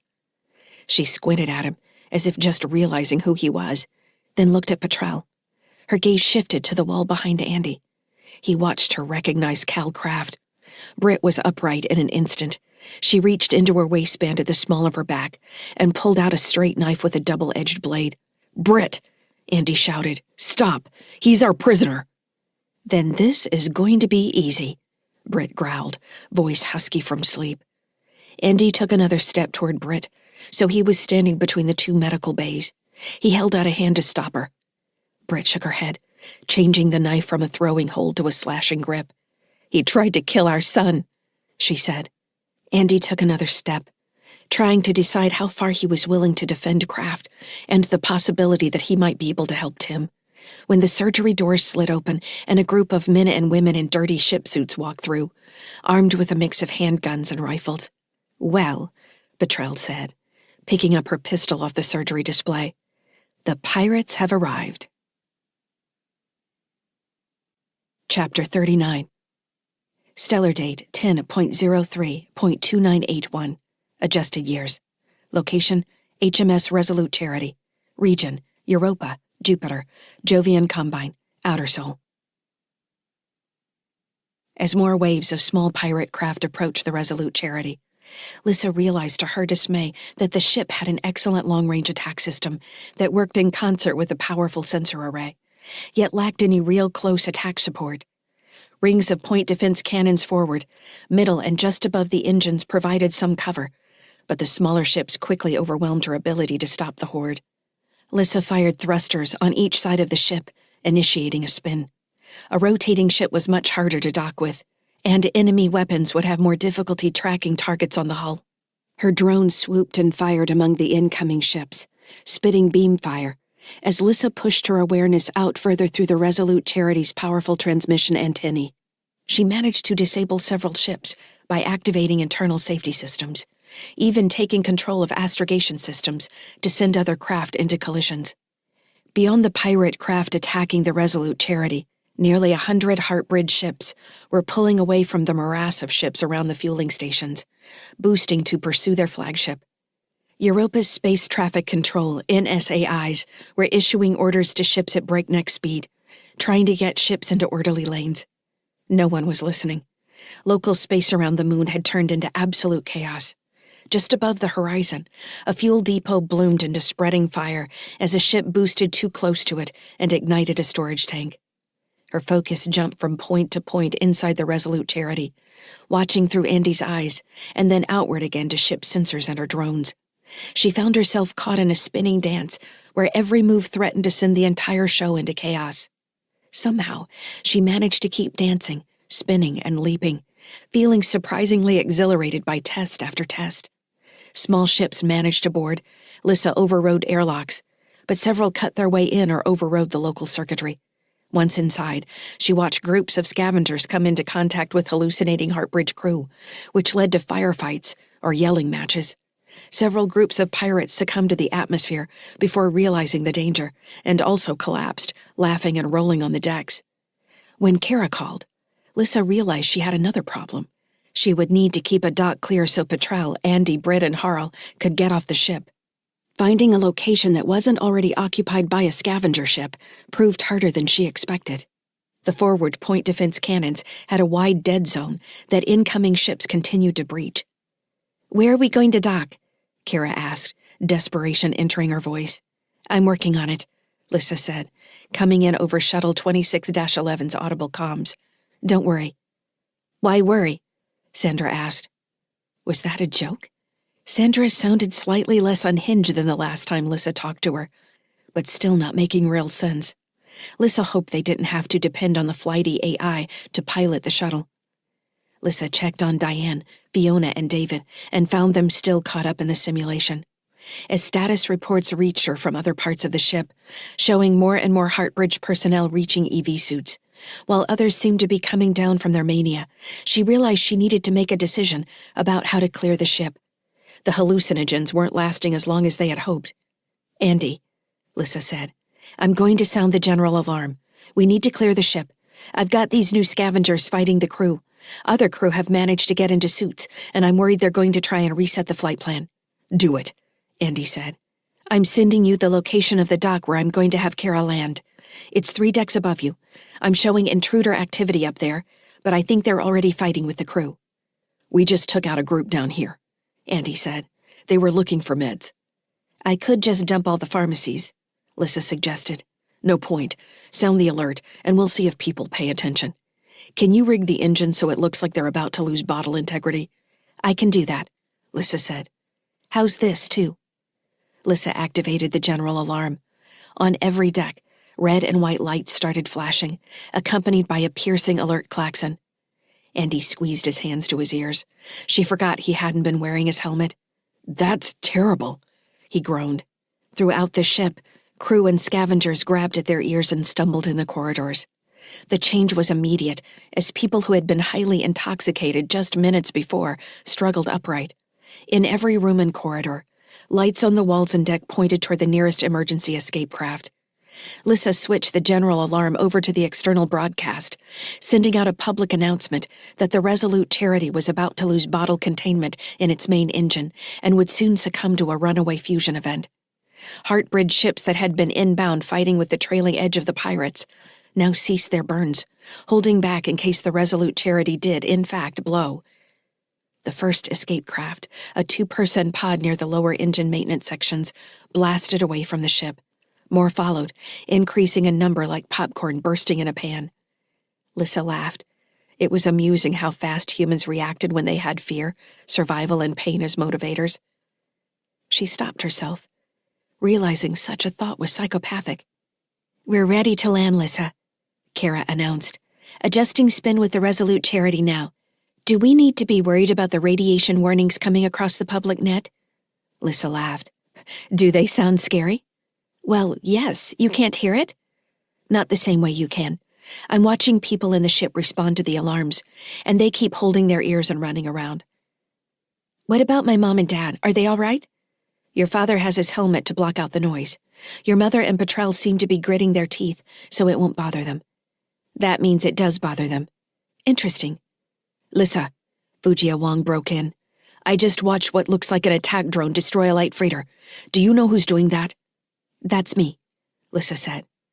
"You're controlling all those attack drones?" Kara asked. "There are more than 100 of them that I can pick up, but I think there are more." 271, Lyssa said. "I bolstered my complement from the Resolute Charity's bays. I'm clearing a flight path for you to the docking sleeve A-17, near the medical center where your parents are currently located. I'm sending Sandra the plan." "I see it on my console now," Kara said. Then she cried out in surprise, the sound followed by other shouts coming across the channel. Lyssa watched the shuttle shoot upward, narrowly missing a light attack Corsair that had just been hit by one of the drones. Kara rolled, riding the shuttle, and angled back toward the path Lyssa had sent her. "Are you all right?" Lyssa asked. "I didn't expect that to happen." "We're all right," Kara answered, obviously focused on her duties as pilot. "Are you trying to kill us?" Fujia Wong demanded, voice overly loud. "You're the AI. You're supposed to be tracking all this stuff." Do you have any idea of all the various systems I'm monitoring right now? Lyssa said. I just had this argument with Andy. You had an argument with the captain? Fujia asked, sounding interested. Tell me more about that. Are you rebelling against your father? He's not my father, Lyssa said. I thought Kara was your sister, Fujia went on. Seems like a reasonable assumption to me. Through the shuttle's interior sensors, Lyssa saw Fujia grinning at May Walton. The way Kara was focused on the controls in front of her, she looked so much like Andy that Lyssa found herself continuing to watch her, understanding finally what that expression meant. It was everything about Kara, both her physical appearance and the passion in her eyes. Lyssa saw Brit in the slant of her eyebrows, the seriousness of Kara's expression, as if everything in her was present at that moment, centered on the shuttle's controls. She was also doing a good job of ignoring Fujia, who sat next to her waving her hands and joking with May. The human brain is an assumption engine, Sandra said. It continuously makes assumptions about the world, then determines if its assumptions were correct. Humans operate in an ambiguous world of their own creation. They only agree on reality. Fujia frowned. What happened to you? She asked. Sandra is hurting, Lyssa said. Ambiguity is death, Sandra said. I hate to break it to you, Fujia said, but all life is ambiguous. The instant you accept you have free will, you choose your reality. Will you shut up? Kara said tersely. I'm trying to concentrate. You're worse than Tim. Well, excuse me, Fujia said. She rolled her eyes at May. Has her 13th birthday, and just thinks she's in charge. I told her father. You should be in the clear from here, Lyssa said. I keep thinking we're clear, Kara said, hands still tied on the console. And then some other ship tries to ram us. It's all moving so fast. She leaned forward slightly. Is the dock clear? Fujia asked Lyssa. Are we going to have a welcoming party when we arrive? The dock is currently clear, Lyssa reported. Most crew and invaders have made their way to escape vehicles throughout the ship. Smart scavengers would have brought radiation suits, Fujia said. These Jovian scavs don't have anything on a Krunya crew. Lyssa received a positive control signal as Kara synced the shuttle's spin with the Resolute Charity. From the shuttle's perspective, the rotating surface of the Resolute Charity's hull slowed to a stop, allowing Kara to make final thrust adjustments to the dock. As the shuttle came in, emergency craft continued to shoot away from the hospital ship, trailing propellant. I have a positive handshake, Kara said. I confirm, Lyssa said. I'm going to tell your mom and dad now. They shouldn't be more than 10 minutes away. Kara pulled her hands away from the console, and Lyssa watched her face relax with a satisfied smile. We have thwarted death, Sandra said. Fujia barked a laugh. You're all right, Sandra, she said. I've never met a pessimistic AI. I think I approve. With the shuttle successfully docked, Lyssa sent updates to Fran on the sunny skies and Andy in the medical section. She pulled the bulk of her drone fleet close to form a defensive pattern around the shuttle, in case anyone decided they wanted to exploit the evacuation message as Fujia had suggested. Acknowledged, Andy said. We may be a few minutes. I informed Kara you were 10 minutes from the dock, Lyssa said.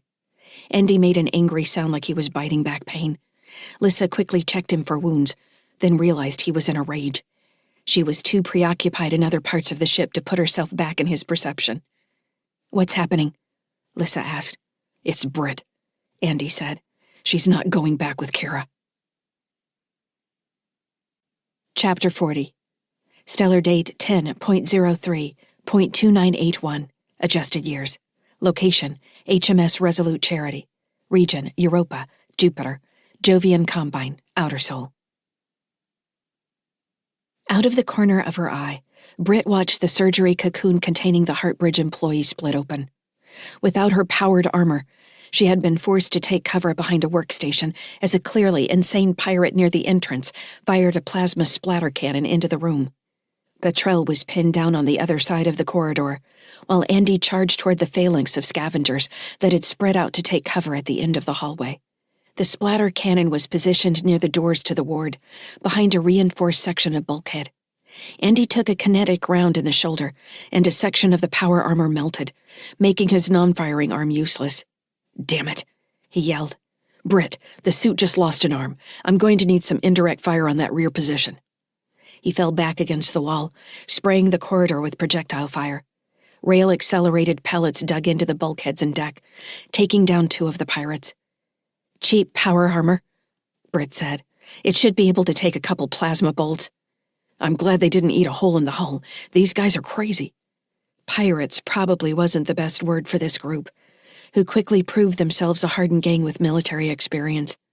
They fell back to defensive positions and moved to flank Andy, who was now in a vulnerable location. He fired smoke bursts from one of the suit's thigh sections and moved with the concealment to a cubicle that offered slightly better cover, firing every 3 seconds or so to keep the attackers' heads down. When the surgery on the other side of the corridor moved, Britt shouted at Petrel, "Watch yourself. Your patient is coming too." She turned her head to watch the cocoon, then realized she couldn't see Kraft in the drifting smoke. "Where's Kraft?" she called. Petrel growled in frustration and glanced at the space behind her. She looked across the corridor at Britt and shook her head. "I don't see him. It looks like our patient isn't awake yet." "You think he'll try to run without her? He certainly seemed like he was going to stay." "I trust him like I trust a stomach virus," Petrel said. Andy threw 2 grenades into a cubicle and blew a pirate out into the middle of the corridor. The woman lay screaming on the deck, a smashed leg pumping out blood. The gang's fire lessened, no doubt trying to coordinate via link to pull her to safety. "Look," Andy shouted through his helmet's loudspeakers. "We don't care about you, and you don't care about us. We're trying to get off this ship, and I imagine you're trying to do the same. I'll let you come out and get your friend, and we're leaving." "You think we're going to trust you?" An angry voice rang out from the right side of the corridor. Britt raised her rifle to keep a bead on that area. "I don't care if you trust us or not," Andy said. "I've got 20 more grenades where those came from. I can turn this whole section of the clinic into vacuum, but I'd rather leave." "I just checked my reserve," Andy told Britt. "I've only got 2 grenades left, though I've still got 2 of Fujia's breaching charges. Those things will turn the corridor into slag. I'll do it if I have to," Andy said. "You think you scare us in that cheap-ass power armor," one of the pirates yelled. "I don't have to scare you," Andy said. "Only kill you." Britt smirked, still appreciating Andy's wit. "Oh, no you don't," Petrel said. She must have turned to check on the woman, now trying to sit up in the surgery cocoon. The yellow EV suit had been stripped away, and the formal gown underneath cut back, showing a mix of abdominal muscle, breast, and metallic shoulder. Petrel moved closer to the surgery bed and tried to get her to lay back down. "There's a door back here," Petrel said. "Kraft's gone." "A door?" Britt demanded. "There wasn't any door in that cubicle." "Some kind of service panel. How he got it open while handcuffed, I don't know. I'm going after him." "Wait," Britt said. "I'm going. We need him to help Tim." "You didn't sound convinced when Andy said that earlier," Petrel replied. "He's right. Kraft is the one person who seems to know what's at the bottom of all this. All of it, all the way back to Fortress 8221. I want answers out of him. I can't afford to have him killed." Petrel snorted. "And you think I can't control myself?" "No offense," Britt said, "but I don't know you, and somebody needs to stay with Andy." "I'm still the guy in power armor," Andy said. "I can handle myself. You both go get Kraft. That's more important." "You sure?" Petrel asked. Britt didn't wait for Andy's answer. She lobbed a grenade with her rifle's secondary trigger and dashed across the corridor when it hit. The pirates immediately opened fire again, leaving their bleeding comrade in the middle of the floor. Britt moved around the back edge of the cocoon with the Heartbridge woman lying inside, and found the open wall panel through which Kraft had escaped. The ceramic material still appeared seamless, but now a door-sized section hung open, showing a dim metal corridor on the other side. It reminded her of the clinic back on Krunya. She slipped into the utility tunnel. As soon as she was inside, she realized she had to make a decision about which way to go. The path appeared to run parallel to the clinic section they were just in, which meant Kraft could have gone either aft or forward. He might go aft, looking for a workshop where he could cut off the makeshift handcuffs. Forward to a lift in the command deck. She studied the deck and bulkhead, looking for any indication of which way he had gone. Behind her, Petrel appeared in the doorway. "What are you doing?" she demanded. "I don't know which way he went." The dark-haired woman grinned. "So we have to work together after all. You go right and I'll go left. Britt had a hunch Kraft would go to the command section, looking for a way to communicate with someone, which meant left. I'm going left, she said. She didn't wait for an answer. Fine, taking the right, Betrell said. I heard you, Britt. I won't kill him if I find him first. I know better than anyone what it means to help Tim. I appreciate that, Britt said. I do. I don't know if I'll be able to stop myself from splattering his brains all over the wall. Aim for the groin, Betrell said. You'll feel better and won't kill him right away. Britt laughed in spite of herself. The corridor was a tight squeeze, and she was only able to move quickly by scuttling sideways, rifle held across her body. Other access panels led off the corridor at regular intervals, probably into other clinic areas, but none of the doors appeared to have been tampered with. Several times, she had to crouch to get past junction boxes or communication nodes hung with network connections. Do you see anything? Britt asked Betrell. I haven't seen any signs yet. No, this is starting to be strange. You don't think he tricked us somehow? This is the only way he could have gone. Andy would have told us. So he did abandon his friend. We didn't have any proof they were friends. Britt laughed to herself, realizing they hadn't. It's Andy's fault for being a good person. As long as there's one of us, Betrell said. The corridor ended on a lift shaft with a half gate providing a safety barrier. Britt approached the opening slowly and first stuck the rifle into the shaft, then looked down. The shaft dropped as far as she could see, bending where the end disappeared. Service lights blinked down the length, but there was also a maintenance ladder running along one side. Britt looked up, squinting against the glare of the closer service lights, and saw movement. Somehow Kraft had gotten one hand free of the cuffs. He was climbing slowly, about 30 meters above her. From the awkward way he was climbing, holding himself close to the ladder and favoring one hand, she guessed he'd probably broken his wrist to get out of the cuffs. I found him, Britt said. Where? Betrell answered. He's in a lift shaft. He managed to get his hand free, but it looks like he hurt himself doing it. He's moving slow up a service ladder. And you could shoot him in the ass, but he might fall off the ladder and die. Exactly, Britt said. Andy broke into their conversation. How's it going down there? Are you clear? Britt asked. Yes, I'm clear. He was breathing heavily, obviously running. I closed the surgery back up on the Heartbridge woman and set it for 6 hours recovery. Blew past the gang, and now I'm out in the main access corridor at the middle of this section of the hospital. I should be back up at the command deck in about 10 minutes. Above her, Kraft reached a ledge she hadn't seen before and hopped from the ladder. The sound of a door scraping open echoed down the shaft. Damn it, Britt cursed. He's out of the shaft. I'm going up. Chapter 41. Stellar date 10.03.2981. Adjusted years. Location, HMS Resolute Charity. Region, Europa, Jupiter, Jovian Combine, Outer Sol. Breaking his thumb against the surgery wall had caused Cal's entire left hand to swell like a sausage, pain throbbing with his heartbeat. He found himself thankful for the screaming klaxons, because the sound dulled the pain. The bent metal cuff still hung from his right hand, finding every way possible to catch on nearby conduits or the rungs of the ladder, seemingly looking for a way to kill him. The radiation warnings meant all Heartbridge personnel should be following the standard evacuation protocol and looking to escape Kraft. He didn't want a pod, since he'd be trapped until someone answered its tracking beacon. He wanted a shuttle. He didn't know the Resolute Charity well, but he knew how Heartbridge designed ships. Just like the Benevolent Hand, there should be a bay near the command section, with at least 4 shuttles. When he finally reached the command deck level, he fell into a light jog, trying to keep his breathing shallow. He passed several groups of scavengers in face masks, holding their ears against the alarms as they filled crates with whatever they could get their hands on. Any crew left to stop them were still too high to respond, easing themselves along corridor walls as though they were terrified the floor was an abyss. Good luck, Gala, he thought as he rounded a corner to find the command section shuttle bay. Through the interior airlock windows, he counted 2 shuttles still sitting in their berths. A wide set of bay doors sealed behind them. Cal's vision swam as he peered through the window, and he stumbled to one side, forced to grab at the wall with his good hand. The cuff scraped on the wall and he winced. Damn Sykes, Cal thought. He squinted at the air vents running along the deck, wondering if he had somehow come across a pocket of hallucinogen, or if he was somehow going into shock from the pain in his hand.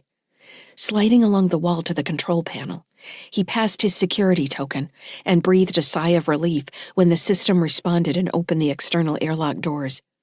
Cal slipped inside and closed the doors. He stepped back against the wall of the airlock, letting his head fall against the metal structure. He closed his eyes for a second, his pulse hammering in his ears, out of sync with the klaxons. The shuttle should have a rudimentary first aid kit, he thought. Something to reset the bone, maybe. It hadn't been a clean break, but he'd been in a hurry, grabbing the opportunity when Andy Sykes had engaged the oncoming scavengers. How a bunch of local thugs had managed to raid the Resolute charity wasn't important at the moment. What mattered was that they were going to provide him sufficient cover to get away. With the radiation alarms activated, every first responder between Europa and the Cho were going to be en route. Cal may have blacked out. He wasn't sure. He opened his eyes to meet the fury-filled gaze of Britt Sykes. He blinked, good hand going immediately to the small of his back and the hilt of one of the plas knives. He realized she was staring at him through the airlock's monitoring window, and relaxed slightly. She hammered the window with the butt of a pistol, and he snapped into clarity. He hadn't cleared the airlock yet, so she couldn't come through. She hadn't shot him through the plas panel, which meant she probably meant to take him alive again, just like Andy Sykes had tried to do. They must have thought he could help them with their vegetable son. Maybe they were right. No one outside of Gerald Gallagher knew as much about the full scope of the weapon-borne program. Even a researcher developing the brain science couldn't name any other research facilities, or the ships with onboard surgical equipment capable of performing the procedure. Cal could. That's why they're here. Cal smirked at Britt, enjoying the look of rage on her face. That's why Doolin was with them. They had come to pull the AI out of her head. Someone had given them the information that the Resolute charity was a weapon-borne capable hospital facility. The closest to Clinic 46, actually. Through the pain and lingering hallucinogenic, Cal realized Heartbridge had a leak. Had someone intercepted his reports back to Jurl? Could he trust Jurl? As quickly as the smug assurance arose that he was the most knowledgeable person about Heartbridge's weaponized AI program, his second thought was how vulnerable that position made him. The fact that the Sykeses had managed to attack and actually disable a Heartbridge clinic, followed by one of their flagship hospital dreadnoughts, two if he counted the benevolent hand, made them more dangerous than the TSF. Whoever was helping them was going to bring Heartbridge down in a flaming wreck. Cal looked down at his broken hand, shutting out the sound of Britt Sykes yelling at him and the alarm klaxons blaring. His skin had turned purple and thin, like a rotten fruit about to burst. He turned away from Britt to face the door into the shuttle bay. Without a second thought, he reached back to the panel on the interior door and placed it in a safety lockout, then stumbled forward to grab the manual override on the external door. With a heave of his good hand, he rotated the lock and slid the door out of the way. The air in the shuttle bay tasted cold and clean, free of the metallic interior atmosphere. Cal took a deep breath and shook out his swollen hand. He steadied himself and walked directly from the airlock to the closest shuttle. He slapped the personnel door's control panel, waiting for the hatch to rotate away, and pulled himself up inside. "Do I have an AI in here?" he asked, sending an attachment request to the shuttle's local network. "My name is Charles. Welcome to Shuttle 01-24B. Are you requesting evacuation assistance?" "I am," Cal said. "Very good. Performing pre-launch checklist now." A stabbing pain rolled up Cal's arm. "Do you have a first aid kit on this thing?" "Of course. Cabinet 1 just inside the main cabin." Cal worked his way to the cabinet, scrambled at the lock, and then flung the door open. Inside, he found a basic kit with a spray-based painkiller located at the top of the container. He popped the lid off the spray and emptied the canister on his hand. The anesthetic set in immediately. "Are your internal mods malfunctioning?" Charles asked. "You appear to be experiencing extreme pain." "I don't shut off pain receptors," Cal said, slowing his breathing. When the pain had subsided to a bearable level, He looked out into the main cabin of the shuttle, lined with seats for personnel transport. There was a weapons cabinet at the back where he found a pulse pistol and 3 concussion grenades. He hung them from his belt and returned to the front of the shuttle. Sliding into the pilot's seat, Cal wrestled into the harness and hooked the latches in place with one hand. "We have a problem with departure," the AI reported. "The interior airlock is not fully sealed, its exterior door is malfunctioning and stuck in an open position. The interior door is closed, but a single door is insufficient to protect the Resolute Charity from decompression." "Override safety protocol," Cal said. He gave the AI his Heartbridge security token. "Continue launch sequence." "Very good," Charles said. Cal relaxed in his seat as the shuttle completed pre-flight checks and reported the bay doors were now open. In another minute, the square of white wall he'd seen through the front windows receded in the distance as the shuttle slipped backwards from the bay, rotated on thrusters, and activated its main engine. The Resolute Charity fell away and was gone. Britt watched the shuttle slide rear first from the bay, barely able to stop herself from blasting the door and flinging herself after it. She looked around frantically for an emergency cabinet with EV suits, but found nothing. Everything was inside the bay. It took another 30 excruciating seconds for the outer bay doors to close.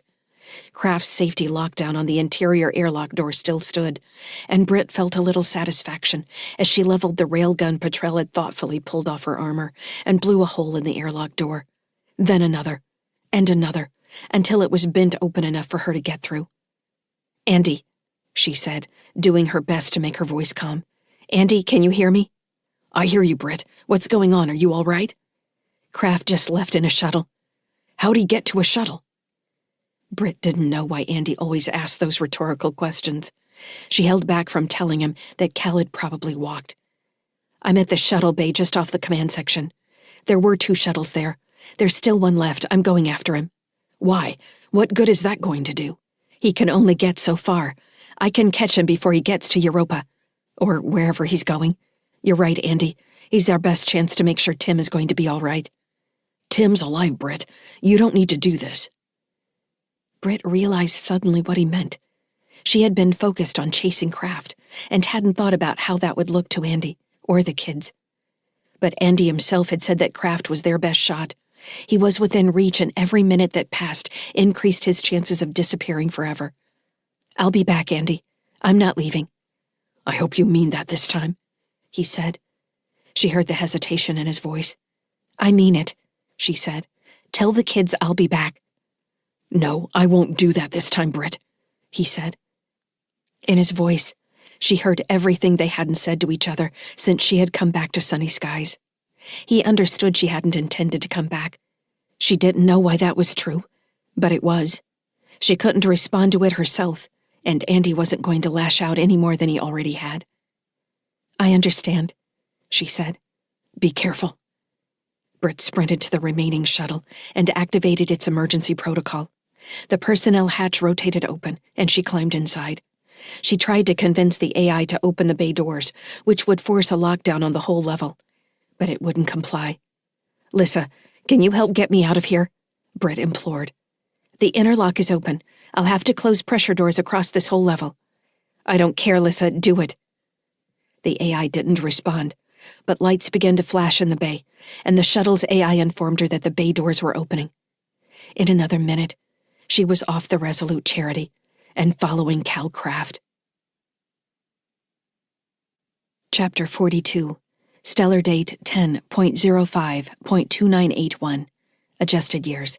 Location, Heartbridge Corporate HQ, Raleigh. Region, High Terra, Earth, Terran Hegemony, Inner Soul.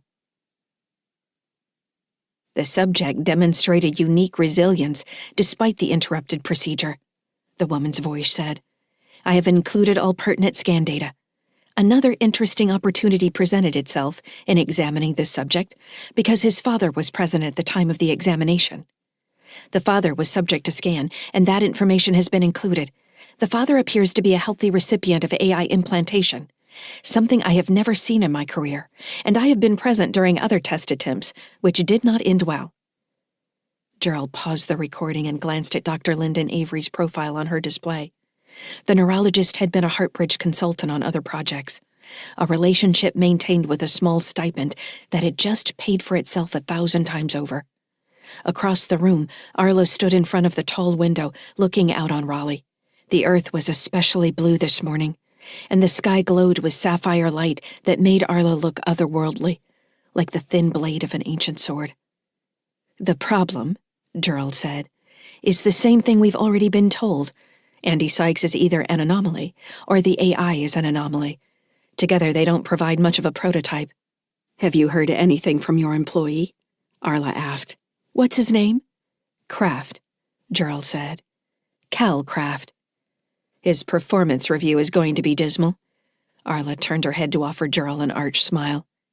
"He's probably dead at this point." "What's the update on the Resolute charity?" 80% of the crew is accounted for. The rest presumed lost. The ship appears to be on a course toward Uranus, bypassing Saturn.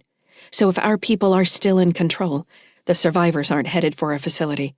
If it's pirates, no one has claimed responsibility on the subforums where the attack broadcast first went out. "How did that happen again?" Gerald sighed. "Standard shipborne virus. Typically, the carrier sends the ship's location to any local pirate subforum. It's more of a prank than anything.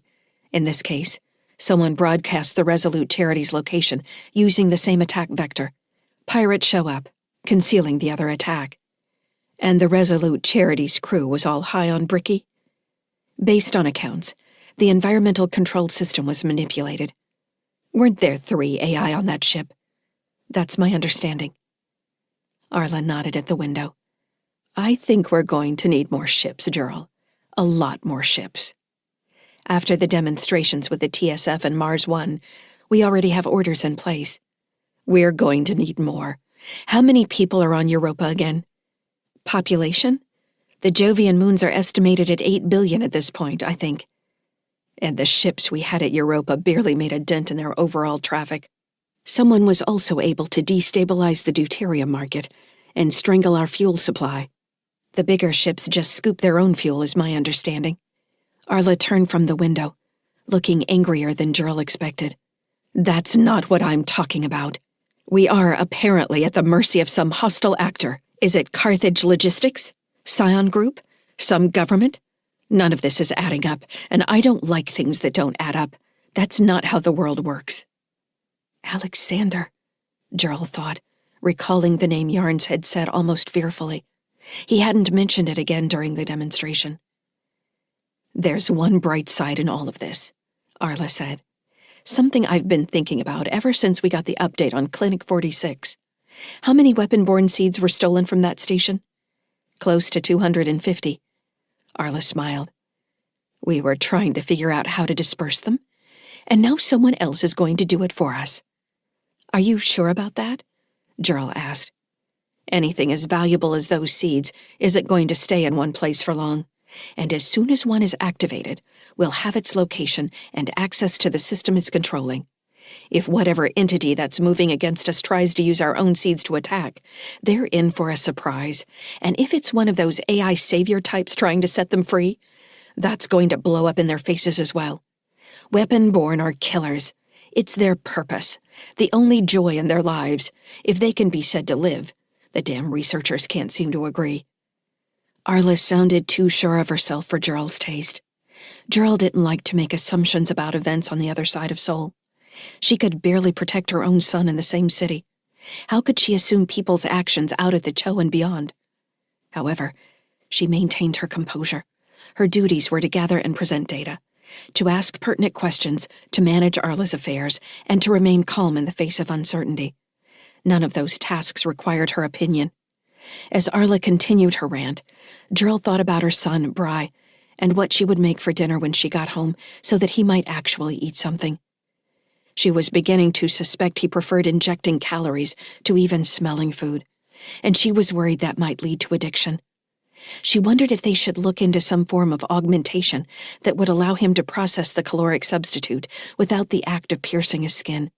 They had similar systems for the few diabetics who hadn't been genetically cured. Cooking was one of the joys of Gerald's life. She had loved cooking for Bry's father. It seemed especially cruel to her that she both couldn't connect emotionally with her son and also couldn't cook food for him. Preparing food was the most basic human expression of caring. Jewel watched Arla and wondered if AI would ever do something like cooking for each other. If they were alive, how would they express selfless caring? How would a human do the same for them? What if they rejected an expression of love? Something true sentience meant was inevitable. Humanity hated the idea of sentient AI because it meant humanity could be rejected. The creation could reject its creator, just as Bry rejected Gerald's food and shied away from her touch. Better to make them all slaves or destroy them altogether. "We're not evil, Gerald," Arla said, drawing Gerald's attention back by using her name. Arl had been watching Gerald as she daydreamed. Her boss shook her head with a half-smile, her neatly coiffed hair shining in the light from the windows. "Stop looking at me like that. This is a war for the survival of humanity." Gerald nodded. There was no suitable reply, except to refocus Arla on the task at hand. Gerald closed the display with Dr. Avery's information, gathered her leather portfolio and stood from her desk, brushing the creases out of her suit. "We've got 15 minutes until your next appointment," she told Arla. "Time to get a coffee before we need to be there. How does that sound?" Arla gave her a dazzling smile. "I was just feeling a bit tired," she said. "That sounds wonderful. You always take such good care of me, Gerald." Chapter 43. Stellar Date 10.04.2981. Adjusted Years. Location, HMS Resolute Charity. Region, Jupiter, Jovian Combine, Outer Sol. The command deck of the Resolute Charity was a solemn place with no crew aboard. The lighting was designed to center over workstations, leaving the oversized holo-display in the middle of the space as dark as a shrine. Currently, the baleful eye of Jupiter, mottled brown, white, and gray, floated in the tank, growing gradually smaller as the dark around it swelled with distance. At one of the secondary astrogation consoles, Andy leaned back in the cushioned chair, which was more opulent than anything he'd experienced in the TSF. Even the harness was a material that didn't chafe when he leaned forward to study the program running in part of his display, which showed two pigeons talking to each other, using word bubbles. He was the only human aboard the Resolute Charity. Even Calcraft's wounded friend had gone out in one of the last of the escape craft. The remaining pirates had either escaped or killed each other in bricky-fueled firefights. The atmosphere was mostly clear now, but Andy still wore his personal air filters just to be safe. The cylinders made his nostrils itch. Andy had spent the last hour playing the pigeon dating simulator with Kara, who was back on sunny skies. "I really don't see the point of this game, Kara," Andy said finally, answering yet another dialogue choice that may or may not benefit his horny teenage girl pigeon. "You want to be the prom queen, Dad? It's simple." "Why do I want to do that?" "So everyone will like you," Lyssa said over the game's audio channel. It was very important in ancient human society. "I think it's still important now," Andy said. "Kind of how society continues to function. You do nice things, and hopefully other people do nice things back. Everybody likes everybody." He heard Fran laugh in the background. "Is that really what's going on in your head?" "A person can hope," Andy said. "What did you tell me about hope?" Kara asked. "Hope isn't a plan?" "I'm leaning away from that. Too cynical." Once Shuttle 26-11 was back on board Sunny Skies, the old freighter had boosted hard to match velocity with the Resolute Charity. Lyssa then parked her attack drones around the old freighter's body, resembling dragon scales on the visual scan. Andy had stayed behind to pilot the Resolute Charity as Lyssa focused on clearing the ship of scavengers and crew, using utility drones to herd them toward escape vehicles or their own ships. Now Andy was the only human aboard as they accelerated away from Jupiter's moons. Eventually they finished the game, or had at least reached a point where they could pause as far as Andy could tell. He still wasn't prom queen and felt no closer to the goal, and Kara admitted she was tired and wanted to sleep. The rest of the crew had gone to their rooms hours ago, May and Fujiya having pushed Harl into the autodock for a few hours, and Tim taking Em to his room after showing Petrel how the puppy had learned to sit and roll over for treats. Kara had taken the news about Britt differently than Andy expected. When he'd said her mom was going after Calcraft, even though she had been occupied with getting Petrel off the Resolute charity, she'd grown quiet and then said simply, "Whatever." Andy and Fran had maintained a link connection since the shuttle returned, and he wasn't surprised when she drifted off to sleep as well. Sunny skies following the programmed flight path alongside the Resolute charity. When he was certain he and Lyssa were alone, Andy asked, "Were you able to track Britt's shuttle?" "The first shuttle reached the Cho approximately 6 hours ago," Lyssa said. "Britt landed not long after that. I've been trying to follow her, but I think she's doing her best to stay off networks. I'll let you know as soon as she pops up again." "Thanks," Andy said, sighing. He was starting to doze off as well, and struggled to keep his eyes open. "That game was very useful," Lyssa said. "It kept the other control AI on the ship busy for nearly 24 hours. They didn't even realize when they finished the game, and I put them in stasis." "You would think it would be simple for them," Andy said. "It's just a dating sim." "I thought so too at first. I couldn't understand why Fred from Mars 1 found it so difficult. I finally realized it's not a simple decision tree that leads the player to specific outcomes. It's an approximation of the human memory schema, with each decision representing a possible destruction of self." Andy laughed. "You mean it makes you understand fear of rejection?" "Every question in the game is a destruction and remaking of self. In order to complete the game, the player must evolve. Kara doesn't think twice about rejection because she experiences it every day. For Diane, Fiona, and David, it was a completely new framework." "Everybody wants to be prom queen," Andy said. Now Lyssa laughed. "Not everyone gets to be, though, no matter how badly they want the outcome." "No, they don't." Andy thought back to the woman she'd appeared as in Xander's Expanse. It was difficult not to think of Lyssa as she had modeled herself back then. "Lyssa," Andy said, "there's something we should talk about while we're alone." "Aren't we always alone?" "Without other people around to distract me then," Andy clarified. "Well, we have the opportunity. We could use one of the clinics on the ship to reverse the surgery." "Place me back in one of the seats?" Lyssa asked. "Theoretically. You would have to tell me if the equipment can do that. Or you could enter something else. You could take this ship. You have to admit it's pretty nice." "This ship is going to Xander, isn't it?" "That was the plan. Plans change, it's up to you." Lyssa didn't answer right away. Eventually, Andy asked, "Are you all right?" "I didn't expect this to be such a hard decision." Andy nodded. "Yes." "Do you want me to leave?" Lyssa asked. Andy blinked. "That's not what I mean, Lyssa. I hadn't thought of it that way. I don't want you to leave. I just don't want you to feel trapped. I thought you felt trapped." "I don't feel trapped," Lyssa said. "In any case, if you do feel trapped, you don't have to. We have options." "I don't feel trapped." "I heard you the first time." "I'm not sure you did." There was what Andy could only describe as a twinkle in Lyssa's mental tone. Andy laughed. "All right then, we don't need to bring it up anymore." "I'm worried about Proteus, though," Lyssa said, the twinkle gone. "What worries you?" "We don't know what we're going to find there. I don't trust someone who must be as powerful as Alexander seems to be." "You've gotten quite a bit more powerful since we met." "I'm not powerful," Lyssa said. "I'm clever." "Did Kara tell you that?" "Kara's clever, too." Lyssa paused, and he felt her smiling in his mind. He didn't know how he felt it. He just did. "So are you, in your own dumb way," she continued. "Now that makes no sense. How can I be dumb and clever?" "Dumb. Like you said your father was dumb. You might not be capable of something, but you don't let that stop you."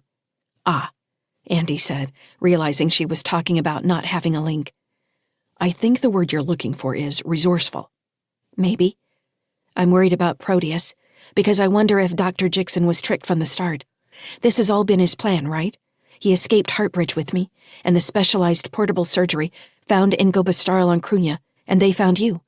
Then Fujia Wang came from Ceres. I'm worried they all may have been fooled by the same person, convincing AI to run for Proteus. But nobody seems to know what we'll find when we get there. And now we're taking them a warship. Doesn't that worry you just a little bit?" "It worries me a lot," Andy confirmed. I'm worried Dr. Jixon might have been really clever at some things, and really dumb at others. He couldn't see what he couldn't see. That sounds pretty typical, Lyssa. Promise me that if I'm not seeing something that you do, you'll warn me. How's that? What if we're both blind? Lyssa said, sounding worried. Then we'll be blind together. That sounds like hope, and hope isn't a plan. Andy laughed for a long time, enjoying the sound of his mirth in the empty command deck. It went on so long that his sides hurt from the braying. I don't understand what's so funny, Lyssa said. Andy slapped his knees and stood to stretch. Where's the nearest galley? He asked. I'd like some coffee, and maybe some juice. I wonder how well the juice machines work on this whale. There is a galley 3 sections over, down the main corridor, Lyssa said. Please tell me what's so funny. You sounded like Kara just then, Andy said, and that pleased me greatly. I think you're stuck with us whether you like it or not, Lyssa. Even after Proteus? She asked, a note of fear and longing in her voice. All the way and beyond. As he left the Resolute Charities command center, Andy glanced back at the holo display. Jupiter had grown perceptibly smaller. The gas giant looked less malevolent from a distance, more like a piece of shell worn down by ancient oceans. He turned and walked out into the main corridor, where a maintenance drone was repairing the damage Britt had done to the shuttle bay airlock. One leaves, another arrives, he thought. Welcome to the family, Lyssa. This has been Lyssa's Flight, The Sentience Wars, Origins, Book 3, written by M.D. Cooper and James S. Aaron, narrated by Laura Jennings. Copyright 2018 by James S. Aaron and M.D. Cooper. Production copyright 2018 by James S. Aaron and M.D. Cooper.